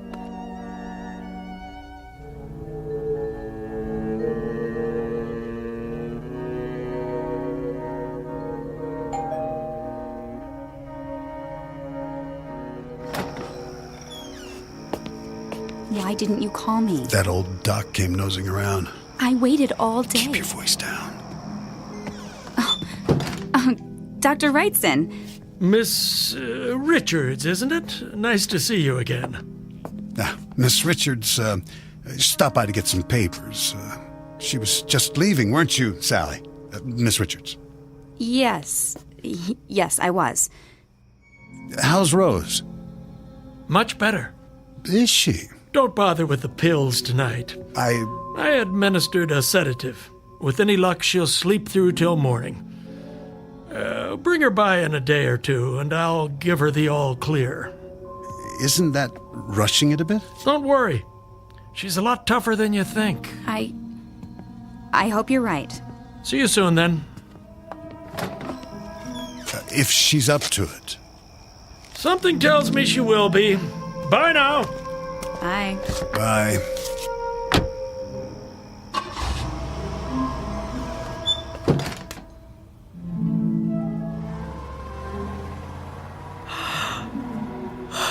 Goodbye, Doctor. Is that Sally? Why is she here? What are they saying?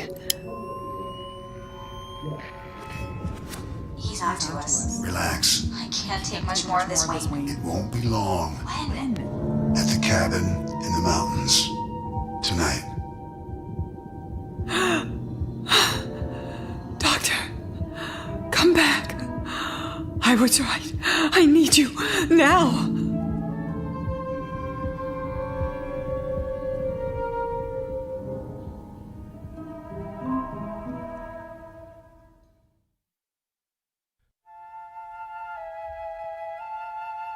So this is how it ends.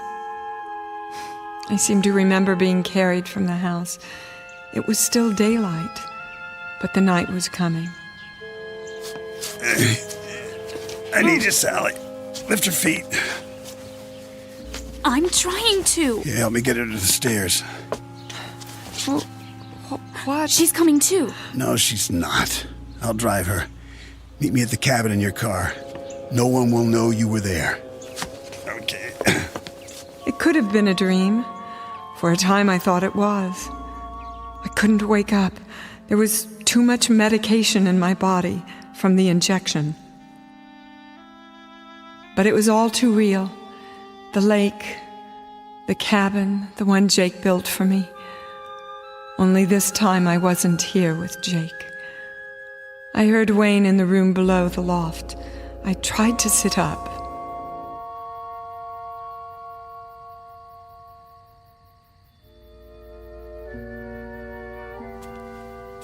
Easy, Mrs. Lindbrook. Sally? Go back to sleep. Where am I? In bed. Where else? What? I said, go back to sleep. Now. I found some firewood. She keeps drifting in and out. Wayne, I want to go home. Sure, my love. As soon as you get your rest. It doesn't matter what we say. She can't hear. Can she? Not a word. Why are you doing this? I don't understand. No, don't worry, you will. How long is this going to take? I have to make it look right. She was feeling better. She wanted to go to the mountains. Why not? Then at some point the excitement got to her and she stopped breathing. How are you going to accomplish that? A simple pillow over the face. No marks. And the only drug in her system will be what the doctor gave her. Who knows? Maybe it was too much for someone her age. And we're so far out in the country. It'll take the ambulance forever to get here. What a shame. No. Isn't that so, darling? I don't want to see this. You won't. It'll happen in the middle of the night. By then you'll be back at your apartment in the city. Why don't I just leave now? And miss the festivities? I brought champagne to toast your new job. I'm going to start a fire. It's freezing in here. Wayne? Shh. Now, Rosie, you need your strength if you want to make it through the night. Please. Save your breath. Save your breath. That's right. Close your mouth, or I'll do it for you. Eventually, the medication started to wear off. I heard them downstairs by the fire. They thought I was still asleep. I could barely walk. My legs were too weak. Even if I could, there was no place to go. The lake on one side, the mountains on the other. I didn't need to turn on the hearing aid. I knew what they were doing. They were celebrating. When I was a little girl, I used to play hide and seek. We covered our eyes and put our fingers in our ears while one of us hid in a secret place. I was very, very good at that. No one ever found me. So tonight I would have to be it again. Except that this time there was no place to hide. Even climbing out of bed took all the strength I had. There was no way out, only the window, and it was too high for me to jump. But I knew the cabin well. I had designed it myself with Jake. A rustic dresser, a cedar chest, a small closet with a concealed wall safe.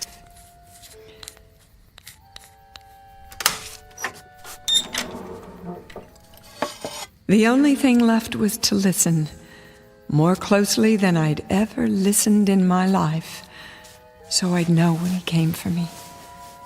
I turned up the hearing aid as high as it would go and waited.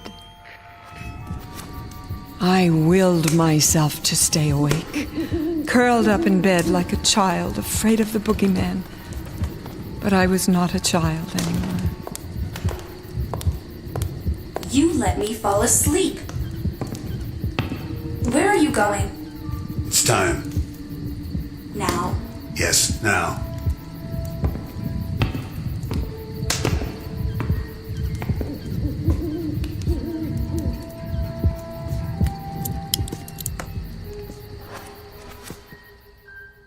I'm coming to get you, Rosie.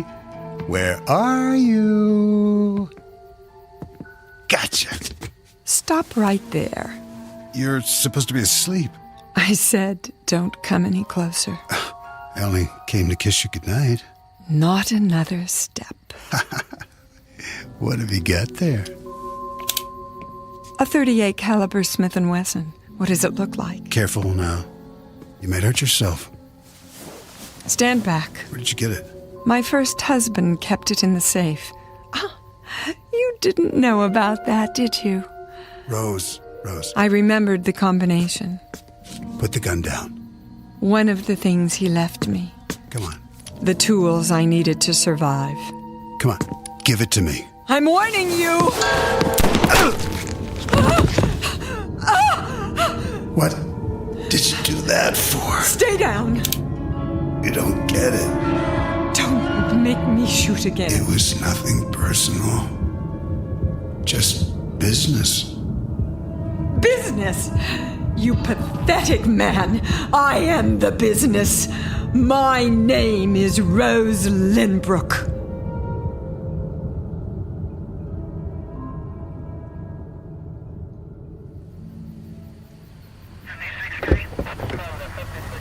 Anything else, Lieutenant? We'll need a copy of the autopsy. Of course. I'll send it over this afternoon. We have it listed as a gunshot wound in the chest. That's right. A single shot to the heart. Well, I guess that's enough for now. What about the assistant? The Richards girl? Kidnapping, conspiracy to commit murder. She confessed everything. The deceased Wayne Benson says he was going to take over the business. He promised to make her the new Lady Lynbrook. Fools. There's only one of those. Here's my card. Call me when Mrs. L can make a full statement. It shouldn't be long, a day or two. She's a remarkable lady. Thanks, Doc. Not at all.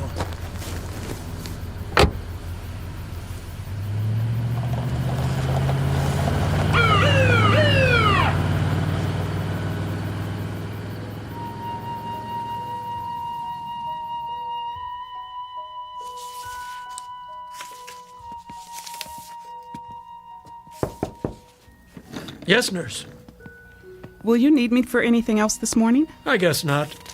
I was just going over the test results from R&D. The hearing aid?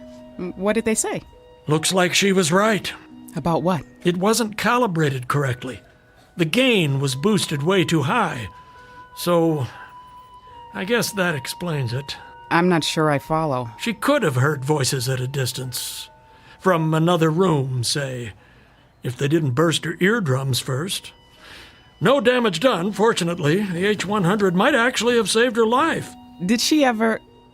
Oh, it's none of my business. Go ahead, Janet. Well, I was just wondering, did she say anything to you? Didn't she suspect what her husband was up to? Yeah, patients say a lot of things to their doctors. Some real, some imaginary. The trick is to know the difference. This time, I should have listened more closely. She must have been terrified. She's lucky she didn't lose her mind. Want to hear something really peculiar? The frequency response. They used a new type of limiter circuit. Only it didn't work. So the high end was off the scale. So that's what she was complaining about. Not only the decibel level, but the extended upper frequencies. I don't see how anybody could bear it. Except for a dog. Above the normal range? Way above. Beyond any instrument we've got. If there are sound waves that high, no one's ever measured them. I'm surprised it didn't drive her insane. But sounds like that, where would they come from? Don't ask me. Some other place. One we don't know anything about. I'm just spinning my wheels. It is strange, though. Yes, it is, because she swears she heard some very odd things. She believes she had a conversation with her husband, Wayne, for example, after she shot him. Of course, that's impossible. He died instantly. One shot, straight through the heart. And after the bus accident. Well, when I wheeled her out of the hospital, she said she heard patients at the end of the hall crying out in pain. Including her chauffeur. I know. But she couldn't have. The limo driver died in ICU while she was here. And the room at the end of the hall? Well, you know what that is. Yes. The morgue.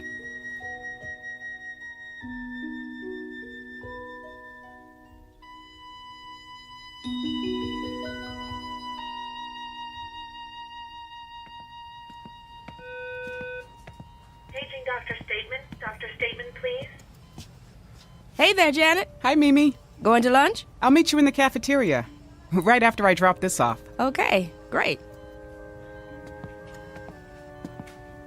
Mrs. Lynbrook. Mrs. Lynbrook. Sorry. How are you feeling?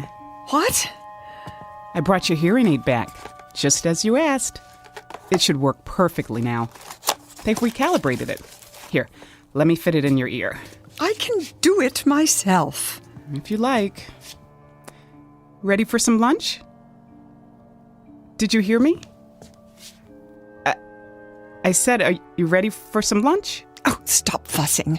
I have what I need now. Well, if you need anything else, just buzz the nurse's station. Doctor will be by in a while. Till then, I'll leave you alone so you can rest.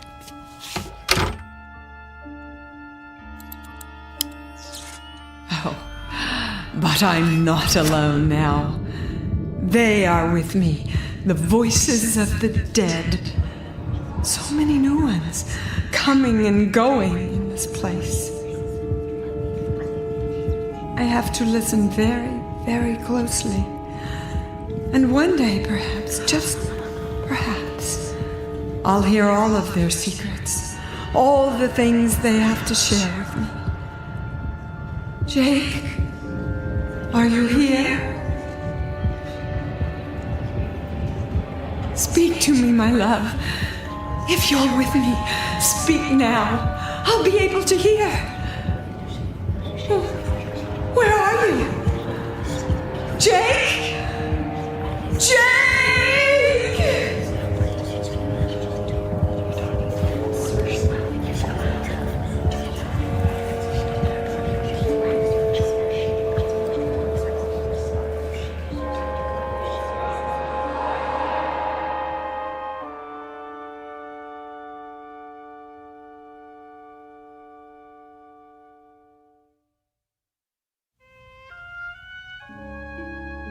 Beauty is as beauty does, and love, like real beauty, never dies.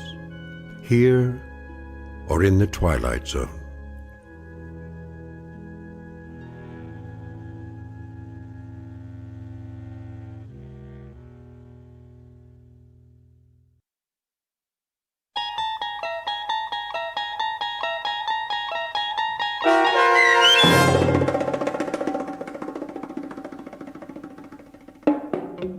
Now You Hear It, Now You Don't, starring Dee Wallace, with Stacy Keach as your narrator, was written for The Twilight Zone by Dennis Etchison from a story by Carl Amari.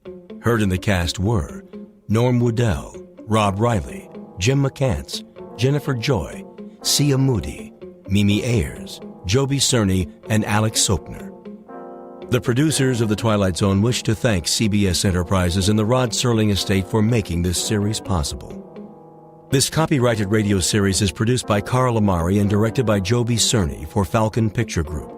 Sound design, custom Foley effects, recording, and editing are done in the Cerny American Sound to Picture Theater by sound designers Craig Lee, Bob Benson, Todd Beyer, and Tim Cerny. To learn more about the Twilight Zone radio dramas and to download episodes, including 3 free episodes on our homepage, visit our official website at twilightzoneradio.com. Doug James speaking.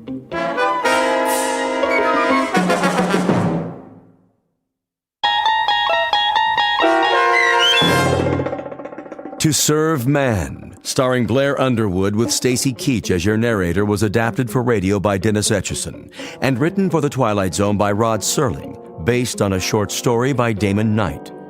Heard in the cast were Doug James, Alyssa Fraden, C.J. Amari, Amber Lake, Christian Stolte, Jeff Lupetin, Kip Karstedt, Terry Berner, Tony Sancho, Alex Sopener, Steve Keys, Joby Cerny, Kurt Nabig, Amanda Amari, and Rick Arthur. To learn more about the Twilight Zone radio dramas and to obtain audio cassettes and CDs of these programs, visit our website at twilightzoneradio.com. The producers of The Twilight Zone wish to thank CBS Enterprises, Carol Serling, Dennis Etchison, Dick Brescia Associates, Claire Simon Casting, Terry Jennings, XM Satellite Radio, Sirius Satellite Radio, our sponsors, and our radio affiliates for helping make this series possible. This copyrighted radio series is produced and directed by Carl Amari and Jason Mallow for Falcon Picture Group. Doug James speaking.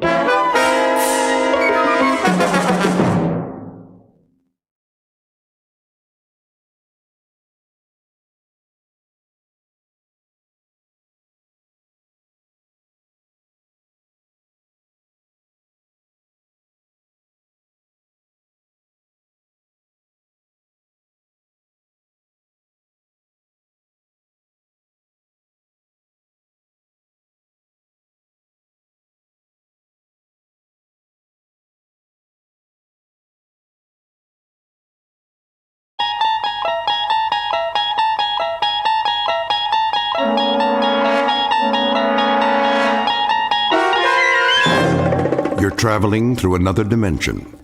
A dimension not only of sight and sound, but of mind. A journey into a wondrous land whose boundaries are those of imagination. Your next stop, the Twilight Zone.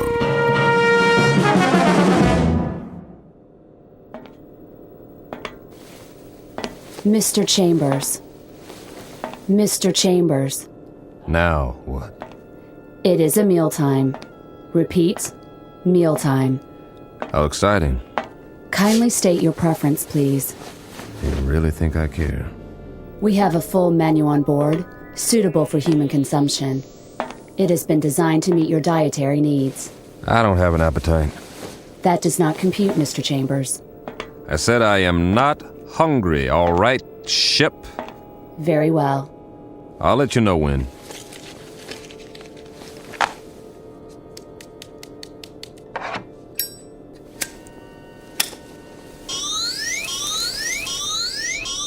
Safety alert. Oh, it's just a cigarette. Please extinguish all smoking materials at once. Please extinguish. Okay. Deposit in appropriate receptacles. This is a mandatory safety measure. I heard you. Thank you for your cooperation. This is going to be a long trip. It is for your own good. Cigarettes are harmful. They are extremely hazardous to your health. And traveling through outer space, that's not. Comparisons are relative. Is that right? Please define your frame of reference. Well, here's a reference for you. The moon. Which moon? Anyone will do. As in, why don't you go take a flying jump at it? Kindly repeat. Forget it. You do not care for food at this time. Leave me alone. You do not care. Yes, I do not care for food at this time. Very well. Very well. Oh, ow! Oh, my hand. Please refrain from striking the walls of your sleep module. How do you expect me to sleep if you won't stop talking? We only seek assurance that your needs are being met. Your well-being is our primary concern. Yeah, right.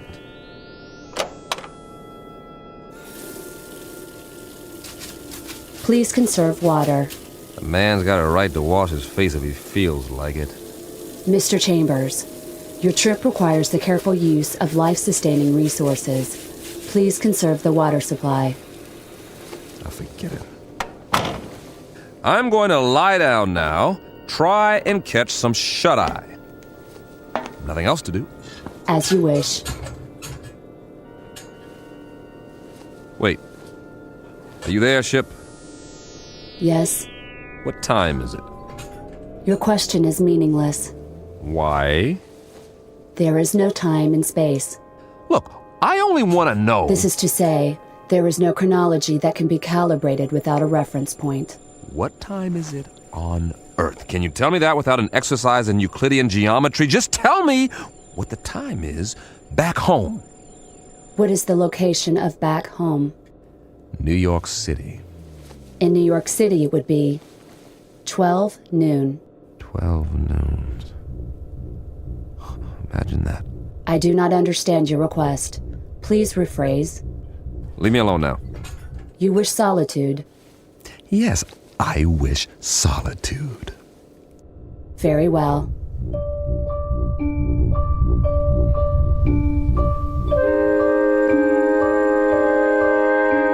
Respectfully submitted for your perusal, one Mike Chambers, linguist and cryptographer, formerly attached to the Pentagon. A highly educated individual who can break any code and decipher any language, at least on Earth. A man who shook hands, figuratively speaking, with a modern-day Christopher Columbus from another world. The height of this creature, a little over 9 feet, give or take a few millimeters. Weight, in the neighborhood of 350 pounds. Origin, unknown. Motives? Well now, therein lies the tale. And it's no ordinary one. You'd best hear the story from Mr. Chambers himself. Just remember, you're not on the Earth anymore. You're traveling at something close to light speed on a journey that will take you directly through the Twilight Zone.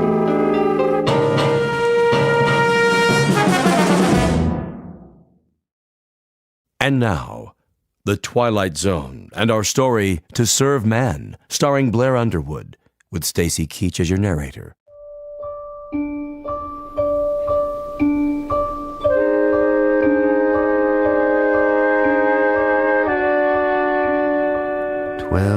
Noon. Somewhere, but not here. This is the way nightmares begin, or more to the point, the way they end.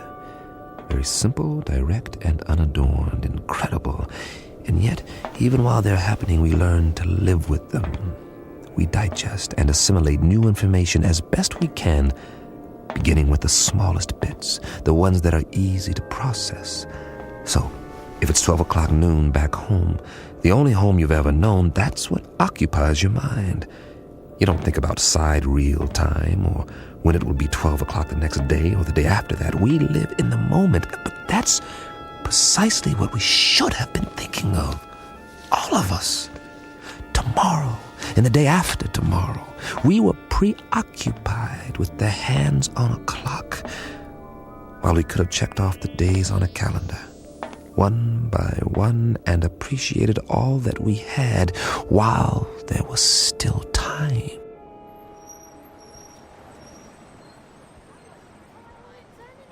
It started on an April day. It was noon then, too.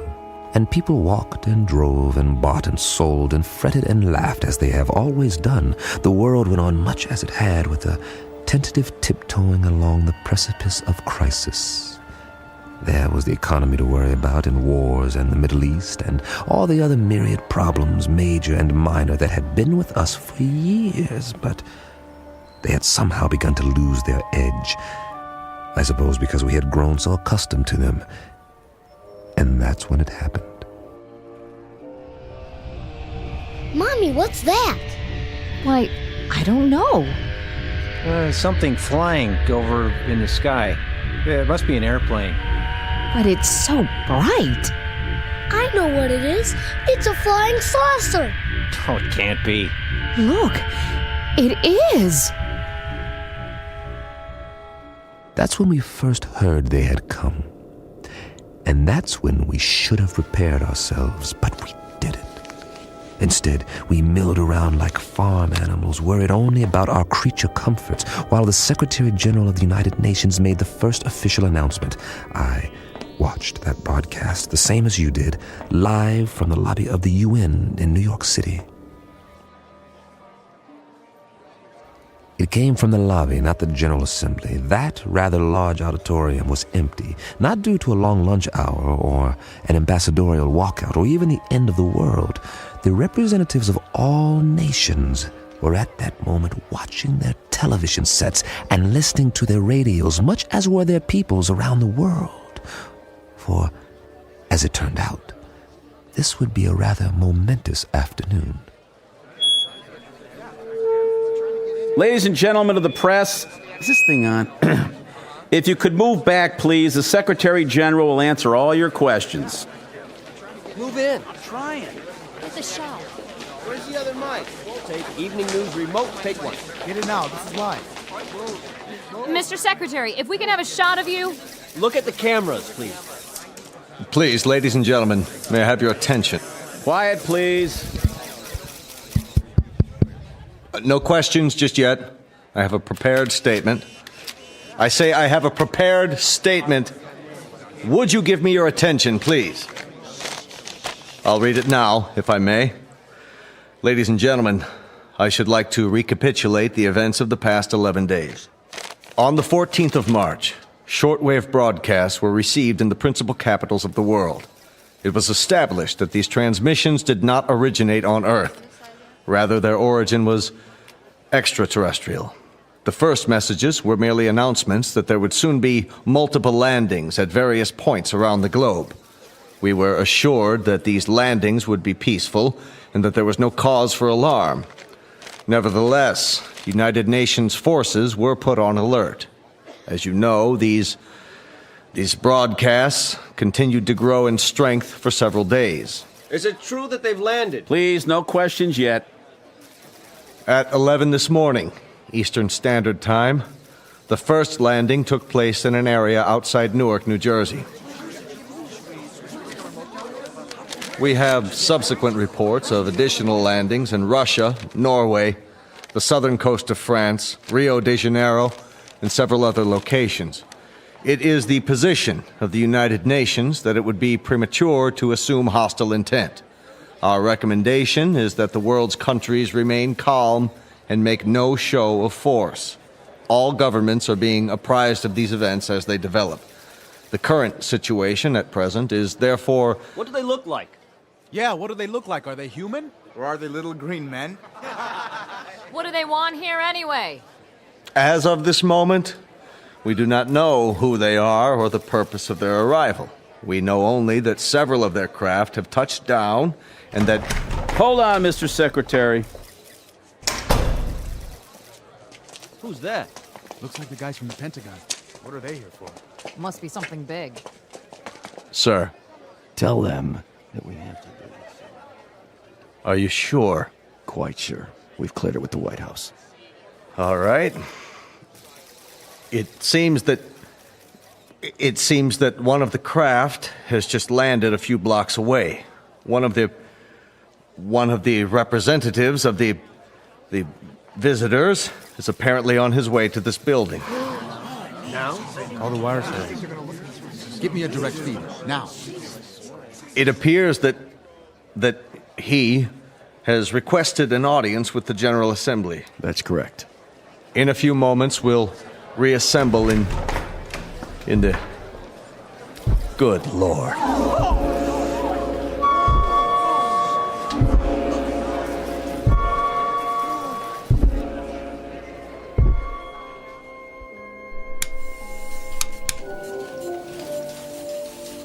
Mr. Chambers, Yeah? I think you'd better see this. What is it, a UN proclamation? They're not in session. They've called a special assembly. This looks important. We don't even know where the ships are from. Once we triangulate the signal... Will you look at that? What? They're here. Jeez Louise, the size of him. That was the first time I saw him, or it, or whatever it was. I still don't know. Judging by the Secretary General, it was at least 9 or 10 feet tall, and I stood there watching the TV screen like everyone else, and just like you, I didn't know quite what to think. Funny, I'd always imagined that first contact would be some kind of transcendent experience with special effects and a heavenly choir. The shock of finally seeing the other. Something not human, that's not from around here, definitely not. But to be honest, all I felt was a kind of detached scientific curiosity. Was it intelligent? Well, it had to be to travel this far. Did it talk? I was soon to find out. We all were. Oh, weren't we?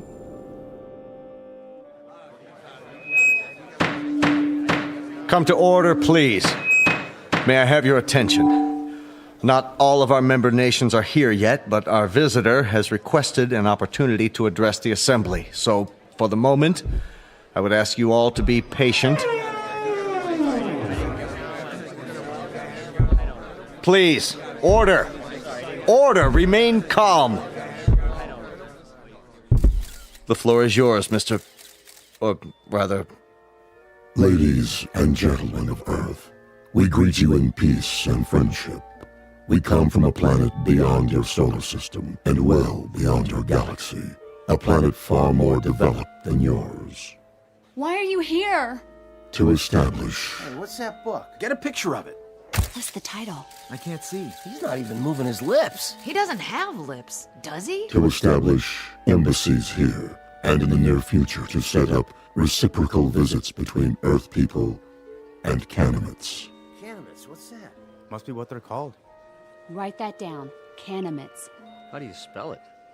Speaking on behalf of the governments of the people of Earth, we bid you, Canimets, welcome. How shall I address you? I have no name, as you understand the term, but you must have many questions. Please, feel free to ask me anything at all, of any nature. We have a great many questions, but to proceed in an orderly fashion, how did you discover us? How do you know our language? And as to your own planet, what is its political and social makeup? Of course, we most fervently wish to know why you have chosen us to... First of all, we must make the following admission. We do not know your language. Then how... Our own methods of communications are mental rather than verbal. Hence, the voice you hear is artificially generated. Your words, or rather, your thoughts, are received and processed by an automatic translation device.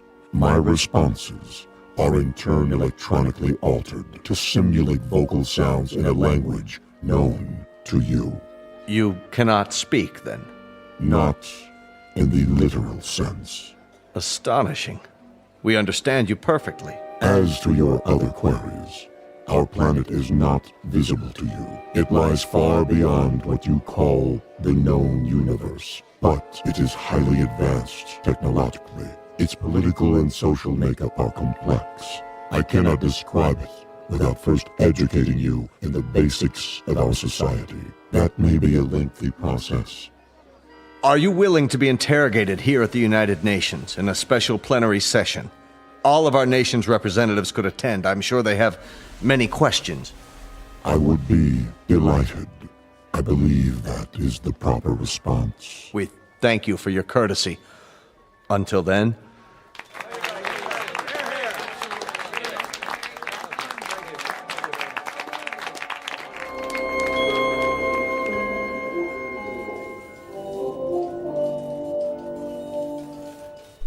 Well, that's it. For now. I can't get over the size of him. Are you sure they're not using trick photography? No way. It's a live feed on all the networks. What do you make of that little book? It only looks little in his hands. It's probably a perfectly normal hardcover. There's nothing normal about it if you brought it all this way. Maybe it's a dictionary. The most commonly used phrases. You wouldn't need a dictionary. He said they have an automatic translation machine. A guidebook, then. Protocols, that sort of thing. There's something printed on the cover. If we could just get a view of it. It's not in any language we know, that's for sure. No, maybe not, but any group of symbols can be deciphered. Even non-human symbols? That would be a tough one, all right. If he brings it with him next time, I can capture the image and try to enhance it. Do that, would you, Randall? This may be the challenge of a lifetime. But I have got to know what it says.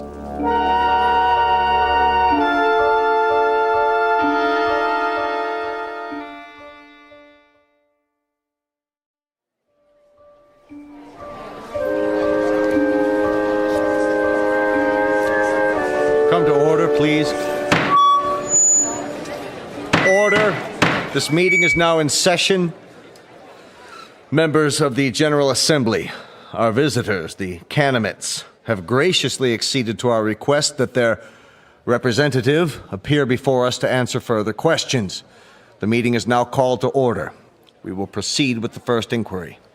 Senor Valdez of Argentina is recognized. Please use your microphone. You may remain seated.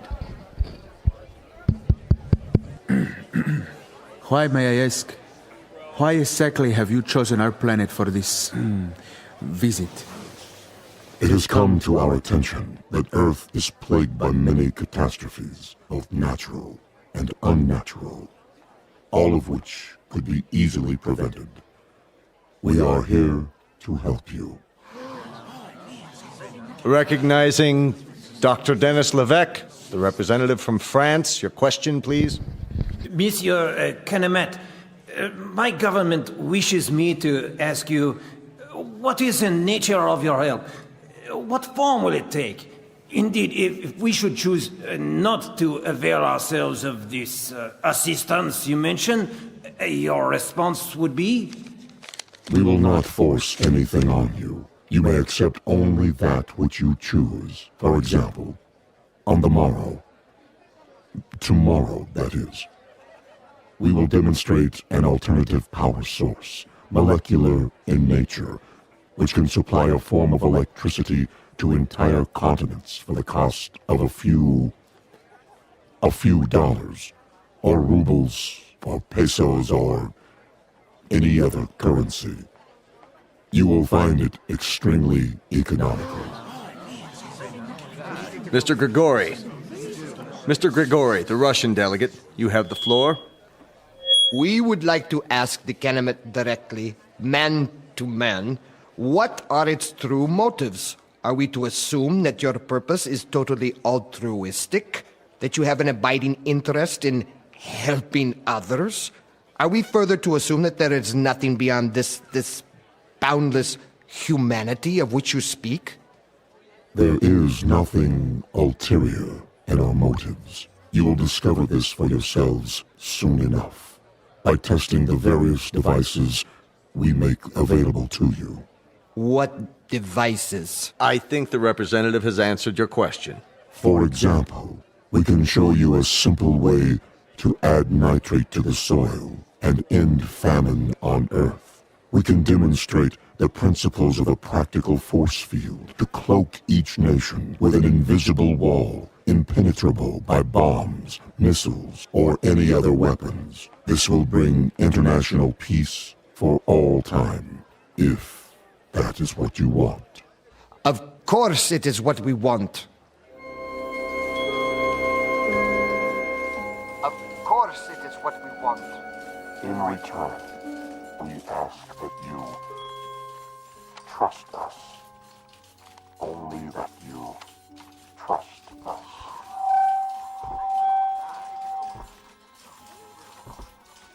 All we're saying is give peace a chance. Well, why not? Nothing else seems to work. Wait a minute. Enlarge the image. Did I just see what I thought I saw? You sure did. The Canemet left his book on the podium. Well, I'll be. He doesn't seem to have noticed. Cross your fingers. I want that book. I have a feeling it'll tell us plenty. Everything we need to know. If we can decipher it. Get on the phone and call the floor now. Tell one of the aides to pick it up with a stack of papers. Anything. Stage a distraction if necessary, but get it. Okay. That book may turn out to be the most important one ever printed. Here or anywhere else in the known universe.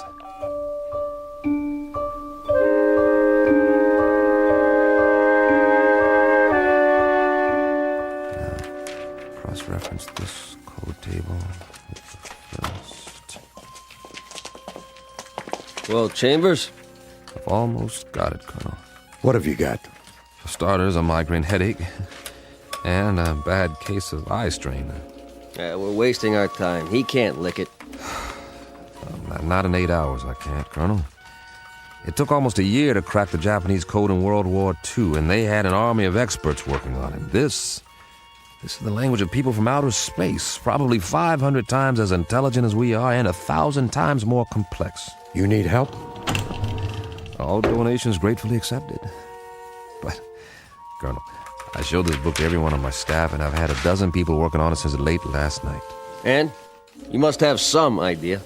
See for yourself. We've tried pretty much everything. Single transposition, double transposition, every method of cryptography there is. Nothing seems to work on these pages. They're more like hieroglyphs, but with no known pictographic references. Is that what they are? Hieroglyphs?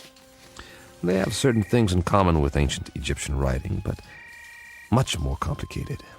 And we have no Rosetta Stone to decode it, so I can't honestly say whether we're any closer now or if we're still 1,000,000 miles away.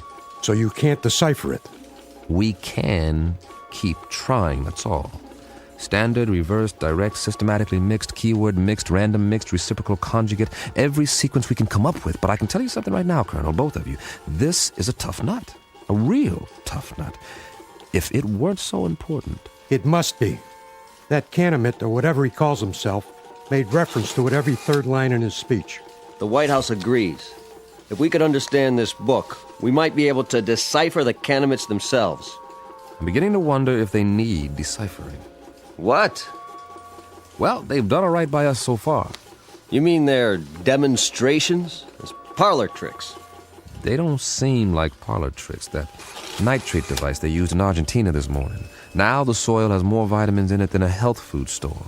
That doesn't prove anything. I know that part of the country. It's as barren and fruitless as any place on Earth, and there are actually weeds growing in it now. 6 hours after the nitrate process. And the answer is in this book. It might be.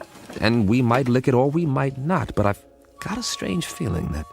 That what? That we're looking a gift horse in the mouth, and I've got another funny feeling, too. And that is? That if these Canamits are as helpful as I think they are, you two boys will be out of a job, and so will I, in all probability. And very likely so will the whole UN. You won't need armies, or navies, or air forces, or security divisions, or world courts. They'll all be obsolete. Am I to assume, Mr. Chambers, that this is a scientific analysis, or just some Kentucky windage? I don't know what it is, Colonel, beyond an instinctive feeling. The same feeling tells me that when everyone on Earth gets enough to eat, when there aren't any more wars or diseases or famines, this world is going to be a Garden of Eden that stretches from pole to pole. Your optimism is refreshing, Mr. Chambers. But for the time being, I'd consider it a personal favor, not to mention a direct order from the Chief of Staff, that you continue your efforts regardless of how your feelings change. Keep deciphering until you break this code or language or whatever it is, and tell us precisely what the bloody book says. I'll do my best. No promises, though, gentlemen. Now, if you'll let me get back to work. Jim, I think we've... What is it, Pat? We tried a new computer sequence. And? Look at this. We've got the title, anyway. You translated it. Are you sure? What does it say? This is an overlay. Place it over the cover of the book, like a template. Ah, brilliant. You're going to get a promotion out of this. You know that, don't you, Pat? No, it wasn't just me. Well, now, that makes the cheese a little more binding, doesn't it, Colonel? Let me see. It seems that our visitor's little textbook bears a very simple title right here on the cover. Well, what does it mean? What does it look like? I'd call that a fairly altruistic phrase, wouldn't you, Pat? I'd like to. It does seem unambiguous. It certainly does. It's a handbook. That's all. What does it say? Read the title for yourself. To serve man? This book is a set of instructions about how to do exactly what they've said. To help us, to help the world. How much clearer do you want it? They came here to serve man.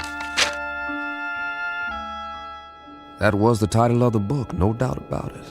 Pat and the rest of the staff had done it. They had come up with a template that deciphered the symbols on the cover, word for word. It was a place to start, and the most important one. At least we had confirmation of the Canamit's intentions.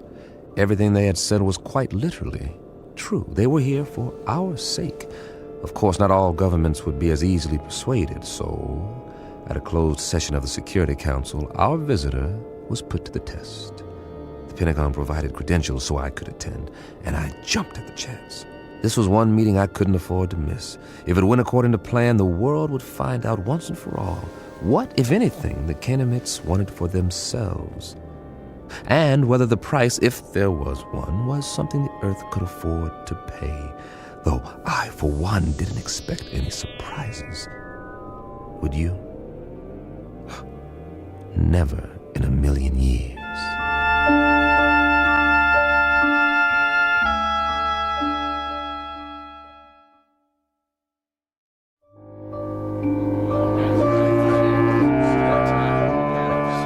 Gentlemen, let's begin. If you'll please be seated. The purpose of this meeting is to acquaint you with certain tests conducted over the past week. At the request of several delegates, and with the full consent of our guests, the Canamits, these tests were photographed and recorded. You may now view the results. The tests were conducted by members of the National Science Academy and witnessed by a team of experts. If you'll watch the monitor at the front of the room. Lights down, please. Begin the tape.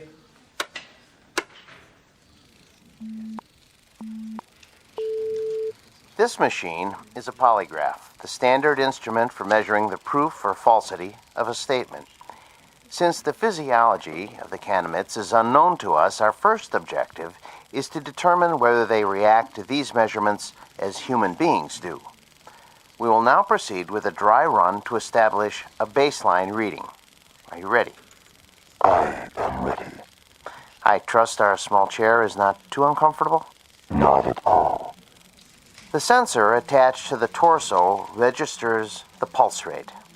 The second attachment shows electrical conductivity in the palm of the hand as perspiration increases. And the third connection shows the pattern and intensity of electrical waves emanating from the brain.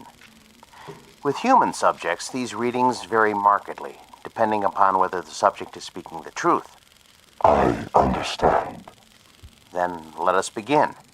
And please answer the questions as I instructed you previously. Very well.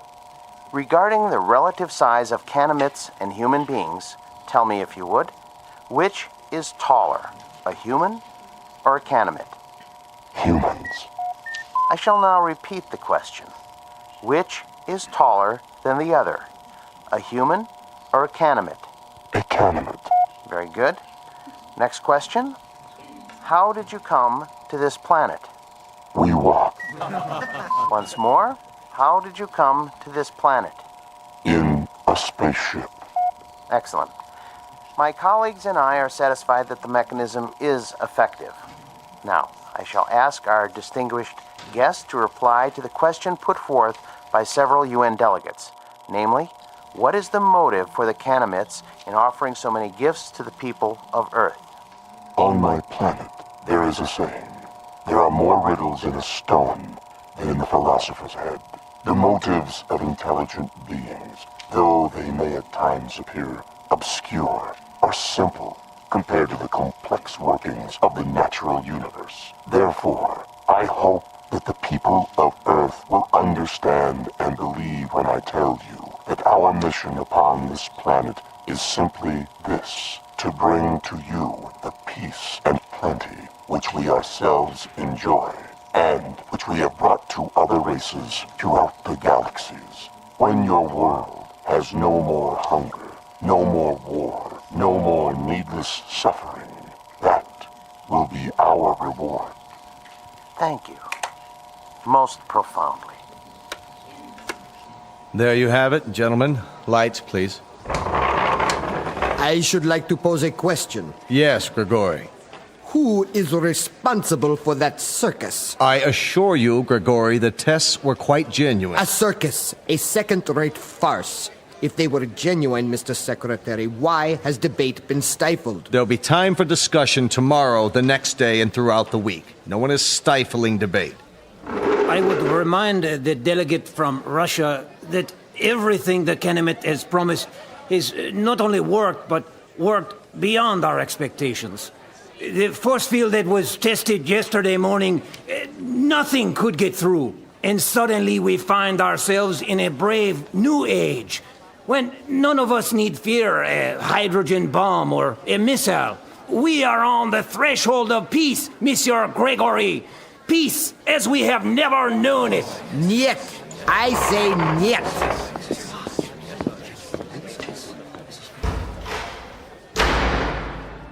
After that, there was no stopping the Canamits. They were everywhere, performing miracles of one sort or another around the world.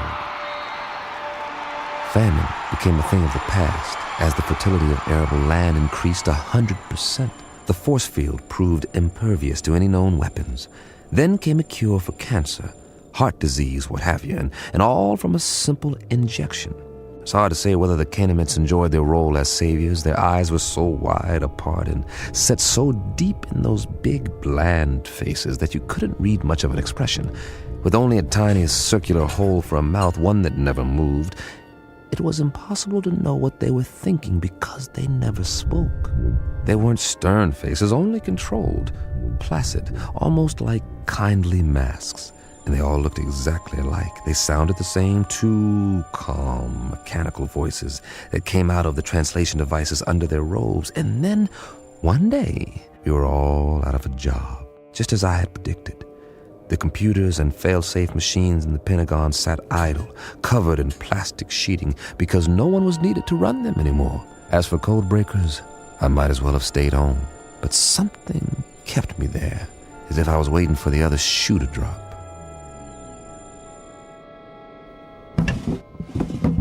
Mr. Chambers? Over here, Pat. I'm going home now, boss. Need me for anything? Like what? This isn't exactly a beehive of activity anymore. You can say that again. The new story of mankind.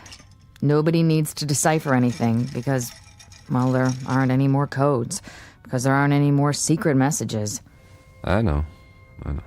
Drink? Well... One for the road, on the house. All right. Odd. What is? I mean, not reading about wars or insurrections or anything anymore. There's a rumor that they're going to disband the United Nations inside of a month. Here you go. The new millennium. Cheers. Cheers. How many Canaanites are here?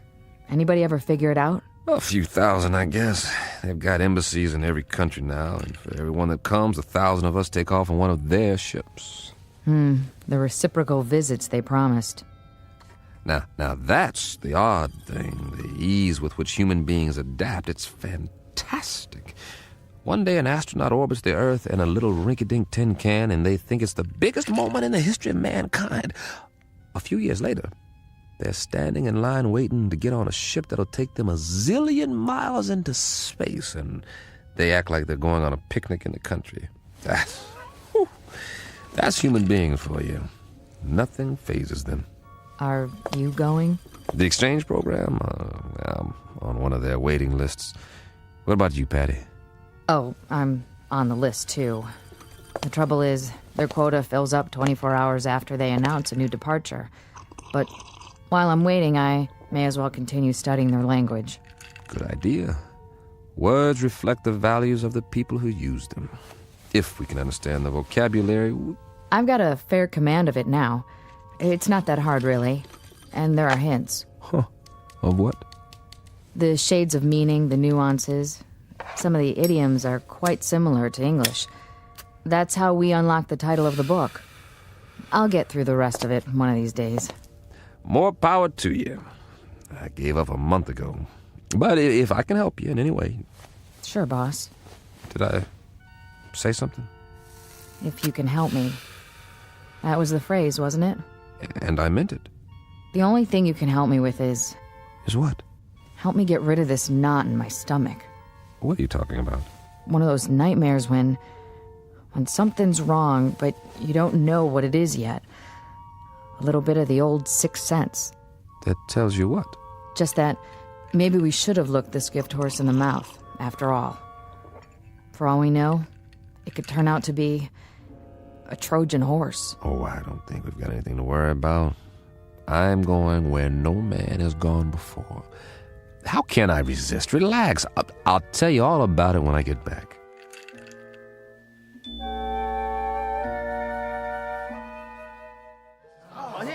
Please, get in line. One piece of luggage per person. This way to the loading platform.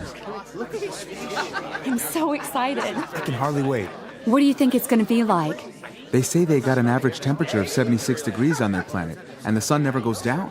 Wouldn't that be something? And their clothing, it's metallic cloth, just beautiful. Kind of like spun gold. My sister has a brochure. The day you land, they take you on a shopping tour, and you can have as much of it as you want for free. It's just one big holiday when you get there. They've even got a form of baseball with leagues and everything. Man, I don't think I'll ever come back. And the whole trip, it's millions of miles, mind you, the whole trip only takes a few days. May I help you with your bag? Why, yes, you may. Oh, they're so polite. Please, keep the line moving. Oh! Watch your step. Take my arm. Can we sit together? Yes, you may sit together once you're inside. We're moving. Almost on board. This is going to be wonderful. Did you bring your camera? Look, they're opening the door to the spaceship. I hope there's going to be other kids my age there. Boarding pass, please. Yes, right here. Mr. Chambers, proceed. Thank you. Mr. Chambers? Mr. Chambers! Pat, hi. Jim, please, You are just in time to say goodbye. don't get on. Are you kidding? I've been waiting for 6 weeks. You can refuse. There's still time. Well, don't say that too loud, or there'll be 1,000 people trampling over you to take my place.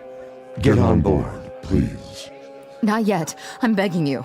What? Whoa, what's wrong with you, Pat? I finally deciphered the book. Hey, that's great. All of it. You're delaying departure. Please continue up the ramp. One moment. Well, Pat? Jim, the first page is just a collection of English phrases with their own translations. But the rest of the book, the rest of it. Will you move, mister? We're waiting to get on board. Step through the door, sir. Write me about it. I'll have plenty of time to read letters up there. Not as much time as you think. Jim. Now, Mr. Chambers, we must close the hatch. The rest of the book. It's not what you think. The title, To Serve Man, it's a cookbook. What? No, wait, what? Wait! No! A cookbook! A cookbook!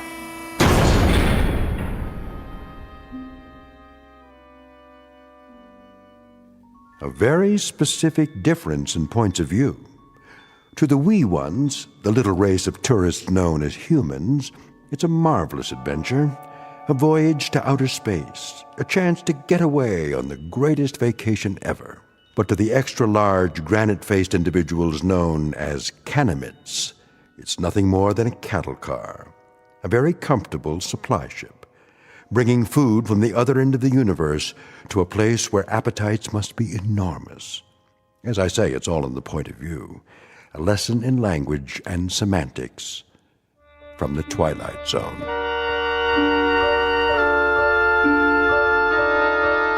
More from the Twilight Zone after this. Hello, I'm Stacy Keach. I hope you're enjoying this edition of the Twilight Zone radio dramas. To learn more about this series, be sure to log on to our official website at twilightzoneradio.com. You'll find special discounts on our Twilight Zone audio collections, listings of our radio stations, links to other websites, and a photo gallery of our recording studio and some of our stars in action. Plus ways to contact us with questions or comments about the show. And for a limited time, when you log on to twilightzoneradio.com, you can send in for a free CD of the show. So be sure to visit us at twilightzoneradio.com.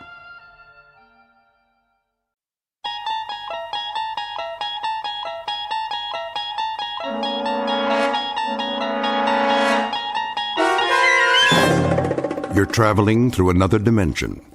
A dimension not only of sight and sound, but of mind. A journey into a wondrous land whose boundaries are those of imagination. Your next stop, the Twilight Zone.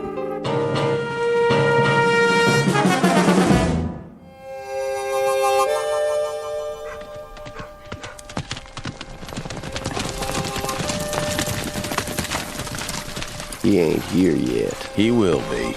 Almost noon. Knows what's waiting for him. Yep. He knows he's gonna get shot. Let's go inside and have a drink.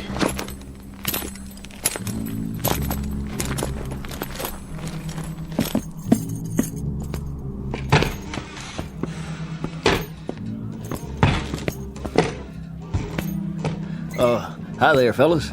No talk. Just pour. Sure. What'll it be? Rod gut whiskey. You're coming right off. You seen Mcgrew? Marshall Mcgrew? That's the one. You friends of his? We got a meeting with him. You do? When? Well, let's see. Right about now. Unless he ain't gonna show. Oh, Marshall Mcgrew will show, all right. Always keeps his word. If Rance Mcgrew says he'll be here, then he'll be here. You can bet your bottom dollar on it. That right? In fact, here he is now. Where? Right outside, at the end of the street. Hear him coming? I don't see nothing. Oh, he's a-coming, for sure. Take a look. See that cloud of dust? That's him. Right on schedule. Cut! I'm here. What's everybody looking at? You're an hour and 15 minutes late, Rance. So shoot me. I'd like to. On film. We should have had everything in the can by now. Don't bug me, Si. You know what these big emotional scenes do to me. Now, don't get upset, Rance. We'll try to knock this one out before lunch. What do you say we get started, okay, baby? This is scene 71. You have your script with you? Positions, everybody. Quiet, people. Camera ready. This'll be a take. Welcome to the American West, Hollywood style. Some 100-odd years ago, a motley collection of tough hombres gunned and galloped their way across the frontier, leaving behind them a raft of legends and legerdemains. But heroes or hambones, they were a rough and woolly breed of nail-eaters, who in matters of the gun were as efficient as they were dedicated. So it seems a reasonable conjecture that if there are any television sets up in cowboy heaven, and if these worthies could see with what careless abandon their names and exploits are bandied about today, they are very likely turning over in their graves. Or worse, busy getting out of them. Which gives you a clue as to the proceedings that will begin in just a moment. Enter one Rance Mcgrew, an overpaid sports car driving phony baloney who can't distinguish between a holster and a hoof-and-mouth disease. His claim to fame is that he dispatches these baddies, or actors bearing their names, in gunfights, where the fast draw is simply a matter of cutting and the outcome is a setup, complete with blank cartridges and staged blood. But Mr. Rance Mcgrew is about to discover that this week's edition of Make Believe is being shot not on the usual back lot, but on a peculiarly authentic location, one found only in the Twilight Zone. And now, The Twilight Zone and our story, Showdown with Rance Mcgrew, starring Chris McDonald, with Stacy Keach as your narrator. Get me a key light on the end of the bar. Coming up. Props, where are the breakaway bottles? Right here. You know the scene, Rance? Read it to me. Interior saloon, cover shot of two bad men at bar. Rance Mcgrew enters through the swinging doors. He walks slowly to the bar, glancing sideways, left and right. But glancing left and right? That's what the script says. Well, how am I supposed to do that? Is my head on a swivel? I don't know, Rance. I didn't write it. I'm going to tell you something, Si. When a cowboy enters a bar, he walks to the far end of the room, he gets his drink, he looks at it, then he looks straight ahead and drinks it. He doesn't look left and right. Take it from me. A man lets his eyes roll around his head, he can get himself in a whole lot of trouble. Capiche? All right, Rance. Anything you say, we'll shoot it your way. Now, can we begin? In a minute. My stomach's killing me. A scene like this, it gets to me, you know? These miserable emotional scenes, they're draining. Where are my pills? Right here, Rance. Well, don't just stand there. Give me one. Make it 2. Water. Yes, sir. All right, boys, if you're set up, this is scene 71. A tracking shot of Rance as he enters the saloon. Let's get with it, everybody. We're way behind. This one's for real, people. Stand in, out. The star's here. Cowboys 1 and 2, positions. Outside the door, Rance. I got it. Where's wardrobe? Yes? Do something about my shoulder pads. More on the left side. Let me just open your vest. Holster. Right here? An inch lower. No problem. Now, my gun. Here you go. It should be right where my fingers hang. A real gunfighter had to get his gun out fast. Did you know I took lessons from the national fast draw champion? Did you? Oh, you don't believe me? Ready when you are, Rance. Watch this. You hook it with your fingertips, like so. You bring it up in an arc. Careful, sir. Give it a little twirl. Whoops. Rance, what are you doing? What's wrong with this holster? It's got oil on it. Replace the mirror behind the bar. I'll have to wait for the new glass. I told you, Si, never, ever rush me. Okay? I'm a perfectionist. Wasn't like this in the Old West. What wasn't? In the old days, they made sure. They had to. Men's lives depended on it. You can't hurry justice, Si. All right, everybody. Lunch!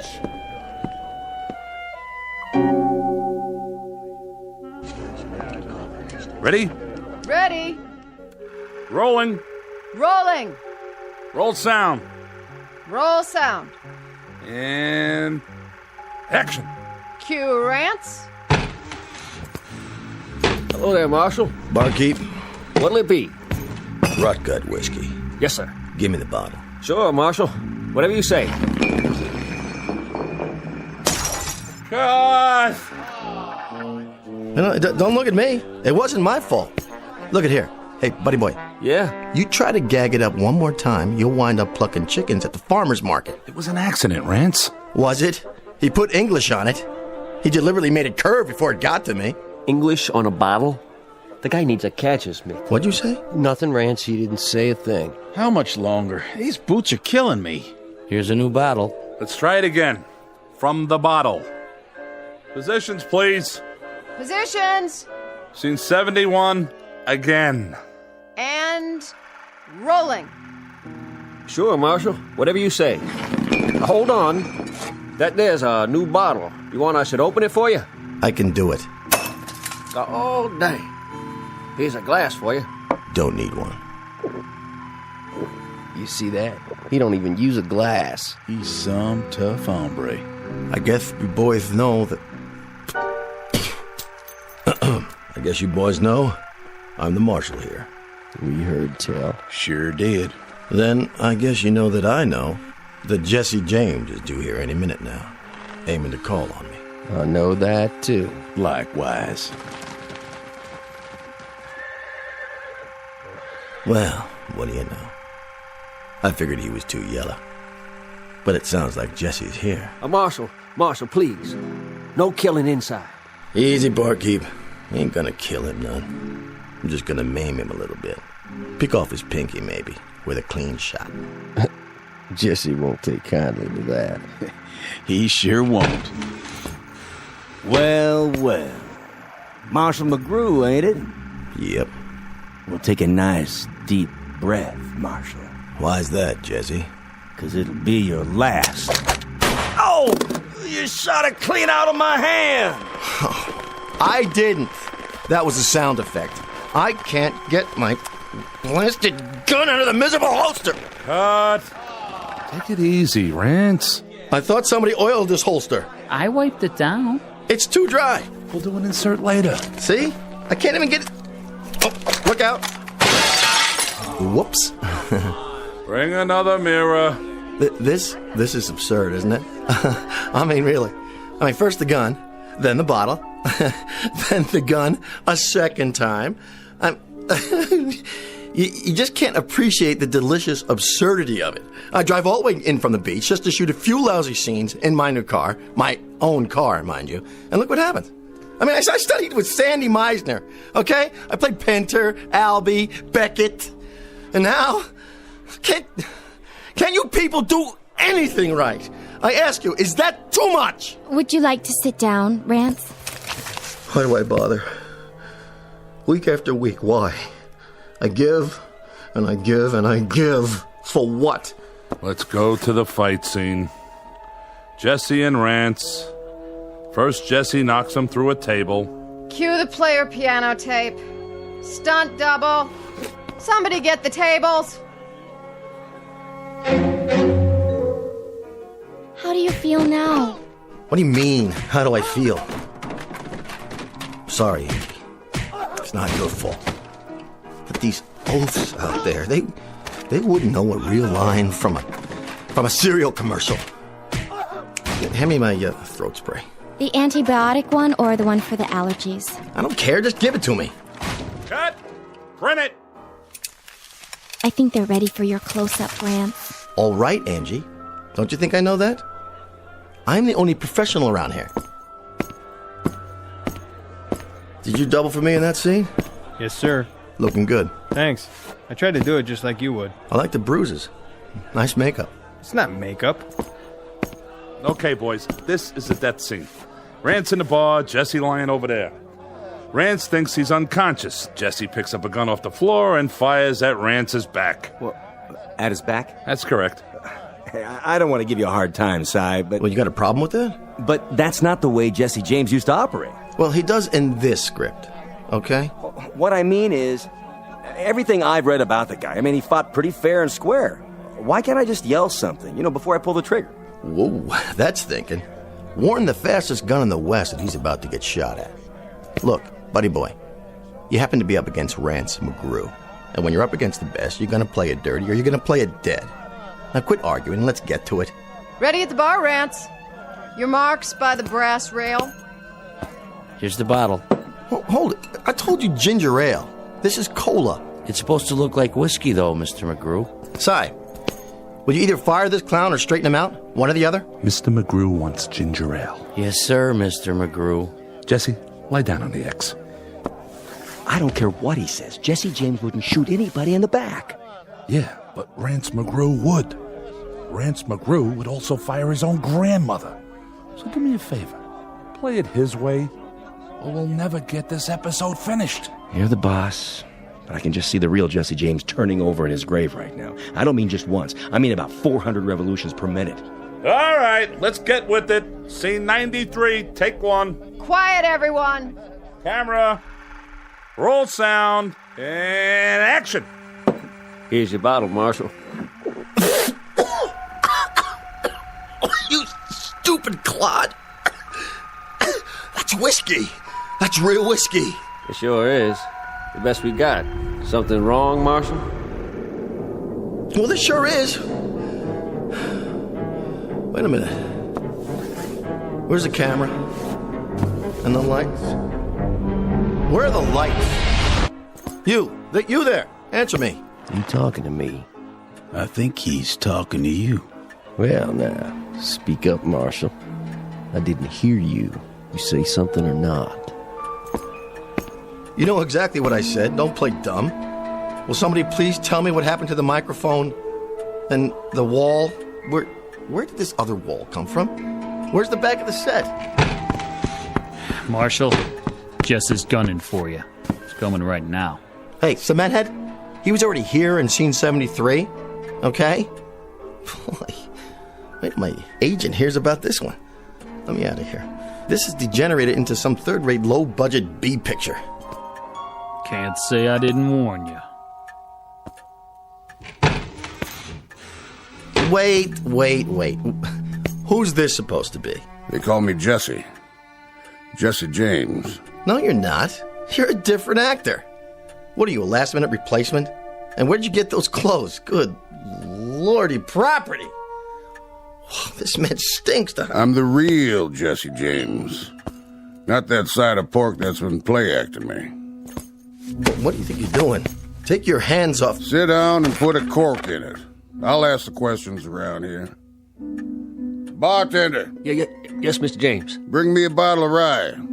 And wind up that player piano in the corner. I like a little music with my drinking. Yes, sir. Right away, sir.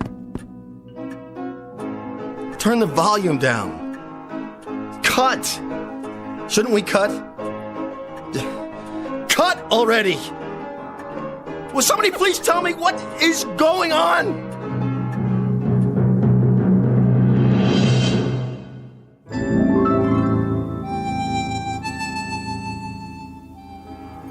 Don't you hear good, mister?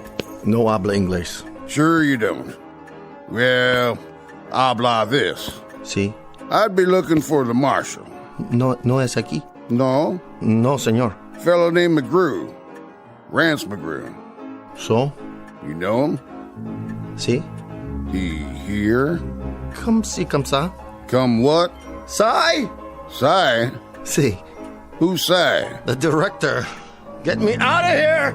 Where you going? That way. You wouldn't be Mcgrew now, would you? Not a chance. Then what's this badge doing pinned to your chest? Well, where's the fella who loaned me this vest? I think you and me. We better have a little talk, Marshal. Talk? Maybe a long talk, maybe a short talk. But a talk just the same. Okay. You're supposed to be a tough hombre. But he don't look very tough. No? Know what you look like? I couldn't venture a guess. You look like a marshmallow. A marsh... I do? Don't that rile you none? No, not much. Why not? I, haven't been myself lately. It's these allergies. Come on. First we'll have a drink, and then we'll talk. Then we'll have a showdown. A showdown? Where's that bottle? Right here, Mr. James. I gotta see this. Yeah, see what? How you break the neck off without wrecking the whole bottle? Oh, that's just in the movies. Might get broken glass in it. Don't want to ruin good whiskey.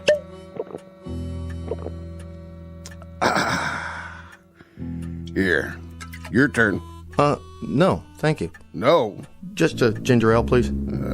Marshmallow. Well, see, I'm on the wagon. It's in my contract. Have a smoke. I gave that up too. I'll roll one for you. Can't. Union rules. Rules, huh? Yeah, it's the law now. Show you what I think of the law. Of course, you know how to do this, don't you? Roll your own, I mean. Actually, I never could get it right. You know, that string on the little pouch? It always gets caught in my teeth.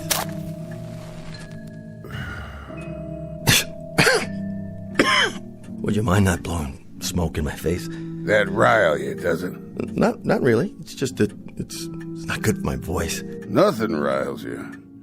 You're just about the most even-tempered dude I ever did meet. However, I ain't got no more time to be sociable, Marshal. I'd say it's past time we came to a meeting of the minds. Duck and cover, boys! What's everybody hiding for? Think about it, Marshal. Why do you suppose? 'Cause the place is closing? That must be it. Yeah. Curfew time, huh? Well, I'll just mosey on home. Nice meeting you, Jesse. Mr. James. Whoa, just stop right there. You wasn't leaving, was you, Marshal? I mean, you wasn't just gonna up and walk out on me, was you? Me? No, I was just wondering whether it was gonna rain. You know, just looks like it's not, though. No, not today. Have a seat. Okay. As long as this doesn't take too long, I got a meeting with my agent after we wrap. You know what I thought, Marshal? I thought you was gonna play some kind of trick on me. Me? Why would I do a thing like that? Remember the time that bad guy had you covered from behind? And you started out the swinging doors, and you swung one door back and knocked the gun out of his hand? That was the opening show last season. Or how about when that rustling gang was waiting in here to bushwhack you? 10 or 11 of them. 13. I was up for an Emmy for that one. That was where you shot from the hip and brung down the chandelier. I gotta hand it to you. Some shooting, Marshal. I did better next week. Horse thief named McNasty shot a glass out of his hand. Bullet ricocheted and hit his partner out there on the porch. Got 1,300 pieces of mail on that one. I bet you did. I just bet you did. Why, folks couldn't help admiring a man of your talents. Thing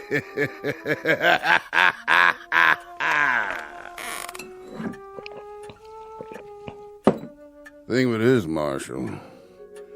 Thing of it is, I don't reckon you ever fired a real gun in your life, did you? Well, not as such. Or hit a man in anger, or maybe even got hit in anger yourself. Tell me true, Marshal. You ever ride a horse? Oh, yeah, on occasion. A real horse? Well, see, I happen to be allergic. Hives. Hives? Yeah, you know, a rash. Cats give it to me, too. So you don't ride, you don't shoot, you don't fight. You just strut around wearing a phony badge and going through the motions of killing off fellas like me. There was an episode when we let one of the Dalton boys off. It kind of a complicated plot. It seems he had a kid sister going to school in the East, and she came out to visit him on the day he was supposed to be hanged. She made an appeal to me, and I saw to it that he got a suspended sentence. Mm-hmm. He told me about it. He did? He also told me how you captured him. Jumped 800 feet off a cliff and landed on the back of his horse when he wasn't looking. Stuntman. Heights, they bother me. That figures. So you see, Marshal, we had this meeting up there. Up there? And all us decided, my brother, me, the Dalton boys, Sam Starr, Billy the Kid, quite a few of us. And the consensus was, Marshal, was that you wasn't doing a thing for our good names. Well, see, you have to understand, I don't write these scripts. I mean, I do have input at the development stage, but...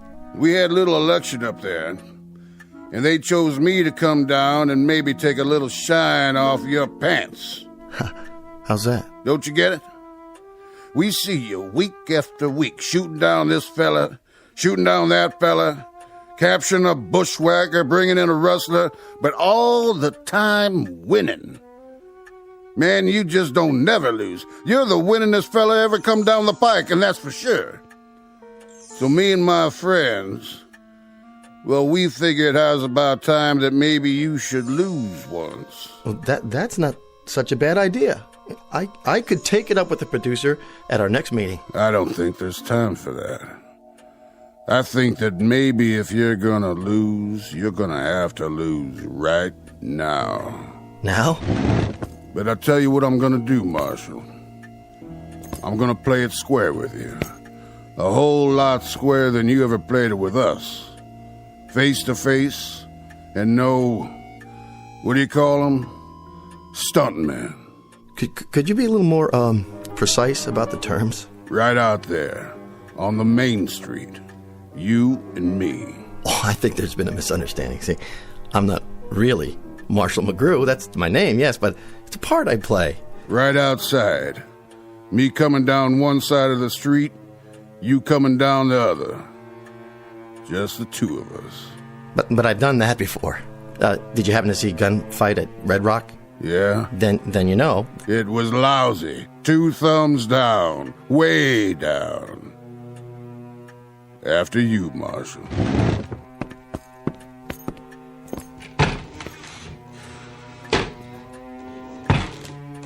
You can come out now, boys.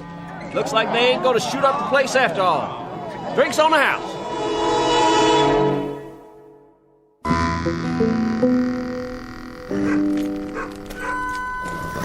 We take 20 paces each. You come around that corner. Which one? By the general store. I'll come around that one over there. Then what? I'll let you make the first move. Nothing could be fairer than that, could it, Marshal? Fair? Oh my, no, indeed. Nothing at all. That I can think of, unless... What? Could we make it tomorrow afternoon? Your girl can call my girl and... This afternoon. Now. You mean now? As in right now?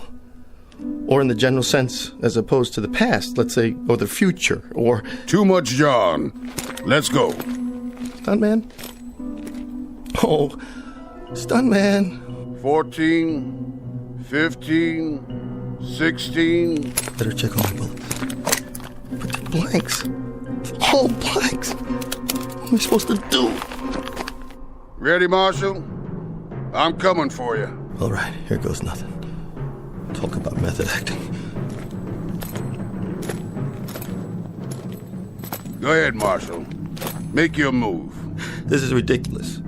I'm gonna count to 3. Why not 5? Or 10? 1. It never happens this way. Makeup! I got sweat in my eyes. 2. I didn't even want to be in this series. I wouldn't have signed up for it at all if it hadn't been for the residuals. God, that and the fact that they let me use my own name in the title. Rance Mcgrew, Frontier Marshal. Had a nice ring to it, I thought. 3. Slap leather. Props! Would you fix this holster? Reach for the sky. Okay. There's my gun, see? You win. Just like I figured. This guy couldn't outdraw a crayon. Jesse, give me a break. Will you give me a break, Jesse? I'm too young to die. Think of all the guest spots I could do after the series. Not to mention the syndicated reruns. You say you got nominated for an Emmy? Twice! Man, you can't act any better than you can draw. What about it? I'll do anything. I mean it. You name it. I'll do it. I'll do it. I'll just give me a break this one time. Anything? Anything. Say it. Marshall, you know something? You and me, maybe we ain't such a long ways off from a bargain after all. What is it you want? Well, sir, I ain't exactly sure what it is I want, but I'll think about it, son. You will? You mean you're not gonna shoot me down like a dog? Like a cur? Like an empty beer bottle? Like an old tin can set on the fence post of life? On a lonesome road somewhere, a road less traveled, you might say? Nope. But I'll tell you what I will do, if you stop talking like a schoolmarm. What's that? I'll see to it that you play it mighty careful from now on. Done? You gotta play it straight. No more of this Hollywood junk. You got it. We may be stiffs up there, but we're awful sensitive. We'll be watching you, Marshall. Jesse? Jesse? Where'd you go? Where do I send the deal memo? Here you go. What? It isn't whiskey this time, Mr. McGrew. It's ginger ale like you ordered. Okay, people, this is a take. Quiet, please. Where'd all these people come from? And the lights. The camera. You all right, Rance? Yeah, I'm all right, but where'd you all go? Where do we go? Rance, you're such a kidder. We didn't go anywhere. Are you sure you're all right? You look a little pale. Yeah, I'm fine. Make up. Touch up, Mr. McGrew, please, so we can get the shot. The shot? Jesse's on the floor. What's he doing there? You knocked him down, remember? Or rather, your stunt double did. Chair and a table. How much longer? This floor is really uncomfortable. Just a few more seconds. But that's not Jesse. Not the real Jesse. Rance, please. After this one, we'll call it a day. Now, you think he's unconscious, but he tries to get you in the back. Before he can shoot, you fall to the floor, roll, turn over with your gun in your hand, fire, and let him have it while you're still on your belly. Got it? That's what was in the script. Of course it is. Now, do you think you can do that? Somebody wants to talk to you, Mr. McGrew. Can it wait? Tell him Rance is about to shoot a scene. He says he's Rance's new agent. My agent? My agent hasn't come to see me in years. Driving a big convertible with cowhide seats, steer horns on the hood. Like he's some kind of Texas rancher or something. A new agent, Rance? Look, I don't know what your chain of command is nowadays, but go out there and talk to him if you have to. Find out what it is he wants, and what it is you want, and what it is so we can shoot. Sure thing, Si. I'll do that.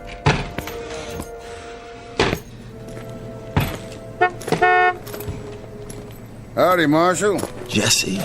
Deal's a deal. You said anything. I like the red blazer.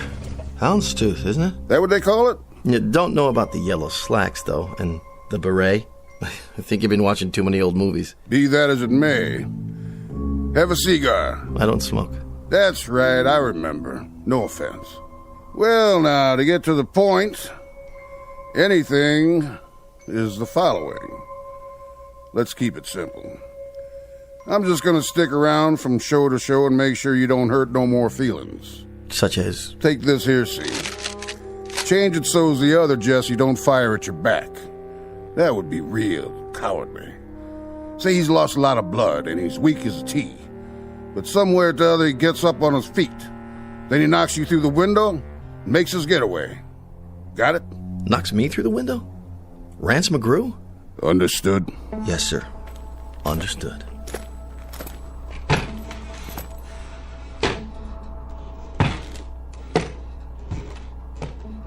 What? Are you out of your mind? No stunt double? Jesse does what? Scene 93, take 2. Places. Lights. Roll sound. And action.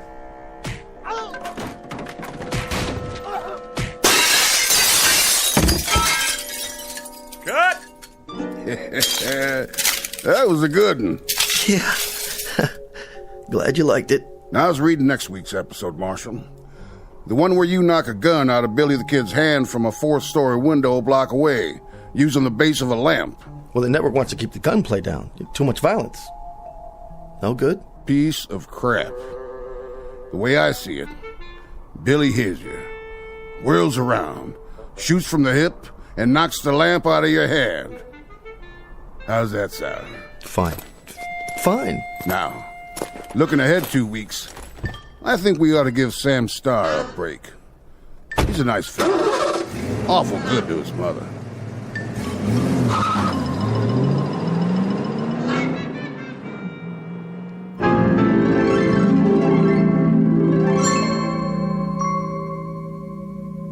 The evolution of the so-called adult Western and the metamorphosis of one Rance Mcgrew, former phony Maloney, now upright citizen and defender of truth, dedicated to all things involving tradition and the history of cowboy lore. It's the way the cookie crumbles and the six-gun shoots in the Twilight Zone.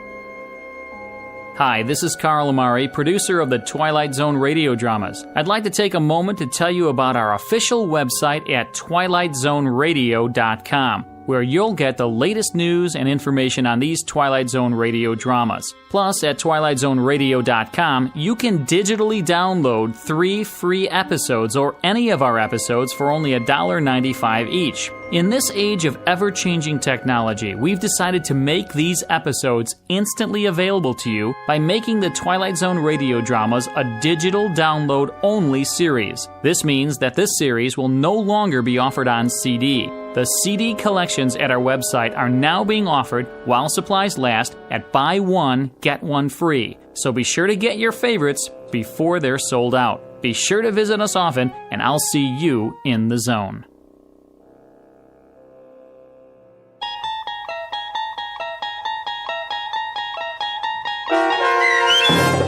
Showdown with Rance Mcgrew, starring Chris McDonald with Stacy Keach as your narrator, was adapted for radio by Dennis Etchison and written for The Twilight Zone by Rod Serling. Heard in the cast were Mike Starr, Fernette Lebo, Doug James, Kurt Nabig, Rich Komanek, Sean Cross, Steve Key, Jeff Lupetin, Carl Amari, Roger Wolski, and Vince Amari.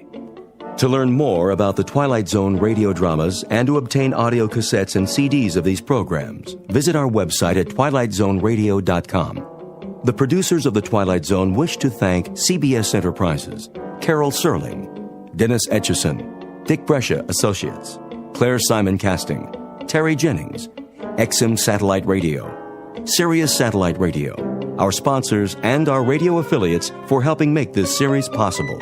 This copyrighted radio series is produced and directed by Carl Amari and Jason Mallow for Falcon Picture Group. Doug James speaking.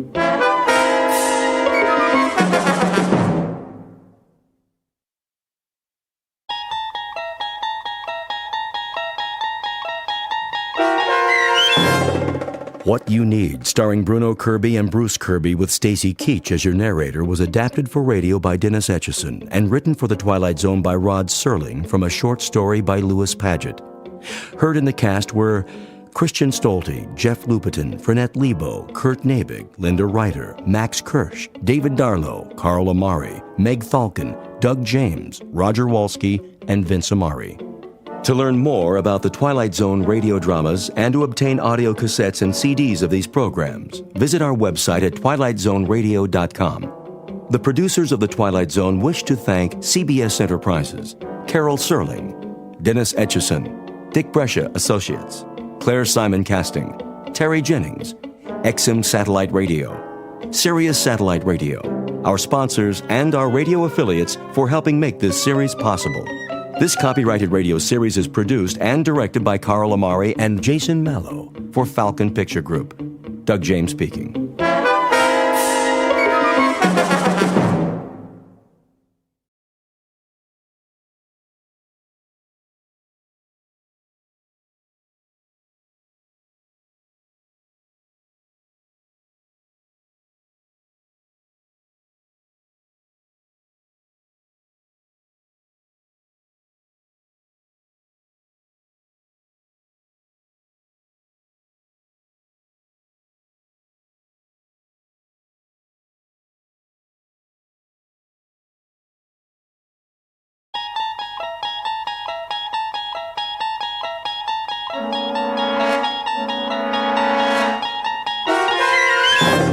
There is a fifth dimension beyond that which is known to man. It is a dimension as vast as space and as timeless as infinity. It is the middle ground between light and shadow, and it lies between the pit of man's fears and the summit of his knowledge. This is the dimension of imagination. It is an area which we call the Twilight Zone.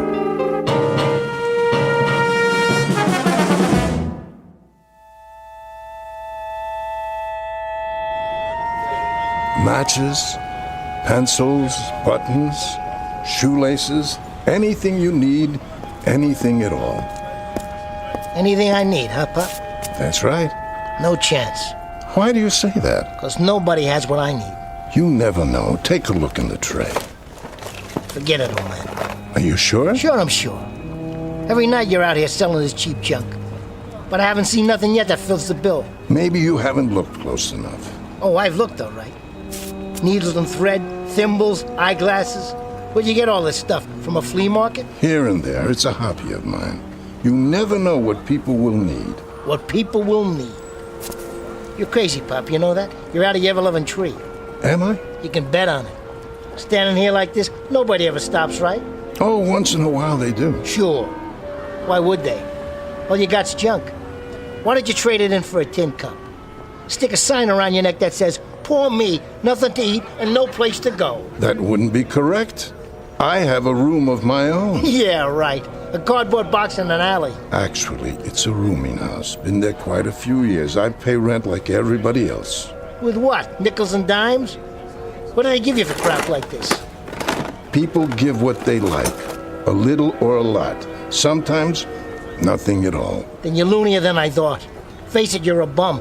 Why don't you admit it? Nowhere to go and nothing to do. You mean, like you? Listen, you old codger. I got lots of things to do and plenty of places to do them in. Fact is, I'm on my way someplace right now. I got business. I know. In that bar. It's where you're going. You'll walk in, but when you come out a few hours from now... Hey, you don't know a thing about me. Not a blamed thing. So keep your trap shut. Sorry if I've offended you. I only meant that we're all exactly where we belong. The only shame is in not knowing opportunity when we see it. An opportunity, say, to improve our lot. Yeah? Well, I'm doing plenty to improve my lot. Just you watch. But you're going nowhere fast. You're gonna stay right here till you rot. You're yesterday's news, old man. You're a big fat nothing. If you say so. I wish you a good evening, sir. Shoe polish? Ballpoint pens? Get lost. I got business. Important business. Chewing gum? Candy?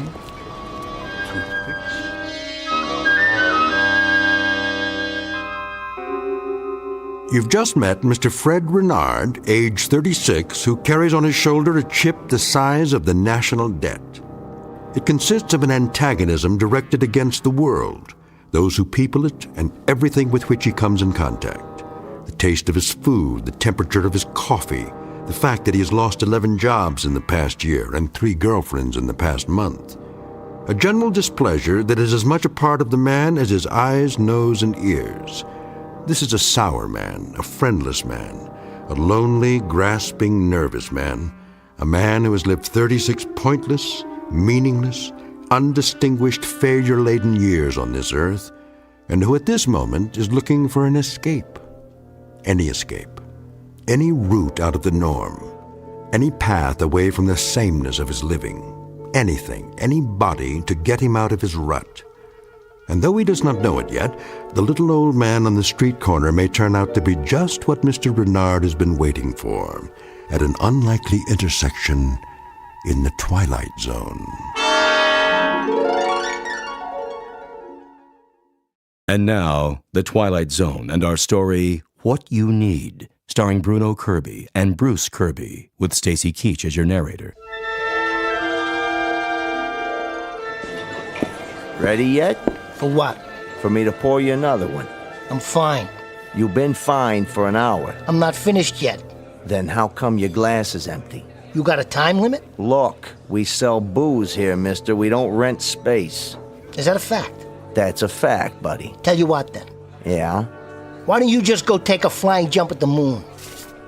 All kinds. You meet all kinds. You okay, miss? Yes, thank you. I was just leaving. Take your time. Oh, that was a heck of a season. Darn right it was.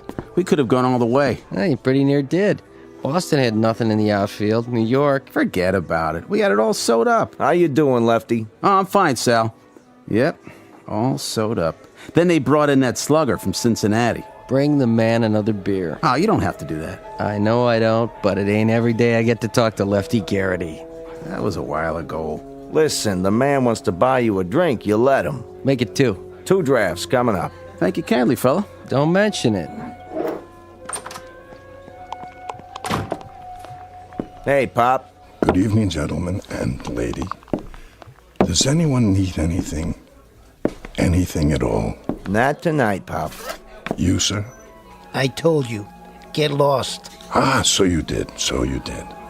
How about you, miss? Matches? Perfume? Really, I don't think so. A hair ribbon, perhaps? There's nothing wrong with the young lady's hair. Thank you. Why don't you give it a rest tonight, Pop? You might have a look just the same. I have a little bit of everything here. I guess I'll take some matches. You don't need matches, miss. I don't? I'll tell you what you need. Yes, I think I know exactly what you need. What is it? Cleaning fluid. Cleaning? Very good cleaning fluid, guaranteed. Remove spots of any and all kinds. I think you'll find it useful. I really don't... Believe me, miss, it's what you need. Well, I suppose I...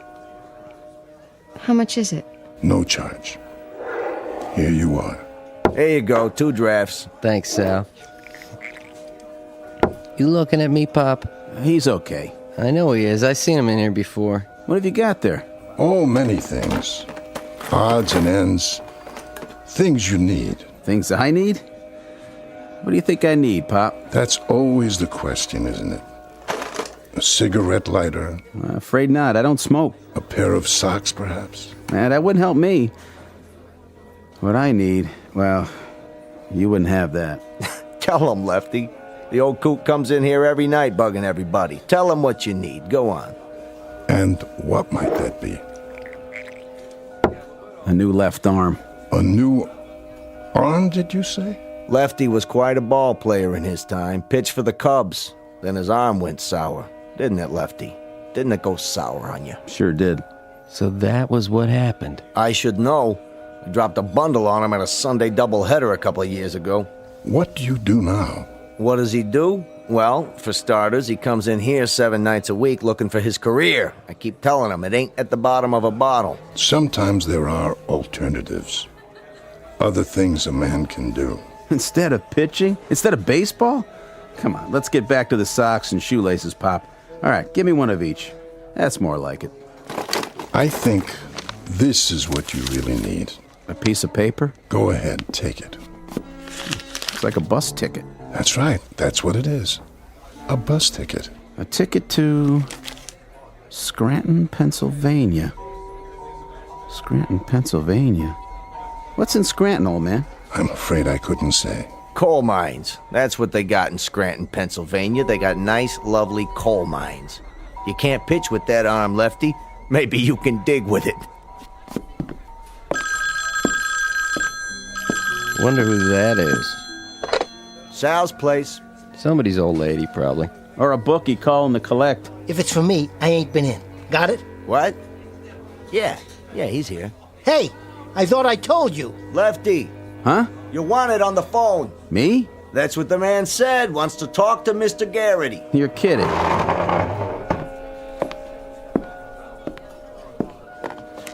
Hello? Yes. Uh-huh. But... He never got any calls before. No? Are you sure?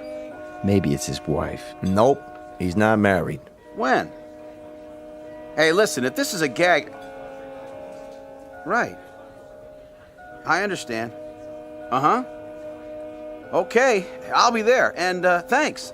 Thanks a heck of a lot. Wow. What do you know? Dead rich uncle or a horse come in? I can't believe it. Believe what? Old manager of mine. Said he's been calling around trying to find me for 3 weeks. I Thought he was putting me on. You owe him money? He said he's got a job for me. A coaching job. Minor league club in Scranton, Pennsylvania. No kidding. That's great. A minor league club in Scranton, Pennsylvania. Wants me to take a bus there for an interview. Well, if that don't beat all. You hear that, Pop? He wants me to take a bus. Does he? How'd you know? Coincidence, maybe, or just good fortune. Why question it? Why question? It's there for you. But this ticket, I don't get it. I just don't get it. Better get packing, Lefty. You're wasting time. Oh, nothing much to pack. This is the only suit I own. Oh, I wish I had time to take it to the cleaners, though. You look fine. No, I don't. Still got this old stain on the front, see? Gravy or something. I'd like to look halfway decent when I meet the general manager. That's who's going to interview me. The general manager. Oh, I hate to look like a tramp. I can get a shave, but I don't have any other suits. Excuse me. I couldn't help but overhear. Why don't you try some of this on your jacket? What? It's supposed to be very good for that sort of thing. Thank you, ma'am, but... Miss. It's Miss. But I wouldn't want to... Here. Let me try. Don't go to any trouble. All I need is a handkerchief. Yes, I have one. It should only take a few drops. Stand still. Well, I'll be. There. You look good as new, Lefty. Thanks very much, miss. I appreciate it. That's quite all right. Oh, lucky you were around. Not really luck. The old gentleman there, he's the one who gave me... Where did he go? Looks like he just slipped out. Ain't that something? What do I owe you for the drink? Oh, make it $1.50. Here. Last of the big-time spenders. What's he in such a hurry about?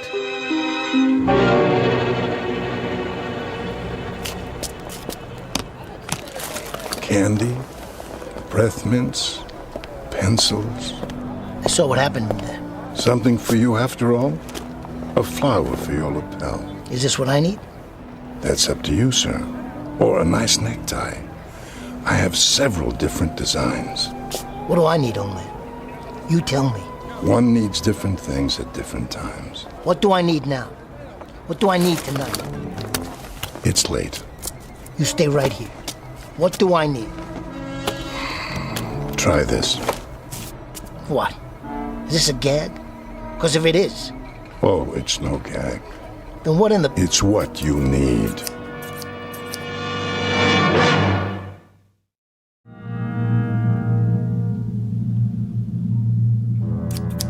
Scissors? That's right. I want you to level with me, old man. I mean it. I'll spread you out for 3 blocks, so bad they'll have to scrape you up with a spoon. It's what you need. It really is. Go ahead, take it. So what do I need a pair of scissors for? You don't have to accept them, of course. The choice is yours. You're giving me a pair of scissors. Precisely. Let me get this straight. I'm gonna need these. But you can't tell me what for. I'm afraid not. Well, let me tell you one thing. What I need is something that'll do me some good. Like a tip on a horse at Belmont. One that's gonna finish in the money. Just give me the name, I'll do the rest. Sorry. I know nothing about gambling. Is that the truth? But you're asking me to gamble on this. A pair of scissors. What's it gonna get me? I couldn't say, but I do believe it's... What I need. I heard you the first time. Well, I'll tell you, Pop. I need scissors like I need a hole in the head. Say, what are you trying to pull? Pull? You help those people in the bar. But me? I get something to open my letters with. Something to cut a piece of string. Now you listen to me. These things will cut a lot more than that. Like your throat. Don't you forget it. If you think I'm some punk you can pull a joke on. No joke, I assure you. Ah, forget it. What am I wasting my time for? You're just a nickel and dime loser. I got better things to do. I got business, big business. Very well, then. If you're sure. Give them to me. You said they were mine, didn't you? I did. Yeah, why not? See you in the funny papers, old man. Perfume, lipstick, kitchen utensils, anything you need.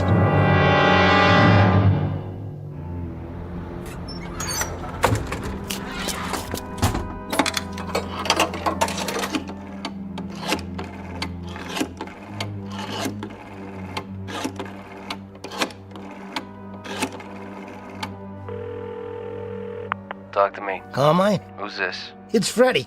Who do you think? Freddie. Been a while, huh? Not long enough. I ain't got time for deadbeats. Hey, what are you talking about? I paid you off every penny. Took you long enough. I always pay my debts. Say, listen, Carmine, I was looking at the racing form. What are you bothering me for? And I see a horse here looks pretty good. The 6th race tomorrow. Name of, let me see. Staunch Soldier. Yeah, that's it. Don't make me laugh. That nag couldn't steal a purse from an old lady. I don't know, Carmine. Says they're taking the weights off. Plus he's getting a drop in class. Sounds like a sure thing. So I was thinking, why don't you put a C note down for me across the board? What are you, a comedian now? What'd you say? Must be something wrong with the line. You heard me. Come on, you know I'm good for it. No more credit, Freddie. But I tell you, I can make a mint. Don't con me, buddy boy. All right, $50. On the nose. I don't want to be greedy or nothing. She's coming in at 17-1. You know how much money that is? I told you I ain't taking your bets. Now get off the phone. I got a business to run. But Carmine, I swear. Carmine. Carmine! Why, that dirty, lousy 2-bit.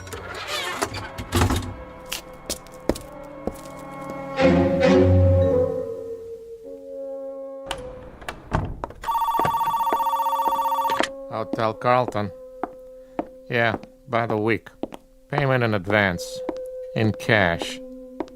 Same to you, pal. Mr. Renard. Yeah. About your bill? I'll settle up tomorrow. That's what you said yesterday. Hey, I got a big payoff coming in. Deal I'm putting together. Just got a little cash flow problem, strictly temporary. Mr. Renard. Give me till tomorrow afternoon. If I don't have payment in full... Don't worry about it, okay? 5 o'clock, the whole thing in cash. Till 5 o'clock tomorrow, then. At the latest. You got it. Come on, come on. What's with this elevator? About time.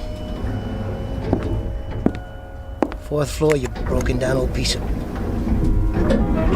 Hey! What? My tie? How did it get caught in the door? Can't reach the button. Stop this thing! Stop! Get this off of my neck. Something quick. Something to cut it with.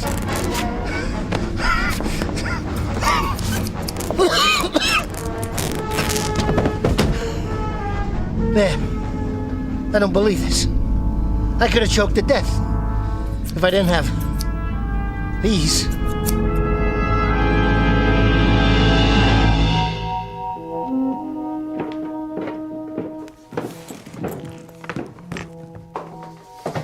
Billy! Evening, Mrs. Rajado. Oh, hi there, Mr. Pettit.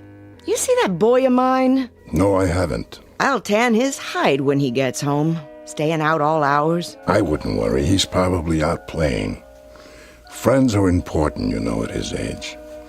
At any age, in fact. He's supposed to be doing his homework. His dad's gonna have a fit. I'll keep an eye out. Billy! You come in here right now. You hear me? Gotcha. Billy! You startled me. Did I? Hey, Mr. Pettit, you got any new toys tonight? Something wrong with your ray gun? No, it's neat.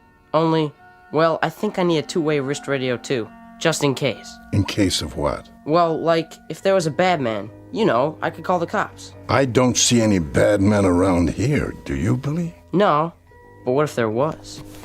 Tell you what. If you see any bad men, then you go inside and tell your dad or your mother. They'll protect you, believe me. They're what you need most, not some two-way wrist radio. Are you sure? Absolutely and positively. Okay. Bye, Mr. Pettit. I gotta go home. See ya. See you, Billy. Sleep tight.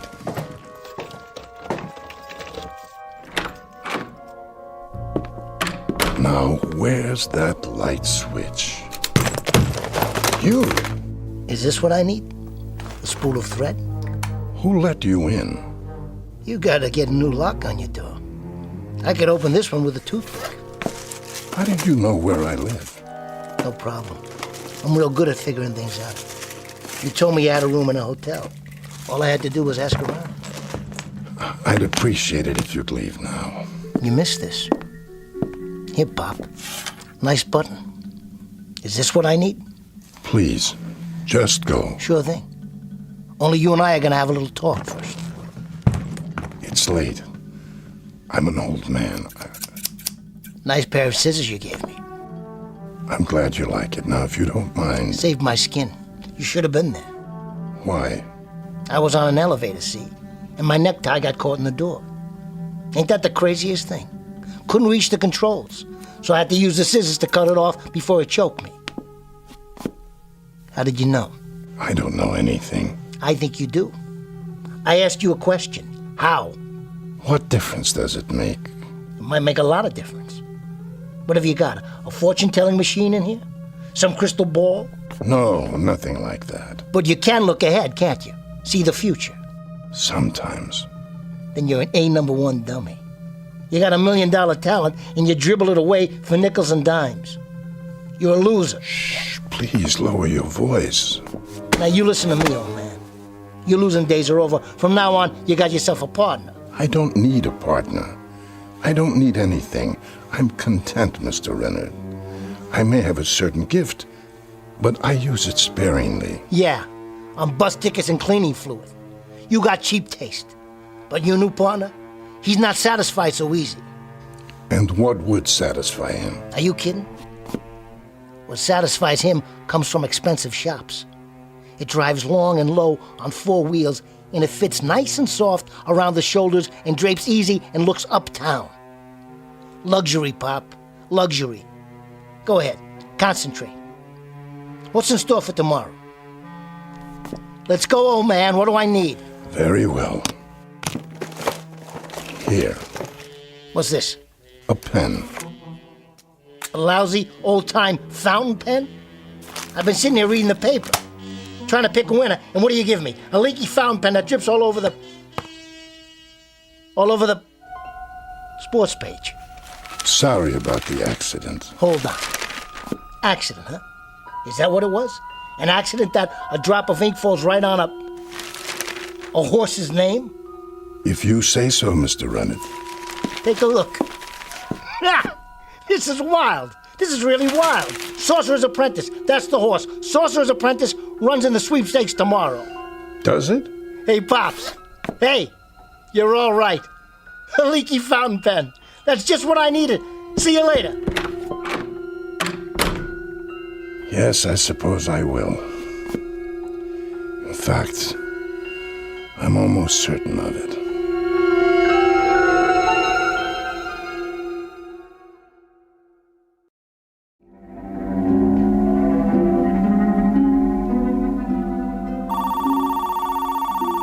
Front desk. Nah, we don't have room service.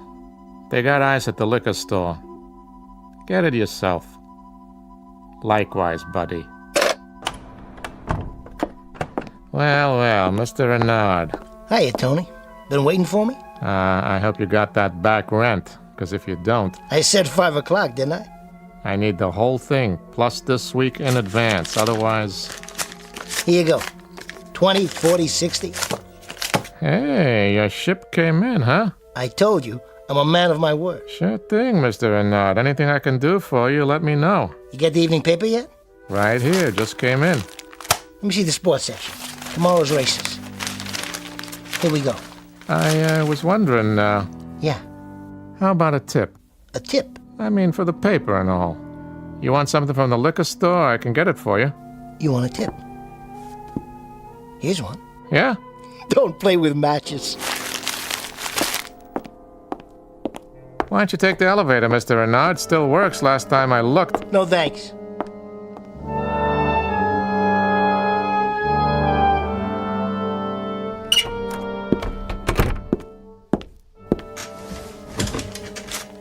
$210, $215. Still got $220 left. It's gonna be $1 million. I'll parlay it all 7 races. Not just horses either. Prize fights, football, baseball, basketball, anything. Come on. Talk to me. Come on. I got some bets to put down, starting with... I told you, Freddie, no more credit. Listen to this. Put your ear close to the phone. Get off the line. Hear that? Cash on the barrelhead. What What'd you do, rob your grandmother? Me? I took a little ride out to the track. Hit a long shot, 23-1. Now listen, I got some business to conduct, big business. Better write this down. Starting with the first race tomorrow. Hold on. What are you, consulting your Ouija board? Are you kidding? All I have to do is take out my lucky fountain pen like this. Your what? Or should I say, my leaky fountain pen? Let's see what it drips on this time. I'm hanging up. Hold on, I tell you. This'll just take a minute. You gotta put the dough in my hand or it's no bet. So I'll stop by. Sure you will. Just let me give this a little shake. Hey, what gives? This thing's all dried out. What kind of a con is this? Try a magic 8-ball, Freddy. It works better. Must have had one drop of ink left. Now it's empty. Why, that old crumb? That crook? One shot and that's it? No way. This thing is worth millions. It will be. I'll beat it out of him. I'll take it out of his hide.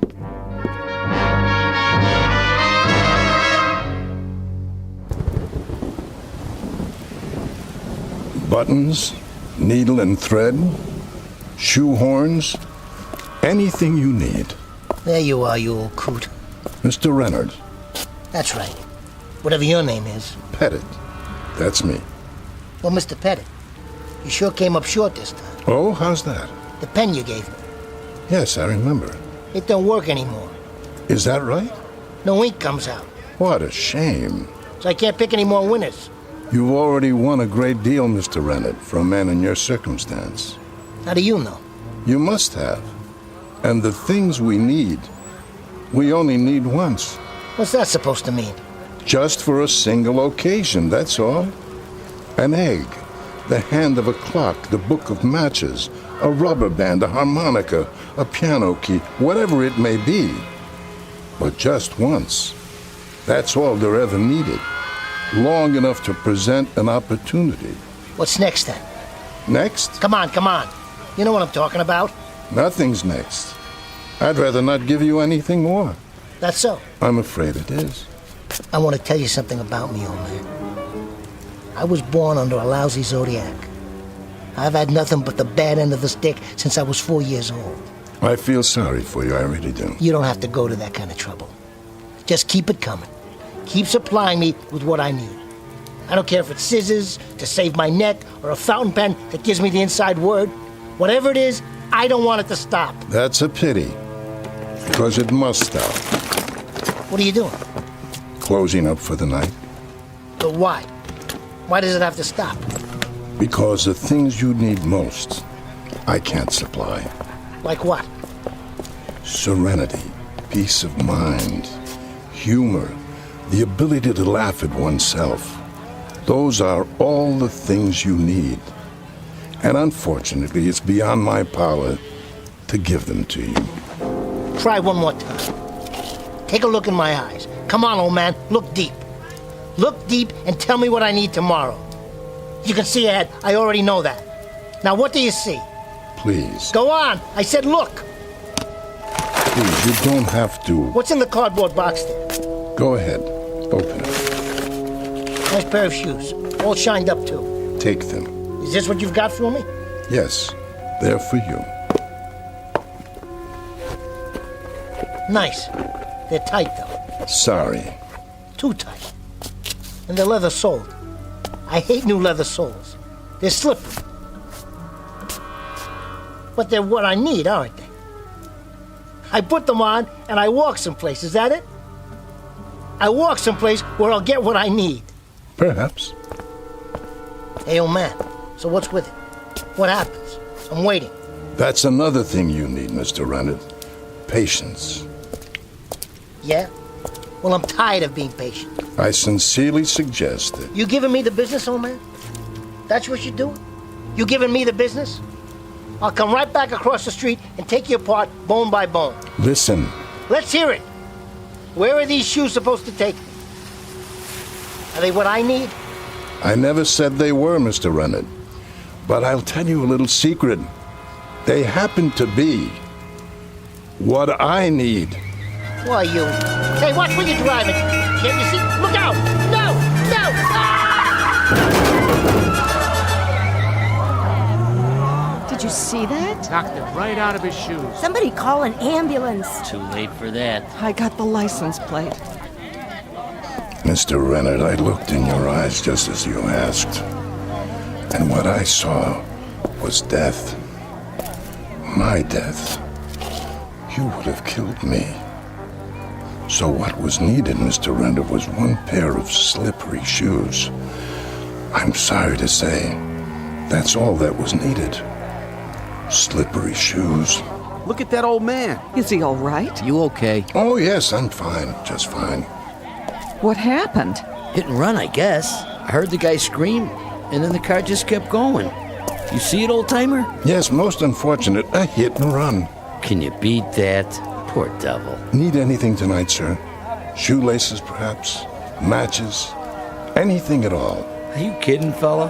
What would I need at this time of the night? I'll tell you what you need. You need this.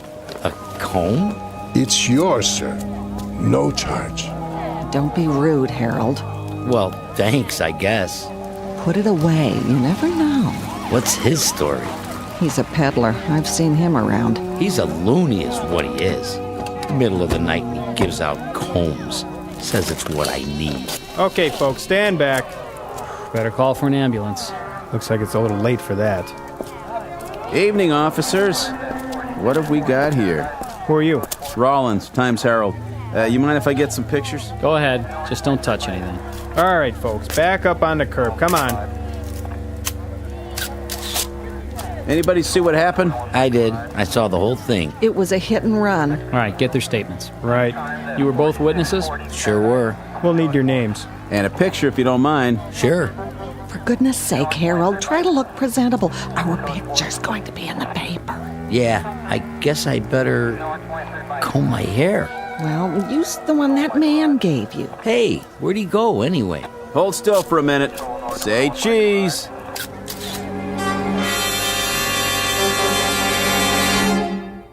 Street scene, night, a traffic accident, and a victim named Fred Renard.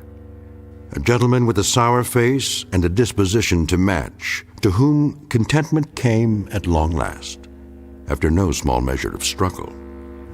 Mr. Renard, who was finally provided with all he needed on a lonely street corner in the Twilight Zone.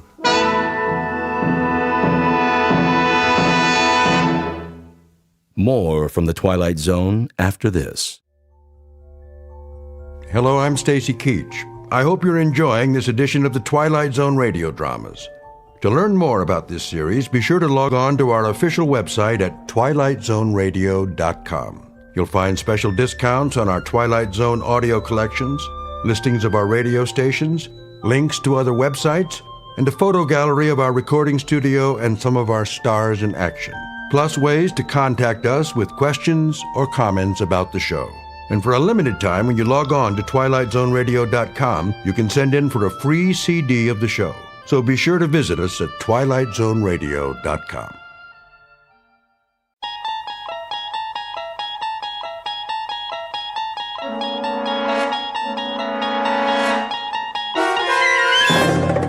You're traveling through another dimension. A dimension not only of sight and sound, but of mind. A journey into a wondrous land whose boundaries are those of imagination. Your next stop, the Twilight Zone.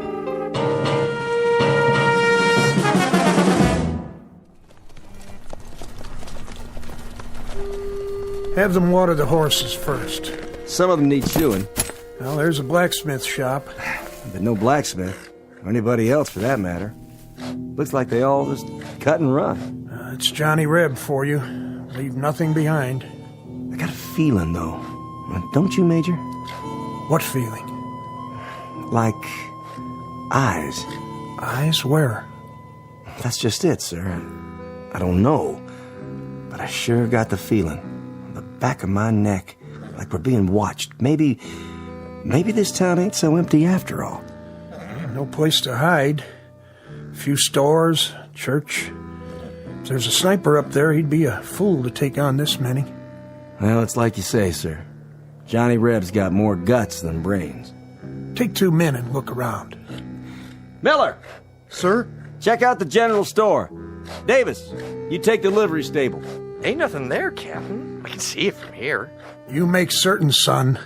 That's an order. Yes, sir. The rest of you, see to your mounts.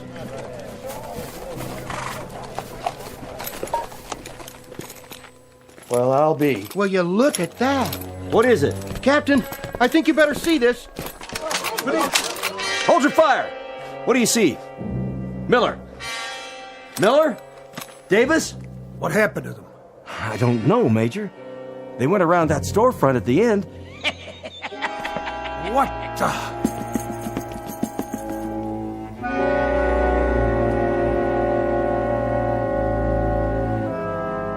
The time is 1863. The place is a valley in the state of Virginia. The event is a mass bloodletting known as the Civil War, a tragic time when the country split into two fragments, each fragment deeming itself a separate nation. It's been a long and brutal slaughter with no end in sight, and those who survive have learned to expect the unexpected. But in just a moment, the captain and the major and their entire company will make contact with an enemy they cannot defeat in an outpost not found on any military map, an outpost found only in the Twilight Zone. And now, the Twilight Zone and our story, Still Valley, starring Adam West, with Stacy Keach as your narrator.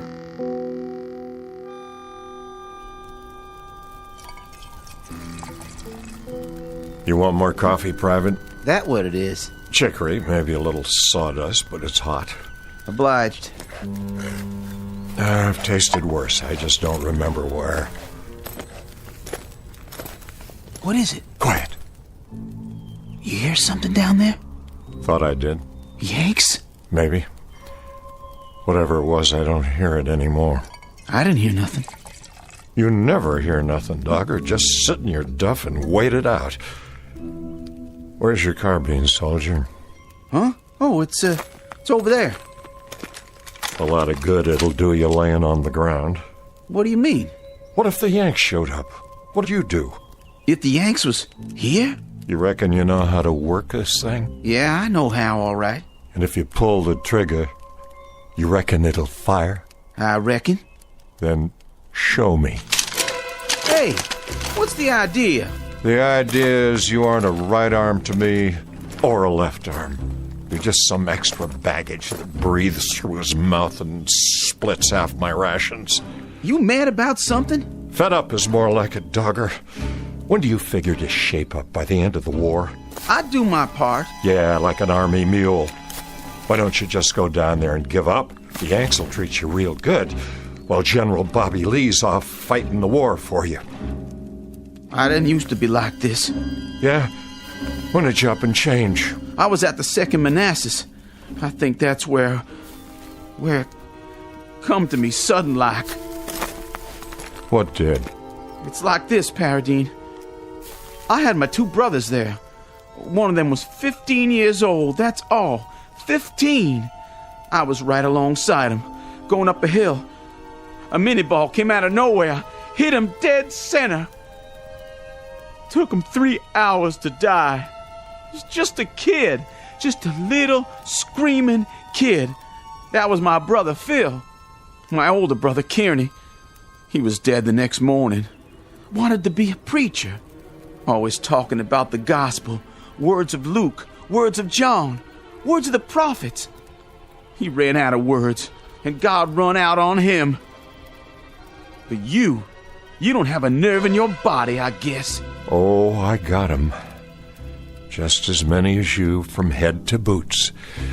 But I don't concern myself as much as you. You're worrying about dead men and lost battles.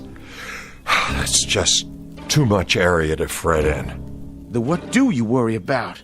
I'm worrying about 2 scouts on a mission. Us. And a piece of dirty brown paper with orders written on it. It says right here. It says the Yanks are going to take up a position in Chanow Valley. We're supposed to scout them out, see if we run into their vedettes, and then check back the minute they get into that town down there. You hear him again? Sure do. Yanks? Yanks, probably. Horses, positive. How many? Just a patrol, I figure. Maybe 20, 30 men in all. That's funny. What is? Listen. I don't hear nothing. I know you don't, but I heard horses, and they come from down there in the valley. They're Yanks. There isn't any question about it. How come you think that? 'Cause everybody else in these parts is packed up and moved out before the fighting gets here. Come away from the edge, Joe. This ain't no place to stand out in the open. If they are Yanks, they'd be in that town already. It'd be as noisy as a county fair, but now there ain't a sound anymore. Maybe they gone away. I reckon I better get down there and take a closer look. I wouldn't do that. I know you wouldn't. Joe, you don't need to go. We got orders. Let's pull out. And just ride away. Both of us. You wait here with your horse. If I don't come back... Listen, Joe. We know they're down there, right? You heard them. Well, we found out what we had to find out. Where they are. The Yanks are in the valley. So now we go back and report it. What's the point of... The point is, we gotta count their heads and their horses and their guns. We gotta look at their regimental numbers so our boys will know what's coming. That's enough point for you, Private? I don't care no more. I don't care. I got only one big mission left, and that's to stay alive. I say we go down there and wave an undershirt and throw down our rifles and... Why'd you hit me? Mr. Dogger, I extend my sympathy so long as you keep your yella inside. But the minute it crawls over to me and tries to climb up on my horse, too, then I withdraw my sympathy. You understand? Yeah, I understand. I pledge everything I got to this war, and all I get is the back of your hand. So far, you and me have pledged nothing to the Confederacy except maybe empty bellies and lack of sleep. But a couple of 100,000 others, including your own brothers, pledged a whole lot more. And now you're making it appear they did it for nothing. Now you pick up your rifle and stand at the ready. I got it. Good. If you hear a shot, that means they're down there in force. And you get back to camp at a fast gallop. Tell the lieutenant what happened. If you don't hear from me in 15 minutes, get back there anyway. You really going alone? Just me and this brave horse. For want of anything else.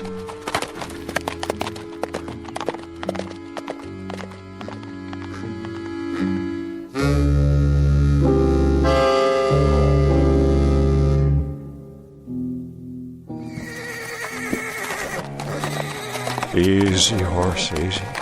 That's only church bells. Must be the wind. Has to be the wind.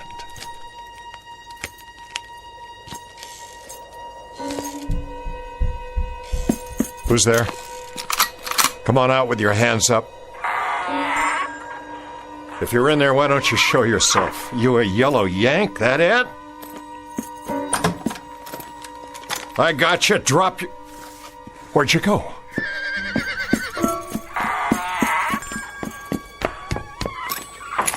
If there's a yellow Yankee hiding in one of these stores, you better come out right now. I'm taking you prisoner. Put your hands in the air, or I'm coming in. I'll blow you to kingdom come, I swear. Ain't no Yankees, just me. You come close to dying, old man. Did I now? You better start talking fast. What would you like to hear? Some answers. Tell me who you are and what you're doing here. I was about to ask you the same question, son.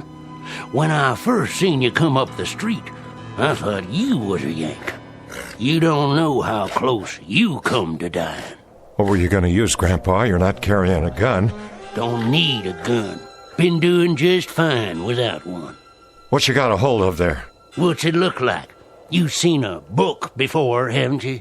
That Bible's pretty heavy to throw, all right. I reckon you could knock out the whole Union Army with it. No, this ain't no Bible. And I wasn't aiming to throw it. Just use it, like I used it on them. On who? The Yanks. I took 'em all out. Every last one. Leastways, every one that rode in here. Sure you did, Grandpa? Oh, I done it all right. What'd you do, read to 'em? Not to 'em. At 'em. And they turned tail, just like that? Nope.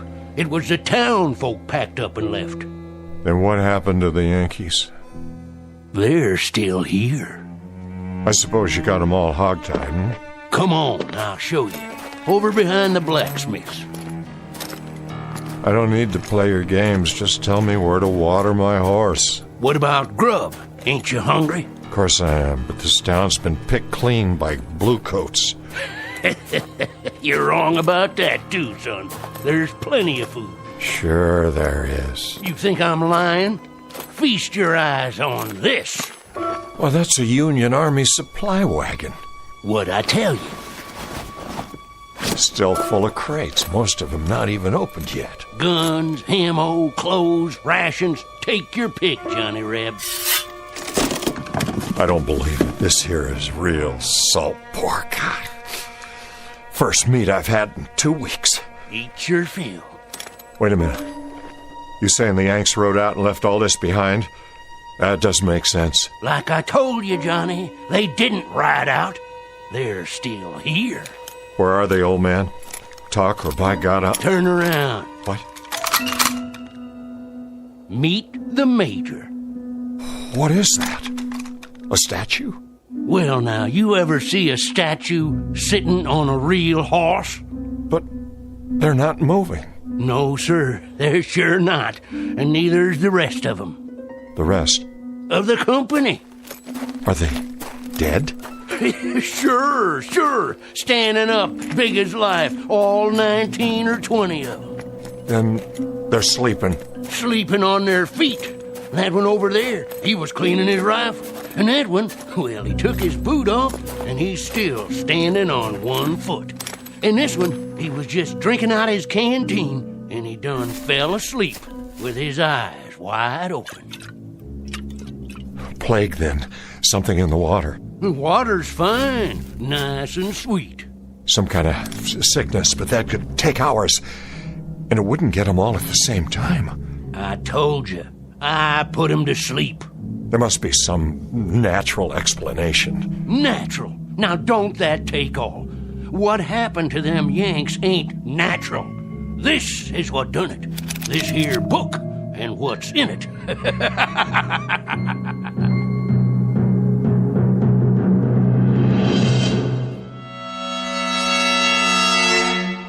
Give me that book. No, you don't, Johnny. This here is still my book for now. Hey, Yank, wake up. I'm the only one can do that. This is crazy. They must be asleep. No wounds, not a sign of blood. Go on, wake up. None of you are dead. Wake up, Yanks. I'm taking you all prisoner. I told you. It has to come out in this book. But you don't believe me. You think I'm lying. I didn't call you no liar. This here is what done it. Give me that. Now you gone and done it. What kind of book is this? Can't you read, Johnny? The front of it says witchcraft. You better be real careful. Dropping it in the dirt? That wasn't bright of you. That wasn't very bright of you at all. Anything happens to this, you'll be in a real fix. Listen, old man, I expect you're harmless, but I got no time to fiddle with black magic or any other old men's games. Games? Games, you call it? And here in front of your eyes stands the enemy. Not a twitching, not even a moving an eyeball. Now look, old-timer, I flat out don't understand this. I don't understand it at all, but there's a war on. I got no time to just stand here jawing. I'll take my book back, if you don't mind. Here, good riddance. All ye horsemen and ye footmen conjured here at this time, I command you to be still.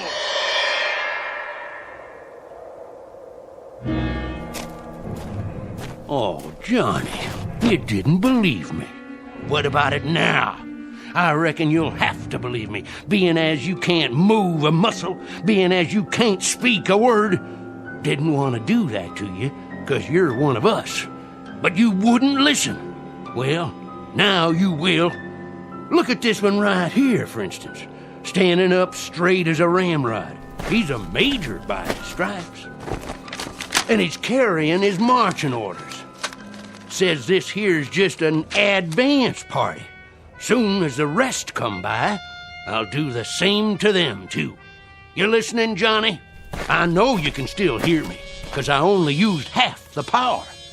Now, let me introduce myself and tell you my story. Name's Teague.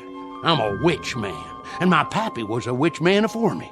He was the 7th son of a 7th son, and I was his 7th son. I know conjure stuff forward and backward, up and down. It's my living. Folks in Channel make fun of me, like they did my pappy, but they buy my charms. Things to bring love or hate if they hanker for 'em, cures for sick hogs and calves, sayings to drive away fever. All them things I done for Channel folks all my life. You understand? If you finally got it, blink your left eye. Good. That's good. Now you can move again. I'll say the words.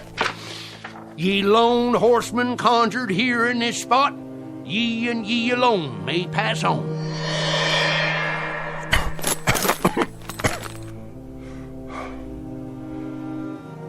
Mesmerism, that's what it is. Parlor tricks? Sure, that's what you'd call it. You'd call a rooster a hen and a gelding a bay just to deny what's right and true. Oh, Johnny, I thought you understood. What did you do? Just what I knows how to do. I've been laughed at and told to mind my business. Young'uns hooted and throwed stones. I could have cursed 'em, but I didn't. No, sir. They was my friends and neighbors in Channel, and I kept back evil from 'em. But I couldn't move. I couldn't blink an eye. Just like the Yanks. When they come, everybody run afore 'em, but me. Invaders, tyrants, thieving skunks in blue. But I fixed 'em. I didn't do no running. I carried this book out into the street, and I read the words, and you can see what happened. Now you listen, and you listen good, Johnny Reb. You fight the Yanks with everything you got. That's what I intend to do. Let me see those orders. From General T.F. Cotler, commanding 4th Division, Union Army, you will move immediately with your entire force, taking up a strong defensive position in the Channel Valley. Hear that? His entire force. There's more coming. You and me got things to talk over, Johnny Reb. What things? I heard all I need. You got to understand. This book here don't have nothing to do with mesmerism. This is conjure stuff. And what I done to these Yanks, I can do to the rest of them. I can freeze them in their tracks. I can open up a path to Washington, D.C., so that Bobby Lee could ride in there with no more than 3 Confederate troopers and take over the whole country. That's what I can do with this book here. That's what I can do. You hear me? Magic? You claim it's magic. I don't claim. I say. It's what I read in this book. And now you've seen it. You felt it. And you could do this to the whole Union Army? Could and would. Why don't you, old man? For one good reason. And one good reason only. It better be a good one. If you have the power to turn the war to our side. I'm going to die. I'm going to die before the sun goes down. How do you know that? How? I can feel it in my bones. I can smell death. I seen the raven on the wing. I heard it coming. It's on a white horse, galloping this way. It's a pounding in my heart, a galloping and a galloping straight at me. Old Mr. Death ready to pluck me out of the living. So I ain't going to be around long enough to do what's got to be done. Then if you won't do it, who will? I'm leaving it to you. Me? That's right. But why me? A book ain't the only thing I can read. I can tell the look of a man. Eyes, head, hold on his weapon. I can tell all about that man. So I'm choosing you. Everything you need you can find in this book. Spells, magic, curses, charms, Everything. Here, take it. Don't seem right. It don't seem right at all. There's something about all this. Something. Something like what? Something unclean.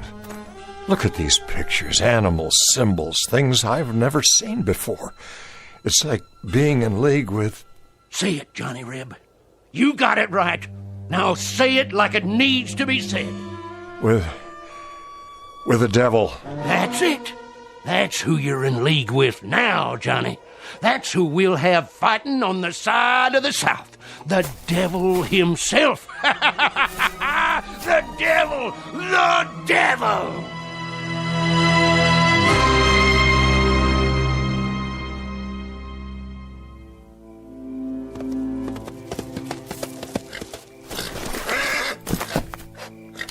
Halt! Easy. Who goes there? Dogger, troop scout. Advance and be recognized. I'm advancing. Now put that rifle down. I got a message for the lieutenant. That you, Dogger? Yes, sir. You've been gone a long time. We almost gave you up. Dead or prisoner by this time, that's what we figured. Neither, Lieutenant. Where's the other scout? I don't rightly know, sir. What do you mean by that? Well, if I did know, I'd sure tell you. Talk sense, man. Well, sir, it's like this. Paradine, he rode off to the valley a while ago. Said if he didn't come back, to tell you as fast as I can. And he didn't come back? No, sir. He sure didn't. I've been riding like the wind. So the Yanks are here. Can't say that, sir. Not for sure. Why not? It was mighty strange back there. Not a sound that I could hear. Paradine, he said he heard horses riding into town. Think if it was, they never come out. Well, why should they? They're bivouacked while they prepare for tomorrow's battle. One thing, sir. If they did ride in, they plumb disappeared once they got there. What are you talking about, soldier? It's like they rode into a hole and got covered over. Them and the horses. Not a hoot or a holler out of them after that. Like they rode off the edge of the world. Or into a hole like a great big grave. What happened to Trooper Paradine? Well, sir, I reckon by now he's buried somewhere down there in that lonesome valley. With the rest of them. Buried. And never coming back.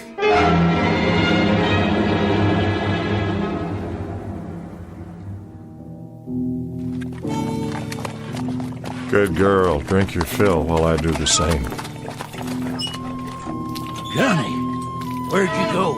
Filling up my canteen, old man. Sorry, Johnny. Must have dozed off. That's okay. Stay lying down. You don't look so good. Almost sundown. Not much time. Oh, now there's plenty daylight left. Drink the water? Thank you kindly. I told you, I only got till sundown. After that, it's all up to you. That ain't gonna happen. You're feeling stronger, I can tell. Oh, no. Just a few more minutes. That's all you gotta wait. Just a few more minutes. What are you telling me? Read it. Read it. You hear me? I said stay down. Johnny Reb, you hear me? You got to read from it out loud. Here. Right here. It takes your blood on the first page. Oh, come on. That settles the pact. That makes the contract. Your blood mixed with mine on the front page. You need food is what you need. That's the only thing wrong with you. How about some salt pork? Hey, Johnny Reb. Stars and bars. Here, I'll cut you off some. Hoist 'em high. Would you open your mouth and eat? Stars and bars. Stars and bars. Oh, man. Don't you do me like that. Oh, dang saber. Now I've gone and cut myself. The blood, it dripped right there in the book, just like you said, old man. Hey, old fella, talk to me. What do I do now?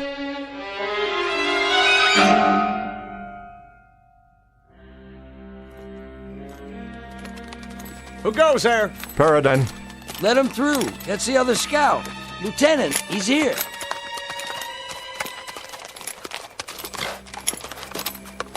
That's you, Paradine? Yes, sir. You see, Dogger, he didn't ride off the edge of the world after all. Joe, is that you? It's me, all right. I'm sure glad to see you, Joe. I rode back here just like you said. You did good. So the prodigal returns. Some people around here figured you must be dead by now, or a prisoner. Neither one, Lieutenant. No time for either, it appears. Sir? That book in your hand. Man's got to do his reading, doesn't he? It wasn't like that. Well, let's hear it, man. What did you see? More'n you'd believe. I'll be the judge of that. Go ahead. I'll try. Where are their advance people? In the town. And the rest of their forces? The main body was spread out behind 2,000 men at least. 60 guns, 1 troop of cavalry, maybe 50 supply wagons. You drunk or something, Paradine? Not a drop, sir. There hasn't been a sound from that valley all day. Not one sound. Lieutenant, you got every reason to call me crazy. But the reason you didn't hear them is because they're asleep. Why, of all that... Put to sleep by magic, black magic. It's all in this book here. There was an old man, Teague by name, he done it. Then he gave me the book so I can carry on. Paradine, this is an order. You're to take yourself to bed on the double. You're to sleep the night, make your report to me in the morning. This is my report, Lieutenant. There's practically a division of Yankees down there, and they're dead on their feet, not moving a muscle, just standing right out in the open, big as you please, or sitting straight up, the same as they were when the spell hit them. Spell? What spell? It's in the book here. I swear to you. I won't call you mad, Paradine, or drunk. I'll wait till morning, but if you haven't changed your story by then, I'll be ready to charge you with one or the other. You want proof? Of what? A daydream? Here's what you do. In the morning, you send a patrol down there and take a look at the main street of that town. And what will they see? Just what I said. But in the meantime, I think I done something that'll prove it to you quicker. Where's Mallory's troop? Mallory's not back yet. They went up to the North Ridge late this morning. There was Yanks camped up there. Company's strength at least, wasn't there? That's about what we figured, but what's that got to do with it? It's got everything to do with what I said. This book. On the way back here, I read from one of the pages out loud like the old man told me. I wanted to kind of test it, so I conjured up a spell, and I pointed it up there toward the ridge. That's enough. I've heard all I care to hear. Who's that? Sounds like the troops are back. Who's there?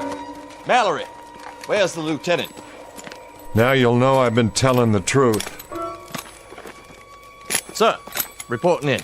Glad to see you, Mallory. Warm yourself by the fire, then maybe you can clear something up for us. Paradine here says... I just saw something I can't explain. No more than any of my men can explain it. And they saw it too. We walked up to that ridge in a skirmish line, scared out of our boots because it was so unearthly quiet. We figured the Yanks were waiting for us just beyond the parapet. They were waiting all right, but not for us. Standing straight and tall, guns to port, and frozen like statues. You mean they were dead? Not dead. Not dead and not alive. Just frozen stock still like rocks. You could see them in the moonlight, not moving. They could have been markers in a graveyard made out of granite. I swear I don't know what could do a thing like that, and I hope to God I'll never find out. Lieutenant, this is what done it. What's that? A book, but not just any book. Paradine, are you trying to tell me... You heard what he said. If that's true, if it's all true, then this is the devil's work. What's this all about? Is somebody gonna tell me? An old man gave me this book. A witch man. You're right, Lieutenant.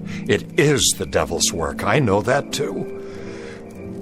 But maybe it's time we called muster on the devil. maybe that's all that's left to us. We ain't got enough guns. We ain't got enough food. We ain't got enough anything. We're losing, Lieutenant. The Confederacy is cracking up into pieces in front of our eyes. It's bleeding to death every day. There isn't enough blood left in our veins to change things. And the ground won't hold anymore when that runs out. I don't know much about church things. And I don't know anything about Satan. All I know is that we had a cause. And it's dying right in front of us. Then, Paradine, please open the book and read what's got to be read. Say it loud and make it good for every Yank army in the field. Freeze them or put them in the ground, but make it good. I'll give it a try. Satan, I call upon ye in all your power and glory. I call ye in the darkest hour of my need. And in so doing, I do heartily revoke the name of... Go ahead, Joe. Finish it. I don't know if I can. You can do it. It calls upon us to revoke God. Give it to me, then. Wait. I'll finish it right now if you can. Dogger. Now look what you've done. Leave it be. Joe, you said yourself, it's all we got left. He's right, Paradine. God help us, but this is all we got left. I don't like the feeling inside me. What do we call them, Lieutenant? Damn Yanks? That's the phrase, isn't it? Damn Yanks? But if I read aloud from this book, it'll be the Confederacy that's damned. It's that book, or it's the end. Then let it be the end. Let it come if it must come. But if it's a cause that has to be buried, let it be buried in hallowed ground. Let it be buried in hallowed ground. And let this be consumed by fire.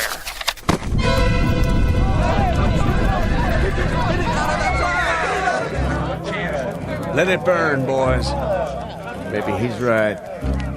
Let it burn.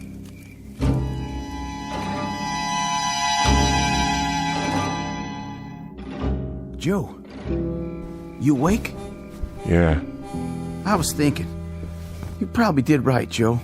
If we got God on our side, we don't need no witch book. I hope you're right.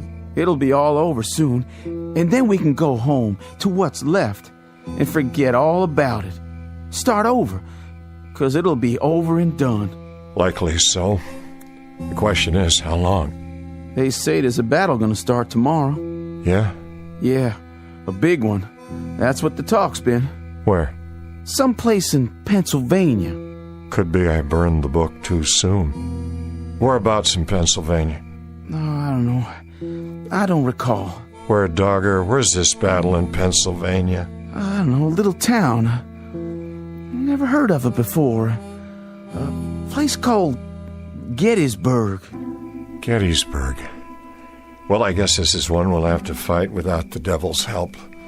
No matter what happens. May God help us.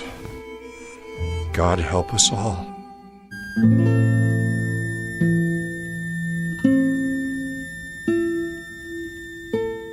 In a time to come, during what will be Joseph Paradine's old and garrulous years, he'll tell anyone willing to listen that the Civil War wasn't lost at Antietam or Gettysburg or Shiloh.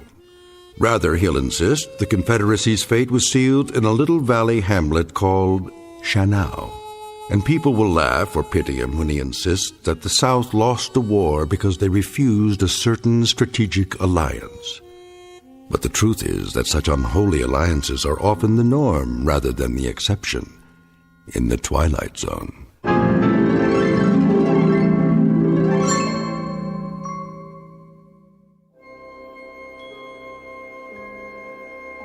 Hi, this is Carl Amari, producer of the Twilight Zone radio dramas. I'd like to take a moment to tell you about our official website at twilightzoneradio.com. where you'll get the latest news and information on these Twilight Zone Radio dramas. Plus, at twilightzoneradio.com, you can digitally download 3 free episodes or any of our episodes for only $1.95 each. In this age of ever-changing technology, we've decided to make these episodes instantly available to you by making the Twilight Zone radio dramas a digital download-only series. This means that this series will no longer be offered on CD. The CD collections at our website are now being offered while supplies last at buy one, get one free. So be sure to get your favorites before they're sold out. Be sure to visit us often, and I'll see you in the zone.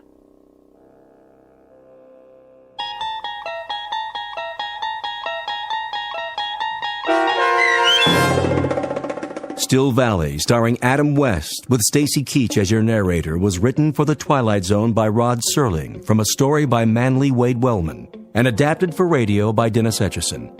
Heard in the cast were Mike Novak, Richard Hensel, Turk Muller, Doug James, Jeff Lupiton, Christian Stolte, Sarah Marks, Carl Amari, Vince Amari, Paul Patch, and Roger Wolski.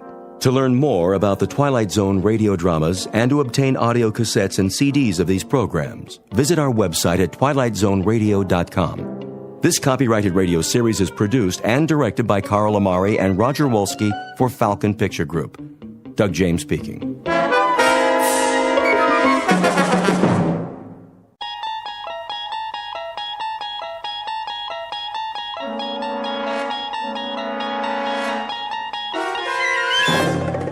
You unlock this door with the key of imagination. Beyond it is another dimension, a dimension of sound, a dimension of sight, a dimension of mind. You're moving into a land of both shadow and substance, of things and ideas. You've just crossed over into the Twilight Zone.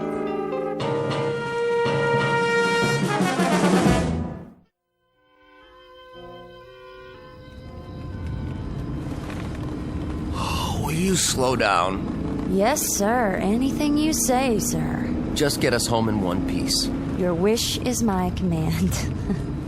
Some party, huh? It was your idea. Oh, I wouldn't say that.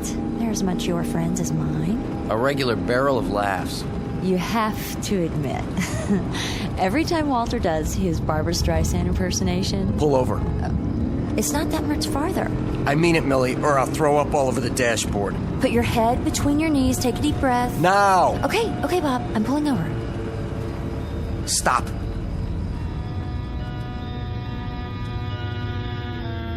Hey, where are we? Oh, let me out.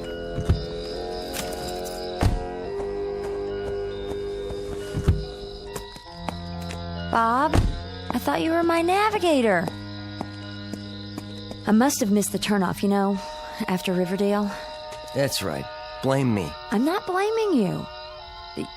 You had the map. Don't talk. You should have told me you weren't paying attention. Now look where we are, in the middle of nowhere.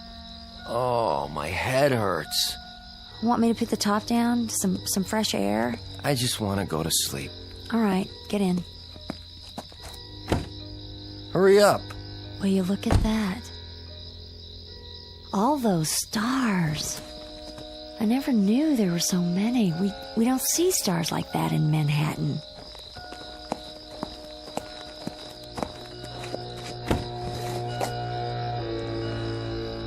Night. Wait a minute. Let me sleep. What happened to all the stars? Sleep tight. Don't let the bed bugs bite. Did you see that? Where's the blanket? 1 minute there were a million of them, and then something blacked them out. Oh, they're back again. Oh, must be my eyes. Hurry up, Mel. Come to bed. Sure, Bob.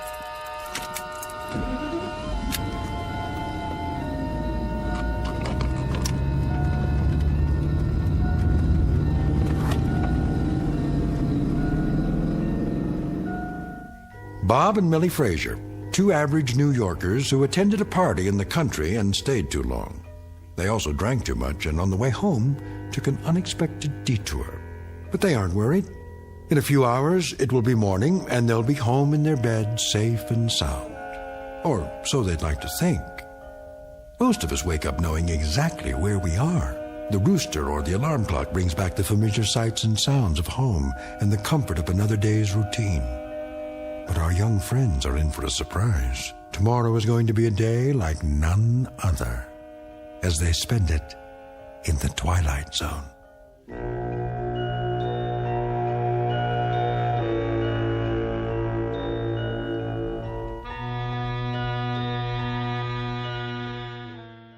And now, The Twilight Zone and our story, Stopover in a Quiet Town, starring Stephanie Weir with Stacy Keach as your narrator. Bob? Reveille, Tiger. What? The year's at spring, the spring's at morn, the morn's at 7. Speak softly, woman. I got a hangover that was meant for a much bigger man. Want an ice bag? No, just call an undertaker. What was in those martinis anyway? Gin held downwind from the vermouth. I don't suppose. What? I wasn't by any chance the life of the party. You were perfectly fine. Yeah, great, in fact. You told that joke about the ball bearings. Oh, not that one. And you broke a lamp making a forward pass with the throw pillow. Was it expensive? The pillow? Not very. You spent the rest of the evening oogling that girl. Which girl? The one in the low-cut sequin dress. Oh, that girl. Yeah, pretty enough, I suppose, if you like that sort of thing. How would you know? You never looked at her face. You sure it was me? Oh, it was you, all right. Hold down the fort. I'll make the coffee. That would be thoughtful. Wait a minute. I didn't even take my shoes off? Don't tell me. Oh, Bob. I knew you were toasted, but really, you slept in your clothes. You should have helped me out of them. I couldn't even help myself. Look at this dress. It's disgusting. Now I have to get it cleaned. I didn't think I had that much to drink. Did I? Bob, this may sound like a foolish question, but where are we? What? Open your eyes the rest of the way, very carefully. Now, take a look around. I hope we are in an apartment on West 12th Street in New York City. Open them the rest of the way. Oh, no. Tell me I'm still asleep. I wish I could. Millie, answer me honestly. Have you ever seen this bedroom before in your life? Not even in my dreams. We went to sleep at home, didn't we? Sure we did. Remember? Not exactly. We left the party up at Bedford Village. And I was driving. No, I was. I had to because you were... sleepy. That's a nice way of putting it. Let's just say unable to keep the car on the road. I put the top down. I thought I did that. It was supposed to revive you. Then somewhere about Riverdale... Somewhere? You missed the turn? Wait a minute. Something came down on the car from overhead. A shadow. And then... Then? That's all I remember. You probably plowed into another car. I most certainly did not. Well, another car plowed into us. We probably got knocked out. You were already out. Please, I am trying to contact my brain. Somebody brought us here, put us to bed, leaving us fully clothed. That was respectful, don't you think? And now there's probably bacon sizzling and a plate of scrambled eggs waiting in the kitchen. I could use some of that. Yeah, me too. But I doubt there's room service.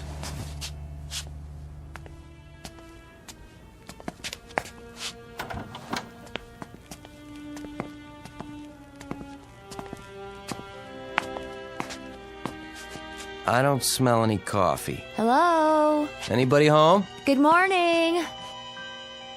No scrambled eggs. And the cupboard was bare. They must have gone out so we could sleep it off. The future of casual living. Pretty trusting types. First things first, the phone. At least I can find out where we are. Is information 411? I don't know. Just dial 0 for operator. Why can't I get a dial tone? Go easy. You'll break it. Bob! I hardly touched it, I swear. Now we'll have to replace it. No, we won't. The phone company does that. Look at this. It wasn't even wired to the wall. How do you figure? Maybe they didn't pay their bill. There aren't even any screws. It was glued on or something. We'd better leave him a note. Got a pencil? Nope. I don't even see a pad. Must be one around here somewhere. I'll look in the drawer. You do that while I try to stick this thing back to the wall. She's not a very good housekeeper. The drawers stick. Bob, would you give me a hand? Just pull. This drawer, it isn't real. Let me see that.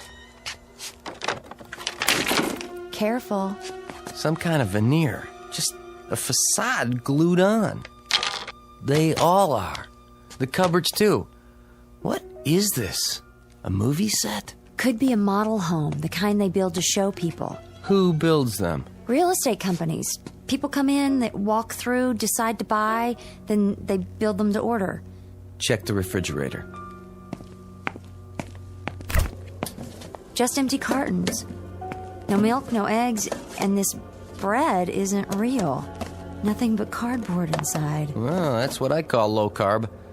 It's like a prop. Everything is. Let's get out of here.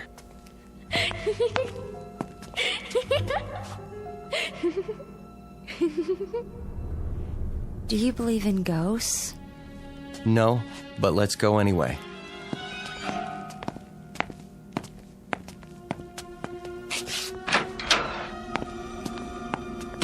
The other houses look normal enough. Nice neighborhood. Neat as a pin. Hey, kid! Where'd you go? You heard her too. I guess she went somewhere else to play. What do we do now? Go to the car and drive ourselves home. Sounds like a plan, except for one thing. What's that? Where's our car?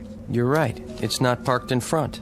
And unless my eyes deceive me, it's not anywhere on this block. Great. We got helped by a good Samaritan who helped himself to our car. Maybe they needed it to go somewhere? Sure. They went to pick up a couple breakfasts to go. If we're lucky, they'll fill up the tank while they're at it. But meanwhile, whoever put us up for the night isn't here. Hey, we'll try the neighbors. Which one? Take your pick. One of those across the street with the trees in front. They look lived in. Lead on.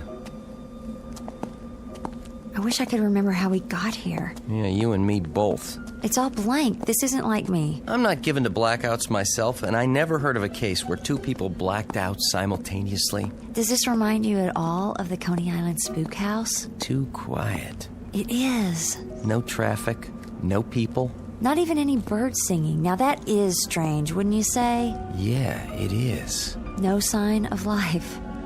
Maybe they're all at work. Or they're being considerate of your hangover. Lay off. If you'd been sober enough to drive, we'd be home now, instead of wherever this is. Hicksville. It's bigger than that little town you were born in. I at least had the sense to move to New York. How these yokels stand all this peace and quiet, I'll never know. Do you mean all the yokels who are gawking at us right now? Where? My point exactly. Not a soul. Well, what do you expect? That's the way it is in small towns. They peep from behind curtains, over the backyard fence, through the keyhole if they have a chance. I'll take the big city any day. At least you know when you're being stared at. There's one citizen who's not afraid to stare. What? There in the tree. Is it a squirrel or a chipmunk? Squirrel. You can tell by the bushy tail. Isn't he cute? Well, hi there, little fella. Honey, come on. I think he's tame. Big deal. Come look. Isn't he sweet? Yeah, a real doll. Careful, he might have a disease or something. Oh, such big eyes. He doesn't even blink. Oh, nice baby. Come here. You don't have to pet it. Bob! Now what have you done? Nothing. I touched it and it fell over, dead. Well, you didn't kill it if that's what you're thinking. This thing's been dead for years. How can you tell? It's stuffed. Why would anyone want a stuffed squirrel in their front yard? Might have been a pet once upon a time. Well, that's no way to treat a pet, even a stuffed one. Leaving it out in the weather this way. Mill, don't ask me why anybody does anything in this hick town. Keep your voice down. You'll hurt their feelings. Tough. Where are you going now? To the front porch. For what? What do you think?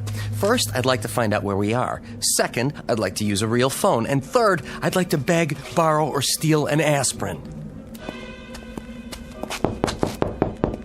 We must look a fright. Don't worry about it. I wish I had my hairbrush. What did you do with it? It was in my purse. And where's that? I guess I left it at the party. So you were under the influence yourself. At least I was able to drive. Come on. You don't have to break it down. Will you quit criticizing me? I'm not criticizing. I just want to go home. And how do you suggest we get there? I don't know.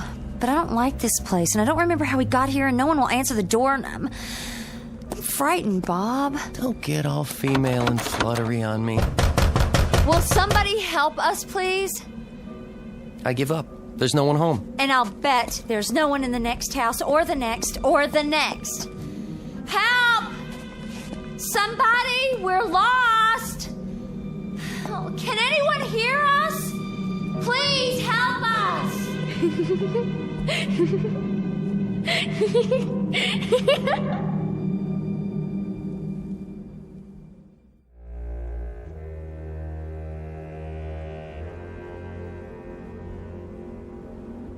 What was that? Someone laughing. The child we heard before. Where did she go? Maybe she's shy. At least we know the town's not completely deserted. No, they're only hiding. They don't trust strangers. A good policy, neither do I. Could be they all went to one place. Oh, really, Bob? Town meeting or something. On Sunday morning. Especially on Sunday morning. That's where everybody is. They've gone to church. Now all we have to do is find it.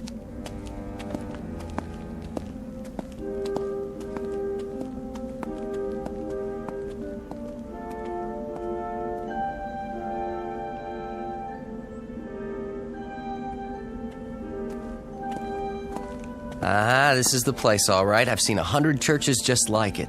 Painted white with one big steeple, a couple trees, flower beds along the sides. Do you think they're inside? One way to find out. We can't just walk in. Watch me. What do you tell them? I'll tell them I'm tired of their creepy little town. And I'll pay anybody anything he asks to get us to a train or a bus station that'll take us back to civilization.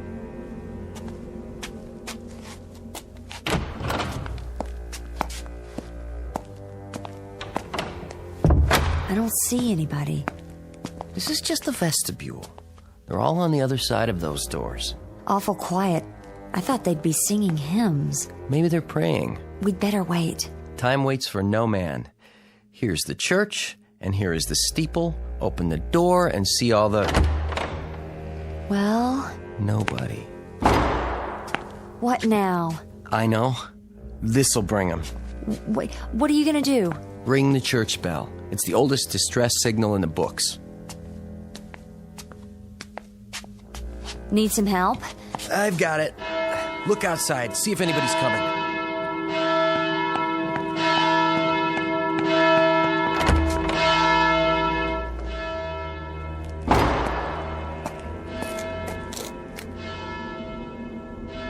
Oh, no.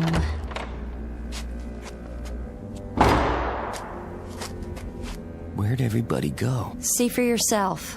I see it, but I don't believe it. There isn't anybody. Not a soul. Just us. This is too much of a stretch. There isn't a person or a thing alive in this town, and yet... What? We're being watched. Millie. I know when I'm alone. And I know when I'm being watched. Don't you? Now you're getting paranoid. I'm serious. The hair on the back of my neck stands up, and right now I feel like a porcupine. Not to mention delusional. Is that a delusion? I've got to find that kid. Good luck. Where are you? Hey, kid. There's no reason to hide. We're not gonna hurt you. Whoever you are, come on out and talk to us. It's no use. All right. We're both delusional. I feel it too. We are being watched. The hair on the back of your neck?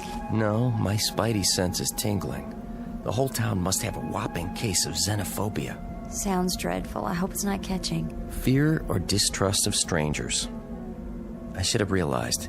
It's common in these little one-horse towns. I ought to know. I grew up in one. There are probably half a dozen people watching us from their living room windows right this minute. I'm getting goose pimples. No reason. There isn't even a breeze. Not a cloud in the sky. Or anything else.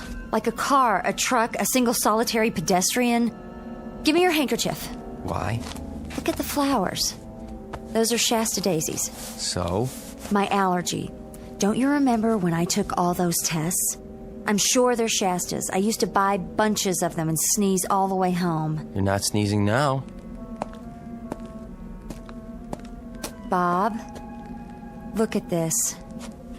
Better not touch them.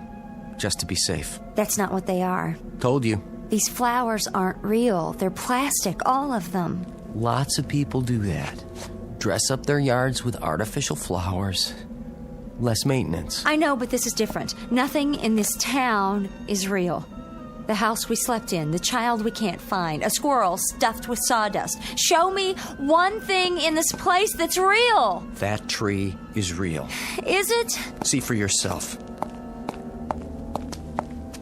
It is real. What did you expect? I don't know, but I think I would have lost my grip if one more thing, just one more, turned out to be artificial. Tree, I love you. Let me give you a big hug. Get me out of here! It's a prop, too.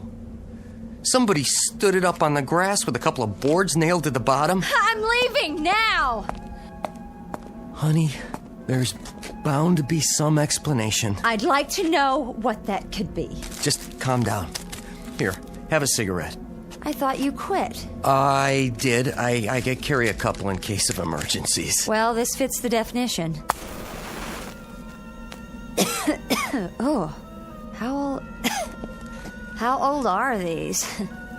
I'll bet there's gonna be a wedding here today. They've just dressed up the lawn so it'll look pretty. You remember how when we got married? Bob! I was just saying how... The grass is on fire. Stand back! Oh, be careful. There. The flames are out. How did that happen? How could it? It was the match. I must have dropped it after I lit the cigarettes. But grass doesn't burn. Bob. Look at this. It isn't grass. It's some kind of paper or plastic colored green, like astroturf. And what does that mean? I don't know. If you don't, who does? Bob, where are we? Where are we? I wish I could give you a good answer. But I can swear one thing. I'm gonna find out.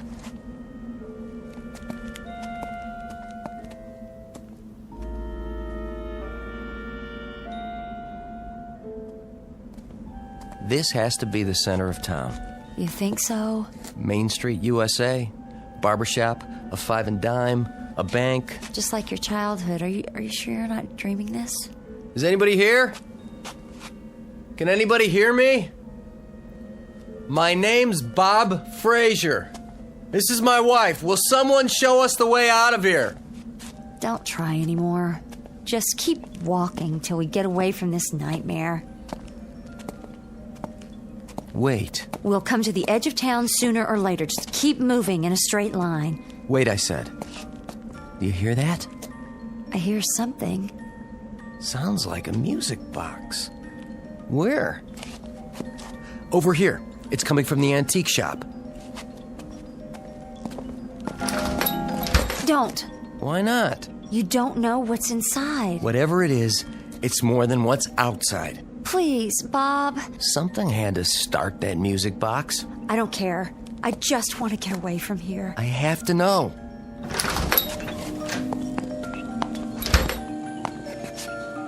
The store isn't real either. There's nothing behind the door. It doesn't have a roof or 4 walls. Hello? Anybody? There's only a display for the window, and that's it. That music box didn't start all by itself. It could have. Our footsteps could have caused it to start. Oh, I don't believe that. It's possible.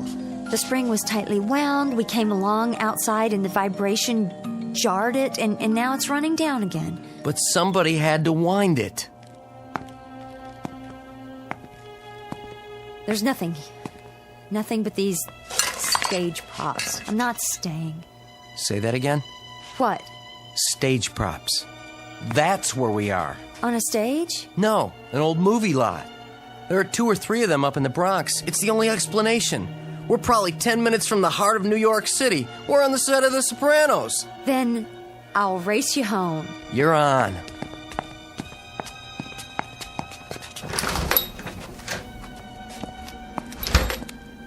Funny that we can't hear traffic yet. We will. Keep walking. Or we could get a ride. That would sure be great. But for the time being... I'm serious. Look, what do you see? Is that a car? It wasn't here before, was it? No, it was not. Hey, buddy! I think he hears you.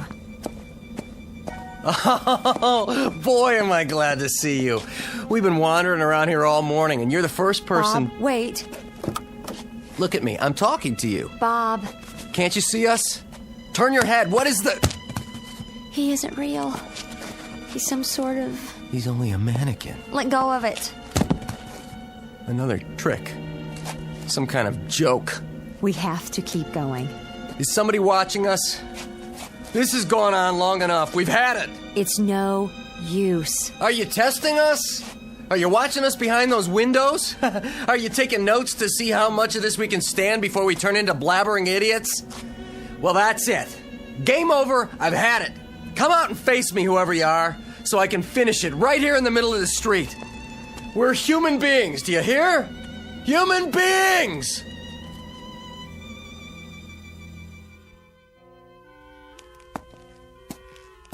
Bob, look. I've reached my limit. I don't know what to do anymore. I honestly don't. In the car. Look at the dashboard. What do you see? I don't care. Millie, I'm out of ideas. There's nothing more to... Look! The keys are in the ignition. Let me see that. Yes! Oh, honey, climb in. We are gonna get out of here after all. Right now. Oh, do you think it runs? How else did it get here? Hurry up. So long, Spookville.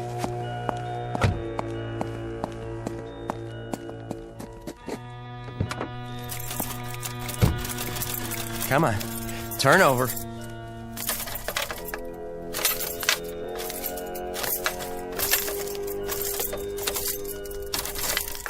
You're going to flood it. You want to drive? You're the one who got us into this nut house in the first place. All right. All right. You handle it.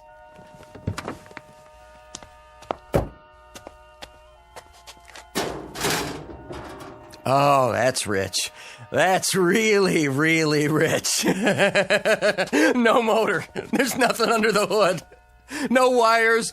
Nothing.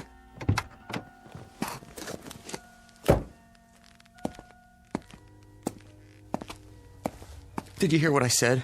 There's no motor. Isn't that hilarious? I'm not the one who drove us here. I'm sorry I said that. It doesn't matter. It's my fault. I shouldn't have drunk so much. I know you shouldn't have. But I didn't drive us here. Then who did? I told you I don't remember. Not anything about what happened last night? How we got to this place? Only what I told you. I was driving along just above Riverdale. You were almost asleep, but you wanted to stop. Then we started up again. There was a shadow. It seemed to envelop the car for a moment. That's all I remember. I guess I could have fainted or blacked out. Or crashed. All right. Maybe I did crash. If you want to think that, it would explain everything, wouldn't it? Not to me. I crashed the car, ran off a bridge or into a ditch, if you like, and we're dead. That's not the law of parsimony. What's that? The simplest explanation to account for the facts. Well, then come up with another one. We must be dead. This place is hell. Millie. Like some amusement park with the all-American town, except it's not very amusing. It's only a display. Nothing works and nothing is real. Calm down. What's that? A train. Did you ever hear of a train in hell? It probably doesn't stop here. Then we'll catch the next one. Oh, it's getting close. The station's got to be nearby.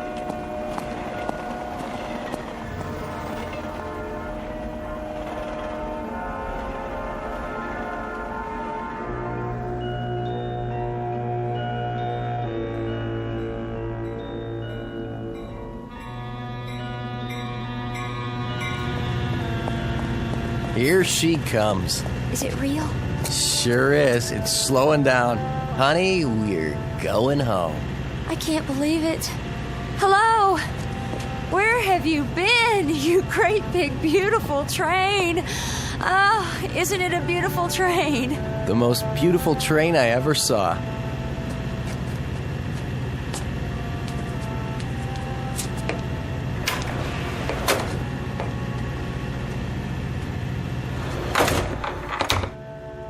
What about tickets? Don't worry about it. We'll pay the conductor. Where should we sit? Anywhere. Looks like we got the whole car to ourselves. Here, you can have the window seat. Thank you, sir. Don't mind if I do. Must be a commuter train. So that proves this place is real. There's a sign outside on the platform. The name of this town is Centerville. Never heard of it. I hope we never do again. Good riddance, Centerville. Oh, it's been fun, but I can't say I'll miss it. A side trip, that's all. Centerville, you are history. Ancient history. What a nutty little town. All form, no function. Maybe it was a housing development, the ideal community. I must say, I wouldn't want to live there. Some places are too quiet, too perfect. A nice place to visit if you're passing through. I still don't know how we got there. I guess it'll be one of those unsolved mysteries. We've got a story to tell our friends, at least. Oh, they'll never believe us. It just it doesn't make any sense. Why don't you admit it? You did have a few drinks at the party, didn't you? One or two. And somewhere along the way they caught up with you and you got lost and ended up in Centerville. If you say so. It does sound like the kind of screwball thing I'd do. How do you put up with me? Well, I guess I got a soft spot for screwballs. Well, you sure got one. It wasn't all that frightening back there. Easy for you to say now. It's just that whenever somebody goes boo, I jump a foot. Boo. Stop it. I'm fine now. Wait till we get to the office on Monday. I can see old Mr. Peabody now. Fraser, we're a team here. If one member of the team lets us down, then the whole organization suffers. You should be glad you made it back at all. He'll never know the half of it. Another stop already? Wouldn't want him to think I had a lost weekend. Bob? Flights of fancy aren't his thing. He's strictly facts and figures. What did you say about paying the conductor? Sure, no problem. They'll take cash. Then, where is he? He'll be along. No, Bob, he won't, because there isn't any conductor. Huh? Oh, Bob. What are you looking at? The sign outside. It says... Centerville. Oh, no. Maybe it's not the same Centerville. It's the same one. You can see from here. There's not a soul on the street. Nothing moves. Nothing real. How could we have left the station and ended up where we started? We went in a circle. Come on. Oh, no. I'm not going back. Not back.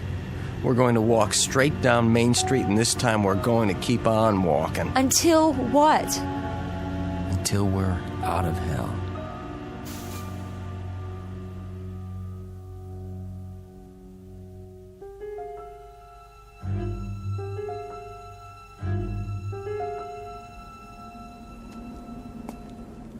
I never realized till now. Go ahead. Say it. You're hungry. And thirsty. But that's not what I was thinking. It's the little things. You don't miss them till they're gone. There's nothing here that's really frightening. It's what's not here.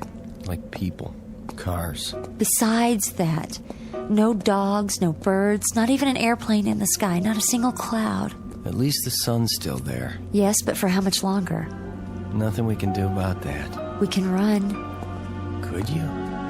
I'll take off these shoes. I'll sprint if that'll help. Anything to get us out of here faster. Oh, we better save our strength. Might be a long road ahead. We still have a few hours of daylight. Can't be that far from civilization. But what if the sun goes down first? And we slog on in the dark. Like a couple of marching morons. And when we can't keep going, we hack out a campsite. Break up trees and make a fire. Find berries to eat.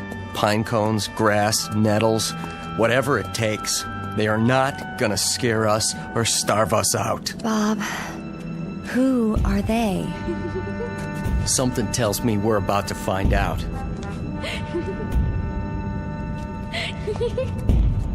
Come on, I've had enough of this. Wanna play? Let's play. Bring it on.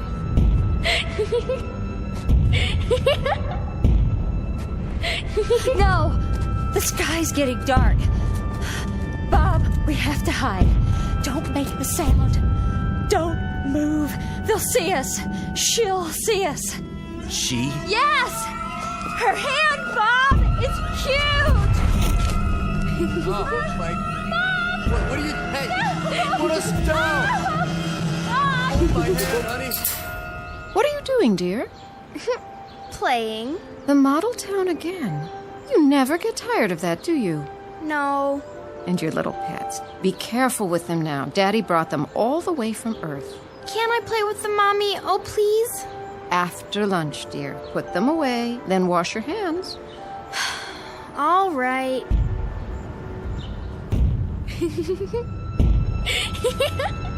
Put us down! Bob! What's she doing? No! No! Leave my wife alone. Get in your cage now. Don't worry. I'll come back in a little while, and we'll play some more. What are you doing? Don't leave us here. Don't. Wait for me. I'll be back. No! No!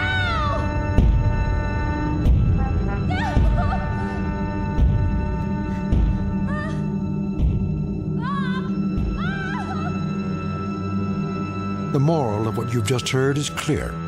If you drink, don't drive. And if your wife has had a couple, she shouldn't drive either. The night is dark, and the road home can be a long one. If you're not careful, you might just wake up with a whale of a headache and a king-size hangover at a deserted train stop in the Twilight Zone. More from the Twilight Zone after this. You are about to enter another dimension. A dimension not only of sight and sound, but of mind. A journey into a wondrous land of imagination. Next stop, the Twilight Zone. Hi, this is Stacy Keach. I'd like to take a moment to tell you about our Twilight Zone website at twilightzoneradio.com. At twilightzoneradio.com, you'll find the latest information on these Twilight Zone radio dramas, including behind-the-scenes photographs, plus the newest product releases, trivia contests, ways to contact us, other Twilight Zone-related info and merchandise, plus links to other fascinating websites. So make your next stop twilightzoneradio.com. Visit twilightzoneradio.com to purchase these Twilight Zone radio dramas on cassette and CD, or call toll-free 1-866-989-ZONE. That's 1-866-989-9663.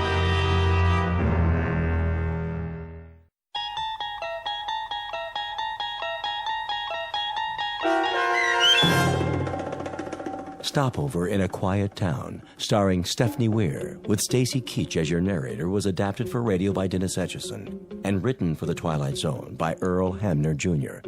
Heard in the cast were Kurt Nabig, Frenette Lebo, and Haley Nabig. To learn more about the Twilight Zone radio dramas and to obtain audio cassettes and CDs of these programs, visit our website at twilightzoneradio.com. The producers of The Twilight Zone wish to thank CBS Enterprises, Carol Serling, Dennis Etchison, Dick Brescia Associates, Claire Simon Casting, Terry Jennings, XM Satellite Radio, Sirius Satellite Radio, our sponsors and our radio affiliates for helping make this series possible. This copyrighted radio series is produced and directed by Carl Amari for Falcon Picture Group. Audio editing, sound design, Foley effects, and mix for the Twilight Zone radio dramas are by Cerny American creatives Craig Lee, Michael Slaybach, Bob Benson, and Jason Rizzo. To learn more about the Twilight Zone radio dramas and to contact us, visit our official website at twilightzoneradio.com. Doug James speaking.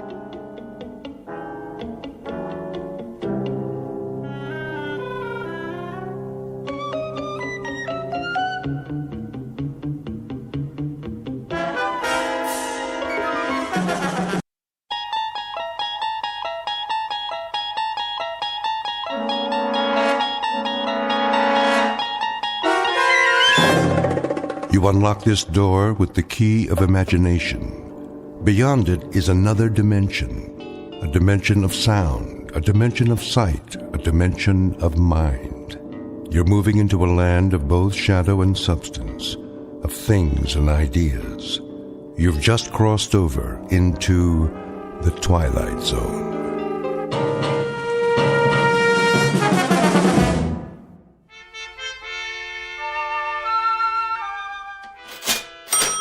You're quite sure this is a genuine Tiffany? Quite. The provenance dates back to 1922. Very well, then. Kindly have it delivered. Of course, madam.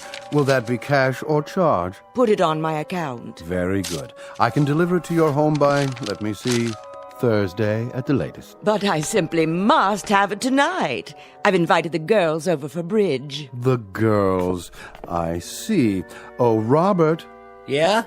See that Mrs. Gunt receives her lamp this afternoon. You mean today? Carried by hand to her front door. The servants' entrance, if you please. By all means. Ubermeyer's is proud to be of service. If there's anything else we can provide, don't hesitate to... That will be all. Very good, ma'am. Want me to go over there right away? Not yet, Andrew. First finish unpacking the new shipment. Quickly, before the next customer walks in. Yes, sir. Now then, what do we have? 3 perfume bottles. 3 cut glass vials to contain the otter of damask rose petals. That's more like it. Next. Pottery jugs, 2. Pottery jugs, indeed. Where's your aesthetic sense? You can't entice anyone by calling them pottery jugs. Really think people buy something because of what you call it? People don't come to buy anything in a gift emporium. They come because they don't know what they want. Then I sell them something. So what are you going to call these pottery jugs? Something exquisite. We'll display them on satin pillows with bread. A loaf of bread, a jug of wine, and thou beside me, singing in the wilderness. I'll unload them on some poor sucker before the morning's over. Okay, what about this? When we buy a shipment from Morocco, sight unseen, I suppose we take what we can get. But to sell that will require some creativity. Now, clean this up at once. May I help you? I hope so. I'm not sure. What's this? That would be an authentic voodoo mask. Oh. What about the pajamas? These are not pajamas, sir. They are a genuine imported harem girl's costume in 100% hand-sewn silk. Well, I don't know. It has to be something special. Very special. Suppose you describe the occasion and leave it to me. A personal gift? Not too personal. See, there's this girl in my office. Ah, a young lady. She's like a goddess. I wouldn't want her to think that I was implying, Of course not, sir. I understand. But for a beautiful young lady, what is her occupation, may I ask? She's a secretary. Oh. I have it. Something for her desk. She's already got a computer and a lot of pencils. Something to remind her of you throughout the day. Subliminally, shall we say.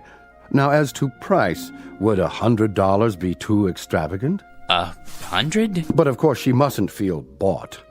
Romanced is more like it. Aha! Perfect. What is? It's ideal. Romantic, but subtle. Not forward. No. You mean this old? This magnificent antique. Truly distinguished. Fit for a goddess. I can't make up my mind. A perpetual reminder of your taste, your flair for romance. Fill this with fresh flowers and she won't be able to pluck you from her thoughts. Between 9 and 5, at least. After that, it's up to you. It's kind of tarnished, isn't it? That's not tarnish, sir. It's a patina. A testament to its authenticity. And only a mere $20. Well, that is more reasonable, I guess. Put this in a gift box, will you, Robert? For a most discriminating gentleman. Sure thing. Thank you, sir, for making such a wise choice. I hope you'll allow us to serve you again when it's time for the engagement. Don't mention it. cash, I presume.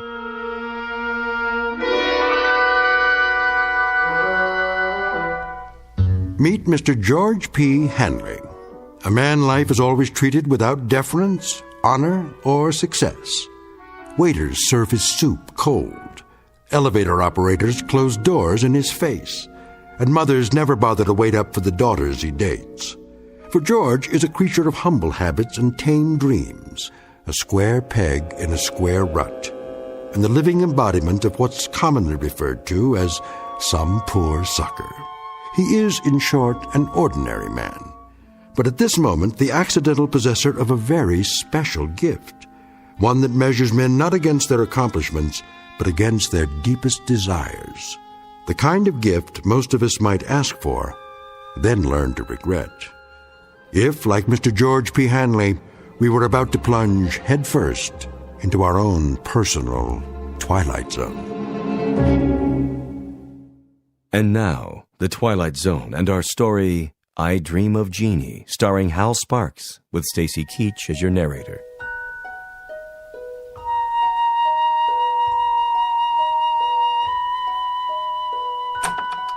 Good.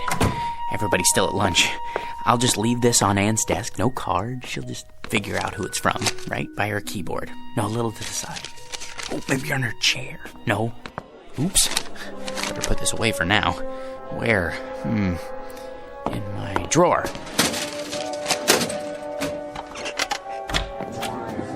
Hey, Georgie Porgy, what happened to you? I had some errands. Well, you missed the worst chili con carne ever offered for human consumption. It set a new low, even for the greasy spoon Nick calls a diner. Fill my stomach, like a bag of rocks. I don't care much for chili. Georgie, witness a solemn vow for me, will you? I have to enter these municipal bonds. I, Roger Hackett, do solemnly swear never again to commit gastronomic harry-carry at Nick's, starting on the day I get my promotion at this office. Your promotion? Yep. I thought everyone with equal seniority had the same chance. Mr. Watson said... That's correct, Georgie old Porgy. We're all equal, but some of us are a little bit more equal than others, especially me. Hi, Ann. How are you? You're looking nice. Hello, boys. Don't be so sure, Roger. Mr. Watson's a fair man. I'm sure he'll compare our experience in debit financing, evaluating liabilities. And that, old Georgie, is one reason why I am more equal. All you think of is debits and liabilities, with assets like hers around. Now, where'd I put my little surprise? Here, Anne, for you. What's this? Oh, just a little something to say happy birthday to the prettiest girl in the entire office. I'm the only girl. And you'd still be the prettiest, even if this whole place was staffed with Miss Americas. Are you gonna open it? Roger, what? Go ahead. Oh, Roger, it's beautiful. Like it? Why, this is the most gorgeous peignoir I've ever seen. Huh, is that what they call it? But it is awfully revealing. Then you'll just have to be careful who you wear it for. Hey, Ann, put it on. Can you feature old man Watson's puss when he calls you in for dictation? Mr. Watson is interested in a different kind of figure, Sam. Is that what you think? You really like it? I love it, but you shouldn't have. You only have a birthday once a year, at least until you're 30. Then you have it once every 2 years. Oh, you bad boy, come here. What? Oh. That's to show my appreciation and to prove I haven't even learned to count to 30 yet. And what, may I ask, is going on here? Oh, Mr. Watson, you see, it's my birthday, sir, and... Do any of you happen to be aware of the annual statement just issued by this organization?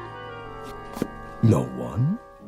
Well, then it may come as a surprise for you to learn that we have just completed the best year in our history, and I believe this department had no small part in that success. So, as a token of my appreciation, I think this is an appropriate time to invite all of you to be my guests at a private party, beginning just as fast as you can get yourselves over to the Tiki Club. No kidding. And as for you, young lady, I just want to say, they aren't the only ones who appreciate you. Would you mind looking in my office? There should be a rather large crystal vase on my desk, full of long-stemmed red roses. They're for you.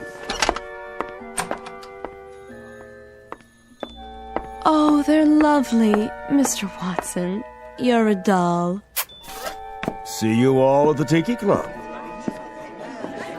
Let's go, kid, before he realizes he's off his nut and has himself committed. He's a sweet, dear old man. Anne, I just wanted to, Yes, George? Come on, Anne. I just wanted to say happy birthday. Why, thank you, George. Aren't you going with us? I'll be along. See you there. Come on, Roger. I guess some people are more equal. Might as well throw this in the wastebasket. Can't give it to her now. Maybe I should hold on to it until it can play with it at home.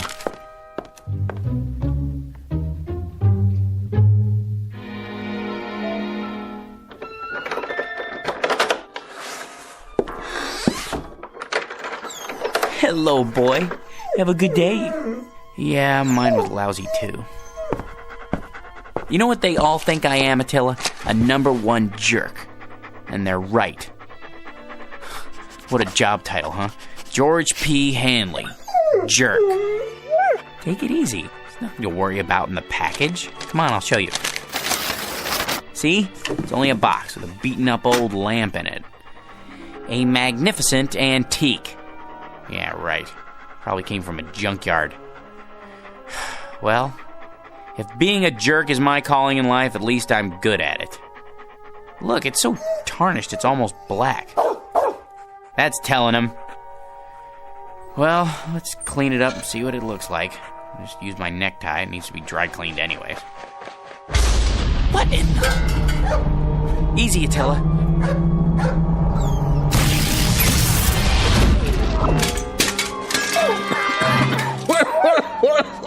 Oh, boy! Some special effects, huh? That smoke's hard on the old mucous membranes. You wouldn't have some Visine on you, would you, buddy? Who are you? Who am I? You were expecting Rex Ingram. I'm the genie of the lamp, that's who. You know, Aladdin, the whole bit. Don't you watch The Late Show? A genie? You don't look like a genie. Where'd you get that plaid suit? What difference does it make? The routine's the same. A couple thousand years ago, I had to wear those crazy balloon long johns and a real wild turban. But let me tell you, that headgear ain't as light as it looks. Give you a real crook in the neck, know what I mean, Jack? George. My name's George. Jack, George, whatever. What I was gonna say is, nowadays we dress hip. Except for these velvet slippers with the curly toes, my one concession to Squaresville. Now, where was I? What do you mean? Sports coats like that went out in the 60s. They did, huh? Well, what do you expect? Know how long I've been in there waiting for somebody to call me? Better pick up some new threads. You got a Ziedler and Ziedler around here, maybe a side of, or, you know, someplace happening? But if you're the genie, that means I'm the master of the lamp. So you're the master of the lamp. Big deal. Give me a match so I can light this cigar before I give you your free wish. I thought there were 3 wishes. There's the rub. There used to be 3, but let me tell you something, Jack. George. The scene used to include 3 wishes, but people started abusing the privilege, so we had to cut back. You get enough headaches with 1 wish, let alone 3. So, think it over and give me a call. But do me a favor, sleep on it. Why? You know the routine. The wish comes true, blah, blah, blah. But once you make the wish, that's what you gotta live with. Could you make yourself available for consultation? Look, Jackson, how am I supposed to know what you want? You and me just met. Well, at least tell me, what is it that people usually wish for? Listen, Herbie, whatever your name is, it's enough to make you blush, some of the stuff they ask for. Money, precious jewels. That's not so bad. Not so bad? Think about it. So they get a lot of dough. There's the IRS, long-lost relatives beating on the door. It's enough to flip you out of your gourd. So not wealth? Forget about it. Maybe love, then? Love? You gotta be some kind of a kook. You call me after all this time and you wish for love? You don't wish for love, Chief. You make it. Then I don't know what it is I do want. If it isn't wealth or love... Like I told you, Johnson, Think it over. Drop it down the well and see if it splashes. But don't go rubbing the lamp every time you get ants in your pants. That puff of smoke tears up my sinuses. And the next time I make the scene for nothing, you've had it. Now hold on to this cigar for me. It's too close to smoke in there. No cross-ventilation, know what I mean? No, but I can imagine. Till we meet again, Bubby. Like later. If it's all the same to you, make it much later. Just once I'd like somebody to never mind.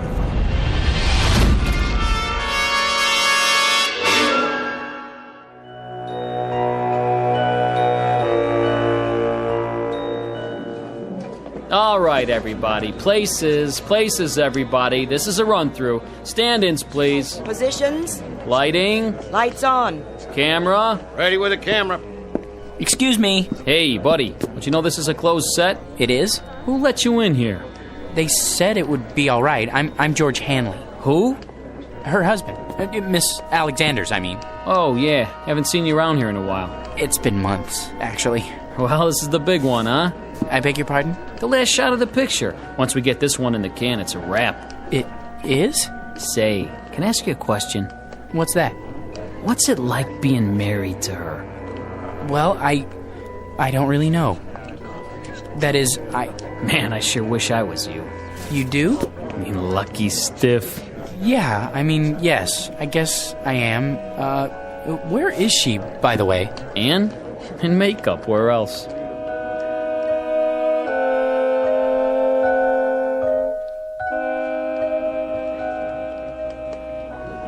There.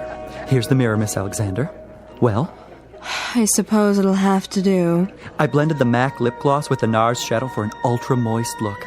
Isn't it ravishing? Can't you do something with this hair? My bangs are drooping. Certainly, Miss Alexander. Where's my blow dryer? Ready on the set, Anne? Yes. That'll have to do, Skippy. There. Perfection. Leave us, please. Of course, Miss Alexander. Which scene is this? Well, this is your entrance into the city on the shoulders of Nubian slaves. Just the close-up where you wink. What's my motivation? Oh, to rule, my dear, with him at your side. Got it? Just remember, you love this guy so much, your guts do a loop-de-loop every time he creeps up on you. He's big. He's manly. He wears a leather skirt. Well, tell him to oil it, will you? He screws up my lines every time he moves. Not a problem. Props! Get me some WD-40 now! Anne? Darling! Hello, dear. My, you look lovely. Good enough to kiss. Not now, Georgie. You'll smear my lipstick. This is the final scene, isn't it?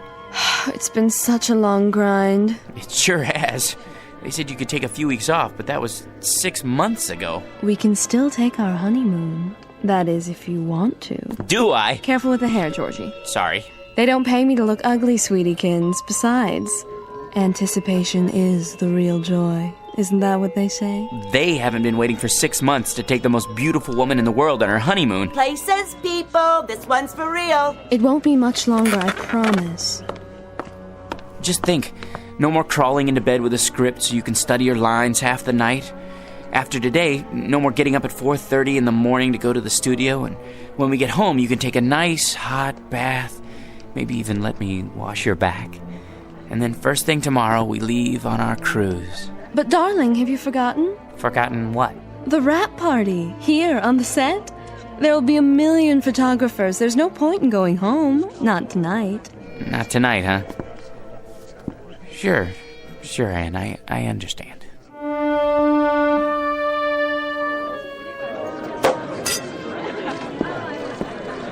Hi, hello there. No champagne, thank you. Excuse me, has anyone seen... George boy! Hiya, Mr. Watson. Call me Eli. Hey, listen, George, I want to talk to you. Anne said something about your needing a vacation. Not me, her, both of us together. I'm not going to mince words.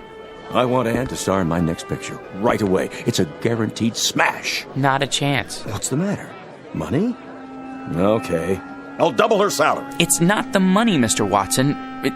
Eli, you see, it's our honeymoon. Great! I'm shooting on location. Make a great honeymoon trip. First class hotel, all the trimmings. Some honeymoon. out of bed before the sun comes up, work all day, study her lines all night. In the last 6 months, the only times I've seen her when she wasn't asleep, she was either covered with makeup or she had so much cold cream on she would have squeezed right out of my hands and stuck to the ceiling. Listen, boy, she's a star. How would you like to see her with bags under her eyes? I'll take her any way I can get her. My boy, you want the world's most beautiful woman. You've got to share her with the world. I've been doing that. Now I want the world to share her with me. Son, it's not for myself, but no Anne, no movie.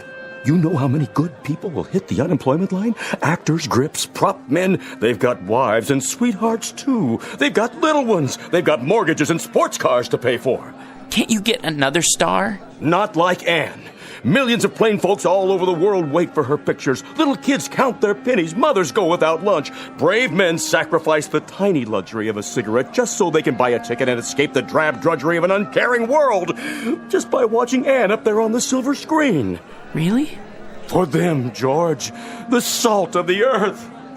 Can't you find it in your heart to make this one little sacrifice? Oh, Mr. Watson, if you put it that way, I'll tell her she can do the picture. It'll be tough, but we'll get through it together. Good. You tell her. She's right over there. Roger, good news.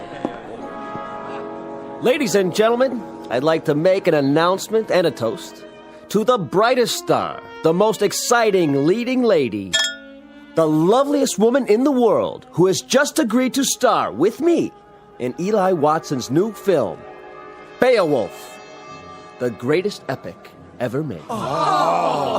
News sure travels fast. Oh, there you are, George. How about a photo, Miss Alexander? Miss? Look this way. Smile, please. How about one more?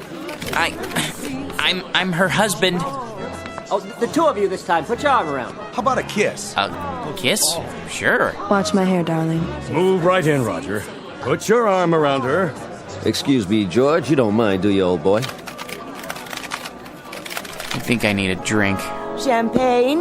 Hors d'oeuvres? Right here. Of course, sir. Hit me again. Twice. 2 more champagne, sir? Yeah, this one's for my wife. I'll take them to go. Excuse me, if I could just get through here. Anne, don't you think it's time to go home?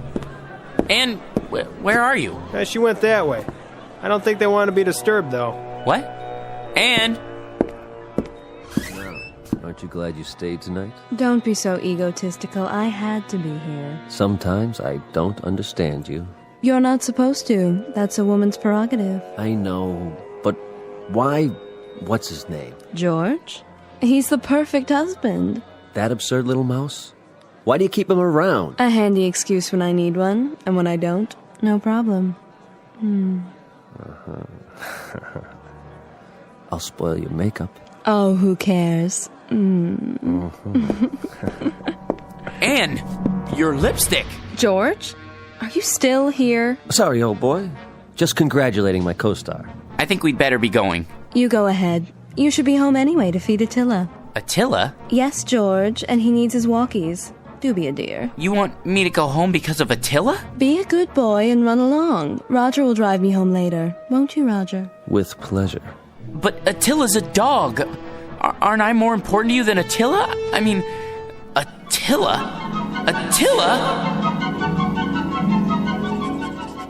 What? Attila, is that you?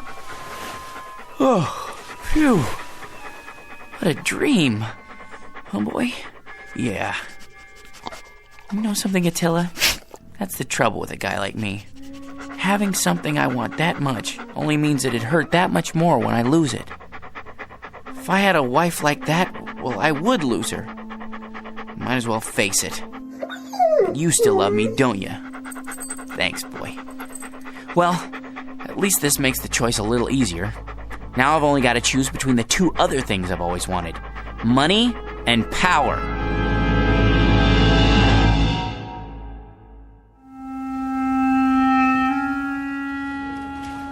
Morning, Georgie. Morning. Well, today's the day, huh? For what, Raj? For what? Well, you listen to this guy. Watson. Has he said anything about the promotion yet? Oh, the promotion. Forgot. He forgot. Roger, Mr. Watson would like to see you in his office. Well, George, this could be it. You wanted to see me, sir. He'd never pick him. Never. Hey, George, the old boy wants you to double-check these entries. I did that already. It's a waste of time. Look, how much do we make a week? Well, look at this account. Guy makes so much dough, he sweats more than that every time he ties his shoelaces. So waste a little time, all right? My gosh, net worth $260,832,461. What would it be like to have all that money?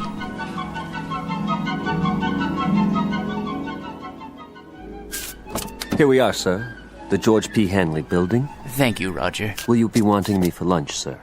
I can't say. Wait just in case. Of course, sir. Not now, Attila. I've no time to play. Sorry, Mr. Hanley, I couldn't hold him. Take him over to 21. Have the chef pick him out a nice prime rib. Not too fatty. Yes, sir. Then trot him around the block a few times. Keep up the pace. Right away. Here, boy.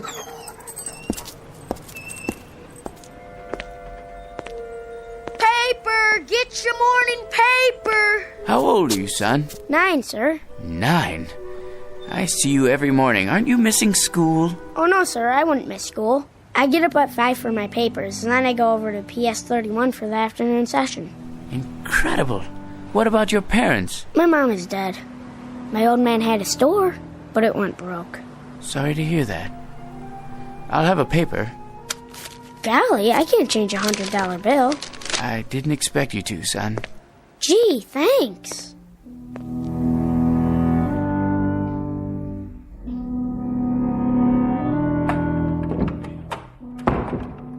Good morning, sir. AT&T's up 7 points in the morning ticker. Glad to see you back. Thank you, Miss Alexander. How was the Riviera? Oh, all right, I guess. Kind of like a suburban tract with castles. I see. Well, sir, shall I send in your first appointment? Might as well get started. Mr. Hanley will see you now. Watson, what are you doing here? Begging again, I'm afraid. These days, a college president has to worry more about salesmanship than scholarship. Then you came to the right place. Hanley, you've already done more for your alma mater than we have a right to ask. How much? Just enough to start the ball rolling for the alumni. Don't be coy, sir. Give me an amount. Altogether, $10 million. If you could possibly start us off with, say, $1 or $200,000. Done. You're a generous man, GP, but you've made a mistake. This is the entire sum. Don't worry. It's deductible. Besides, I want you to have it. Well, so would others, GP. Thousands of alumni, not as successful as you. Giving, sharing the burden and the satisfaction.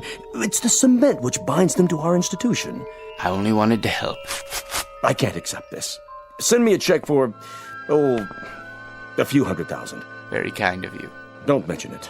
Miss Alexander will show you out. Oh, nonsense. I know the way by heart. Send in the next one. Right away, sir.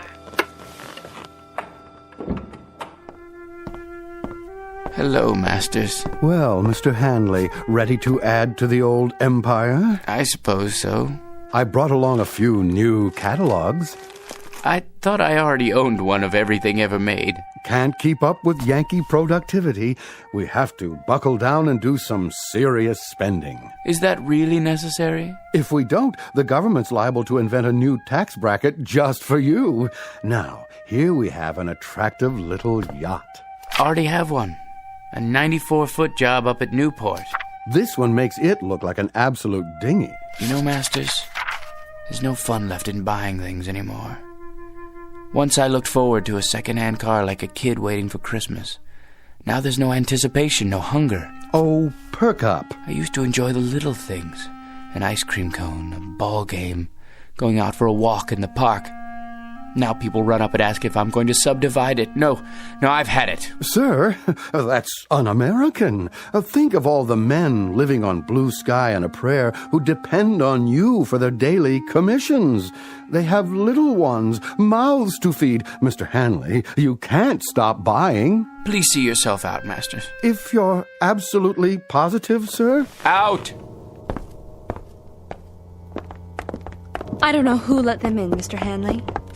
That's all right, Ann. Why, hello, son. Is this the man? Yes. Here's the C note. Awful sorry. What else did he lift? I don't know what you're talking about. I told you, Pop. He gave it to me. You gave my boy a $100 bill? He's a fine lad. Listen, you fathead. Know where I found him? Trying to lay the whole 100 on a 2-horse parlay. Herbie Boy and War Biscuit. But what about the newspapers? 5 o'clock in the morning. How can I teach the kid the value of $1 if you toss C-notes around like they grow on trees? I was only trying to help. If I ever catch you giving dough like that to my kid again, I'll bust you right in the chops. Millions or no